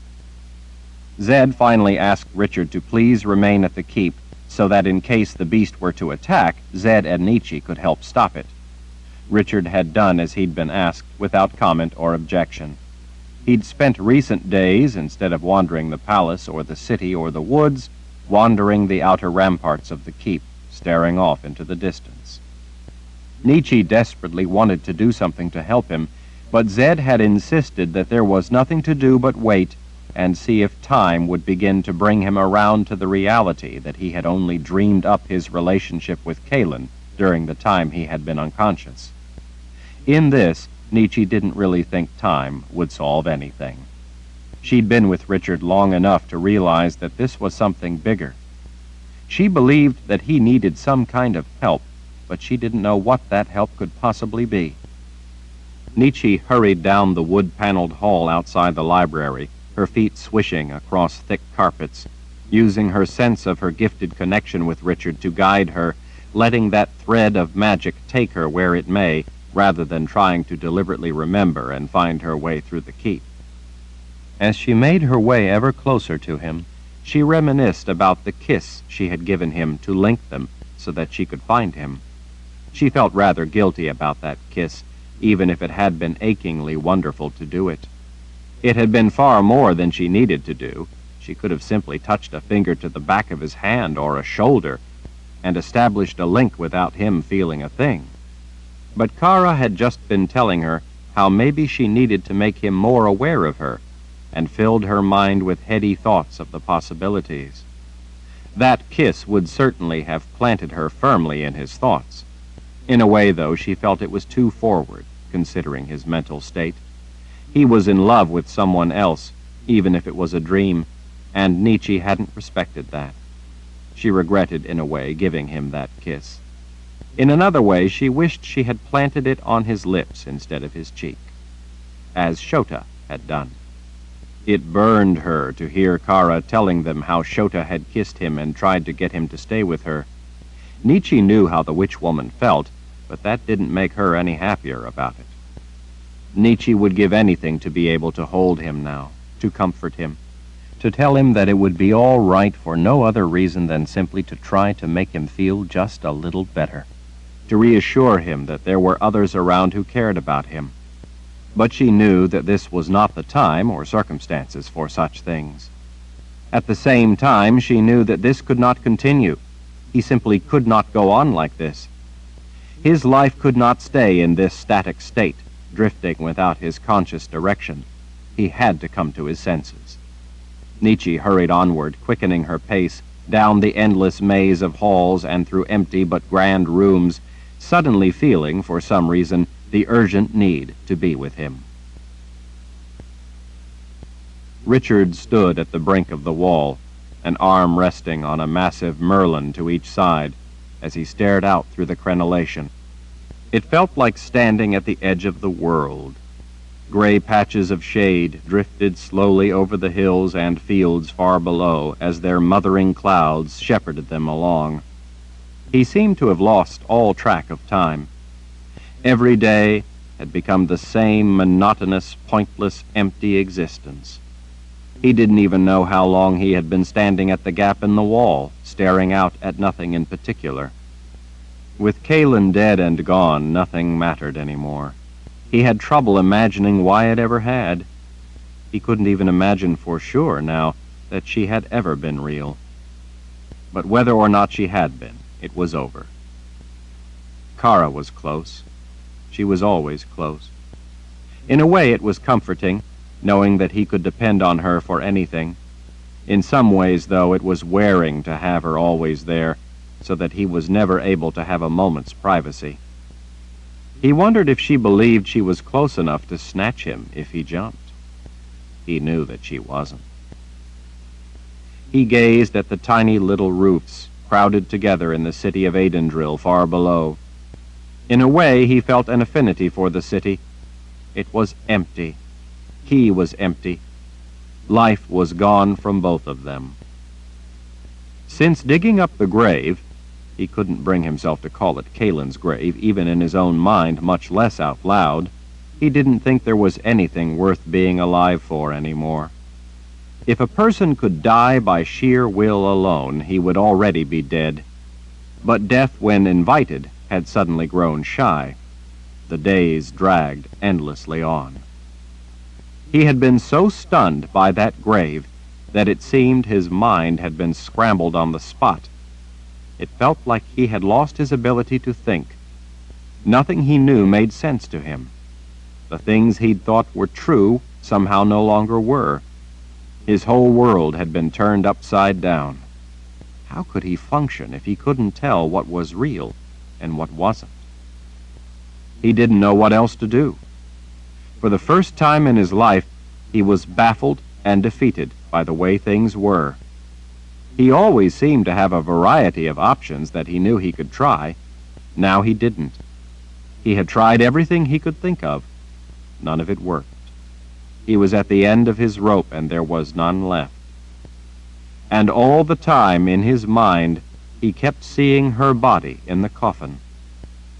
He saw, he heard, he felt, but he could not think, could not put anything together in a meaningful way. It was a walking, living imitation of death, a poor one, he believed. What good was living if it felt this way? He longed only for that dark, forever embrace of nothingness to take him. He was so far beyond hurt, beyond sadness, beyond grief, that there was only an unthinking, empty, blind, confused agony that never for a second would release him enough to get a breath. He wanted desperately to escape the truth, to refuse to allow it to be real, but he couldn't, and it was suffocating him. The wind coming up the mountain ruffled his hair as he stared out over a precipitous drop of thousands of feet. What good was he to anyone? He'd let Zed down. He'd given Shota the sword of truth for nothing of value. Nietzsche thought he was out of his mind, that he was delusional. Not even Kara believed him, really believed him. He was the only one who believed him, and he had proved himself wrong by digging up her grave. He guessed he must be crazy, that Nietzsche had to be right. Everyone was right. He could only be imagining things. He could see it in all their eyes the way they looked at him, that he had lost his mind. Richard gazed down the sheer drop of the dark stones of the massive outer keep wall. They fell away below him for thousands of feet toward the rock and forest below. Gusts of wind coming up the face of the wall buffeted him. It was a dizzying sight, a dizzying drop. What good was he to anyone, most of all to himself? He stole a sidelong glance at Kara. She was close, but not nearly close enough. Richard didn't see any reason to continue the agony.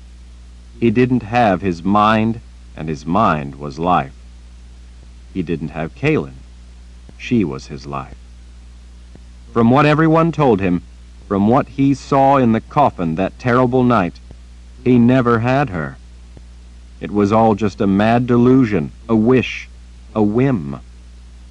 He glanced down again at the forever drop off the towering wall on the side of the keep, at the rocks and trees spread out below. It was a very, very long way down. He recalled people saying that just before you died, you relived your life. If he were to relive his life, he would relive every precious moment he'd had with Kaylin, or thought he'd had. It was a long way down. A long time to relive such wonderful, romantic, loving times. A long time to relive every precious moment he'd spent with her. Chapter 50. Nietzsche opened an iron-strapped oak door to bright daylight. Puffy white clouds skimmed by just overhead in a sparkling azure sky that on any other day would have lifted her spirits. A fresh breeze carried her hair across her face. She pulled it away as she gazed down the narrow bridge to a rampart in the distance. Richard stood beyond the end of the bridge, at the far wall of the rampart, in the gap of the crenellation, looking down the mountain. Kara, nearby, turned when she heard the door. Nietzsche hurried across the bridge above courtyards far below. She could see several stone benches down among the rose garden at the bottom of a tower and juncture of several walls.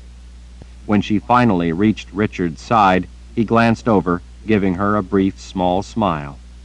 It warmed her to see it, even though she knew the smile was little more than a polite formality. "Rika came and told me that someone approaches the keep. I thought I should come and get you." Kara, standing only 3 strides away, stepped a little closer. "Does Rika know who it is?" Nietzsche shook her head. "I'm afraid not, and I'm more than a little worried." Without moving or taking his eyes from the distant countryside, Richard said, "It's Anne and Nathan." Nietzsche's eyebrows lifted in surprise. She looked over the edge. Richard pointed them out far below on the road that wound its way up the mountain toward the keep. "There are 3 riders," Nietzsche said. Richard nodded. "It looks like it might be Tom with them." Nietzsche leaned out a little farther past Richard and peered down the face of the stone wall. It was a frightening drop. The feeling came over her that she didn't at all like where he was standing. With a hand on his shoulder to steady herself, Nietzsche looked out again at the 3 horses plodding their way up the sunlit road. They briefly disappeared under trees, only to emerge a moment later as they continued steadily up toward the keep. A gust of wind suddenly threatened to unbalance her from her footing in the slot in the immense stone wall. Before it could, Richard's arm around her waist steadied her. She instinctively drew back from the edge. Once she was on safe footing, his protective arm released her. "You can tell for sure from here that it's Anne and Nathan?" she asked. "Yes." Nietzsche wasn't especially enthusiastic about seeing the prelate again. As a sister of the light, and having lived at the Palace of the Prophets for most of her life, Nietzsche had had just about all she wanted of the sisters and their leader. In many ways, the prelate was a mother figure to her, as she had been to all the sisters, someone who was there to remind them whenever they were a disappointment and lecture them that they had to redouble their efforts to help others in need. When she had been young, should self-interest ever rear its ugly head, Nietzsche's mother had always been at the ready to bitterly slap it down. Later in Nietzsche's life, the prelate served in that same capacity, if with a kindly smile. Slap or smile, it was the same thing. Servitude, even if under a nicer name. Nathan Rawle was another matter. She didn't really know the prophet. There were sisters, and novices especially, who trembled at the mere mention of his name. From what everyone always said, though, he was not simply dangerous, but possibly deranged, which, if true, had disturbing implications for Richard's present condition. The prophet had been held in secure quarters almost his entire life, the sisters seeing not only to his needs, but seeing to it that he never escaped. People in the city of Tanamura, where the palace had been, were both titillated and terrified of the prophet, of what he might tell them of the future. Whispers were, among the people of the city, that he was most surely wicked, since he could tell them things about their future. Ability tended to arouse the ire of a great many people, especially when that ability was not one that could easily be made to serve their wants. Nietzsche wasn't much worried about what people said about Nathan, though. She'd had experience with truly dangerous people, with Jagang only the most recent to grace the top of her list of the wicked. "We'd better get down there," Nietzsche told Richard and Kara. Richard stared out over the countryside. "You go on if you want." He sounded like he couldn't have cared less that someone was coming or who it was. It was obvious that his mind was elsewhere, and he only wanted her to go away. Nietzsche pulled a flag of hair back off her face. "Don't you think you ought to see what they want? After all, they must have traveled a long way to get here. I'm sure they didn't come bringing milk and cakes." Richard shrugged one shoulder, showing no reaction to her attempt at humor. "Zed can see to it." Nietzsche so missed the light in Richard's eyes. She was at the end of her endurance of the situation. She glanced over at the moored Sith and spoke in quiet but unmistakable command. "Kara, why don't you go for a little walk, please? Kara, surprised by such an unusual but clear directive coming from Nietzsche, took in Richard standing at the opening in the wall, staring off into the distance, and then gave Nietzsche a conspiratorial nod. Nietzsche watched Kara walk off down the rampart before finally addressing Richard again, but this time in a boldly forthright manner. "Richard, you have to stop this." As he gazed out at the vast scene below, he didn't answer. Nietzsche knew that she couldn't allow herself to fail in what she had to say, what she had to accomplish. She would do almost anything to have Richard care about having her in his life, but she didn't want to win him this way. She didn't want to be second best to a corpse or a substitute to a dream he couldn't make real. If she was ever to have him, she would only have him because he chose her, not because he was left with nothing else. There had been a time when she would have accepted on those grounds, but no more. She respected herself more than that now, and all because of Richard. But even more than that, this was not the Richard she knew and loved. Even if she could never have him, she still wouldn't allow him to sink to the terribly dark place he was in. If she could give him a needed push back up toward life, and that was all she could ever do for him, then she would. Even if she had to play the role of antagonist to get him out of his downward spiral, and she could be no more than that to him, then she would. She laid a hand on the stone Merlin, making herself impossible to avoid, and took an even more confrontational tone. "Aren't you going to fight for what you believe in?" "They can fight if they want." His voice didn't sound despondent. It sounded dead. "That's not what I mean." Nietzsche grasped his arm and gently but firmly pulled him around, turning him from the drop-off, forcing him to face her. "Aren't you going to fight for yourself?" He met her gaze but didn't answer. "This is because Zed told you that he was disappointed in you." "I think the grave I dug up might have had a bit to do with it." "You may think so, but I don't. Why should it? You have been devastated and sent reeling by things before. I captured you and took you away to the old world, and what did you do? You stood up for yourself and acted like yourself and on your beliefs, within the limits of what I would allow you to do. By being who you are, you exerted your love of life, and that changed my life. You showed me the truth of the joy of life and all it means. This time you woke up from nearly dying to me and Kara and everyone else not believing in your memory of Kalen, but that never stopped you. You kept arguing your convictions despite everything we said." "What was in that coffin is different. And I'd say a little more than a simple argument when someone doesn't believe you." "Is it? I don't think so. It was a skeleton. So what?" "So what?" Annoyance crept into his features. "Are you out of your mind? What do you mean, so what?" "Far be it from me to argue your case when I don't believe in it, but I don't seek to win you to what I believe is the truth by default. I would want to win you over with the true facts, not with this flimsy evidence." "What do you mean?" "Well, was it Kalen's face you saw to prove to you that it really was her? No, it couldn't be. There was no face left, just a skull. No face, no eyes, no features. The skeleton was wearing the dress of the Mother Confessor. So what? I was in the Confessor's palace, and there were other dresses there like that. So, was a name stitched on a gold ribbon enough to prove it to you? Enough to bring you to an end of your search, your beliefs? After all the things that Kara and I have said to you, have argued to you, have reasoned to you, you all of a sudden feel that this flimsy evidence proves you delusional? A skeleton in a coffin holding a ribbon with her name stitched on it is enough to suddenly convince you that you dreamed her up, just as we've been telling you all along and you've refused to believe? Don't you think that the ribbon is just a little too convenient?" Richard frowned at her. "What are you getting at?" "I don't believe that's what is really going on with you. I think you're wrong about your memories, but I don't believe that the Richard I know could be convinced by the dubious evidence in that grave.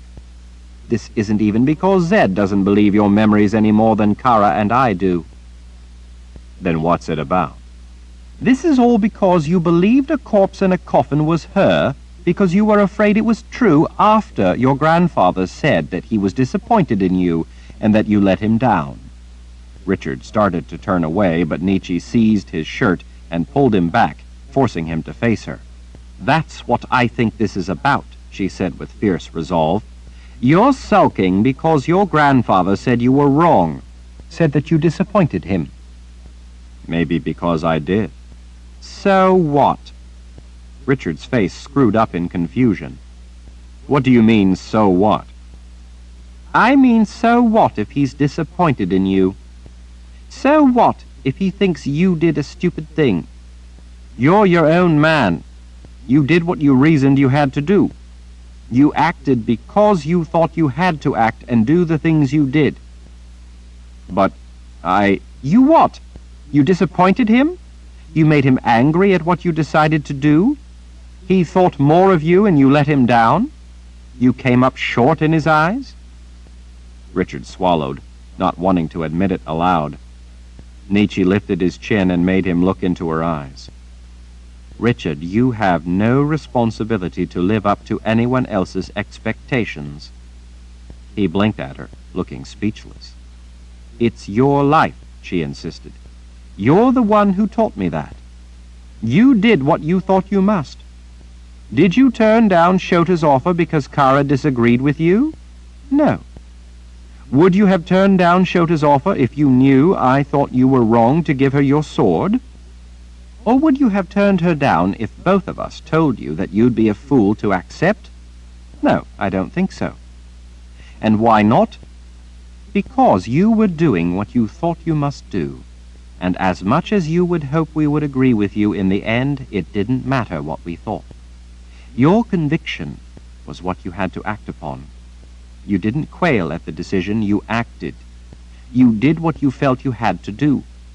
You were making the decision based on what you believed, for reasons only you can truly know, and that it was the right thing to do. Isn't that correct? Well, yes. Then what difference should it make if your grandfather thinks you're wrong? Was he there? Does he know everything you knew at the time? It would be nice if he believed in what you did, if he supported you and said, "Good for you, Richard," but he didn't. Does that suddenly make your decision wrong? Does it? No. Then you can't let it take over your mind. Sometimes the people who love us the most have the highest expectations for us, and sometimes those expectations are idealized. You did what you had to do, given what you believed and what you know, to find the answers you needed to solve the problem. If everyone else in the world thinks you're wrong, but you believe you're right, you have to act on what you have sound reason to believe. Numbers of those against you don't change the facts, and you must act to find the facts, not satisfy the crowd or any particular individual. You have no responsibility to live up to anyone else's expectations. You have only to live up to your own expectations. Some of the light, the fire, was back in his intent gray eyes. Does this mean that you believe me, Nietzsche? She sadly shook her head. No, Richard. I think your belief in Kaylin is a result of your injury. I think you dreamed her up.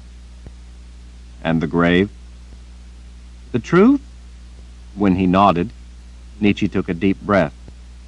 I think that is the real Mother Confessor, Kaylin Amnell. I see. Nietzsche seized his jaw again and made him look back at her. But that doesn't mean that I'm right. I'm basing my belief on other things, things I know. But I don't think that anything I saw in that coffin, as much as I believe it's her, really proves it. I've been wrong in my life before. You've thought I'm wrong all along in this. Are you going to do as someone says who you think is wrong? Why would you do that? But it's so hard when no one believes me. Sure it is, but so what? That doesn't make them right and you wrong. But when everyone says you're wrong, it starts to make you have doubts. Yes, sometimes life is really hard. In the past, doubts have always made you dig all the harder for the truth, To be sure you were right, because knowing the truth can give you the strength to fight on.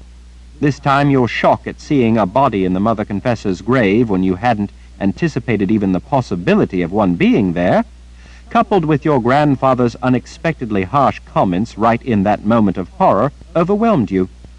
I can understand how it was the last straw, and you couldn't fight it anymore. Everyone can sometimes reach the limits of their endurance and give up. Even you, Richard Rall. You are mortal, and you have your limits, just like everyone else does. But you have to deal with that and move on. You've had time to temporarily give up, but now you have to take control of your own life again. She could see him thinking, considering. It was a thrilling sight to see Richard's mind back and working. She could still see, though, his hesitation. She didn't want him to come this far and slip back now. People must have not believed you before in other things, she said. Weren't there ever times when this Cailin of yours didn't believe you?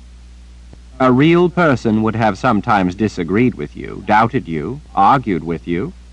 And when that happened, you must have done as you thought you had to, even though she thought you were wrong, maybe even a little crazy. I mean, come on, Richard, this isn't the first time I thought you were crazy. Richard smiled briefly before thinking it over. Then a broad grin spread on his face. Yes, there certainly were times like that with Cailin when she didn't believe me. And you still did as you believed you had to, didn't you? Richard, still smiling, nodded. Then don't let this incident with your grandfather ruin your life. He lifted an arm and let it flop back down. But it's just that you gave up because of what Zed told you without even using what you got from Shota. He looked up sharply, his attention suddenly riveted on her. What do you mean?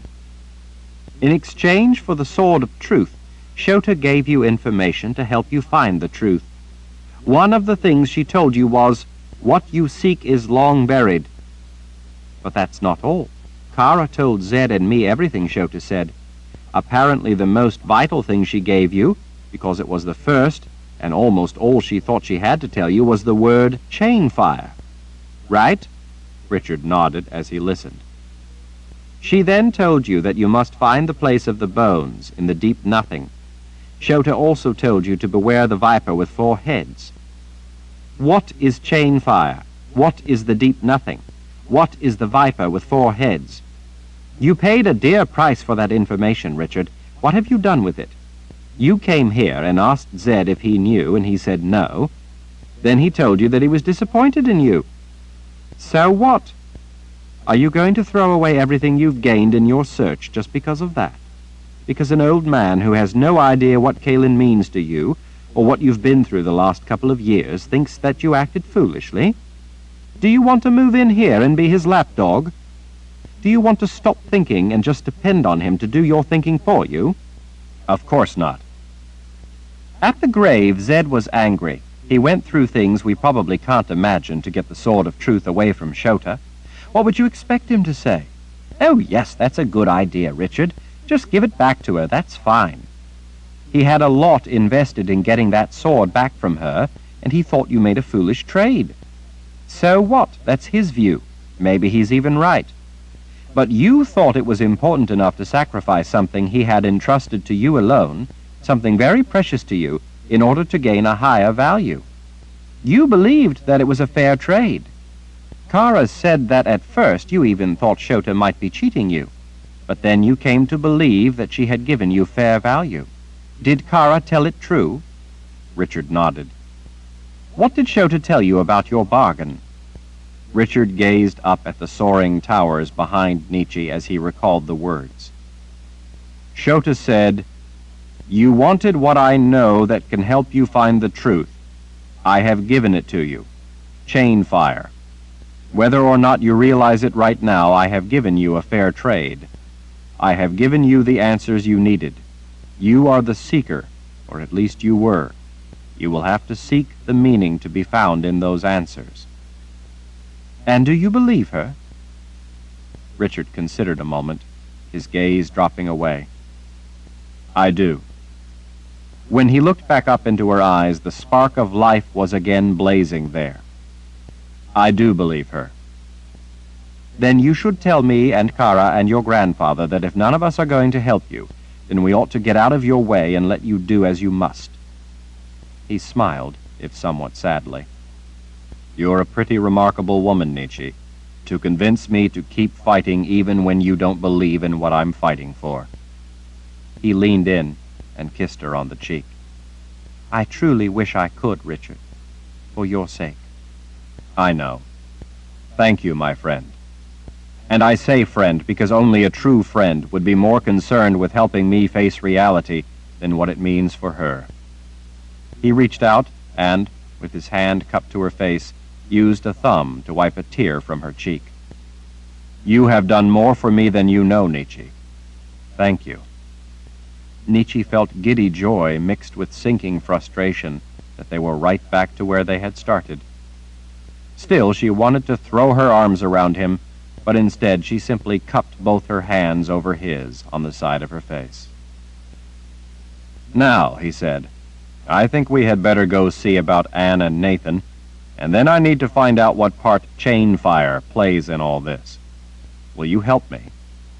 Nietzsche smiled as she nodded, too choked up to speak, and then, unable to stop herself, at last threw her arms around him and clutched him tightly to her. Chapter 51. The look on Anne's face as she stepped in the big door and saw Nietzsche entering the anteroom from between two red pillars was priceless. Nietzsche would have laughed aloud had her talk with Richard not so emotionally drained her. The prophet, Nietzsche knew, was very old, but he was by no means feeble-looking. He was tall and broad-shouldered, with distinguished white hair that hung to his shoulders. He looked like a man who could bend iron, and he wouldn't even need his gift to do so. It was the raptor gaze of his dark azure eyes, though, that made him at once intimidating and alluring. They were the eyes of a Rahl. Anne stared, her own eyes wide. Sister Nietzsche! The prelate didn't say, "So good to see you again," or anything cordial. She seemed momentarily unable to think of what to say. Nietzsche found it just a little remarkable that this squat woman beside the towering prophet had for so long seemed so big in her eyes. Novices and sisters often went for long periods without even seeing the prelate around the palace of the prophets. Absence, Nietzsche guessed, added to her mythic stature. Prelate, I'm glad to see you well, especially after your unfortunate death and funeral. Nietzsche glanced over at Richard as she finished the thought. I hear that everyone believed you were dead. Amazing how a burial can be so convincing, and yet here you are, alive and well, it would appear. Richard's twitch of a smile told her that he caught her meaning. Zed to the side, at the brink of the 3 steps leading down into the center of the room with the fountain, gave Nietzsche a curious frown. The meaning hadn't been lost on him, either. Yes, well, that was unfortunately necessary, child. Anne's expression darkened. What with the Sisters of the Dark having infested the ranks of our Sisters of the Light? She glanced briefly at Richard, Kara, and Zed, the edge of her countenance softening. It appears by the company you keep, Sister Nietzsche, that you have come back into the fold. I can't tell you how much it pleases me personally. I can only think that the Creator himself must have had a hand in saving your soul. Nietzsche clasped her hands behind her back. The Creator had nothing to do with it, actually. I guess that while I was forced to spend my life serving everyone who decided they wanted the blood and sweat of my abilities, the Creator was busy. I guess he couldn't be bothered while I was being used by pious men, telling me how it was my duty to serve and to submit and to grovel to them and to kill those who opposed the Creator's ways. I guess that all the times those champions of the Creator were raping me, the Creator didn't catch on to the irony. No more. Richard helped show me the value of my life to myself, and it is no longer Sister Nietzsche, either of the light or the dark, nor is it Death's mistress or the slave queen. It is just Nietzsche now, if you please, and even if you don't. Anne's expression flashed between incredulity and indignation as her face went red. "But once you are a sister, you are always a sister. You have done a wonderful thing and renounced the Keeper, so you are again a sister of the light. You can't simply decide on your own to forsake your duty to the Creators. If he has any objections, then let him speak up right now." As the echo of Nietzsche's heated words faded away, the room fell silent, but for the splash of water in the fountain. She made a show of looking around, as if she thought that maybe the Creator might be hiding behind a pillar, ready to pop out and make his wishes known. "No?" She again clasped her hands. She put back on the defiant smile. "Well then, since he has no objections, Nietzsche it is, I guess."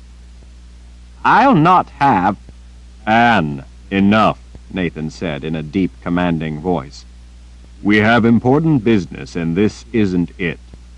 We didn't travel all this way simply for a dead prelate to lecture a reformed sister of the dark."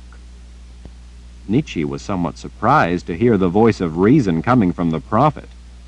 She allowed that perhaps she had put too much stock into idle gossip. Anne's mouth twisted in resignation as she fingered a stray lock of hair into the loose bun at the back of her head. "I suppose you're right. I'm afraid that I'm a little out of sorts, my dear, what with all the trouble going on. Please forgive my rash presumption, will you, Nietzsche?" Nietzsche bowed her head. "Happily, prelate." Anne smiled, more genuinely, Nietzsche thought. "And it's just Anne now. Verna is prelate now.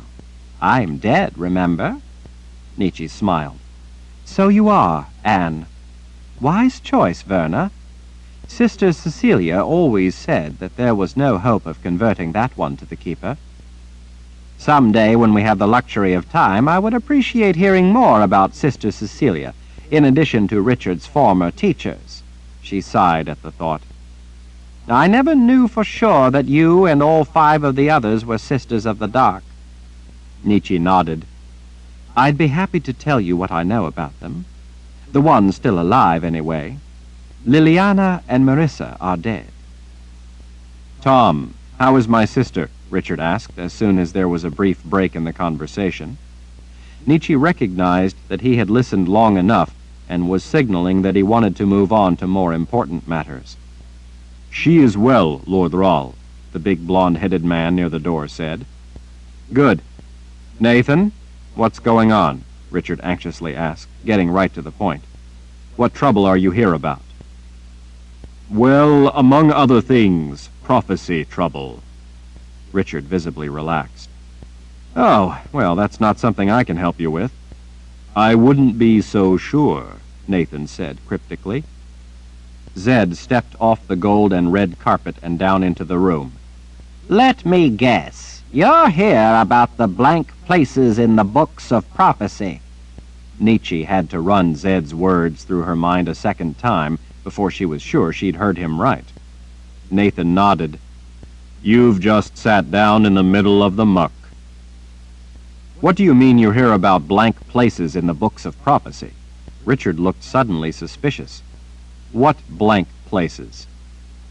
"Extensive sections of prophecy, that is, prophecy written down in the books of prophecy, have simply vanished off the pages of a number of the books we've so far inspected."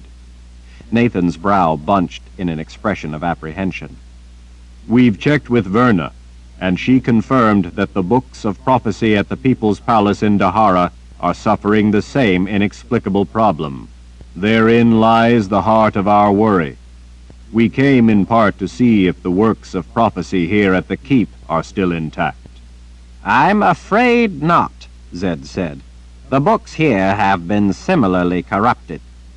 Nathan swiped a hand across his tired face. "Dear spirits," he murmured. "We had been holding out hope that whatever is causing such havoc among the prophecies had not affected the books here as well." "You mean that entire sections of prophecy are missing?" Richard asked, stepping down into the heart of the room. "That's right," Nathan confirmed. "Would there happen to be a pattern to the missing prophecy?" Richard asked.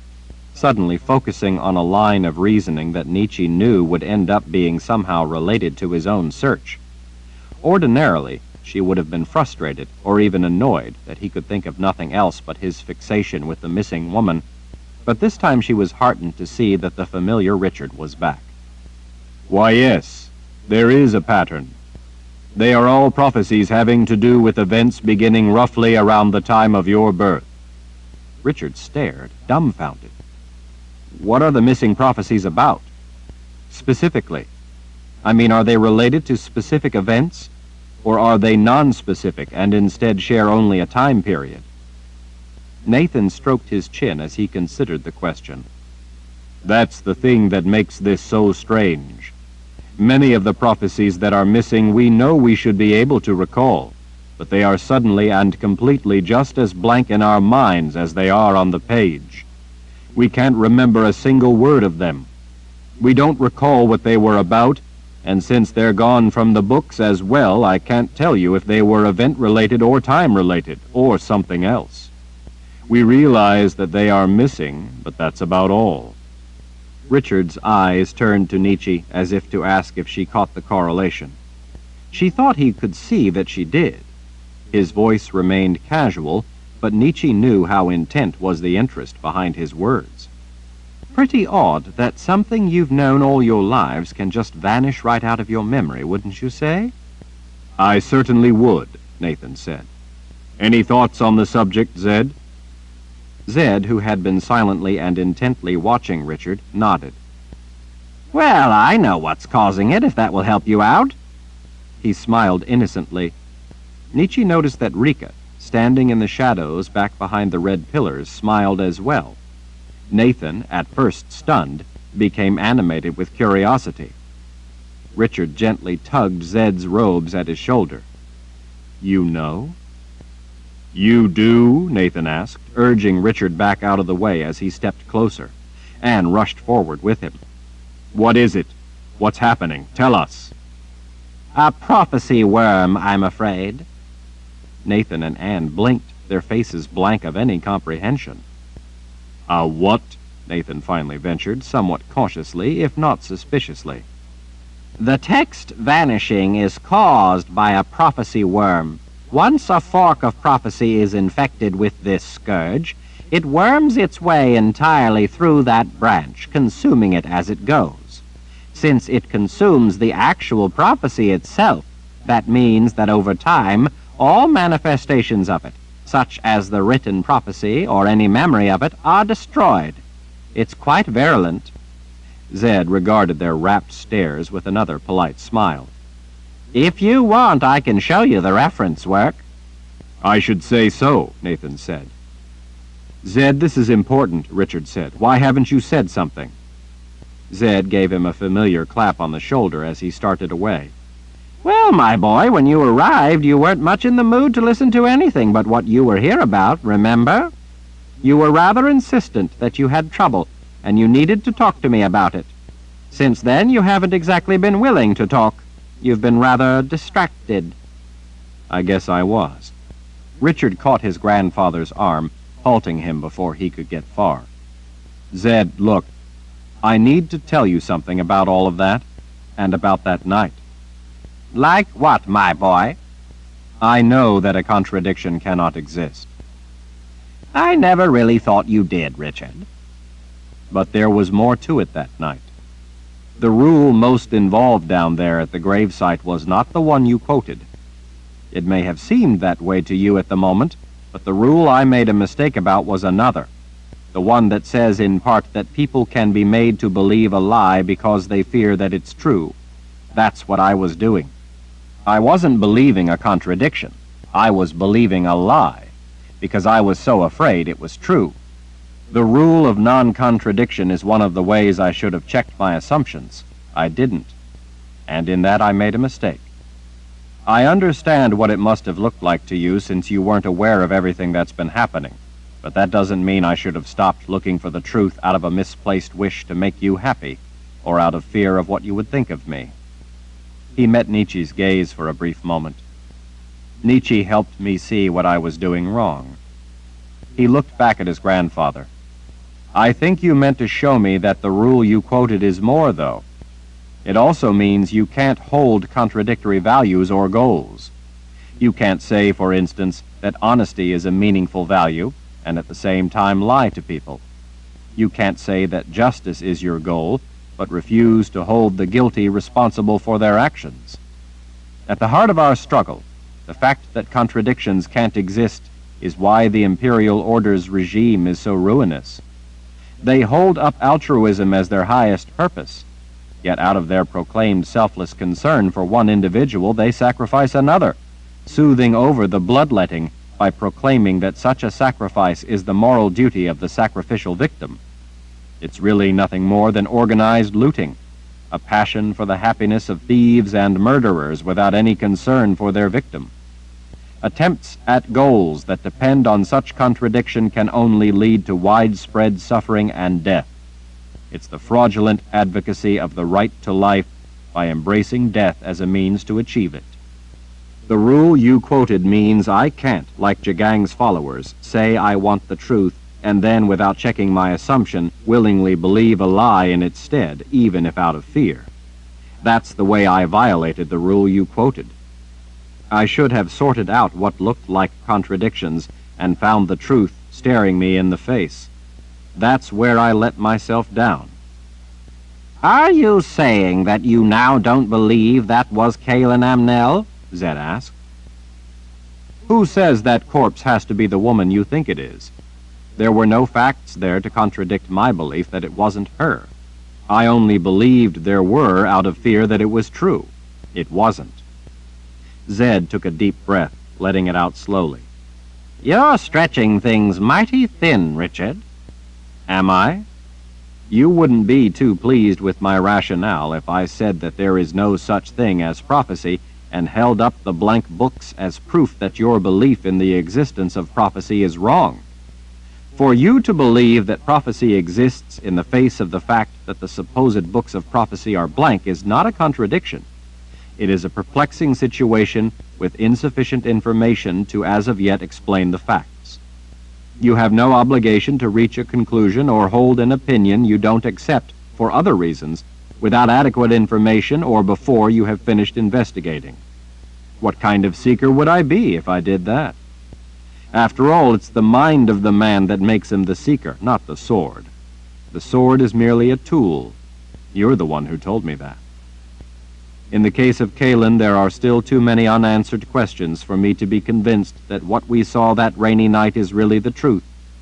Until it's proved one way or another, I'm going to continue to look for the answers, for the truth, because I believe that what is going on is far more dangerous than anyone but me realizes, to say nothing of needing to find a person I love who needs my help. Zed smiled in a grandfatherly way. Fair enough, Richard, fair enough. But I expect you to prove it to me. I won't take your word for it. Richard gave his grandfather a firm nod. For starters, I think you have to admit it's rather suspicious that prophecies revolving around Kaylin's and my lives are missing. The memory of her is gone. Now the prophecies are gone that would have to contain reference to her. In both cases, everyone's memory of both real entities, the person and the prophecies referring to that real person, have been wiped away. Do you see what I'm getting at? Nietzsche was immeasurably relieved to see that Richard was thinking rationally again. She was also concerned that in a strange way what he said actually did make some sense. Yes, my boy, I do see your point. But do you see that there is a problem with your theory? What's that? We all remember you, now don't we? And the prophecies about you are missing. As it turns out, in this case, the problem with prophecy doesn't have anything at all to do with what you are hoping will explain or prove the existence of Kaylin Amnell. Why not? Richard asked. Zed started up the steps. It has to do with the nature of what I found out when I did my own investigation of the problem with the books of prophecy. I'm not without my own sense of curiosity, you know. I know that, Zed. But it could be connected, Richard insisted as he walked along beside his grandfather. Nietzsche hurried after him, Everyone else was forced to fall in behind. It might seem that way to you, my boy, but your speculation is flawed, because all the facts just don't fit your conclusion. You're trying to wear boots that look good but are too small. Zed clapped Richard on the shoulder. When we get to the library, I'll show you what I mean. Who's Kalen? Nathan asked. Someone who vanished and I haven't found yet, Richard said over his shoulder, but I will. Richard paused and turned back to Anne and Nathan. Do either of you know what Chainfire is? They both shook their heads. How about a viper with 4 heads, or the deep nothing? I'm afraid not, Richard, Anne said. But as long as we're on the subject of important matters, we do have other things we need to speak with you about. After we see Zed's reference about prophecy, Nathan said. Well, come on then, Zed told them as he started off with a flourish of his simple robes. Chapter 52. In the plush library, Richard stood behind Zed, watching over his grandfather's bony shoulder as he flipped open a thick book bound in tattered tan leather. The room was rather dimly lit by a number of silver reflector lamps on all 4 sides of 5 thick mahogany posts standing in a line down the center of the room. They held up the leading edge of a balcony running the length of the room.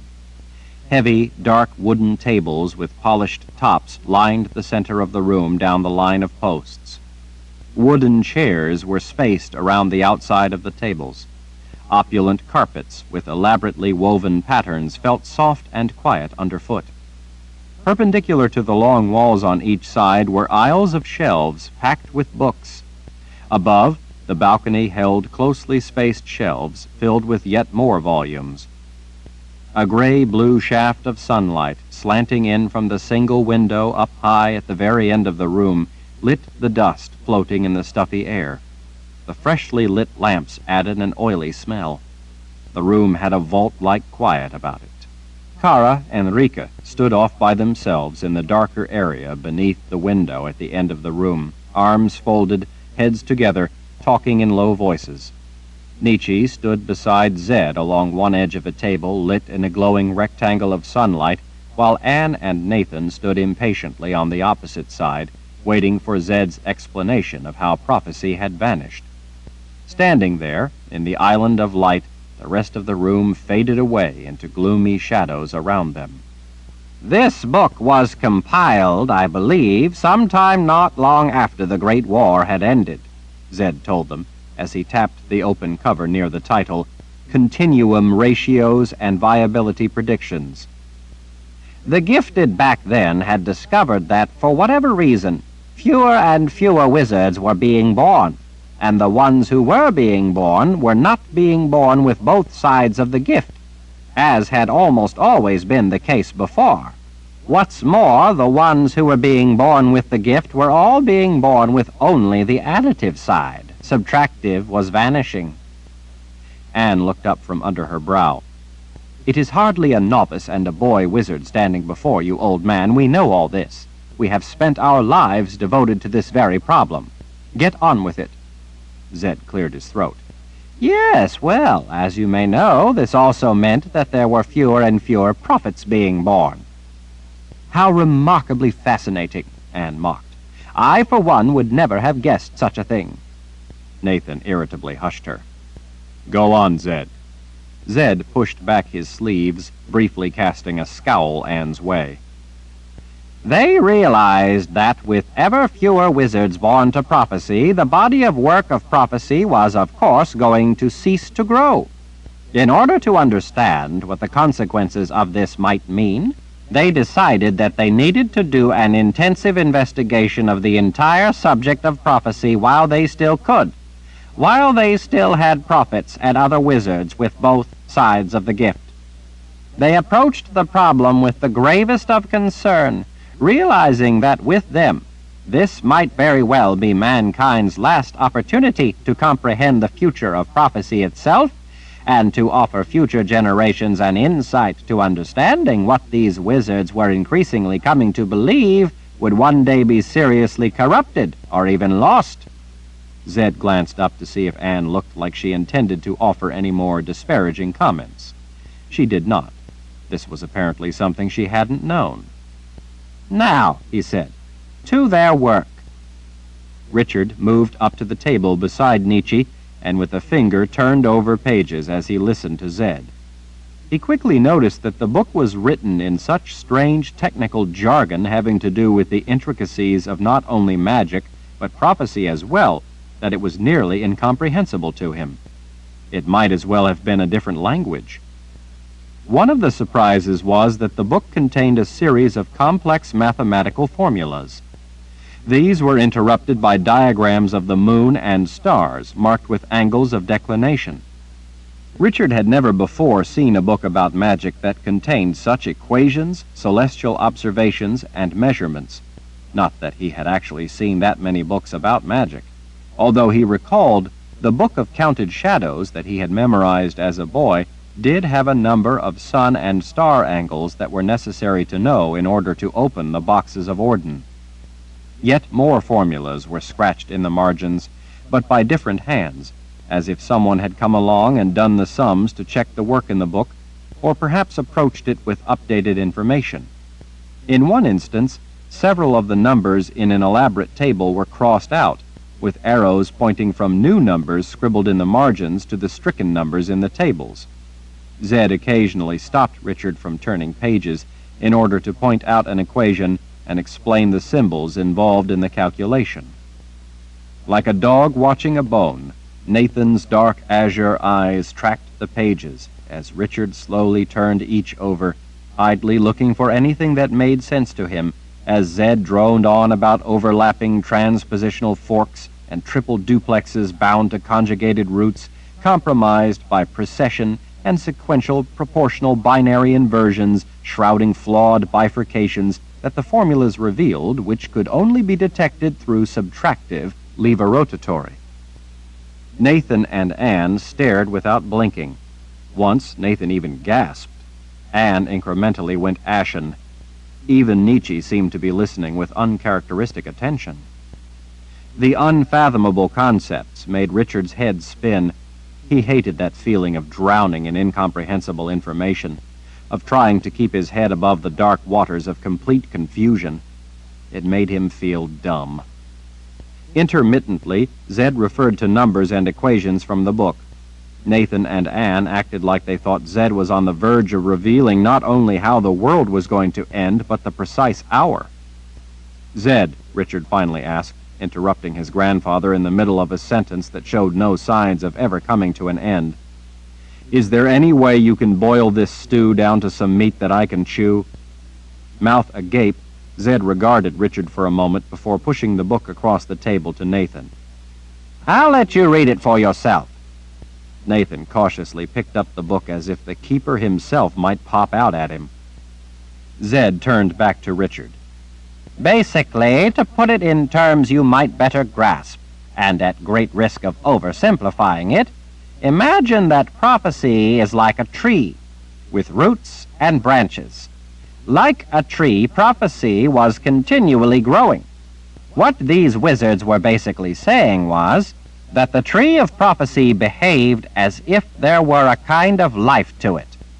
They weren't saying that it was alive, mind you, only that in a number of ways it mimicked, not duplicated, some attributes of a living organism. It was this property that allowed them to come up with their theory, and from that run their calculations, in much the way there are parameters by which you can judge the age and health of a tree, and from that extrapolate about its future. During a previous time when there had been a great many prophets and wizards around, the works of prophecy and its many branches grew quite rapidly. With all the prophets who had contributed, it had solid, fertile ground in which to grow, and deep roots. With new prophets constantly bringing new vision to the collected works, new forks of prophecy sprouted continuously, and those new branches over time, as other prophets added to them, grew thick and strong. As it grew, prophets continually examined, observed, and interpreted events, enabling them to tend the living stock and prune the dead wood. But then, the birth rate of prophets began to plummet, and with each passing year, there were fewer and fewer of them to attend to such duties. Because of this, the growth of the tree of prophecy began to slow. In essence, to explain it in simple terms you can understand, the tree of prophecy had in a way matured, like an old monarch oak in a forest. These wizards knew that the vast tree of prophecy had many years of life ahead of it as a mature entity, but they also knew what the future eventually held in store.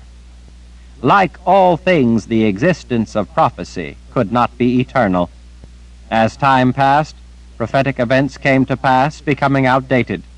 These no longer served any use. In this fashion, if nothing else, the passage of time would eventually supersede all the predictions dealt with in the work.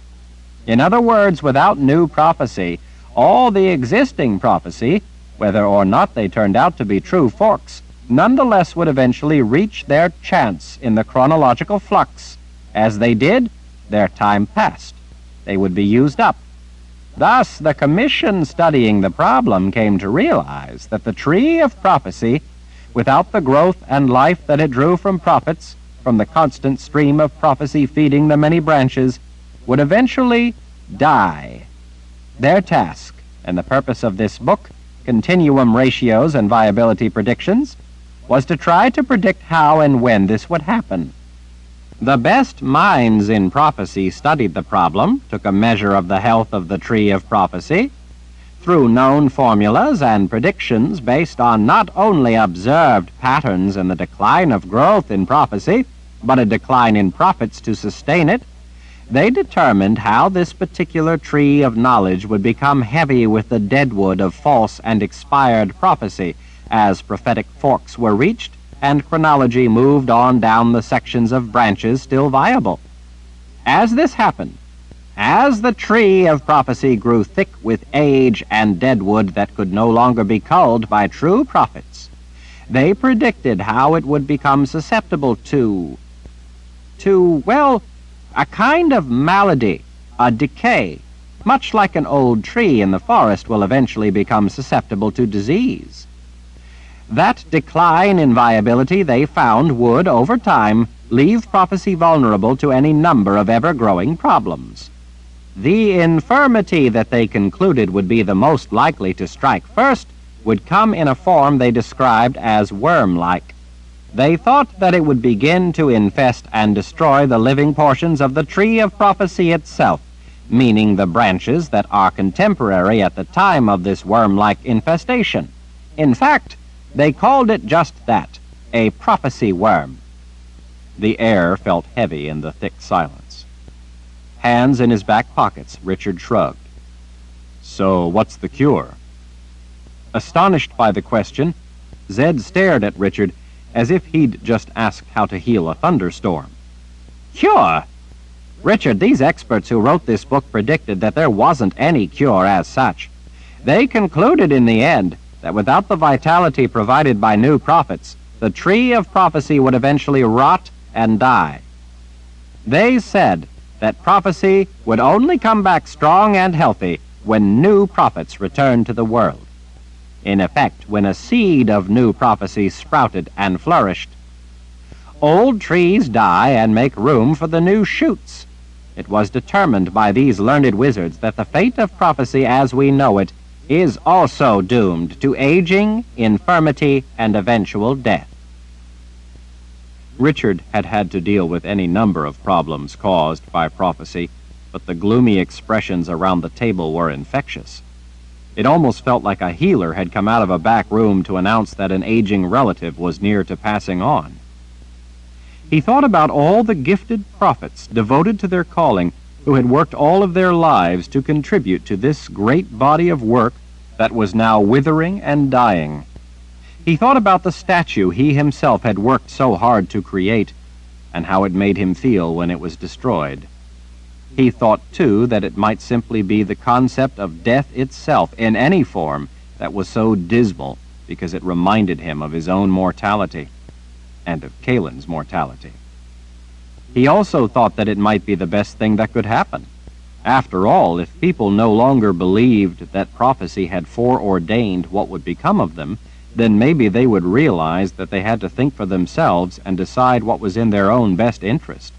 Maybe, if unchained from a deterministic mindset, people would realize that it was they themselves who actually controlled their own destiny. If people comprehended what was really at stake, maybe they would come to realize the value of reason in the choices they made, instead of mindlessly just waiting for what was to happen to happen. From what Anne and I have discovered, Nathan said into the still, stale air of the library, the branch of prophecy that is vanishing is that which refers to times roughly since Richard was born. That, of course, makes the most sense, because temporal souls nourish the active living tissue of prophecy upon which this prophecy worm would feed. But I was able to determine that it hasn't all simply vanished yet. Zed nodded. It's dying back, but from the root, so some of it is still alive. I've found pockets of it alive and well. That's right, especially the portions from the present on into the future. As you suggest, it seems that the scourge has attacked the core of these branches, which began 2 or 3 decades back, and so far have not extensively eaten their way into future events. That leaves sections of this prophetic branch, the branch involving you, that are still alive, the prophet said as he leaned on his hands toward Richard. But once it dies, we will then lose even those prophecies, along with the memory of how profoundly important they are. Richard glanced from Nathan's grim expression to Anne's equally serious face. He knew they had arrived at last at the heart of their purpose. That is why we've come looking for you, Richard Rao, Anne said with grave intonation, before it's too late. We have come about prophecy that so far is still alive and has warned us of the most serious crisis to face us since the Great War. Richard frowned, already unhappy that prophecy once again seemed about to cause him trouble. What prophecy? Nathan pulled a small book out of a pocket and flipped it open. As he held it in both hands, he fixed Richard with a steady gaze to make sure he looked like he was going to listen carefully. When Nathan was at last sure he had everyone's attention, he began. In the year of the cicadas, when the champion of sacrifice and suffering, under the banner of both mankind and the light, he glanced up from under his bushy eyebrows, that would be Emperor Jagang, finally splits his swarm. Thus shall be the sign that prophecy has been awakened, and the final and deciding battle is upon us. Be cautioned, for all true forks and their derivatives are tangled in this mantic root. Only one trunk branches from this conjoined primal origin. If Fuer Grisa Ost Drauka does not lead this final battle, then the world, already standing at the brink of darkness, will fall under that terrible shadow. Dear spirits, Zed whispered. Fuer Grisa Ost Drauka is a cardinal link to a prophecy founding a principal fork. Conjoining it with this prophecy establishes a conjugate bifurcation. Nathan arched an eyebrow. Exactly. Richard didn't fully understand what Zed had said, but he caught the drift, and he didn't need them to tell him who Fuer Grisa Ost Drauka, the bringer of death, was. It was him. Jagang has split his forces, Anne said with quiet power as she fixed Richard in her steady gaze. He brought his army up near to Aidendrill, hoping to finish it, but the Daharan forces, along with the people of the city, made use of winter to escape over the passes to Dahara and out of Jagang's clutches. I know, Richard said. That escape over the passes in winter was by Kalen's orders. She's the one who told me about it. Kara looked up in surprise, apparently intending to dispute his account, but after a glance at Nietzsche, she decided to remain silent, at least for the moment. At any rate, Anne said, sounding annoyed by the interruption, Jagang, unable to effectively use his vastly superior numbers to break through those heavily defended, very narrow passes, has finally decided to split his forces. Leaving an army to watch the passes, the Emperor himself took the main element of his army south, headed all the way back down through the Midlands to skirt around the barrier of mountains, and then hook around and make his way up into Dahara. Our forces are headed south down through Dahara to meet them. That was why, when we were able to get a message from Verna about the condition of the books of prophecy at the People's Palace in Dahara, she was able to ride south ahead of our army and go look them over herself. This is the year that the cicadas are returning, Nietzsche said, sounding alarmed. I've seen them. That's right, Nathan said, still leaning forward on both hands. That means the chronology is now fixed. The prophecies have all made their connections and have tumbled into place. Events are marked. In turn, he met the gaze of everyone in the room. The end is upon us. Zed let out a low whistle. More importantly, Anne said in an authoritative tone, it means that it is time for Lord Rahl to join the Daharan forces and lead them in the final battle. Without you there, Richard, prophecy is quite clear. All will be lost. We have come to escort you to the forces to help ensure that you make it. We dare not risk delay. We must leave at once. For the first time since they started talking about prophecy, Richard's knees felt weak. But I can't, he said. I have to find Kaelin. It sounded to him like a plea into a gale. Anne took a deep breath, as if to bite her tongue while she searched for some urgently needed patience, or maybe words that would persuade him, and finally settle the matter once and for all. The two Mord Sith shared a look. Zed pressed his thin lips tight while he considered. In frustration, Nathan tossed the book he was holding on the table and wiped his hand across his face as he planted his left fist on a hip. Richard didn't know what he could say to them all that would have any chance of making them understand that something profoundly serious was wrong in the world, and Kaelin was only a piece of the puzzle, by far the most important piece, but still a part of something much larger. Ever since the morning when she had disappeared, he had argued himself sick about the urgent need to find her, and it never seemed to do any good at convincing anyone that he knew what he was talking about. He had no interest in yet again wasting his energy on the same fruitless explanations. You what? Anne said, her displeasure bubbling up to the surface like dross in a cauldron. At that moment she was very much again the prelate, a squat woman who somehow managed to seem towering. I have to find Kaelin, Richard repeated. I don't know what you're talking about. We simply don't have time for any of this nonsense. Anne had dismissed his wants, interests, and needs out of hand, to say nothing of what he believed were his rational and important reasons.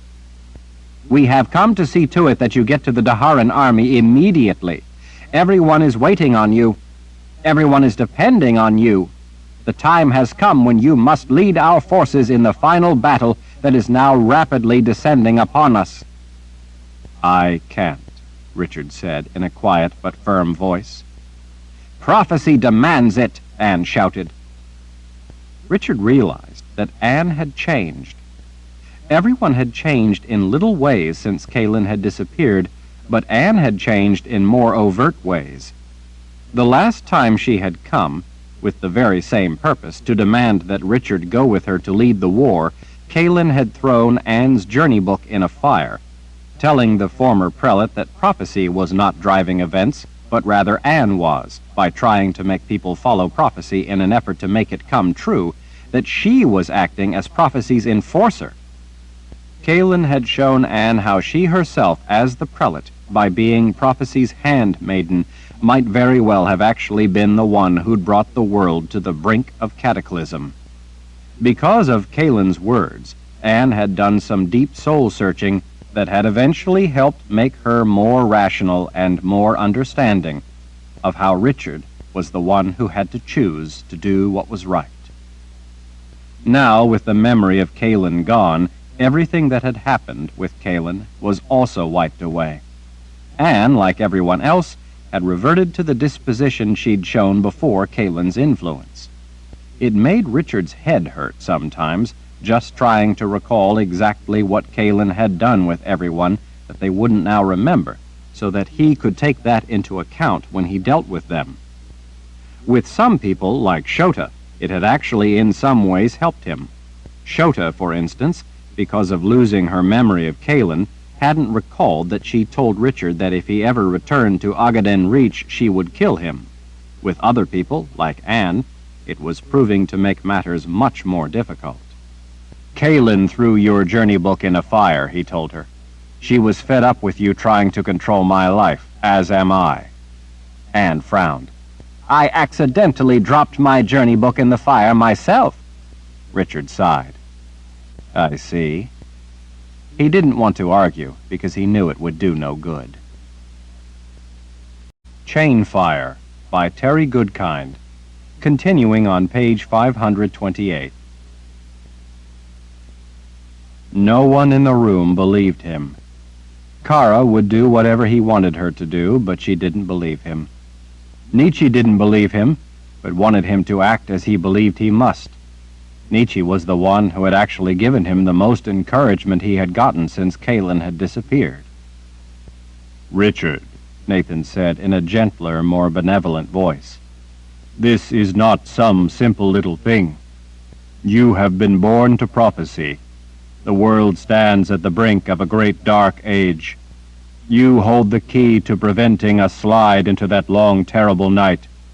You are the one prophecy says can save our cause, the cause you yourself believe in. You must do your duty. You can't let us down. Richard was sick and tired of being driven by events. He was at his wit's end with not understanding what was going on, with always feeling like he was one step behind the rest of the world and 2 steps behind whatever had happened to Kalen. He was getting angry that everyone was telling him what to do, and no one was interested in what was of paramount importance to him. They didn't even want to let him decide his own fate. They thought prophecy had already decided for him. It had not. He needed to find out the truth of what had happened to Kalen. He needed to find Kalen, period. He was fed up with wasting time on what prophecy, along with any number of people, thought he ought to be doing. Anyone who was not helping him was, in reality, holding him back from something vitally important. I have no responsibility to live up to what anyone else expects of me, he said to Anne, as he picked up the small book Nathan had brought with him. Anne and Nathan stared in surprise. He felt Nietzsche's reassuring hand on the small of his back. She may not believe in his memory of Kalen, but at least she had helped him see that he had to be true to his principles. She wouldn't allow him to lose by default. She had been a valued friend when he needed one the most.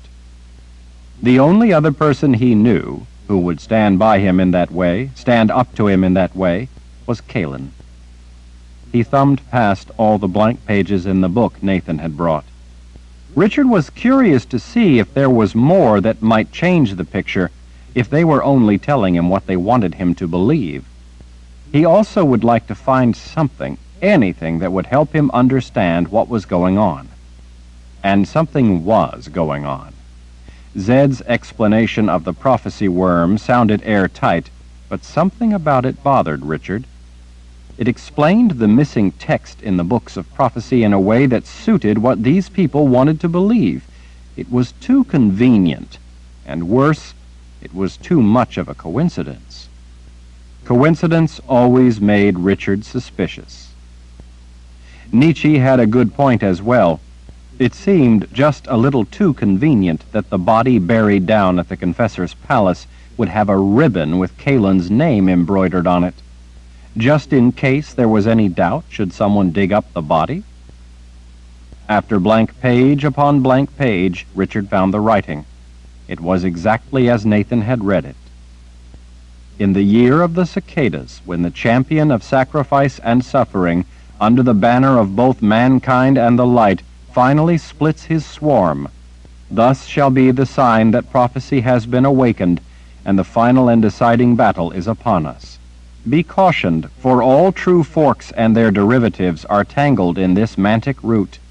Only one trunk branches from this conjoined primal origin. If fuer grisa ost drauca, does not lead this final battle, then the world, already standing at the brink of darkness, will fall under that terrible shadow. There were several things about the passage that puzzled Richard. For one thing, the reference to cicadas. It seemed a lowly creature to be worthy of prophetic mention, to say nothing of such a central role in the purportedly most important prophecy in 3,000 years.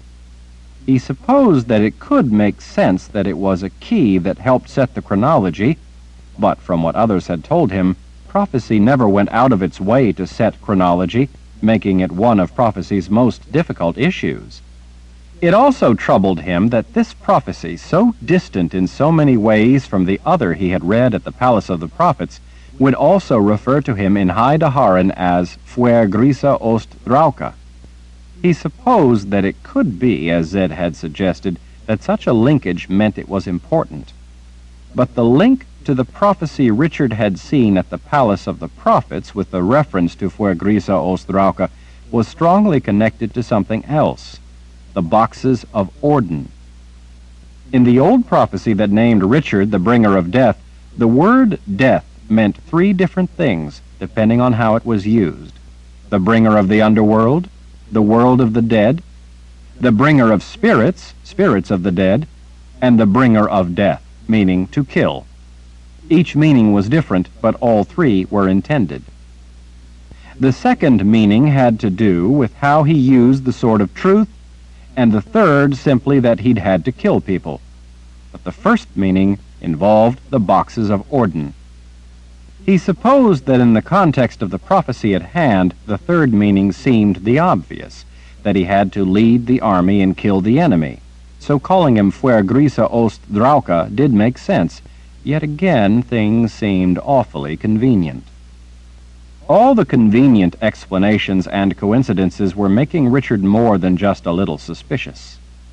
With Kalen's disappearance involved, he felt that there had to be more to what was going on. He turned to the page ahead of the passage, and then the one preceding it, checking. They were blank. "I have a problem with this," he said, looking up at all the eyes watching him. "And what would that be?" Anne asked as she folded her arms.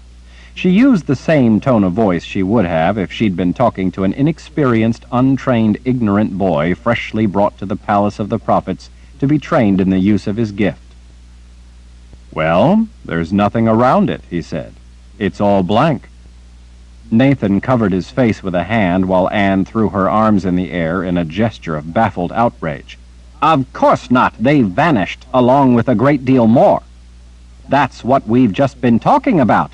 That's why this one is so important."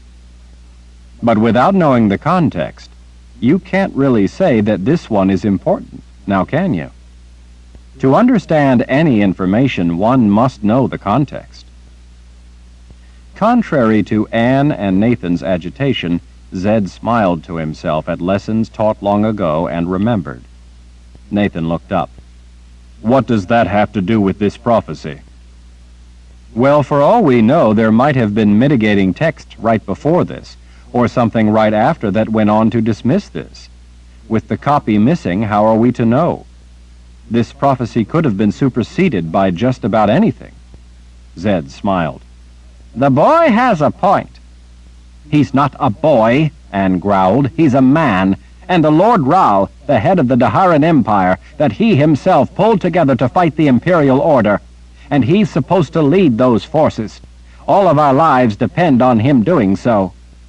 As Richard flipped back through the book, he saw writing that he hadn't seen the first time. He paged back to it. "Here's something else that didn't vanish," he said. "What?" Nathan asked with incredulity as he twisted around to look. "There was nothing else, I'm sure of it." "Right here," Richard said, tapping a finger on the words. "It says, 'Here we come.' What could that mean? And why did it not vanish?" "Here we come." Nathan's face distorted in a look of confusion. "I never saw that before." Richard turned back more pages. "Look, here it is again. Same thing. Here we come." "I could have missed it once, perhaps," Nathan said, "but there is no way I could have missed a second one. You must be wrong." "No, look," Richard said, turning the book to show the prophet. He went backward through the book, turning blank pages until he came to writing. Here it is again, a whole page of the same thing written over and over. Nathan's jaw hung in speechless astonishment. Nietzsche peered over Richard's shoulder. Zed rushed around next to him to see the writing in the book. Even the two moored Sith came to have a look. Richard turned a page forward to what a moment before had been blank. There, down the page, was the same sentence written over and over and over. "Here we come." "I watched you turning it back." Nietzsche's silken voice carried a clear undertone of disquiet. "I know that page was blank an instant ago." Goosebumps prickled up Richard's arms. The hair at the nape of his neck lifted. He looked up and saw something dark coalescing out of the deep shadows beneath the beam of sunlight coming from the high window at the end of the room. Too late, he remembered Shota's warning not to read prophecy, that if he did, the blood beast would be able to find him. He reached for his sword. His sword wasn't there. Chapter 53. With a wail that sounded like the condemned souls of 1,000 sinners, tumbling angles and swirls and streaks of darkness materialized out of the darkness itself like shadows coming to life. As the tables at the far end of the room were violently upended, the dark tangle exploded through them. Splinters of wood of every size flew through the air. Tables shattered in succession as the beast born of a clutch of shadows came raging across the room toward Richard. The sound of popping and splintering wood boomed through the dusty air of the library. Kara and Rika both sprang in front of Richard, each with her aegil in her fist. He knew all too well what would happen should they encounter the beast. The thought of Kara being hurt like that again ignited his rage. Before they could charge toward the dark mass smashing through the heavy library tables, he snatched them both by their long blonde braids and with a roar of anger tossed them back. "Don't get in its way!" he yelled at both moored Sith. Anne and Nathan both cast their arms toward the thing, unleashing magic that made the room shimmer as if seen through the waves of heat over a roaring fire. Richard knew that they were compressing the very air itself in an attempt to drive back the attack. Their effort had no effect on the knot of shadows that rolled and twisted through solid wood as it came across the room. They all backed away, trying to keep distance between them and the threat. Richard ducked as a long board, the entire edge of one of the shattered tables, whipped past his head and smashed against a post. One of the lamps broke open, sending flaming oils splashing across the ancient carpet, setting them ablaze. Gray smoke billowed up behind them as they faced the beast charging for Richard. Zed unleashed a fiery bolt of lightning that passed right through the center of the dark mass of disorder, as if it were not even there, only to hit the bookshelves against the far wall. Books and flaming paper flew up into the air. Great clouds of dust and smoke boiled up as the room filled with the sound of the cacophonous blast. Terrible wails and keening, like the howls of the doomed through an open doorway down into the depths of the underworld, came from the beast as it came ever onward, crashing through the thick mahogany posts. Lamps spun through the air as they were flung aside, their silver reflectors casting flickering light around the room and creating shadows that gathered into the beast as it grew more dense and darker yet. Magic being hastily conjured by Anne and Nathan wasn't visible to Richard, but it seemed to pass right through the beast, as if it were made of nothing more than it appeared, shadows all jumbled together. And yet the knot of darkness crashed through solid wooden tables and posts, splintering them as the thing advanced across the room. Twisting beams squealed and boards shrieked under the stress as another post snapped. The edge of the balcony sagged, then dropped several feet before hanging drunkenly. Another post exploded as it was pushed past its capacity to bend by the onward rush of the dark menace. The edge of the balcony dropped several more feet. Bookshelves teetered on the tilting floor and then toppled, sending an avalanche of books plunging down into the main room. Amidst all the confusion, destruction, and noise, as he backed across the room, watching the approaching menace, trying to think of how to counter it, Richard found his shirt grabbed at the shoulder. With surprising strength, Nietzsche rammed him through the open doorway. Tom, standing guard in the hallway, snatched Richard's other arm and helped pull him out of the library as Kara and Rika followed, guarding his retreat. In the room, the beast continued onward, smashing anything in its way as it turned toward the doorway, toward Richard. Anne, Nathan, and Zed all summoned forces Richard couldn't even see, but he could sense them by the hum in the air and the radiating waves of a queasy feeling it gave him in the pit of his stomach. He could feel the air being buffeted as magic was conjured and cast. None of it did any good. They might as well have been attacking shadows. Nietzsche turned back to the room from the doorway and lifted a fist toward the snarl of shadows tumbling toward her. The sudden explosion made everyone wince and duck as she unleashed a bolt of power that was both blindingly bright and icy dark, laced together into one terrible blast. The discharge of thundering power rocked the keep, shaking the floor and rising dust from every crack and corner. The twisting rope of destruction exploded through the beast, spraying apart. Showers of sparks rained down as bookshelves flew asunder. Wood, debris, and hundreds of books along with sheafs of paper were blasted into the air, leaving fluttering pages to drift through the pandemonium. It looked like a blizzard of paper had been turned loose in the room. The deafening discharge of power from Nietzsche that rocked the keep also sliced right through the stone walls like flaming pitch through paper. Through the jagged slashes cut in solid stone, ribbons of dusty bluish sunlight suddenly penetrated into the room.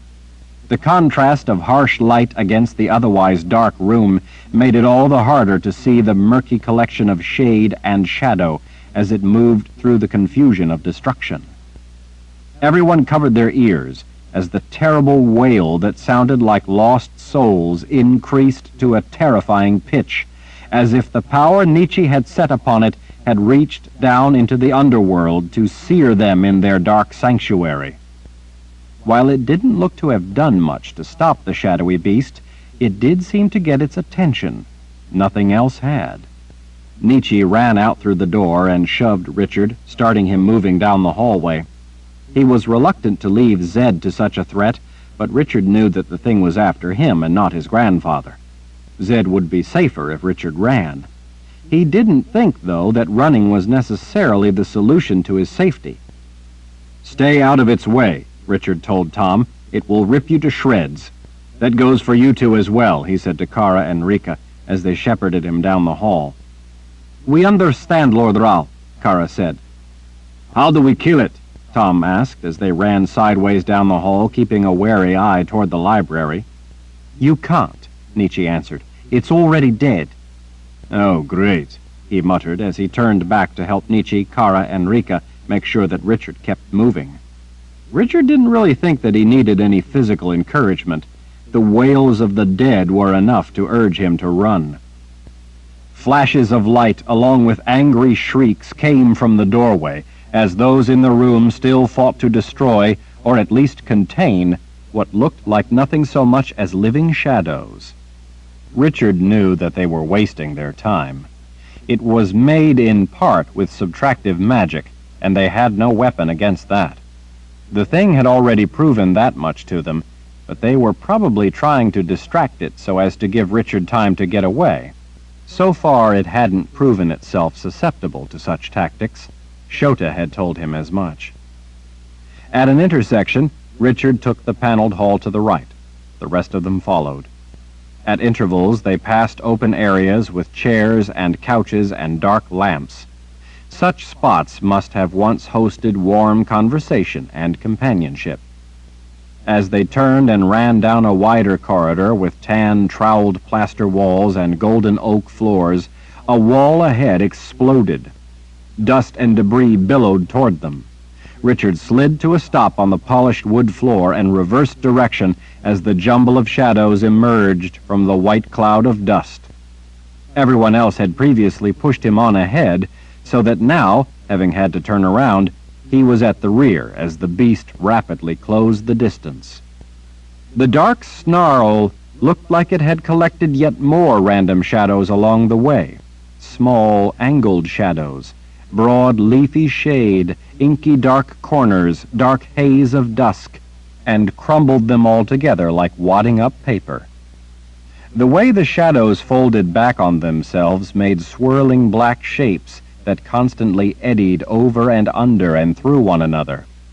It was dizzying to watch, even for the brief glimpses he took as he ran.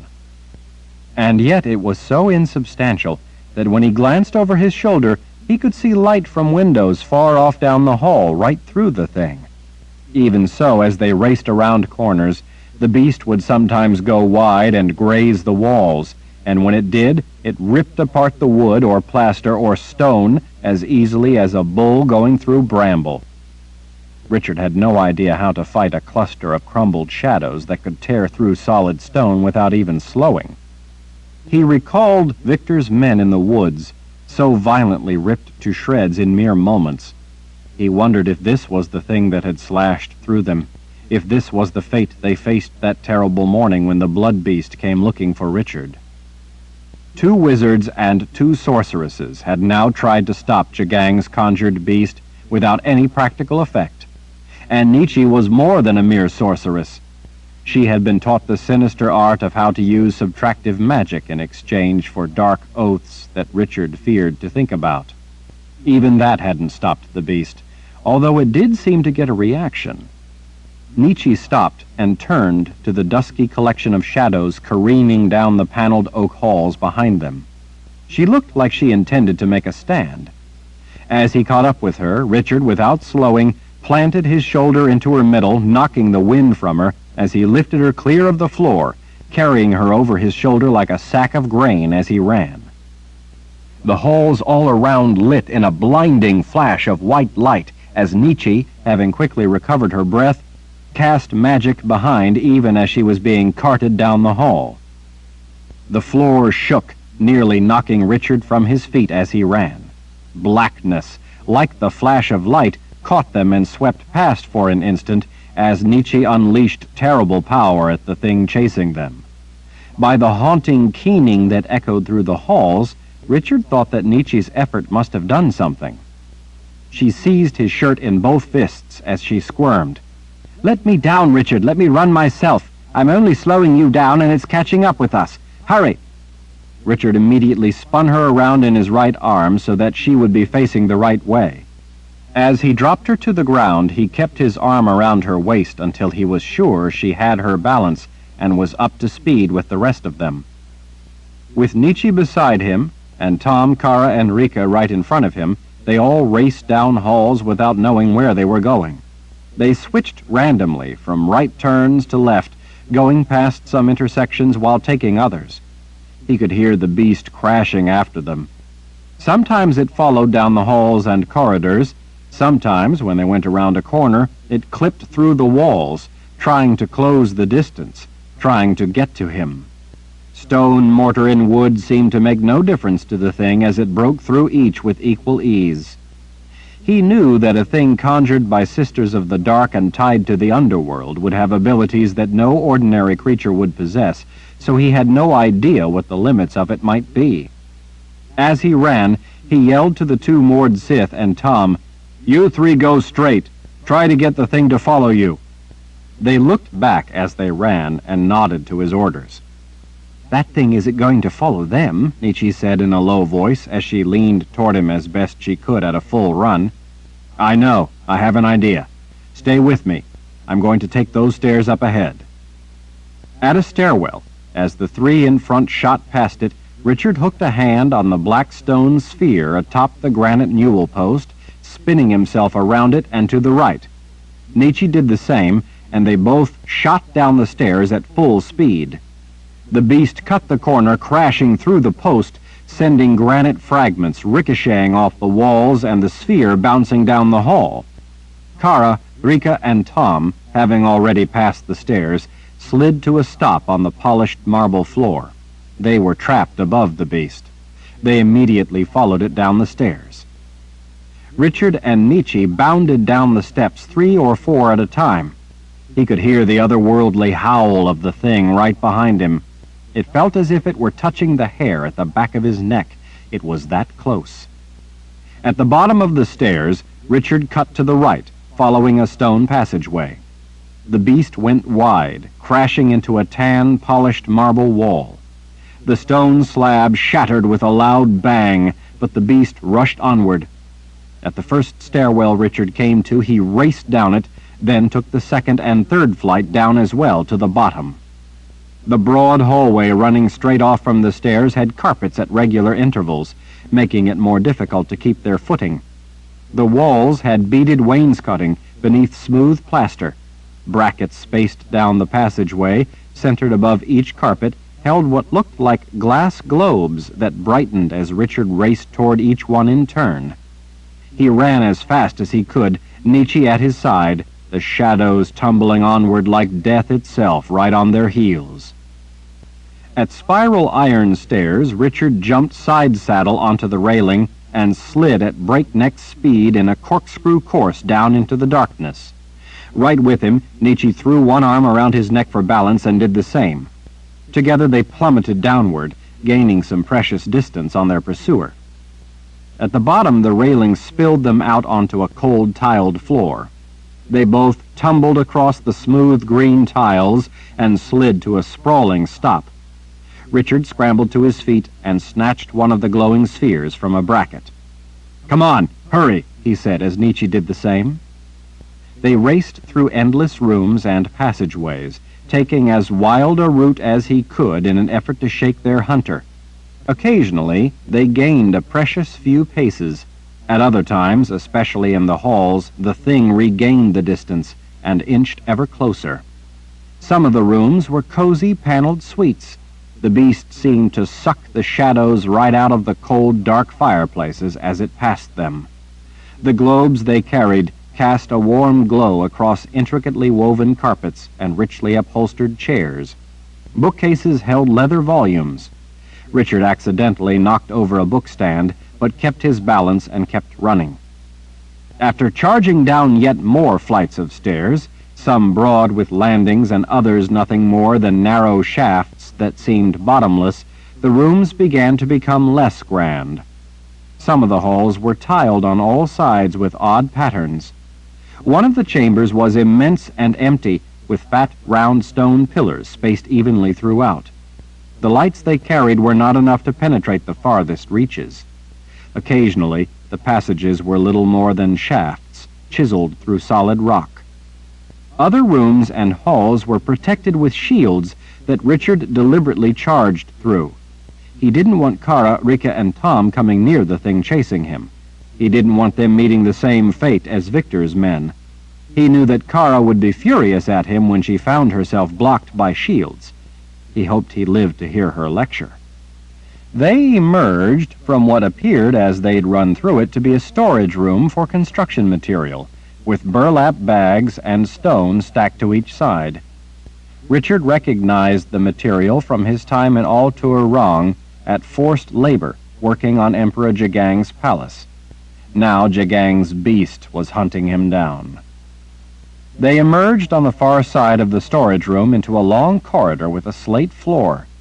The smooth stone block walls rose uninterrupted to a lofty ceiling that had to be at least 150 feet overhead, creating a narrow, towering vertical slash through the interior of the keep. Down at the bottom of that soaring passageway, Richard felt like an ant. He immediately cut to the right, down the immense corridor. The booming drumbeat of their boots echoed all around him as he ran with all his strength. He soon had to slow a bit for Nietzsche. They were both near the end of their endurance. The wail of 1,000 dead souls tumbled ever onward, never seeming to tire. As he ran, Richard couldn't even see the end of the tall passageway disappearing into the distance. That this was just one corridor of many gave him a profound sense of the enormity of the keep. Arriving at an intersecting passage to the left, Richard turned and ran down it a short distance to where they encountered an iron stairwell. Trying to catch his breath, he glanced back and saw the knot of shadows round the corner. Pushing Nietzsche ahead of him, they bounded down the stairs together. At the bottom they found themselves in a small square room that was little more than an intersection of stone passageways going off in 3 directions. Richard held the glowing sphere out, taking a quick glance at each passageway. He could see nothing down 2 of them. In the one to the right, he thought he saw something glimmering. He'd been down in the keep before and had encountered strange places, and one of those places was what he needed now. Together he and Nietzsche raced down the passageway. As he'd thought, it wasn't very long, just long enough to take them under the colossal corridor and then a little farther to where it opened into a kind of entryway, with walls covered in small fragments of colored glass, meticulously arranged into elaborate geometric designs. The light from the 2 glowing spheres glinted off the small glass pieces to send thousands of colored reflections sparkling and shimmering around the room. There was only one other opening, off against a far wall. Richard staggered to a halt. The strange, glittering room made his skin crawl with a sensation much like spiderwebs brushing against him. Nietzsche turned her head away, swiping at her face as if to get something off her. He knew that such a sensation was a part of a broader warning to stay away. Small pillars made of polished gold-flecked stone stood to each side of the distant opening, holding up an entablature. The passageway beyond the pillars, not much taller than Richard, appeared to be roughly square and made of simple stone blocks that disappeared off into darkness. It seemed an elaborate and impressive entry for such a plain hallway down in the bowels of the place. Richard hoped he was right about the reason. As they crossed the entry room and approached the opening, the area before the pillars began to give off a faint reddish glow. The air itself began to hum in a very troubling way. Nietzsche, her hair lifting out from her head as if she were about to be struck by lightning, seized his arm, pulling him back. "That's a shield." "I know," Richard said as he dragged her by her grip on his arm. "Richard, you can't. It's not just an ordinary shield, not just additive. It's laced with subtractive magic. Such shields are deadly, this one especially so." He looked back the way they'd come and saw the shadowy beast tumbling down the passageway toward them. "I know, I've been through places like this before." He hoped he was right that this particular shield was like the ones he'd been through. He needed the kind that he'd encountered before, the kind that guarded the most restricted areas. If it was anything less, or one that was actually more powerful or more restrictive than the ones he'd seen before, then they were going to be in a great deal of trouble. The only way out of the room they were in was back through the passage with the beast that was coming for them, or onward through the shield. "Let's go. Hurry." Nietzsche's chest heaved as she struggled to catch her breath. "Richard, we can't go through there. That shield will take the flesh right off our bones." "I'm telling you, I've done it before. You can command subtractive magic, so you can make it through as well." He started running toward the passage. "Besides, if we don't, we're dead anyway. It's our only chance." With a growl of surrender, she ran along with him through the shower of glittering reflections from the glass mosaics that covered the walls of the room. "You'd better be right about this." He grabbed her hand and held it tight, just in case being born with the subtractive side was necessary. Nietzsche had not been born with it, but had acquired the use of it. He didn't know a great deal about magic, but from what he'd learned, there was a great gulf between being born with it and simply being able to use it. He had helped others without the gift through shields before, so between her abilities and his hold of her, he figured he could get her through. If that was, he could make it through himself. The air all around them turned as red as a crimson fog. Without pause, Richard charged right through the doorway, pulling Nietzsche along with him. The sudden avalanche of pressure felt like it would crush them. Nietzsche gasped. Richard had to force himself against that pressure in order to advance. At the razor edge of the plain along the opening, surrounded by polished stone pillars, heat seared across his flesh. It was so intense that for an instant he thought he'd made a huge mistake, that Nietzsche had been right, and that the shield would burn the flesh right off his bones. Even as he flinched in reaction to the unexpected burning sensation, his momentum carried him through the doorway. He was somewhat surprised not only to find himself alive and well, and not at all harmed, but that the passageway was not at all what it appeared from the other side. When he'd looked through the opening before, it looked like a simple stone block passage. Once past the pillars, it was polished stone that seemed to shimmer with a rippling silver surface that made it appear three-dimensional. A glance back showed the snarl of shadows streaking for the entrance to the opening. Still holding Nietzsche's hand, Richard backed them farther into the sparkling passageway. He was too exhausted to run anymore. "Here we live, or die," he told her, as he labored to catch his breath. Chapter 54. The shadow hit the opening with such a resounding thud that Richard thought the passageway they were in would certainly be blown apart. What had been a somewhat cohesive dark shape exploded apart like glass on granite, shattering into thousands of dark shards. Piercing wails of frightful anguish echoed through the passageway in terrible, heartbreaking finality as light ignited in a blinding crimson flash. At the shielded opening, black fragments of shadows tumbled back through the room that was filled with shimmering, sparkling reflections off the glass mosaics. With what looked like a year's worth of meteor showers all compressed into a single instant, the shadowy fragments burst into bright flares that flew in every direction as they glimmered into nothingness. It was suddenly quiet, but for Richard and Nietzsche's labored breathing. The beast was gone. At least it was gone for the moment.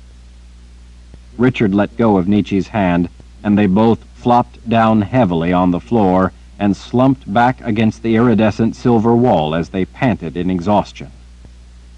"You were looking for one of those shields, weren't you?" Nietzsche asked, as she worked at recovering enough breath to talk. Richard nodded.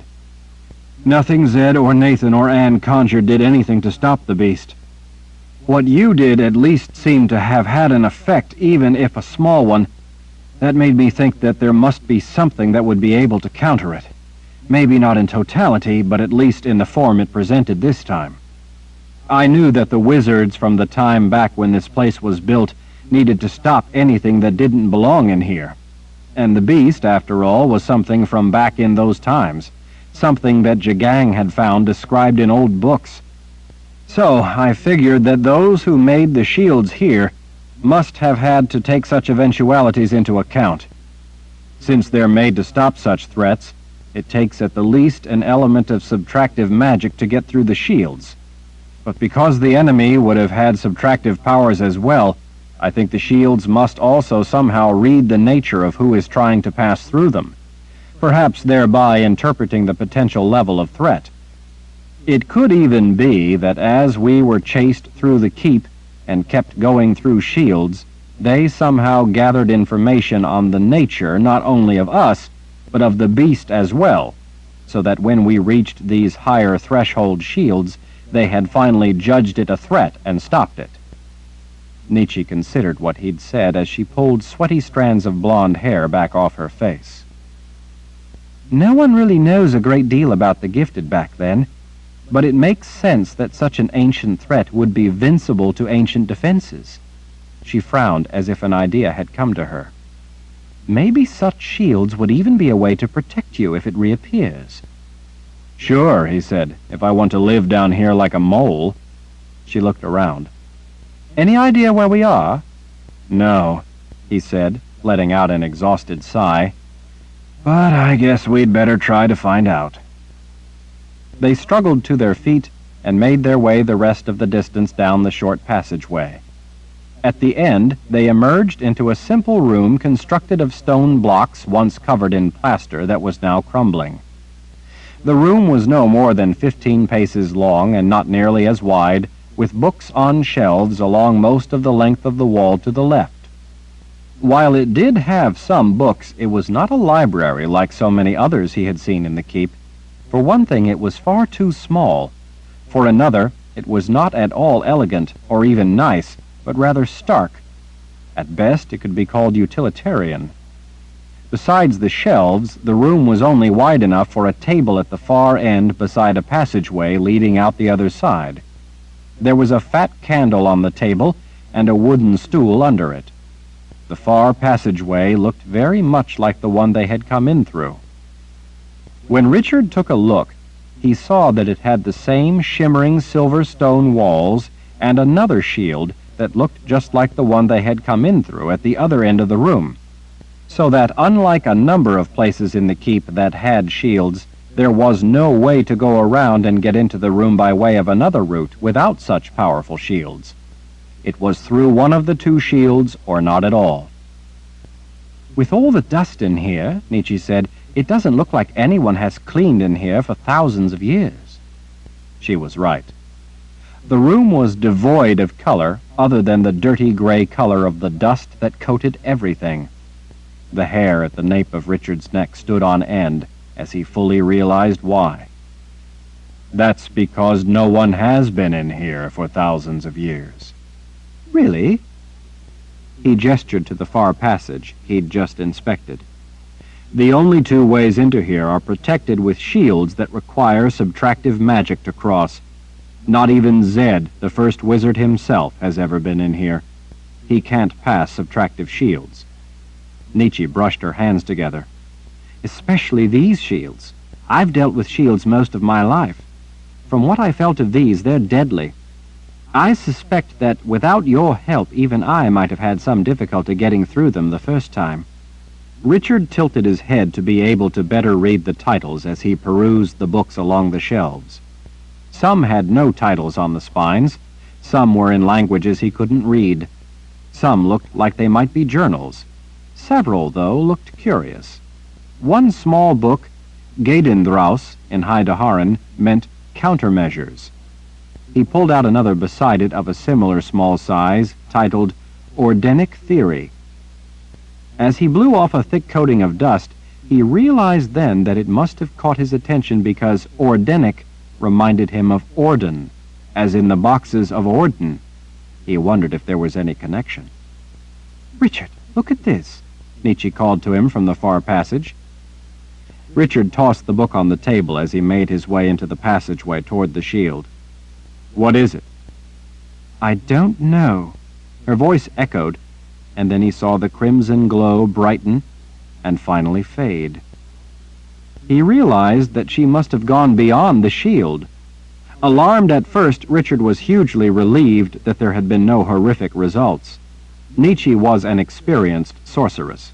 He suspected that after having gone through the last shield, she must have known what dangers to look for to tell her if she could pass this one as well. He reasoned that perhaps the first shield, when he had helped her through it, had keyed to her, allowing her to cross shields like it. Pushing on through the plane of pressure and briefly searing heat, he entered a small room beyond with glass mosaics, like the one at the other end of the little reading room. Both rooms had to be a kind of entryway before the shield to provide warning to anyone coming near. Or maybe they were somehow an aid to the shields themselves. Nietzsche was standing just beyond at an open iron door, her back to him, her thick fall of blonde hair down around her shoulders. At the railing on the platform beside her, Richard looked out into a round tower room at least 100 feet across. Stairs spiraled up around the inside of the curving outer wall. The tower rose above them for over 200 feet. At irregular intervals, small landings, like the one where they stood, interrupted the steps wherever there was a doorway. In the gloomy expanse above, shafts of light pierced the darkness. The place smelled of rot. At the bottom of the tower, not too far below the landing where they stood, he saw a walkway with an iron railing that ringed the inside of the tower wall. Rain that could come in the openings above along with seepage from the mountain itself, collected down in the center of the tower. Insects swarmed above the stagnant, inky water. Others skittered on its surface. "I know this place," Richard said as he peered around, getting his bearings. "You do?" He started down the steps. "Yes. Come on." At the bottom, he followed the iron railing around to a wide platform in the walkway before a spot where a door had once been. The doorway had been blasted apart, and the opening was now perhaps twice its previous size. The jagged edges of the broken stone were blackened in places. In other places, the stone itself had been melted, as if it were no more than candle wax. Twisting streaks on the surface of the stone wall ran off in every direction away from the blasted hole, marking where a kind of lightning had flailed against the wall and burned it. Nietzsche stared in amazement. What in the world happened here? This room was once sealed away along with the old world. When I destroyed the barrier to the old world, it blew this seal open. Why? What's in here? The Sliff's Well. The thing you told me about that those in ancient times used to travel great distances? The thing you've traveled in? That's right, he said, as he stepped through the jagged opening that once had been a doorway. The room inside was round, perhaps 60 feet across. Its walls were also scorched in ragged lines, as if lightning had gone wild in the place. A circular stone wall about waist high, forming what looked like a huge well, occupied the center of the room. The domed ceiling was nearly as high as the room was wide. There were no windows or other doors. To the far side of the Sliff's Well was a table and a few shelves.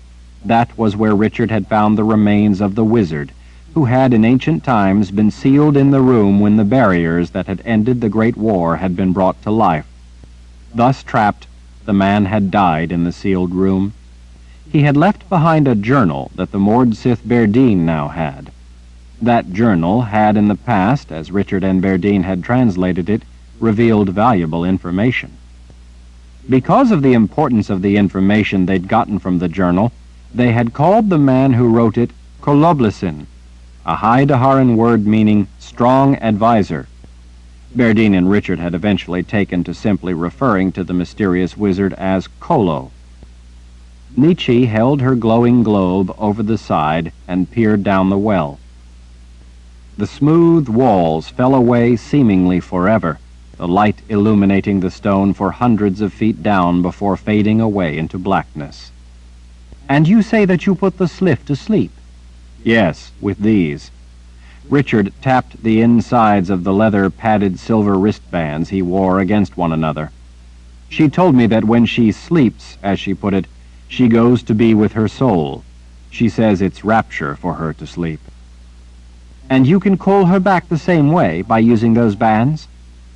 "Well, yes, but just like putting her to sleep, I would need to use my gift to do it. Not something I'd be at all eager to do again. I especially wouldn't like to be inside this room with only one door calling the Sliff, when the blood beast was also called by my gift." Nietzsche nodded as she saw his point. "Do you think the beast could follow you through the Sliff?" Richard thought it over for a moment. "I can't say for sure, but I imagine it's possible. But even if it couldn't, it still manages to appear wherever I am, so I'm not sure it would even need to bother with using the Sliff. From what I've learned of its nature from you and Shota, as well as from experience, I suspect that the beast is able to travel the underworld." "And other people?" Nietzsche asked. "Can any of them use this?" "To travel in the Sliff, you need to have at least some element of both sides of the gift. That made it a problem in the Great War, and that's why they had a wizard always standing guard in this room, and in the end why they had to seal it off, so the enemy couldn't come through right into the heart of the keep. Now, because of the requirement for an element of both sides of magic, there are few who can use the Sliff. Kara has captured gifted people who have additive magic, and she captured a man who Kalen said wasn't entirely human, and who happen to have an element of subtractive magic. It was enough so that Kara is able to travel in the Sliff. A confessor's power is ancient and has an element of subtractive to it, so Kaelin can travel in the Sliff. Those are the only ones I know who could travel in the Sliff, other than Sisters of the Dark. One of my former teachers, Marissa, went through the Sliff after me. You could travel in the Sliff as well. That's about it. Still, it remains a danger if awakened, because Jagang could theoretically send any of his Sisters of the Dark through it. What happens if you don't have at least some element of both sides? Nietzsche asked. If, for example, someone like Zed, a gifted person, had only additive magic, tried to travel. Richard reached over to rest his hand on the pommel of his sword, but his sword wasn't there. It made him sick to expect it, and then realize he'd given it to Shota, to Samuel, actually. He put the constant haunting worry of it from his mind. Well, traveling takes you great distances, but it still takes some time. It isn't an instant procedure. I think the time varies according to distance, but I know that it takes a number of hours at least. The Sliff looks something like living quicksilver. To remain alive within her while she takes you to the place you wish to travel, you must breathe her in. Breathe in that silvery liquid. You breathe the Sliff, that liquid, and it somehow keeps you alive. If you don't have an element of both sides, it doesn't work, and you die. Simple as that. For a fleeting moment, Richard gave thought to waking the Sliff to ask if she remembered Kaelin. But the ancient wizards, men of prodigious ability, had created the Sliff out of a very exclusive and high-priced whore. She had become caught up in political intrigue that had eventually cost her her life. The nature of that woman was still partly evident in the Sliff. She never revealed the identity of one of her customers. We'd better get back up there and let Zed know we're all right. Richard's thoughts returned to the immediate problems. Kara is probably fit to be tied by now. Richard, Nietzsche said in a soft voice as he started to leave. He turned back to see her watching him. Yes? What are you going to do about Anne and Nathan? He shrugged. Nothing. What do you mean? I mean, what are you going to do about the things they had to say? What are you going to do about the war? The time has come, and I think you know it. You can't go on chasing after your dream while the rest of the world faces the end of everything good, the end of all their hopes and dreams. He stared at her a moment. She didn't shy away from his gaze. Like you said, that body down there didn't prove anything. No, but it certainly does prove one thing, that you were wrong about what we would find there. Digging up the grave failed to prove what you thought it would, at the very least. That begs the question of why. Why was it different than you said it would be? The only possible answer I can think of is that someone put it there with the idea that you would find it. But why? It's been a while since that night down at the grave. Since then, you've accomplished nothing. Maybe it's time you thought about the bigger picture. And in the bigger picture, that prophecy makes the stakes pretty clear. I understand the value of one life you love, even if she were real.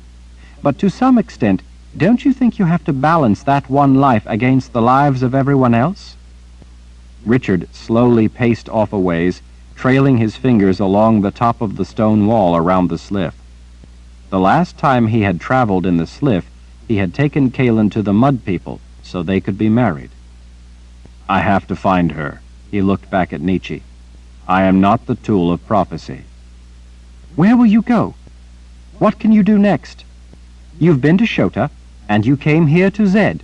No one knows anything about Kaelin or Chainfire or the rest of it. You've exhausted all your ideas, all your options. If not now, then when is the time to finally face reality? Richard rubbed his fingertips across his brow. As much as he didn't want to admit it, he feared that Nietzsche was right. What was he going to do? He could think of nowhere else to go, nothing else to do. At least nothing specific, not at the moment anyway. He couldn't imagine what good it would do him to wander around without a plan, without any idea where to look for Kalen. The room was dead quiet. The Sliff's well was empty, the Sliff off somewhere with her soul. He wondered if Kalen was still alive. He swallowed as he experienced one of those brief but terrifying moments when he wondered if she ever had been. He was so tired of the ever-growing doubts, not just about Kalen, but about himself. At the same time, he was being crushed under the weight of guilt for not answering the call to lead the Daharan people against the terrible threat to their freedom. He thought often of all the countless good people he didn't even know who also had loved ones under mortal threat from the coming storm of the Imperial Order. Could he just desert all of them in order to chase around, forever looking for Kalen? Nietzsche moved closer. "Richard," she said in a soft, silken, sympathetic voice, "I know it's hard to say it's over. To say it's over and realize that you have to move on." Richard broke the gaze first. "I can't do that, Nietzsche. I realize that I can't explain it to anyone's satisfaction, but I just can't do that. I mean, if she got sick and died, then I would be devastated, yet eventually I know I would have to deal with the business of life, but this is different. It's almost as if I know she's in some dark river somewhere calling for help, and I'm the only one who can hear her, who knows she is in terrible danger of drowning." "Richard." "Do you really think I don't care about all the innocent people under the threat of the Horde coming to slaughter and enslave them? I do care. I can't sleep with worry, and not only worry for Kalen. Can you even begin to imagine how torn I feel? How would you feel if you were torn between someone you loved and doing what everyone else said was the right thing to do? I wake in a cold sweat in the dead of night, not only seeing Kalen's face, but the faces of people who will never have a chance at life if Jagang isn't stopped. When people tell me how all those people are depending on me, it breaks my heart, both because I want to help them, and because they think they need me, because they think that I, one man, can be the difference in a war involving millions of people.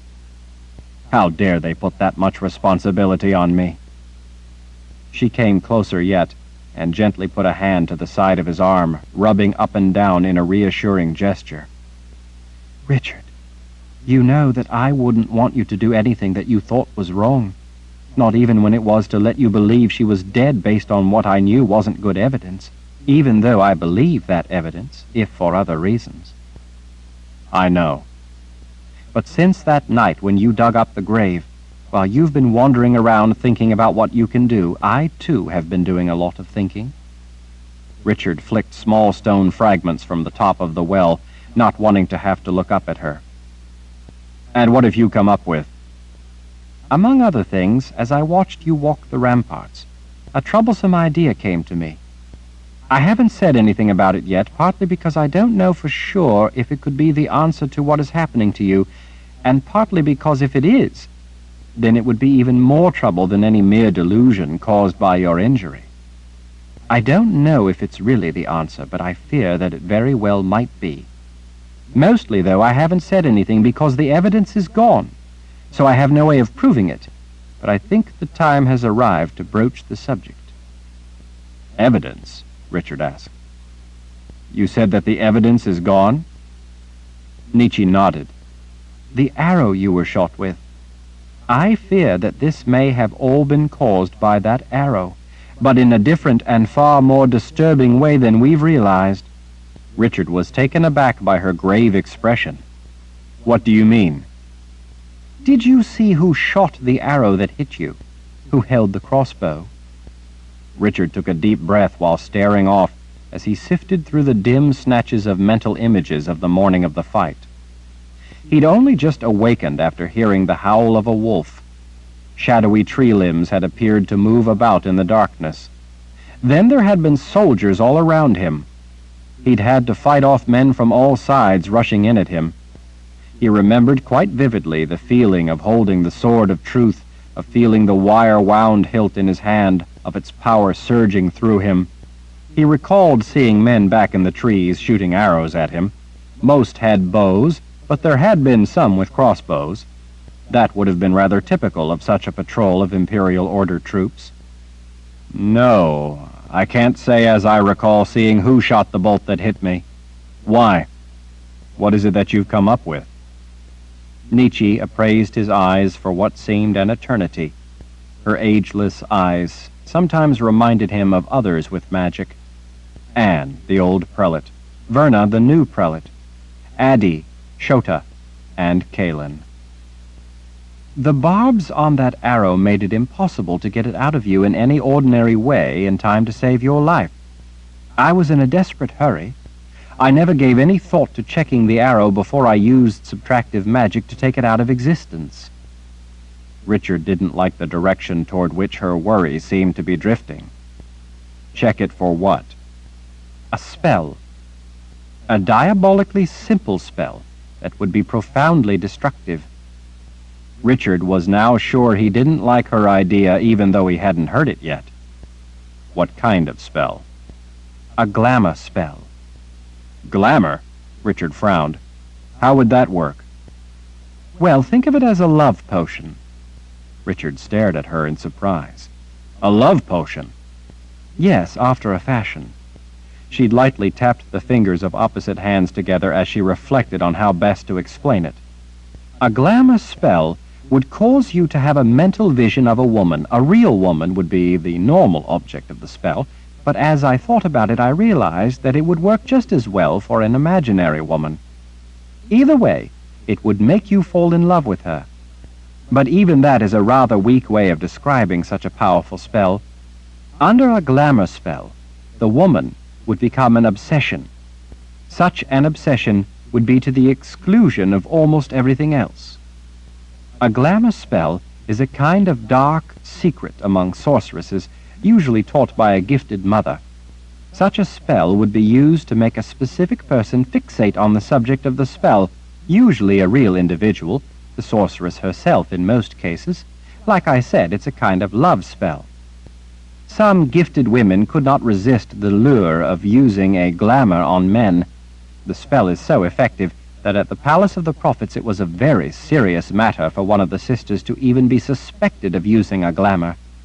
To be caught using a glamour was a grave crime, the moral equivalent to rape. The punishment was severe.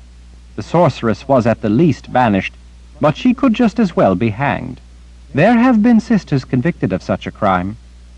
As I recall, the last one caught at the palace was over 50 years ago. She was a novice, Valdora. The tribunal was split between hanging or banishment. The prelate broke the tie and had the young novice banished. I would expect that Jagang's sisters know how to invoke a glamour spell. It wouldn't have been all that hard for one of them to tag a glamour to that arrow, or a number of the arrows that morning. If the arrow didn't kill you, it would spell you. This is no spell, Richard said, his tone turning darker. Nietzsche ignored not just his tone, but his denial as well. It would explain a great deal. A glamour spell seems absolutely real to the victim. It bends their mind, their thinking, around the subject of the obsession. Richard again raked his fingers back through his hair, trying not to get angry with Nietzsche. What would be the purpose of doing such a thing? Jagang wants to kill me. You're the one who came and told me that he created a beast to accomplish that task. The spell you're talking about doesn't make any sense. Oh, but it makes all the sense in the world. It would accomplish far more than merely killing you, Richard, don't you see? It would destroy your credibility. It would leave you alive to destroy your cause yourself. Myself? What do you mean? It would make you obsessed with the subject of the glamour to the exclusion of anything else. It would make people think there was something wrong with you, think you were crazy. It would make people begin to doubt you and therefore your cause. This spell would condemn you to a living death. It would destroy everything that means anything to you. It would give you a mad obsession that you totally believe is something real, but that you can never satisfy. There is good reason why using a glamour spell was a serious crime.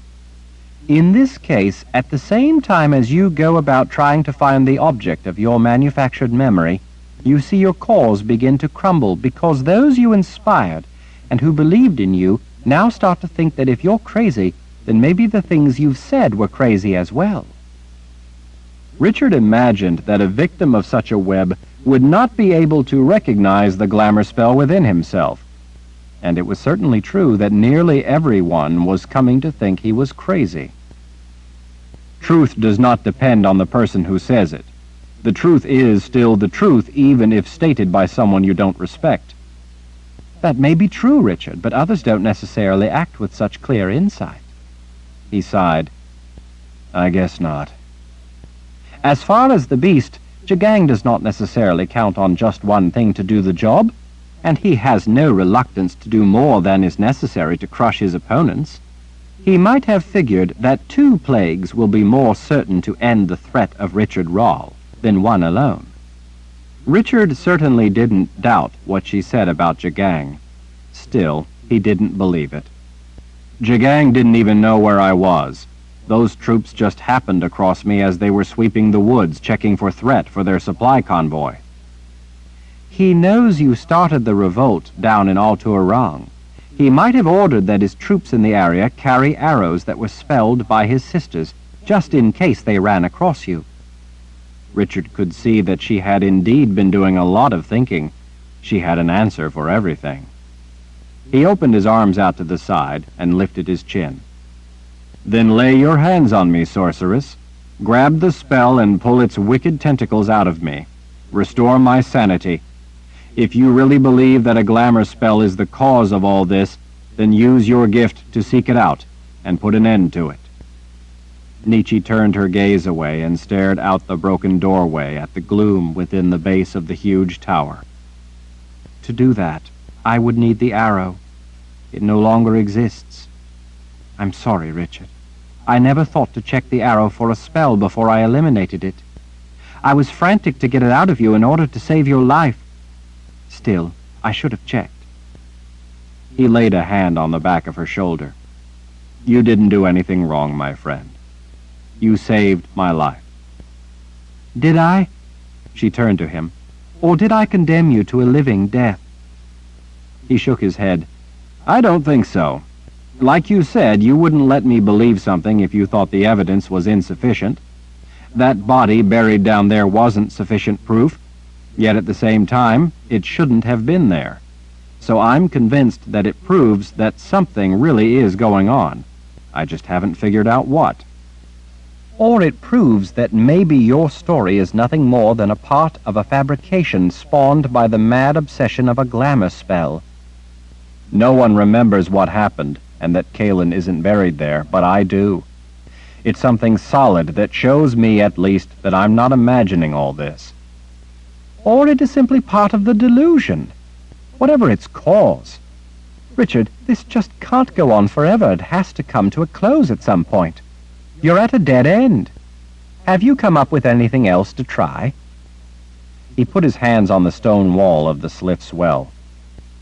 Look, Nietzsche, I admit that I'm running out of ideas, but I'm not ready to give up on her, to give up on her life. She means too much to me to do that.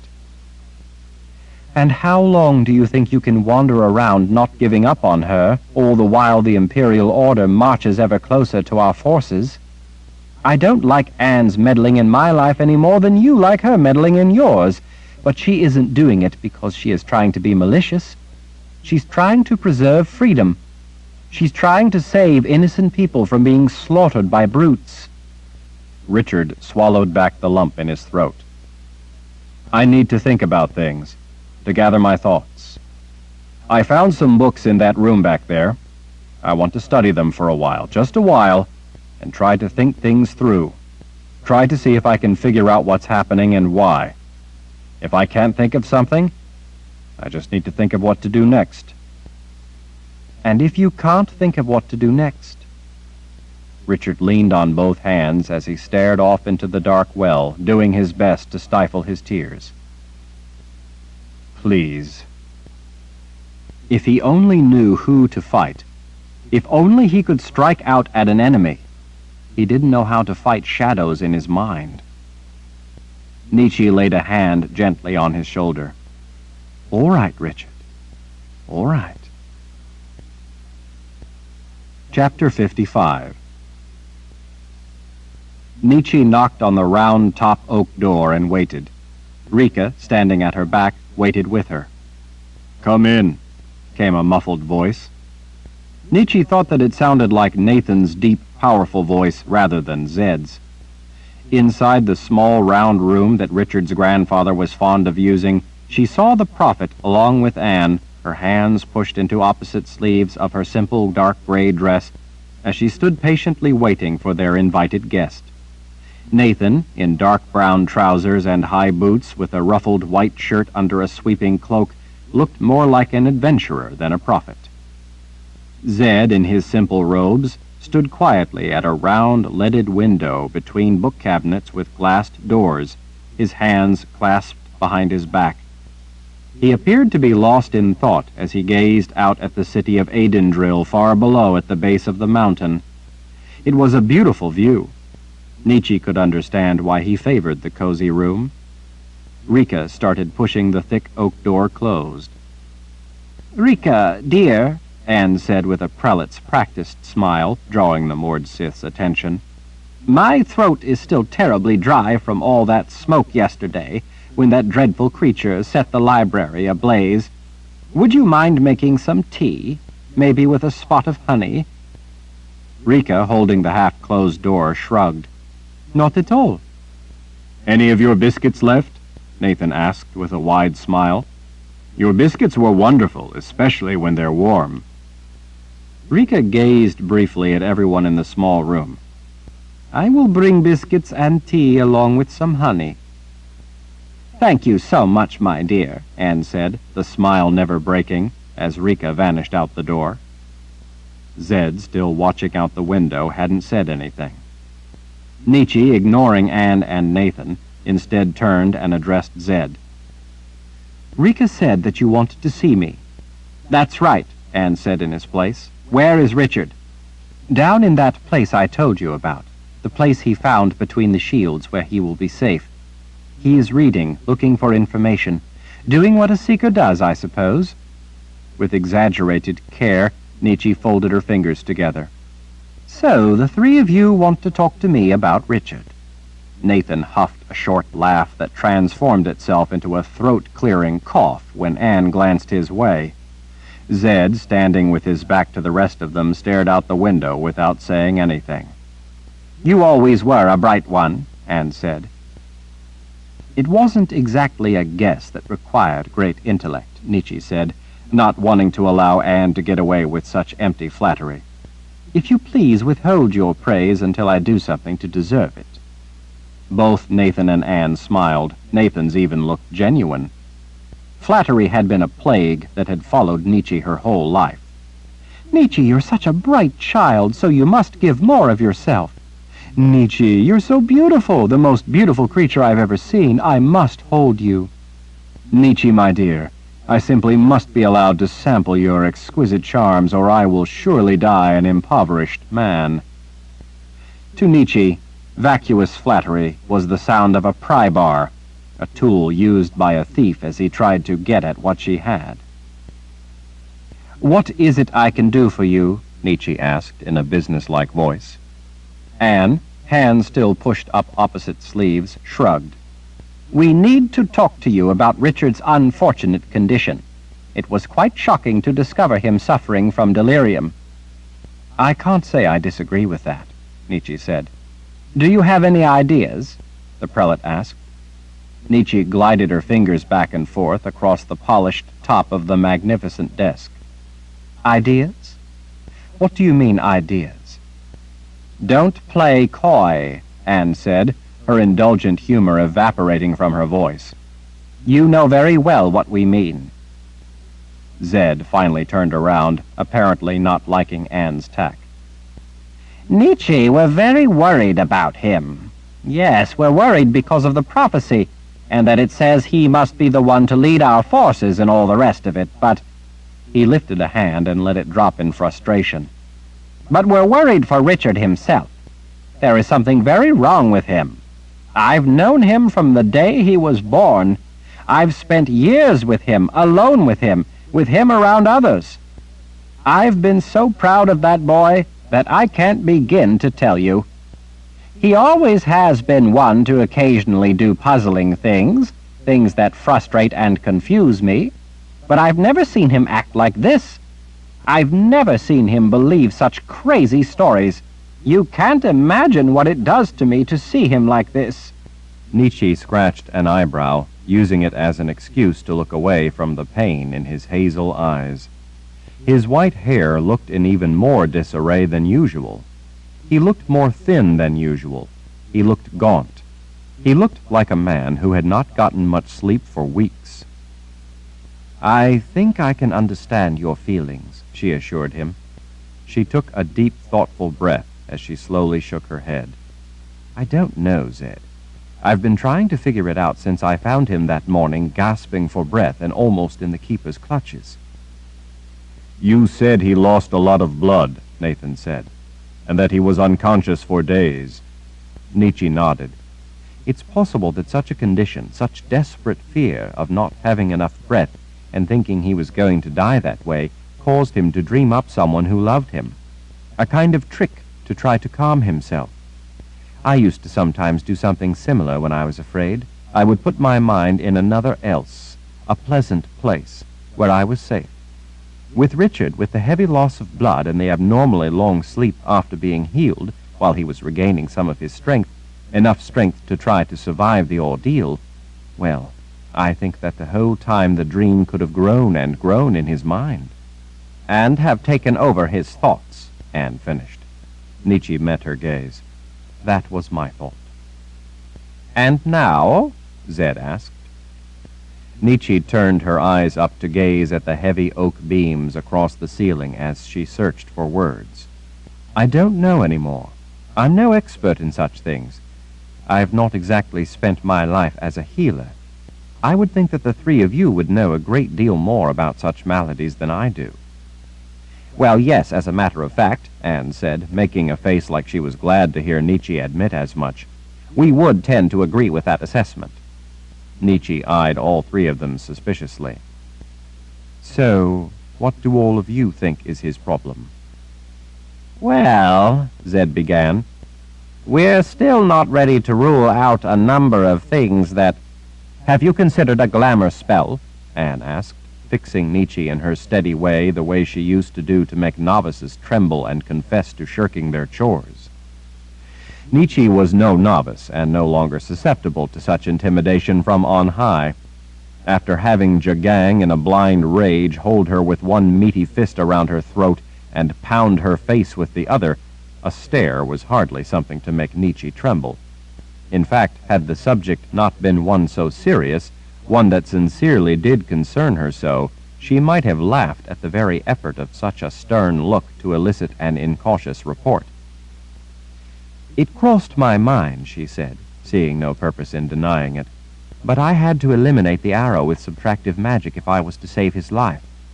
I'm afraid that at the time I never gave any thought to such an idea. I was frantically trying to keep him from dying. Perhaps I should have thought about the arrow being spelled, but I didn't. With the arrow now gone, there is no way to tell if that really was the case, and without the arrow, there's no way to do anything about it if true." Zed rubbed his clean-shaven jaw as he looked away. "That certainly makes things more difficult." "Difficult?" Nietzsche said. "Such a spell isn't at all easy to reverse even if you have the object that in this manner infected the victim with a glamour. Without that object, only the sorceress who cast the glamour can eliminate it. You must have the web that carried the infection if you are to heal it. And that's if you know for certain that it was a glamour spell. It could be something else. Whatever it is, spell of some sort or delirium, you have to know the cause if you're to heal it." "Not necessarily," Anne said as she again stared at Nietzsche. "At this point, the cause is no longer much of an issue." Nietzsche's brow twitched. "No longer an issue? What in the world are you talking about?" "If a person has a broken arm, you set it and splint it. You don't waste your time running around asking questions trying to figure out exactly how they managed to break their arm. You need to take action to correct the ailment. Talk won't correct it. We think he needs our help, Zed offered in a more conciliatory tone. We all know that the things he is saying are flat impossible. At first, when he said that he gave the sword of truth to Shota, I thought he had done something profoundly foolish, but I've come to see that his actions weren't willful, nor were the dimensions of them so simply grasped. I reacted with an angry reprimand when I should have seen how ill he really is and dealt with it in that context. There are times when you can see how someone might come to believe something odd, but Richard's behavior is far beyond anything that could remotely be described as odd. It's become clear that he is delusional, and we all now realize as much. He opened his hands in a beseeching gesture. Is there anything at all you can say in his behalf that makes any sense and that demonstrates how we may be wrong in our analysis? Zed looked truly under great distress. It was obvious how genuinely concerned he was for his grandson. Nietzsche turned her eyes downward, unable to look into the hurt in his eyes. I'm sorry, Zed, but I know of nothing that makes any sense. Unfortunately, I don't think that the body he dug up proves anything conclusively, or we might have a chance to force him to accept the reality of the evidence. On the other hand, I think the body he dug up really was the mother confessor, Kaylin Amnell, the woman that he dreamed he had a relationship with while in his confused state of pain when he was injured. He probably heard the name somewhere when he first traveled to the Midlands, and it just stuck in his mind. It was probably a nice fantasy. For anyone who grew up to be a woods guide, I think it would be a natural enough daydream, like imagining that he might one day go off to a strange land and marry a queen, but then it turned into a dream while he was hurt, and then into an obsession. Nietzsche had to make herself stop. It hurt to the bone to say such things to other people about Richard, even if those other people also loved and cared about him and wanted to help him. Even Anne, as much as Nietzsche often thought the woman had ulterior motives, really did care a great deal about Richard.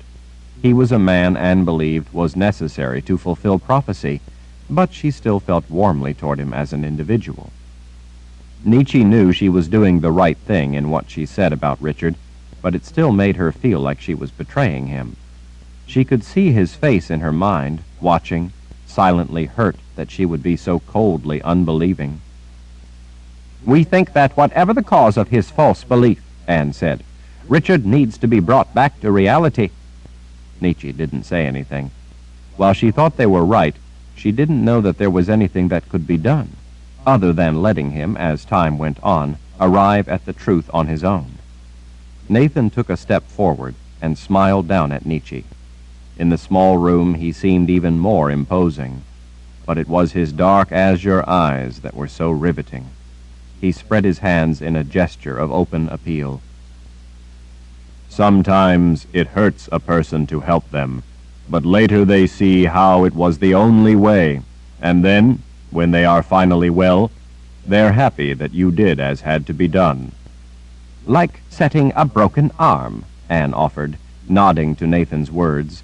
No one wants to go through the pain of having that done, but sometimes such things are necessary if they are to be well and have their life back. So, Nietzsche asked with a frown, you want to heal him?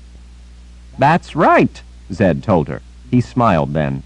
I found a prophecy about Richard that says they will at first contest him before they plot to heal him.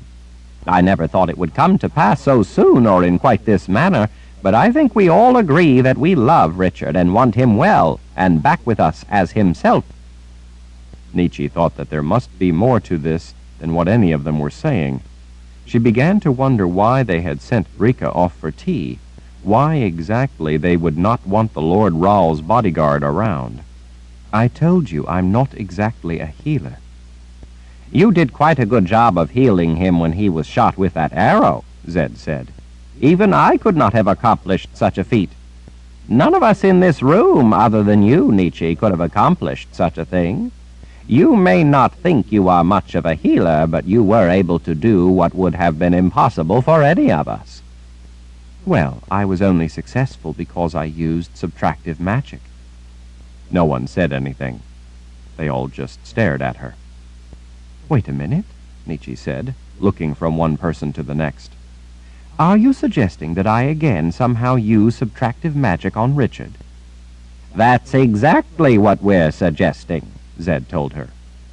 Anne flicked a hand out toward Zed and Nathan. If one of us could do it, we would, but we can't. We need you to do it. Nietzsche folded her arms. Do what, exactly? I don't understand what it is you expect me to do. Anne laid the hand on Nietzsche's arm. Nietzsche, listen to us. We don't know what is causing Richard's malady.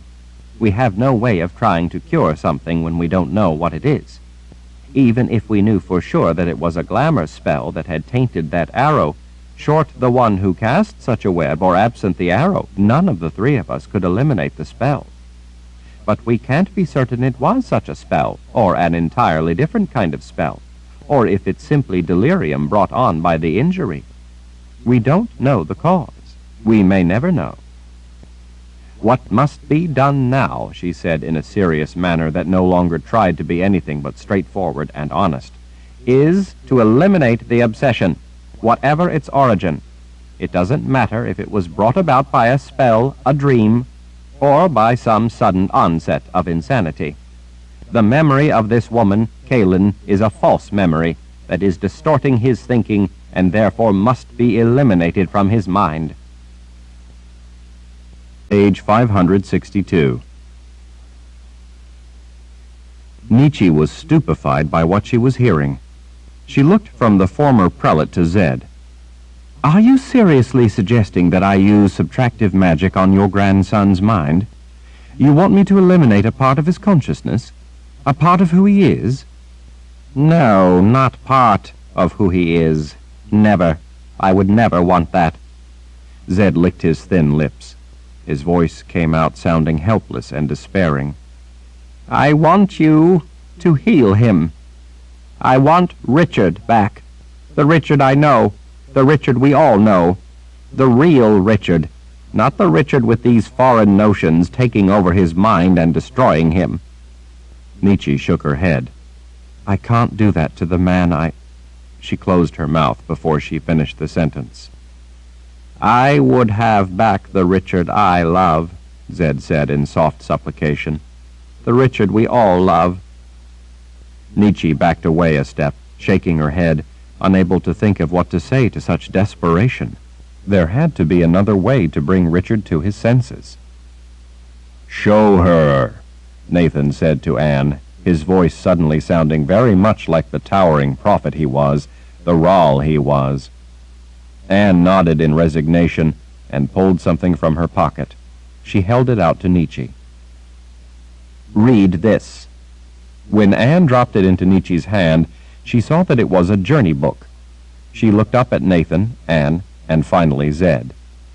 Go on, the prophet said. Read the message Anne received from Verna. Journey books were incredibly rare. In fact, Nietzsche had thought they had all been destroyed at the Palace of the Prophets. She knew that what was written in one of the matched pair of twinned books would appear in the other. The stylus kept in the spine that was used to write in the book was also used to wipe away old messages. In that way, the journey books never wore out or became obsolete.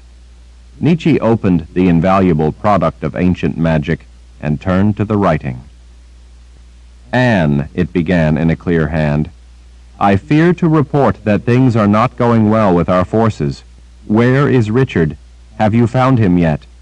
I apologize for pressing you yet again, for I know you are traveling with all due haste, but the problems with the army grow more serious every day.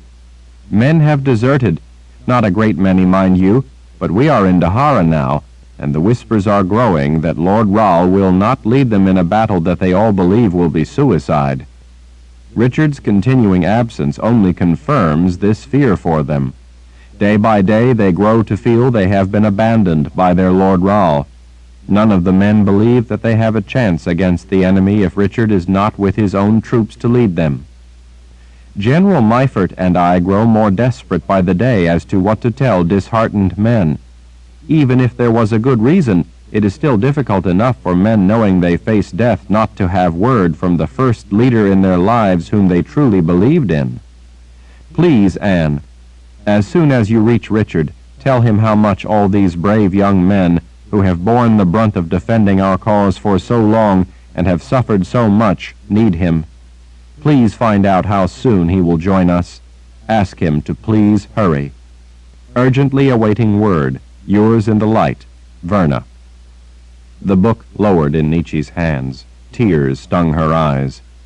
Anne lifted the journey book from Nietzsche's trembling fingers. What would you have me tell Verna? What would you have her say to the troops? Anne asked in a quiet, even, gentle tone. Nietzsche blinked at the tears. You want me to take away his mind? You want me to betray him? No, not at all, Zed assured her, gripping her shoulder in his powerful fingers. We want you to help him, to heal him. We fear to even approach Richard in his present condition, Anne said. We fear he may suspect something. I'm afraid I'm partly responsible for that because of my harsh reaction to his delusions. The Creator forgive me, but I have spent my life ruling people's lives and expecting compliance. Old ways die hard. Now he thinks I intend to inflexibly force him to follow prophecy. He grows increasingly distrustful of us, but not of you. He would trust you, Zed told her. You could lay a hand on him, and he would not suspect anything. Nietzsche stared. Lay a hand on him? Zed nodded. You would have control of him before he even knew what had happened. He won't feel a thing. When he wakes up, the memory of Kaelin Amnel will be wiped away, and he will be our Richard again. Nietzsche bit her lower lip, unable to trust her voice. Zed's hazel eyes brimmed with tears. I love my grandson dearly. I would do anything for him. I would do this myself if I could do as good a job of it as you. I want him to be well. We all need him well. He squeezed her shoulder again. Nietzsche, if you love him too, please do this. Please do what only you can do and heal him one more time. Chapter 56. Master Rahl, guide us. Master Rahl, teach us. Master Rahl, protect us, Kaelin murmured yet again. In your light we thrive. In your mercy we are sheltered. In your wisdom we are humbled. We live only to serve. Our lives are yours. Her shoulders ached from kneeling on the floor with her forehead against the tiles, saying the devotion over and over. Despite the aching fatigue, she didn't really mind it. Master Rahl, guide us, Kaelin said as she started in again in harmony with the joined voices that echoed softly through the marble halls. Master Rahl, teach us. Master Rahl, protect us. In your light we thrive. In your mercy we are sheltered. In your wisdom we are humbled. We live only to serve. Our lives are yours. In fact, she found it rather pleasant saying the same words over and over. They filled her mind, helping numb the terrible void. The words made her feel not so alone, so lost. Master Rahl, guide us. Master Rahl, teach us. Master Rahl, protect us. In your light we thrive. In your mercy we are sheltered. In your wisdom we are humbled. We live only to serve. Our lives are yours. Some of those concepts struck a chord with her, and she found them comforting. Safe, thriving lives where knowledge and wisdom prevailed. She liked the image of that. Such ideas seemed quite the marvelous dream. The others with her had been in a hurry, but when they'd seen the soldiers look their way, they had decided that they'd better go with the rest of the people collecting in a square that was open to the overcast sky. Under that cloudy sky lay white sand, raked in concentric lines around a dark pitted rock. On the top of the rock sat a bell in a stout frame. This was the bell that had rung and called all the people together. Pillars supported arches on all four sides of the opening in the roof of the square. On the tile floor among the columns, all around Kalin, people were on their knees, bent forward, with their foreheads touching the tile. In unison, everyone chanted the devotion to the Lord Ra.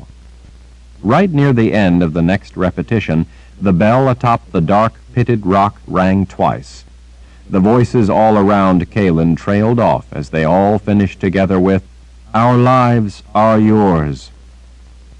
In the sudden quiet, people rose up on their knees, many of them stretching and yawning before getting to their feet.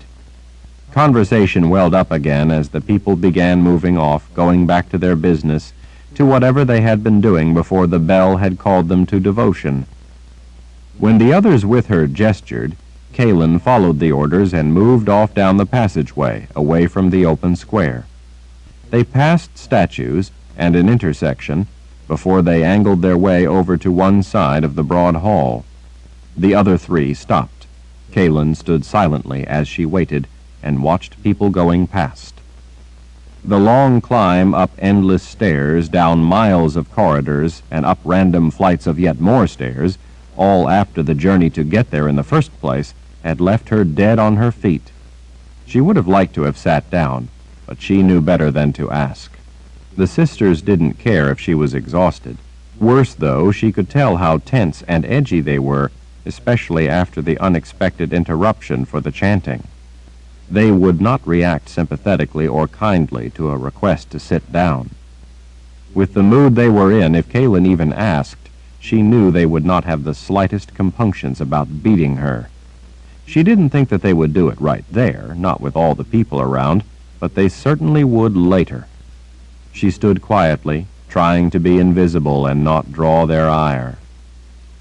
She guessed that the kneeling would have to be rest enough. It was all she was going to get. Soldiers in handsome uniforms, carrying a variety of polished weapons at the ready, patrolled the halls, watching everyone. Each time guards passed, whether in pairs or larger groups, their gazes took careful note of the three women standing with Kalin.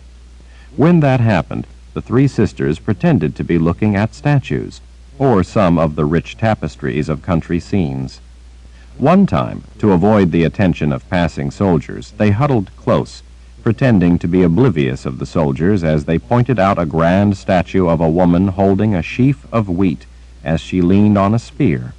They smiled as they spoke softly among themselves, as if enjoying a pleasant discussion of the artistic merits of the work until the soldiers had gone on past. "Would you two sit down on that bench?" Sister Ulysses growled. "You look like cats being sniffed by a pack of hounds." Sisters Tovey and Cecilia, both older, glanced around and saw the bench a few steps behind them, up against the white marble wall. They scooped their dress under their legs as they sat beside each other. Tovey, as heavy as she was, appeared especially weary. Her wrinkled face was red as a beet from kneeling with her face to the floor. Cecilia, always tidy, used the opportunity provided by sitting on the bench to fuss with her gray hair.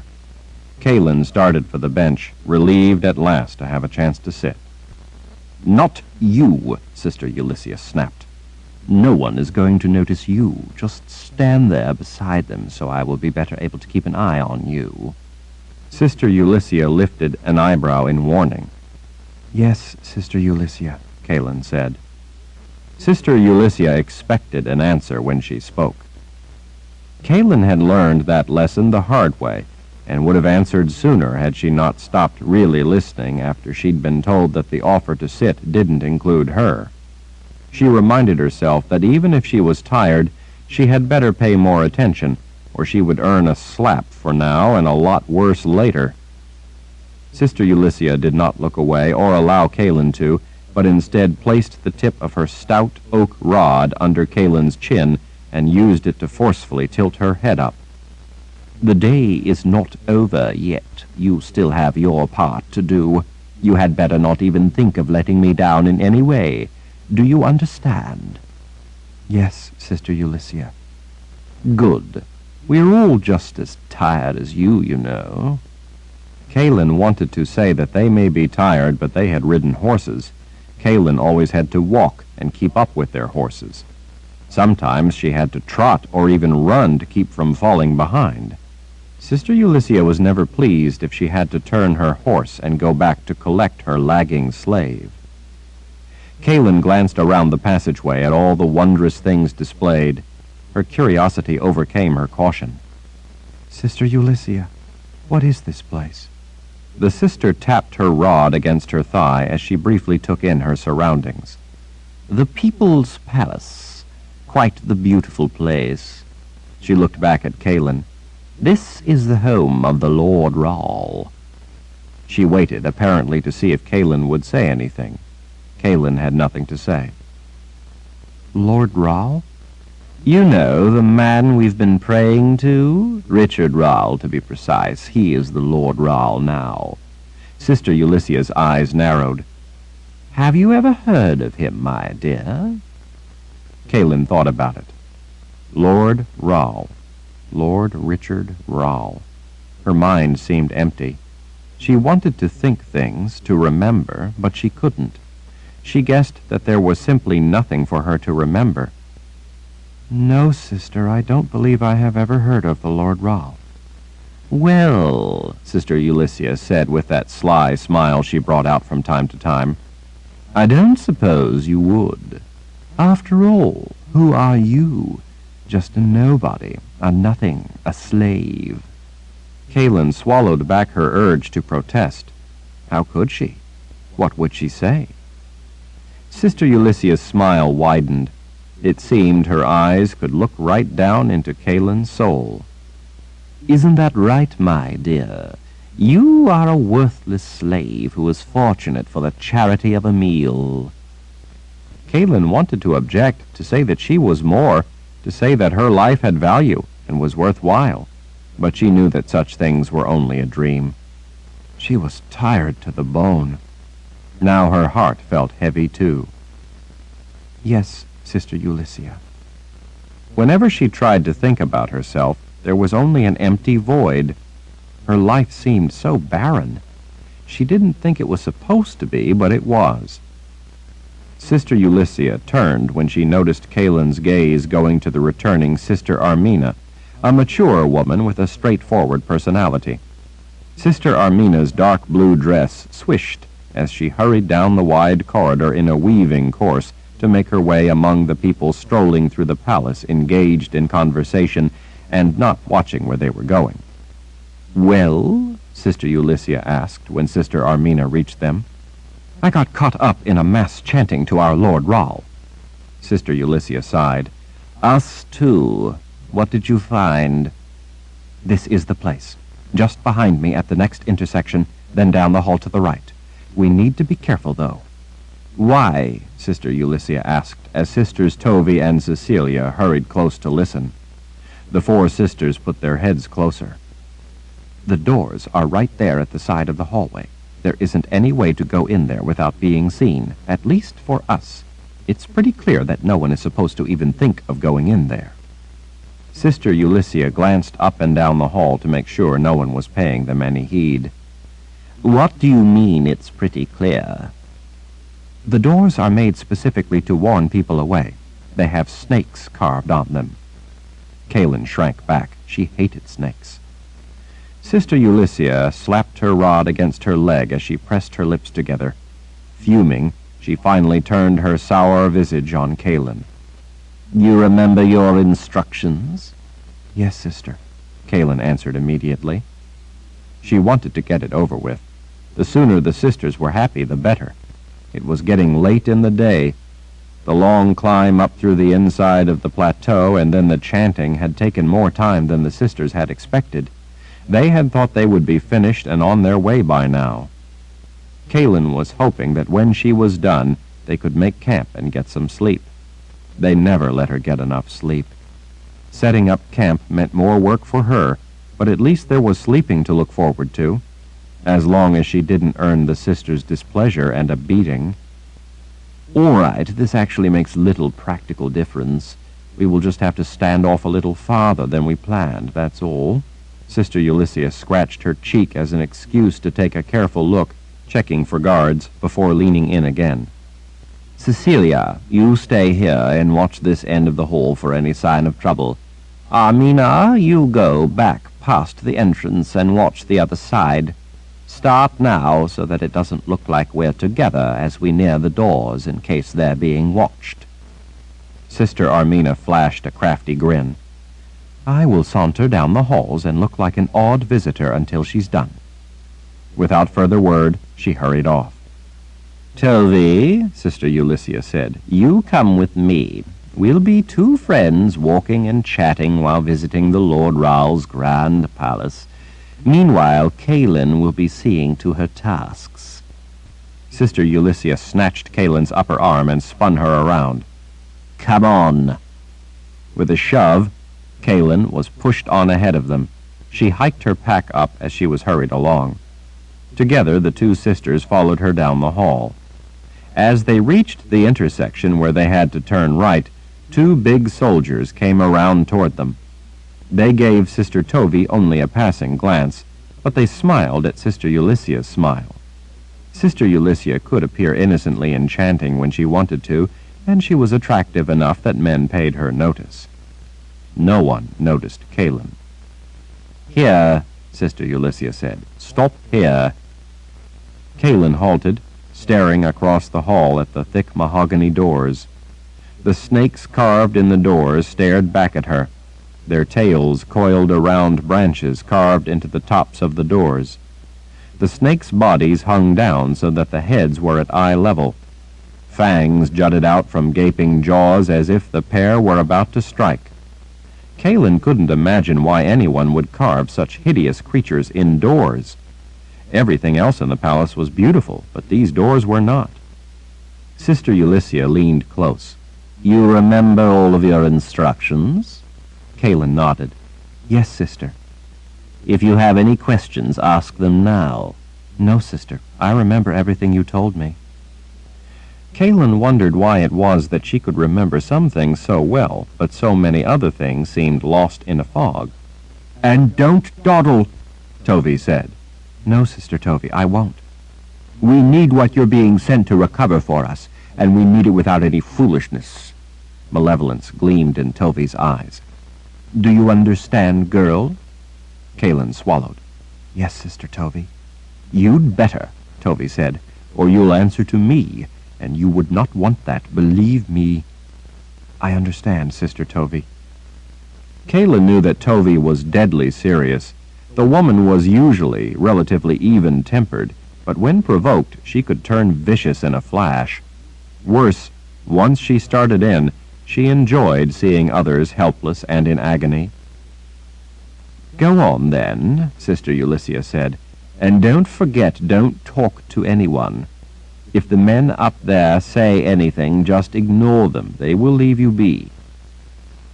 The look in Sister Ulyssia's eyes gave Kaelin pause. She nodded before hurrying off across the hall. Her exhaustion forgotten, she knew what she had to do, and she knew that if she didn't, there would be trouble. At the doors, she grasped one of the handles that looked like a grinning skull, only made of bronze. She deliberately didn't look at the snakes as she put her muscle into pulling open the heavy door. Inside, she paused, letting her eyes adjust to the dim light of lamps. The thick carpets of golds and blues quieted the room and prevented any of the echoes like there were in so many of the halls. The intimate room, paneled in the same mahogany as the tall doors, seemed a quiet refuge from the sometimes noisy palace. With the door closed behind her, she realized that she was finally totally away from the four sisters. She couldn't remember a time when she had ever been alone from them. At least one of the sisters was always watching her, watching their slave. She didn't know why they watched her so closely. After all, Kaelin had never actually tried to escape. She had often used to seriously consider it, but she had never actually gotten to the point of trying it. Just the thought of trying to escape from the sisters brought on such terrible pain that it made her feel like blood would run from her ears and nose and that her eyes would surely burst. When she thought of leaving the sisters, and the pain closed in to bear down on her, she couldn't get the thought out of her head fast enough, and even then the pain lingered. Such an episode usually left her so sick to her stomach that it was hours before she could even stand, much less walk. The sisters always knew when it happened, probably because they found her in a heap on the ground. When the pain in her head finally faded, they beat her. The worst was Sister Ulyssia, because she used the stout stick she always carried. It left welts that were slow to heal. Some still had not healed. This time, though, they had ordered Kaylin to leave them and go in alone. They had told her that it would not bring on the pain so long as she kept to her instructions. It felt so good to be away from those 4 terrible women that Kaylin thought she might cry with joy. Inside the room, though, were 4 big guards to replace the 4 sisters. She paused, unsure what to do. Serpents on one side of a door, with serpents carved on it, and serpents on the other. She seemed never to be able to find any peace. Kaylin stood frozen for a moment, afraid to try to go past the guards, afraid of what they might do to her for being in a place that she so obviously did not belong. They were staring at her in a most curious way. Kaylin gathered her courage, hooked some of her long hair behind an ear, and started for the stairwell she saw across the room. 2 guards stepped together to block her way. "Where do you think you're going?" one of them asked her. Kaylin kept her head down and kept moving. She turned a little sideways to be able to slip between them. As she went past, the second guard said to the first, "What did you say?" The first man, who had asked Kaylin where she thought she was going, stared at him. "What? I didn't say anything." As Kaylin made it to the stairs, the other 2 guards strolled over to the ones who had tried to block Kaylin's path. "What are you 2 babbling about?" one of them asked. The first waved a hand. "Nothing. It's nothing." Kaylin hurried up the steps as fast as her tired legs would carry her.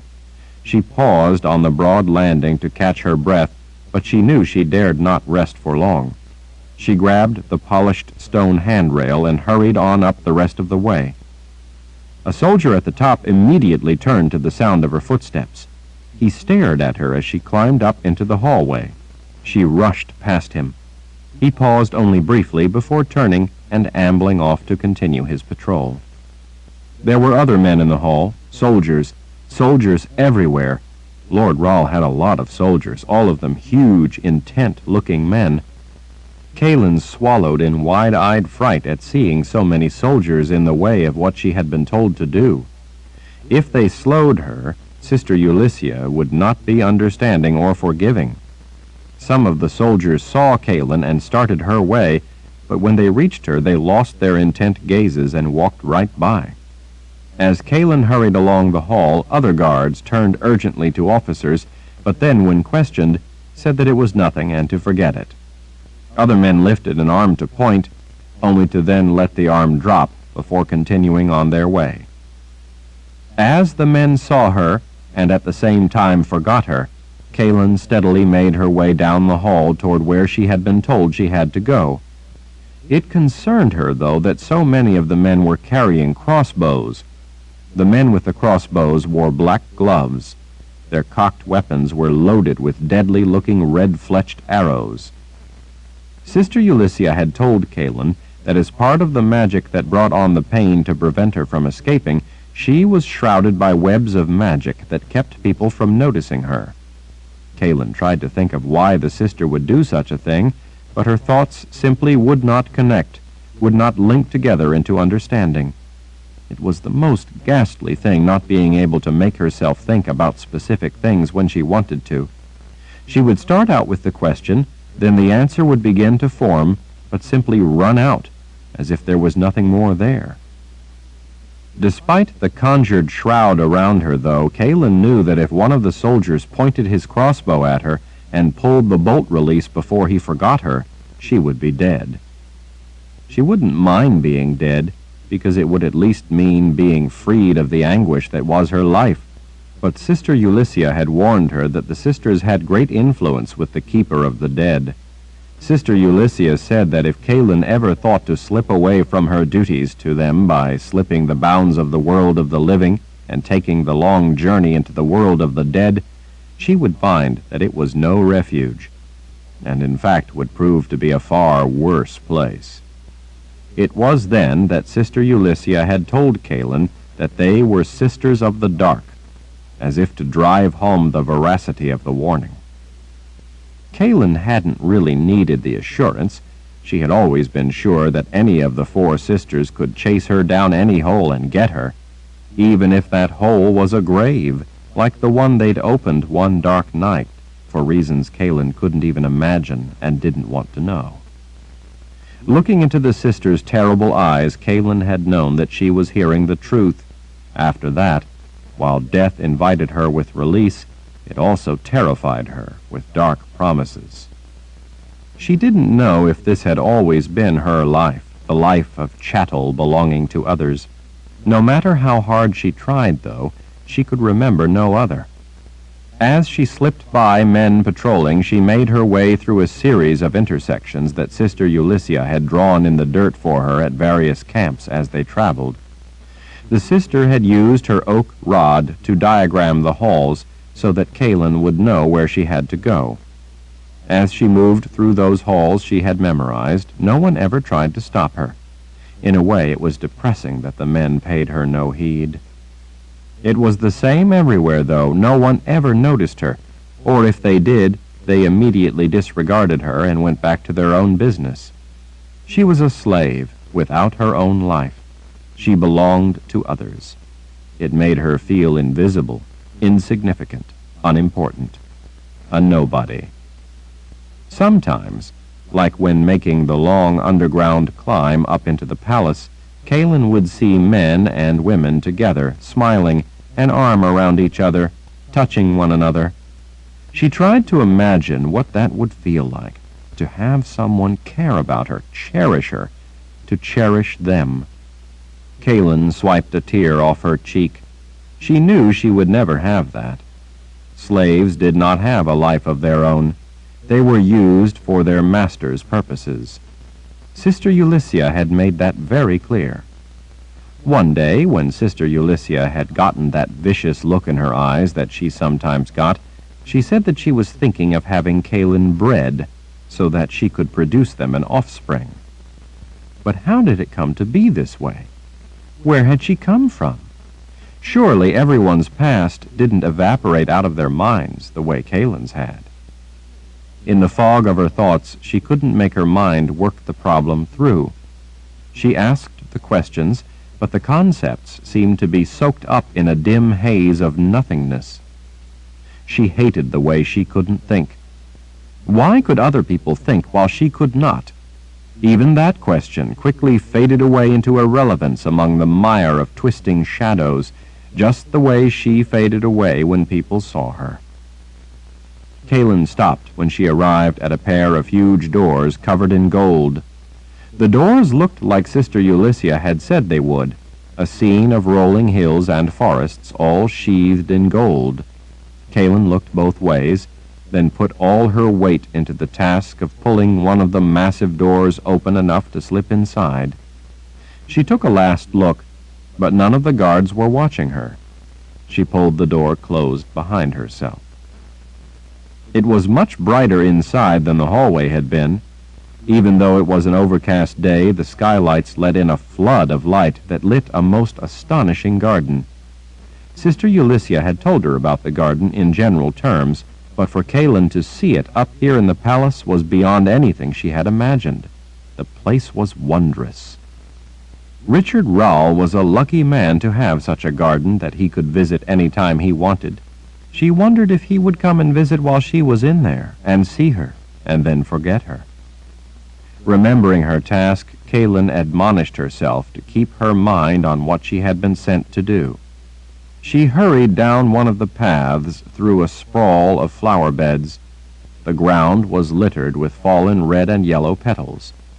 She wondered if Richard Rowell picked flowers here for his lady-love. She liked the sound of his name. It had a comforting ring to it. Richard Rowell. Richard. She wondered what he was like, if he was as pleasant as his name was to her ear. As she made her way along the path, Kaylin gazed up at the small trees growing all about her. She loved the trees. They reminded her of something. She growled in frustration. She hated it when she couldn't remember things that she was sure were important. Even if they weren't important, she hated forgetting things. It was like forgetting parts of who she was. She hurried past shrubs and vine-covered stone walls until she reached the grassy place that Sister Ulysses said would be there in the center of the garden. Across the way, the grassy ring was broken by a wedge of stone, atop which sat a slab of granite, looking much like a table. Atop the granite slab were supposed to be the things Kaylin had been sent to retrieve. Seeing them suddenly, she quailed. The three objects were as black as death itself. They looked as if they were sucking in the light from the room, from the skylights, from the very sky, and trying to swallow it all. Her heart hammering with dread, Kaylin rushed across the grass to the granite table. Being that close to such sinister-looking objects made her nervous. She slipped the shoulder straps off and set the pack down beside the black boxes she had been sent to recover. Her bedroll, lashed underneath, made the pack not want to sit up, so she had to lean it a little to the side. She laid her hand on the bedroll for a moment, feeling the soft contour of what was rolled up inside. It was her most precious possession. She remembered then that she had better get back to business. She immediately realized, though, that she was going to have a problem. The boxes were bigger than Sister Ulysses had said she thought they would be. They each were nearly as big as a loaf of bread. There was no way they would all fit in her pack. But those had been her explicit instructions. The wishes of the sisters conflicted with the reality that the boxes weren't going to fit. There was no way to satisfy the contradiction. Memories of previous punishments flashed through her mind, bringing a sheen of sweat to her brow. She wiped the sweat from her eyes as the visions of torture came back to her. This, of all things, she cursed silently, she had to remember. Kaylin decided that there was nothing else she could do. She would have to try. At the same time, she also fretted about stealing things out of Lord Ral's garden. After all, they didn't belong to the sisters, and Lord Ral would not have that many men posted all around the garden unless the boxes were important to him. She was no thief, but was it worth the kind of punishment she would receive should she refuse? Was her blood worth Lord Ral's treasure? Was Lord Ral the kind of man who would want her to refuse to steal and as a result suffer the sisters' torture? She didn't know why, and maybe she was only coddling her doubts, but she told herself that Richard Ral would say to take the boxes rather than sacrifice her life. She flipped open the top of her pack and attempted to shove things down in tighter, but there was very little give. They were already packed as tightly as they were ever going to pack. With rising worry that she was taking too much time, she pulled on clothes, trying to get something to wrap the first black box in. Out came part of her satiny white dress. Kaylin stared at the silken, nearly white material in her fingers. It was the most beautiful dress she had ever seen. But why would she have it? She was a nobody, a slave. What would a slave be doing with such a beautiful dress? She couldn't make her mind work to answer such a question. The thoughts simply would not come together into answers. Kaylin snatched up one of the boxes and rolled it up in the skirt of the dress and stuffed it all into the pack. She leaned on the box, trying to shove it down deeper, then closed the flap to test the fit. The flap hardly covered the top of the box, and she only had one of them inside. She had to cinch the flap down with the strap just to get it to stay. There was no way in the world that the other boxes were going to fit in her pack. Sister Ulysses had been very explicit that Kaylin had to hide the boxes in her pack or the soldiers would see them. They would forget Kaylin, but Sister Ulysses had said that the soldiers would recognize the boxes Kaylin was taking out of the garden room and then they would send up alarms. Kaylin had been told in no uncertain terms that she had to hide the boxes, but she could see that there was no way all three would fit. Around the campfire a few nights before, Sister Ulysses had put her face right up close to Kaylin's and whispered exactly what she would do to Kaylin should she fail to do as instructed. Kaylin started trembling at the memory of what Sister Ulysses had told her that terrible night. She thought of Sister Tovey and trembled all the more. What was she going to do?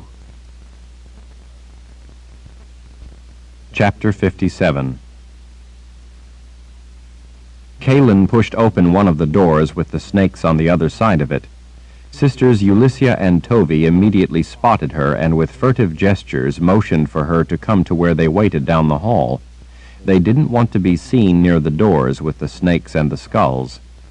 Kaylin crossed the hallway, watching the patterns in the marble floor, not wanting to look up into Sister Ulysses' eyes. As soon as she had walked down the corridor and was close enough, Sister Ulysses snatched Kaylin's shirt at her shoulder and pulled her over to a niche in the far wall. Both Sisters Ulysses and Tovey caged her in. "Did anyone try to stop you?" Sister Tovey asked. Kaylin shook her head. Sister Ulysses let out a sigh. "Good. Let's see them." Kaylin drew the pack off one shoulder and pulled it around enough in front so that the sisters could open the flap. Both of them pawed at the strap, cinching it down. They finally got it loose and flipped it back. Both sisters huddled close together, shoulder to shoulder, so that people in the hall couldn't see what they were doing, see what terrible thing they were about to bring out into the light of day. Sister Ulysses carefully pulled off the satiny white fabric of Kaylin's dress, still stuffed partly down into the pack to see the black box nestled within. Both stood in silent awe, staring. Sister Ulysses, her fingers trembling with excitement, stuck her arm down in and started pawing around, searching for the others. When she didn't find them, she stepped back, a dark look coming over her face. "Where are the other two?" Kaylin swallowed. "I could only fit one into the pack, Sister. The others wouldn't fit. You told me that I had to conceal them inside, but they were too big." "I will—" Before Kaylin could say another word, before she explained that she planned to make 2 more trips to recover the other boxes, Sister Ulysses, in a rage, whipped her stout rod around so hard that it whistled through the air. Kaylin heard a deafening crack as it hit the side of her head with full force. The world seemed to go silent and black. Kaylin realized that she was on the floor in a heap, crumpled on her knees. She cupped a hand over her left ear, gasping in paralyzing pain. She saw blood splattered all over the floor. She took her hand away and saw that it looked like she was wearing a warm, bloody glove. She could only stare at her hand and pant in little gasps. So crushing was the pain that her voice wouldn't work. She couldn't even cry out in agony. It seemed as if she were looking through a long, fuzzy black tunnel. Her stomach felt queasy. Suddenly, Sister Ulysses seized Kaylin's shirt and hoisted her up from the floor, only to slam her against the wall. Kaylin's head smacked the stone, but compared to the pain radiating from the side of her head, her jaw, and her ear, it seemed inconsequential. "You stupid bitch!" Sister Ulysses railed as she pulled Kaylin away and again slammed her against the wall. "You stupid, incompetent, worthless bitch!" Tovey looked like she, too, wanted to get her hands on Kaylin. She saw that down the corridor half of Sister Ulysses' broken rod lay against the wall. Kaylin struggled to find her voice, knowing it was her only salvation. "Sister Ulysses, I couldn't fit all 3 inside." Kaylin could taste salty tears along with blood. "You told me to hide them in my pack. They wouldn't fit. I planned to go back and get them, that's all. Please, I'll go back for the others. I swear I will get them for you." Sister Ulysses backed away. The smoldering anger in her eyes was frightening. Even though the woman backed away, she pointed at the center of Kaylin's chest with one finger and Kaelin was slammed hard against the marble and pinned to the wall with a force that felt as massive as a bull leaning against her. It was a struggle to draw each breath against the crushing pressure. It was a struggle to see through the blood running into her eyes. You should have rolled the other 2 boxes in your bedroll, then you would have them all right now. Isn't that right? Kaelin hadn't considered doing that because it wasn't an option. But, Sister, I have something else rolled in the bedroll. Sister Ulyssia leaned in again. Kaelin feared that she was now going to be made to wish she was dead, or fear that she was about to be. She wasn't at all sure which fate would be worse. She felt the pain come on within her head to match the pain on the outside from the blow. Pinned against the wall, Kaelin couldn't fall to the ground, cover her ears, and scream, or she would have. I don't care what trifle you have rolled up in your bedroll, you should have left it out. The boxes are more important. Kaelin could only stare, unable to move because of the force keeping her flattened to the wall, and unable to talk because of the force of pain crushing her mind. It felt like ice picks were being slowly shoved and twisted into her ears. Her ankles and wrists twitched involuntarily. She gasped with each throbbing wave of agony wrenching through her head, trying but unable to squirm away from the piercing pain. Now, Sister Ulyssia said in a low, menacing voice that carried deadly threat, do you think you can do that? Do you think you can go back up there and roll the other 2 boxes in your bedroll and bring them back to me like you should have done in the first place? Kaelin tried to talk, but couldn't. She nodded instead, desperate to agree, desperate for the pain to stop. She could feel the blood running from her ear and the side of her head, soaking the collar of her shirt. She was on her tiptoes, pressed back, wishing she could melt through the wall in order to get away from Sister Ulyssia. The pain wouldn't let up enough for her to catch a breath. Do you remember seeing some of the hundreds and hundreds of big, lonely soldiers quartered down in the lower reaches of this place as we were coming up? Sister Ulyssia asked. Kaelin nodded again. Well, if you fail me again, then, when I'm done breaking every bone in your body and making you suffer the agony of 1,000 deaths, I'm then going to heal you enough so that I can sell you to those soldiers down there to be their barracks whore. That will be where you spend the rest of your life, being passed from one stranger to another with no one to care what happens to you. Kaelin knew that Sister Ulyssia never made empty threats. The sister was absolutely ruthless. Kaelin averted her eyes as she sucked back a sob, unable to stand the sister's scrutiny any longer. Sister Ulyssia seized Kaelin's jaw and turned her face back. Are you certain that you understand the price should you fail me again? Kaelin, her chin held firm, managed to nod. She felt the pressure pinning her to the wall suddenly release. She collapsed to her knees, gasping with the waves of searing pain all along the left side of her face. She didn't know if any bones were broken, but it certainly felt like it. "What's going on here?" a soldier asked.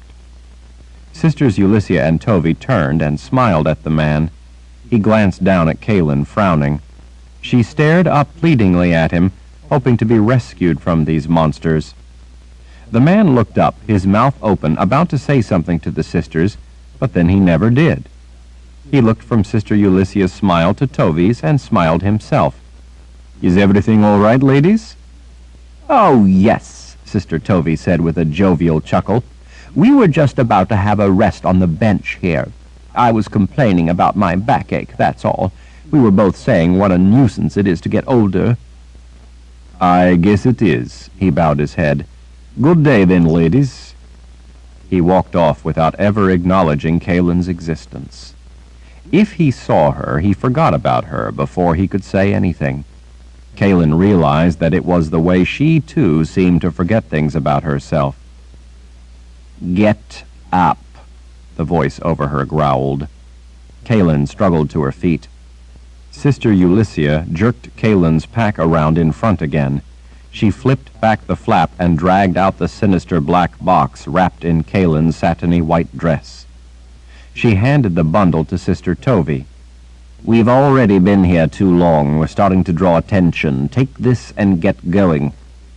"But that's mine!" Kalen cried out as she grabbed for the dress. Sister Ulysses backhanded her hard enough to make her teeth slam together. The blow knocked her sprawling. Lying on her side on the floor, Kalen drew her legs up as she cradled her head in agony. Blood was smeared all over the marble. She shook as the pain bore down and would not let up. "You want me to leave without you?" Sister Tovey asked, as she tucked the box wrapped in the white dress under her arm. "I think it would be best. It will be safest if we get this box on its way, while this worthless bitch goes back to get the others. If it takes as long as the first one, I'd just as soon not have us both standing around here in the hall waiting for soldiers to decide to have a look. We don't need a battle. We need to slip away without a trace." "If we were questioned, it wouldn't do to have them find we had one of the boxes of Orden," Sister Tovey agreed. "I should just start out then and wait for you somewhere, or keep going until I reach our destination." "You'd best not stop for now." Sister Ulysses motioned Kalen to her feet as she spoke to Sister Tovey. "Sister Cecilia, Armina, and I will meet back up with you once we get to where we are going." Sister Tovey leaned a little toward Kalen as Kalen staggered to her feet. "I guess that gives you a few days to think about what I'm going to do to you when the rest of you join up with me again, doesn't it?" Kalen could manage only a whisper. "Yes, Sister." "Swift journey," Sister Ulysses said. After Sister Tovey had rushed off down the hall, taking Kalen's beautiful dress with her, Sister Ulysses seized a fistful of Kalen's hair and twisted her head close. The sister's fingers groped along the side of Kalen's face, making her cry out. "You have broken bones," she announced after her examination of Kalen's injuries. "Complete your mission and I will heal you. Fail, and it will only be the beginning. The other sister and I have a number of other things we must do before our goals are accomplished. So do you. If you complete your task today, you will be healed. We would like you to be healthy for those future duties." Sister Ulysses patted Kalen's cheek in a patronizing manner. "But I can always make other arrangements should you fail in this one. Now hurry up and get me the other 2 boxes." She had no choice, of course. As much pain as she was in, she knew that if she didn't comply, and soon, then it was only going to be worse for her. Sister Ulysses had shown her that there was always more pain just waiting to be applied. Kalen knew, too, that there was no escape from the sisters. Kalen wished she could forget the pain like she seemed to have forgotten the rest of her life. It seemed that only the bad parts of her existence remained in the dark vaults of her memory. With her breath catching on the ragged edge of tears from the throbbing hurt, she pulled her pack back around, slipped her arm through the strap, and hiked the whole thing up on her back. "And you had better do as I said and bring them both," Sister Ulysses growled. Kalen nodded and rushed off across the broad corridor. Everyone ignored her. It was as if she were invisible. The few people who did look her way only seemed to see her for a fleeting moment before they, too, forgot that they had ever noticed her. Kalen grabbed the bronze skull in both hands and pulled open one of the snake doors. She raced across the plush carpets and was past the guards before they could think to wonder what they had seen. She dashed up the stairs, ignoring soldiers patrolling the halls, some of whom briefly turned her way, as if trying to hold the image of her in their memories, before losing their mental grip of her and going on about their duties. Kalen felt like a ghost among the living. There, but not. She grunted with the effort of pulling open one of the gold-clad doors enough to slip inside the garden. She was in so much pain that she could not rush fast enough. She just wanted to get back and have the sister make the hurt stop. As before, the garden was as quiet as a sanctuary should be. She had no time to notice or enjoy the flowers and trees. She paused on the grass, staring at the two black boxes sitting on the stone slab, momentarily immobilized by the sight of them and by the thought of what she had been told to do. More slowly, she closed the rest of the distance, not wanting to ever get there, not wanting to ever have to do what she knew she must. But the agony of the twisting, throbbing pain all along the side of her head drove her on. Standing before the slab, she finally slipped off her pack and set it down beside the boxes on its back, rather than its bottom. She wiped her runny nose on the back of her sleeve. Gently, she caressed the side of her face, fearing to touch it and make it hurt worse, but at the same time aching to comfort the throbbing pain. She almost fainted when she felt something jagged sticking out. She didn't know if it was a splinter from Sister Ulyssea's broken oak rod, or if it was a splinter of bone. Either way, she felt lightheaded and thought she might vomit. Knowing she had little time, she crossed one arm across her stomach and with the other hand began untying the leather thongs holding her bedroll to the bottom of her pack. Her fingers were slick with blood, making the task of untying the knots more difficult. She finally had to resort to using both hands. When she at last had them undone, she carefully unfurled her bedroll and took out what lay inside, setting it on the stone slab so as to make room for the loathsome black boxes. She sucked in a sob, trying not to think of what she was leaving behind. Kaylin forced herself to set to work wrapping the two remaining boxes in her bedroll. When she was finished, she laced up the thongs, securely fastening them to ensure that the boxes would not fall out. At last finished, she swung the pack onto her back again and reluctantly started across the open area of bare ground in the center of the immense indoor garden. As she crossed the ring of grass, she paused and turned, looking back through her watery vision at what she was leaving on the stone slab in place of the boxes. It was the most precious thing she had, and now she was leaving it behind. Overwhelmed and unable to go on, feeling more hopeless and helpless than she could ever remember feeling, Kaylin sank to her knees in the grass. She crumbled forward as she broke down sobbing. She hated her life. She hated living. The thing she loved most was being left behind because of those evil women. Kaylin wept uncontrollably, gripping the shaggy grass in her fists. She didn't want to leave it. But if she didn't, Sister Ulyssia would never let her get away with violating such a direct order. Kaylin sobbed at how sorry she felt for herself, for her helpless situation. No one but the sisters knew her, or even knew that she existed. If only just one person would remember her. If only the Lord Rahl would come to his garden and save her. If only, if only, if only. What good was wishing? She pushed herself up then, and sitting back on her heels, stared off through the tears at the granite slab, at what she had left standing there. No one was going to save her. She didn't used to be this way. She didn't know how she knew that, but she knew. Somewhere in her dim, vanished past, it seemed like she used to be able to depend on herself, on her own strength, to survive. She didn't used to waste her time lamenting if only. Staring across the garden, Lord Rahl's beautiful, peaceful garden, she drew strength from what she saw standing there now, and at the same time from somewhere deep inside herself. She had to do that now, be resolute, as she was sure she used to be. She had to somehow be strong for herself, for her own sake. Kaylin somehow had to save herself. What stood there now was no longer hers. It would be her gift to Richard Rahl in exchange for the nobility of life, her life, that she had remembered in his garden.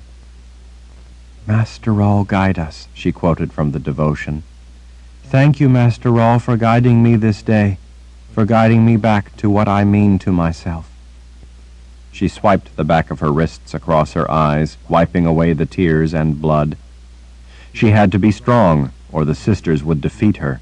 They would take everything from her, then they would win. Kaylin couldn't let them do that. She remembered then and touched the necklace she wore. She turned the small stone between a finger and thumb.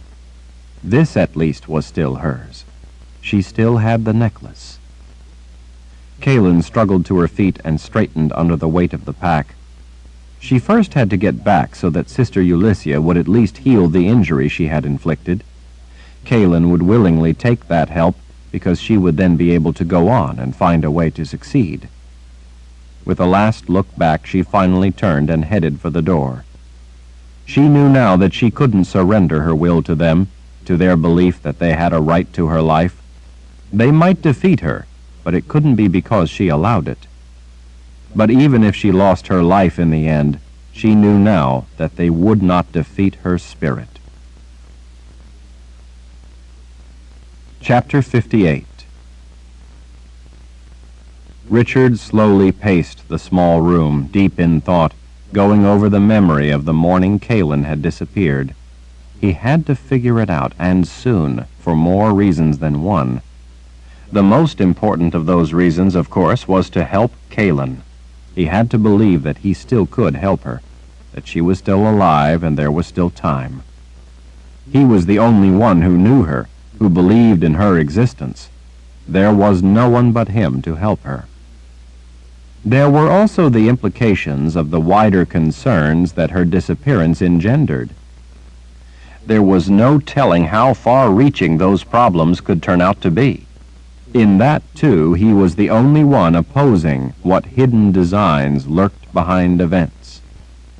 Since it seemed Kaylin had so far not been able to escape her captors, that meant she couldn't, and was going to need help.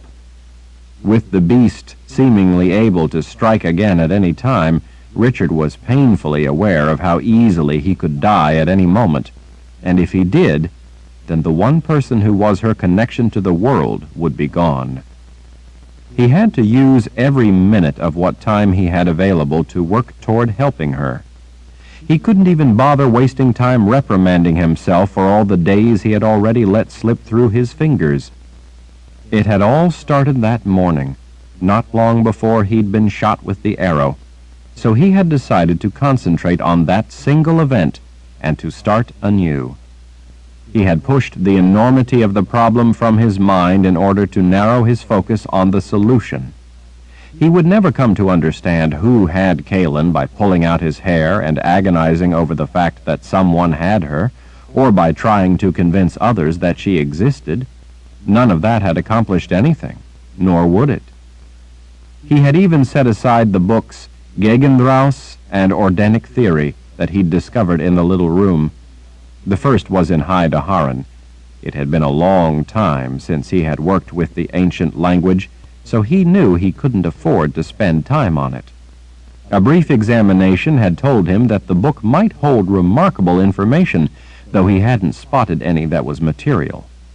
Besides, he was out of practice translating High Daharan. He didn't have time to work on it until he first resolved other issues. The second book was difficult to follow, especially with his mind elsewhere, but he had read just enough of the beginning to realize that the book was indeed about the boxes of Orden. Other than the Book of Counted Shadows, which he had memorized as a child, he didn't recall ever seeing another book about the boxes of Orden. That alone, to say nothing of the profound danger of the boxes themselves, told him that the book was of immeasurable value. But the boxes were not his problem at the moment. Kaylin was the problem. He'd set that book aside as well. There were also other books in the small shielded room, but he had not had the time or inclination to search through them. He had decided that devoting himself to the books before he had a true understanding of what was going on would only waste yet more time. He had to approach the problem in a logical manner, not in random, frantic attempts to somehow pluck an answer out of thin air. Whatever the cause of Kaylin's disappearance, it had all started that morning just before the fight when he'd been shot with the arrow. When Richard had climbed into his bedroll the night before the battle, Kaylin had been with him. He knew she had. He remembered holding her in his arms. He remembered her kiss, her smile in the dark. He was not imagining it. No one would believe him, but he was not dreaming up Kalin. He put that part of the problem aside as well. He couldn't concern himself any more with trying to convince others. Doing so was only diverting his attention from the real nature of the problem. Nor could he afford to give in to fear that others might be right, that he was only imagining her. That, too, was a dangerous distraction. He reminded himself of the very real evidence, the issue of her tracks. Even if he couldn't make others understand the lifetime of learning that went into understanding the meaning of what he saw when he looked at tracks, he knew for certain what the evidence on the ground had revealed to him. There was a language to tracks. Others may not understand that language, but Richard did. Kalin's tracks had been swept away, undoubtedly with magic, leaving behind a forest floor too artificially perfect, and, more importantly, the rock that he'd discovered kicked out of place. That rock told him he was right, told him that he was not imagining things. He had to reason out what had happened to Kalin, and that meant how she had been taken. Whoever had done it had magic. That much he knew. He at least knew that much because of the way their tracks had been altered. Knowing that narrowed the possibilities of who could be responsible. It had to be someone with magic sent by Jagang. Richard remembered waking from a dead sleep that morning and laying there on his side. He remembered not being able to open his eyes for more than a brief moment at a time, and not being able to lift his head. Why? He didn't think it was because he was groggy from still being half asleep. It had been more overwhelming than that. It had felt like sleepiness, yet stronger. But the part of the memory that had him at the tantalizing, frustrating brink of near understanding was what he remembered seeing in the murky darkness of false dawn as he had laid there, trying to fully wake. That part of the memory was where he now put all his attention, all his mental effort, all his concentration. He remembered shadowy tree limbs that appeared to move about as if carried to and fro in the wind. But there had been no wind that morning. Everyone had been sure about that point. Richard himself remembered how dead still it had been, but the dark shapes of the tree limbs had been moving. It seemed a contradiction. But as Zed had pointed out with the wizard's 9th rule, contradictions can't exist. Reality is what it is.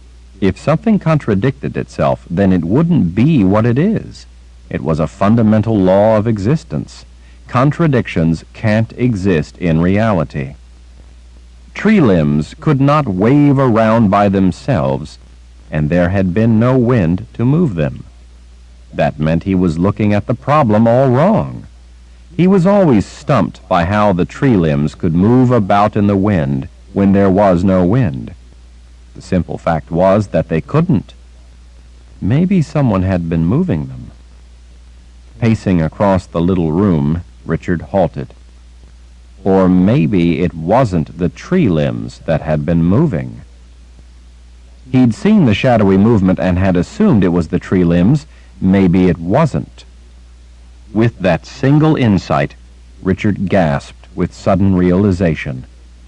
He understood. He stood frozen, eyes wide, unable to move as the sequence of events and scraps of information from that morning tumbled together in his mind, forming a framework of comprehension of what had happened.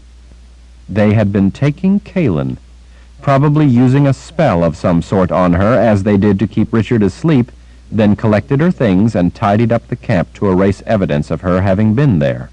That was the movement he remembered. It hadn't been tree limbs moving back and forth in the near darkness.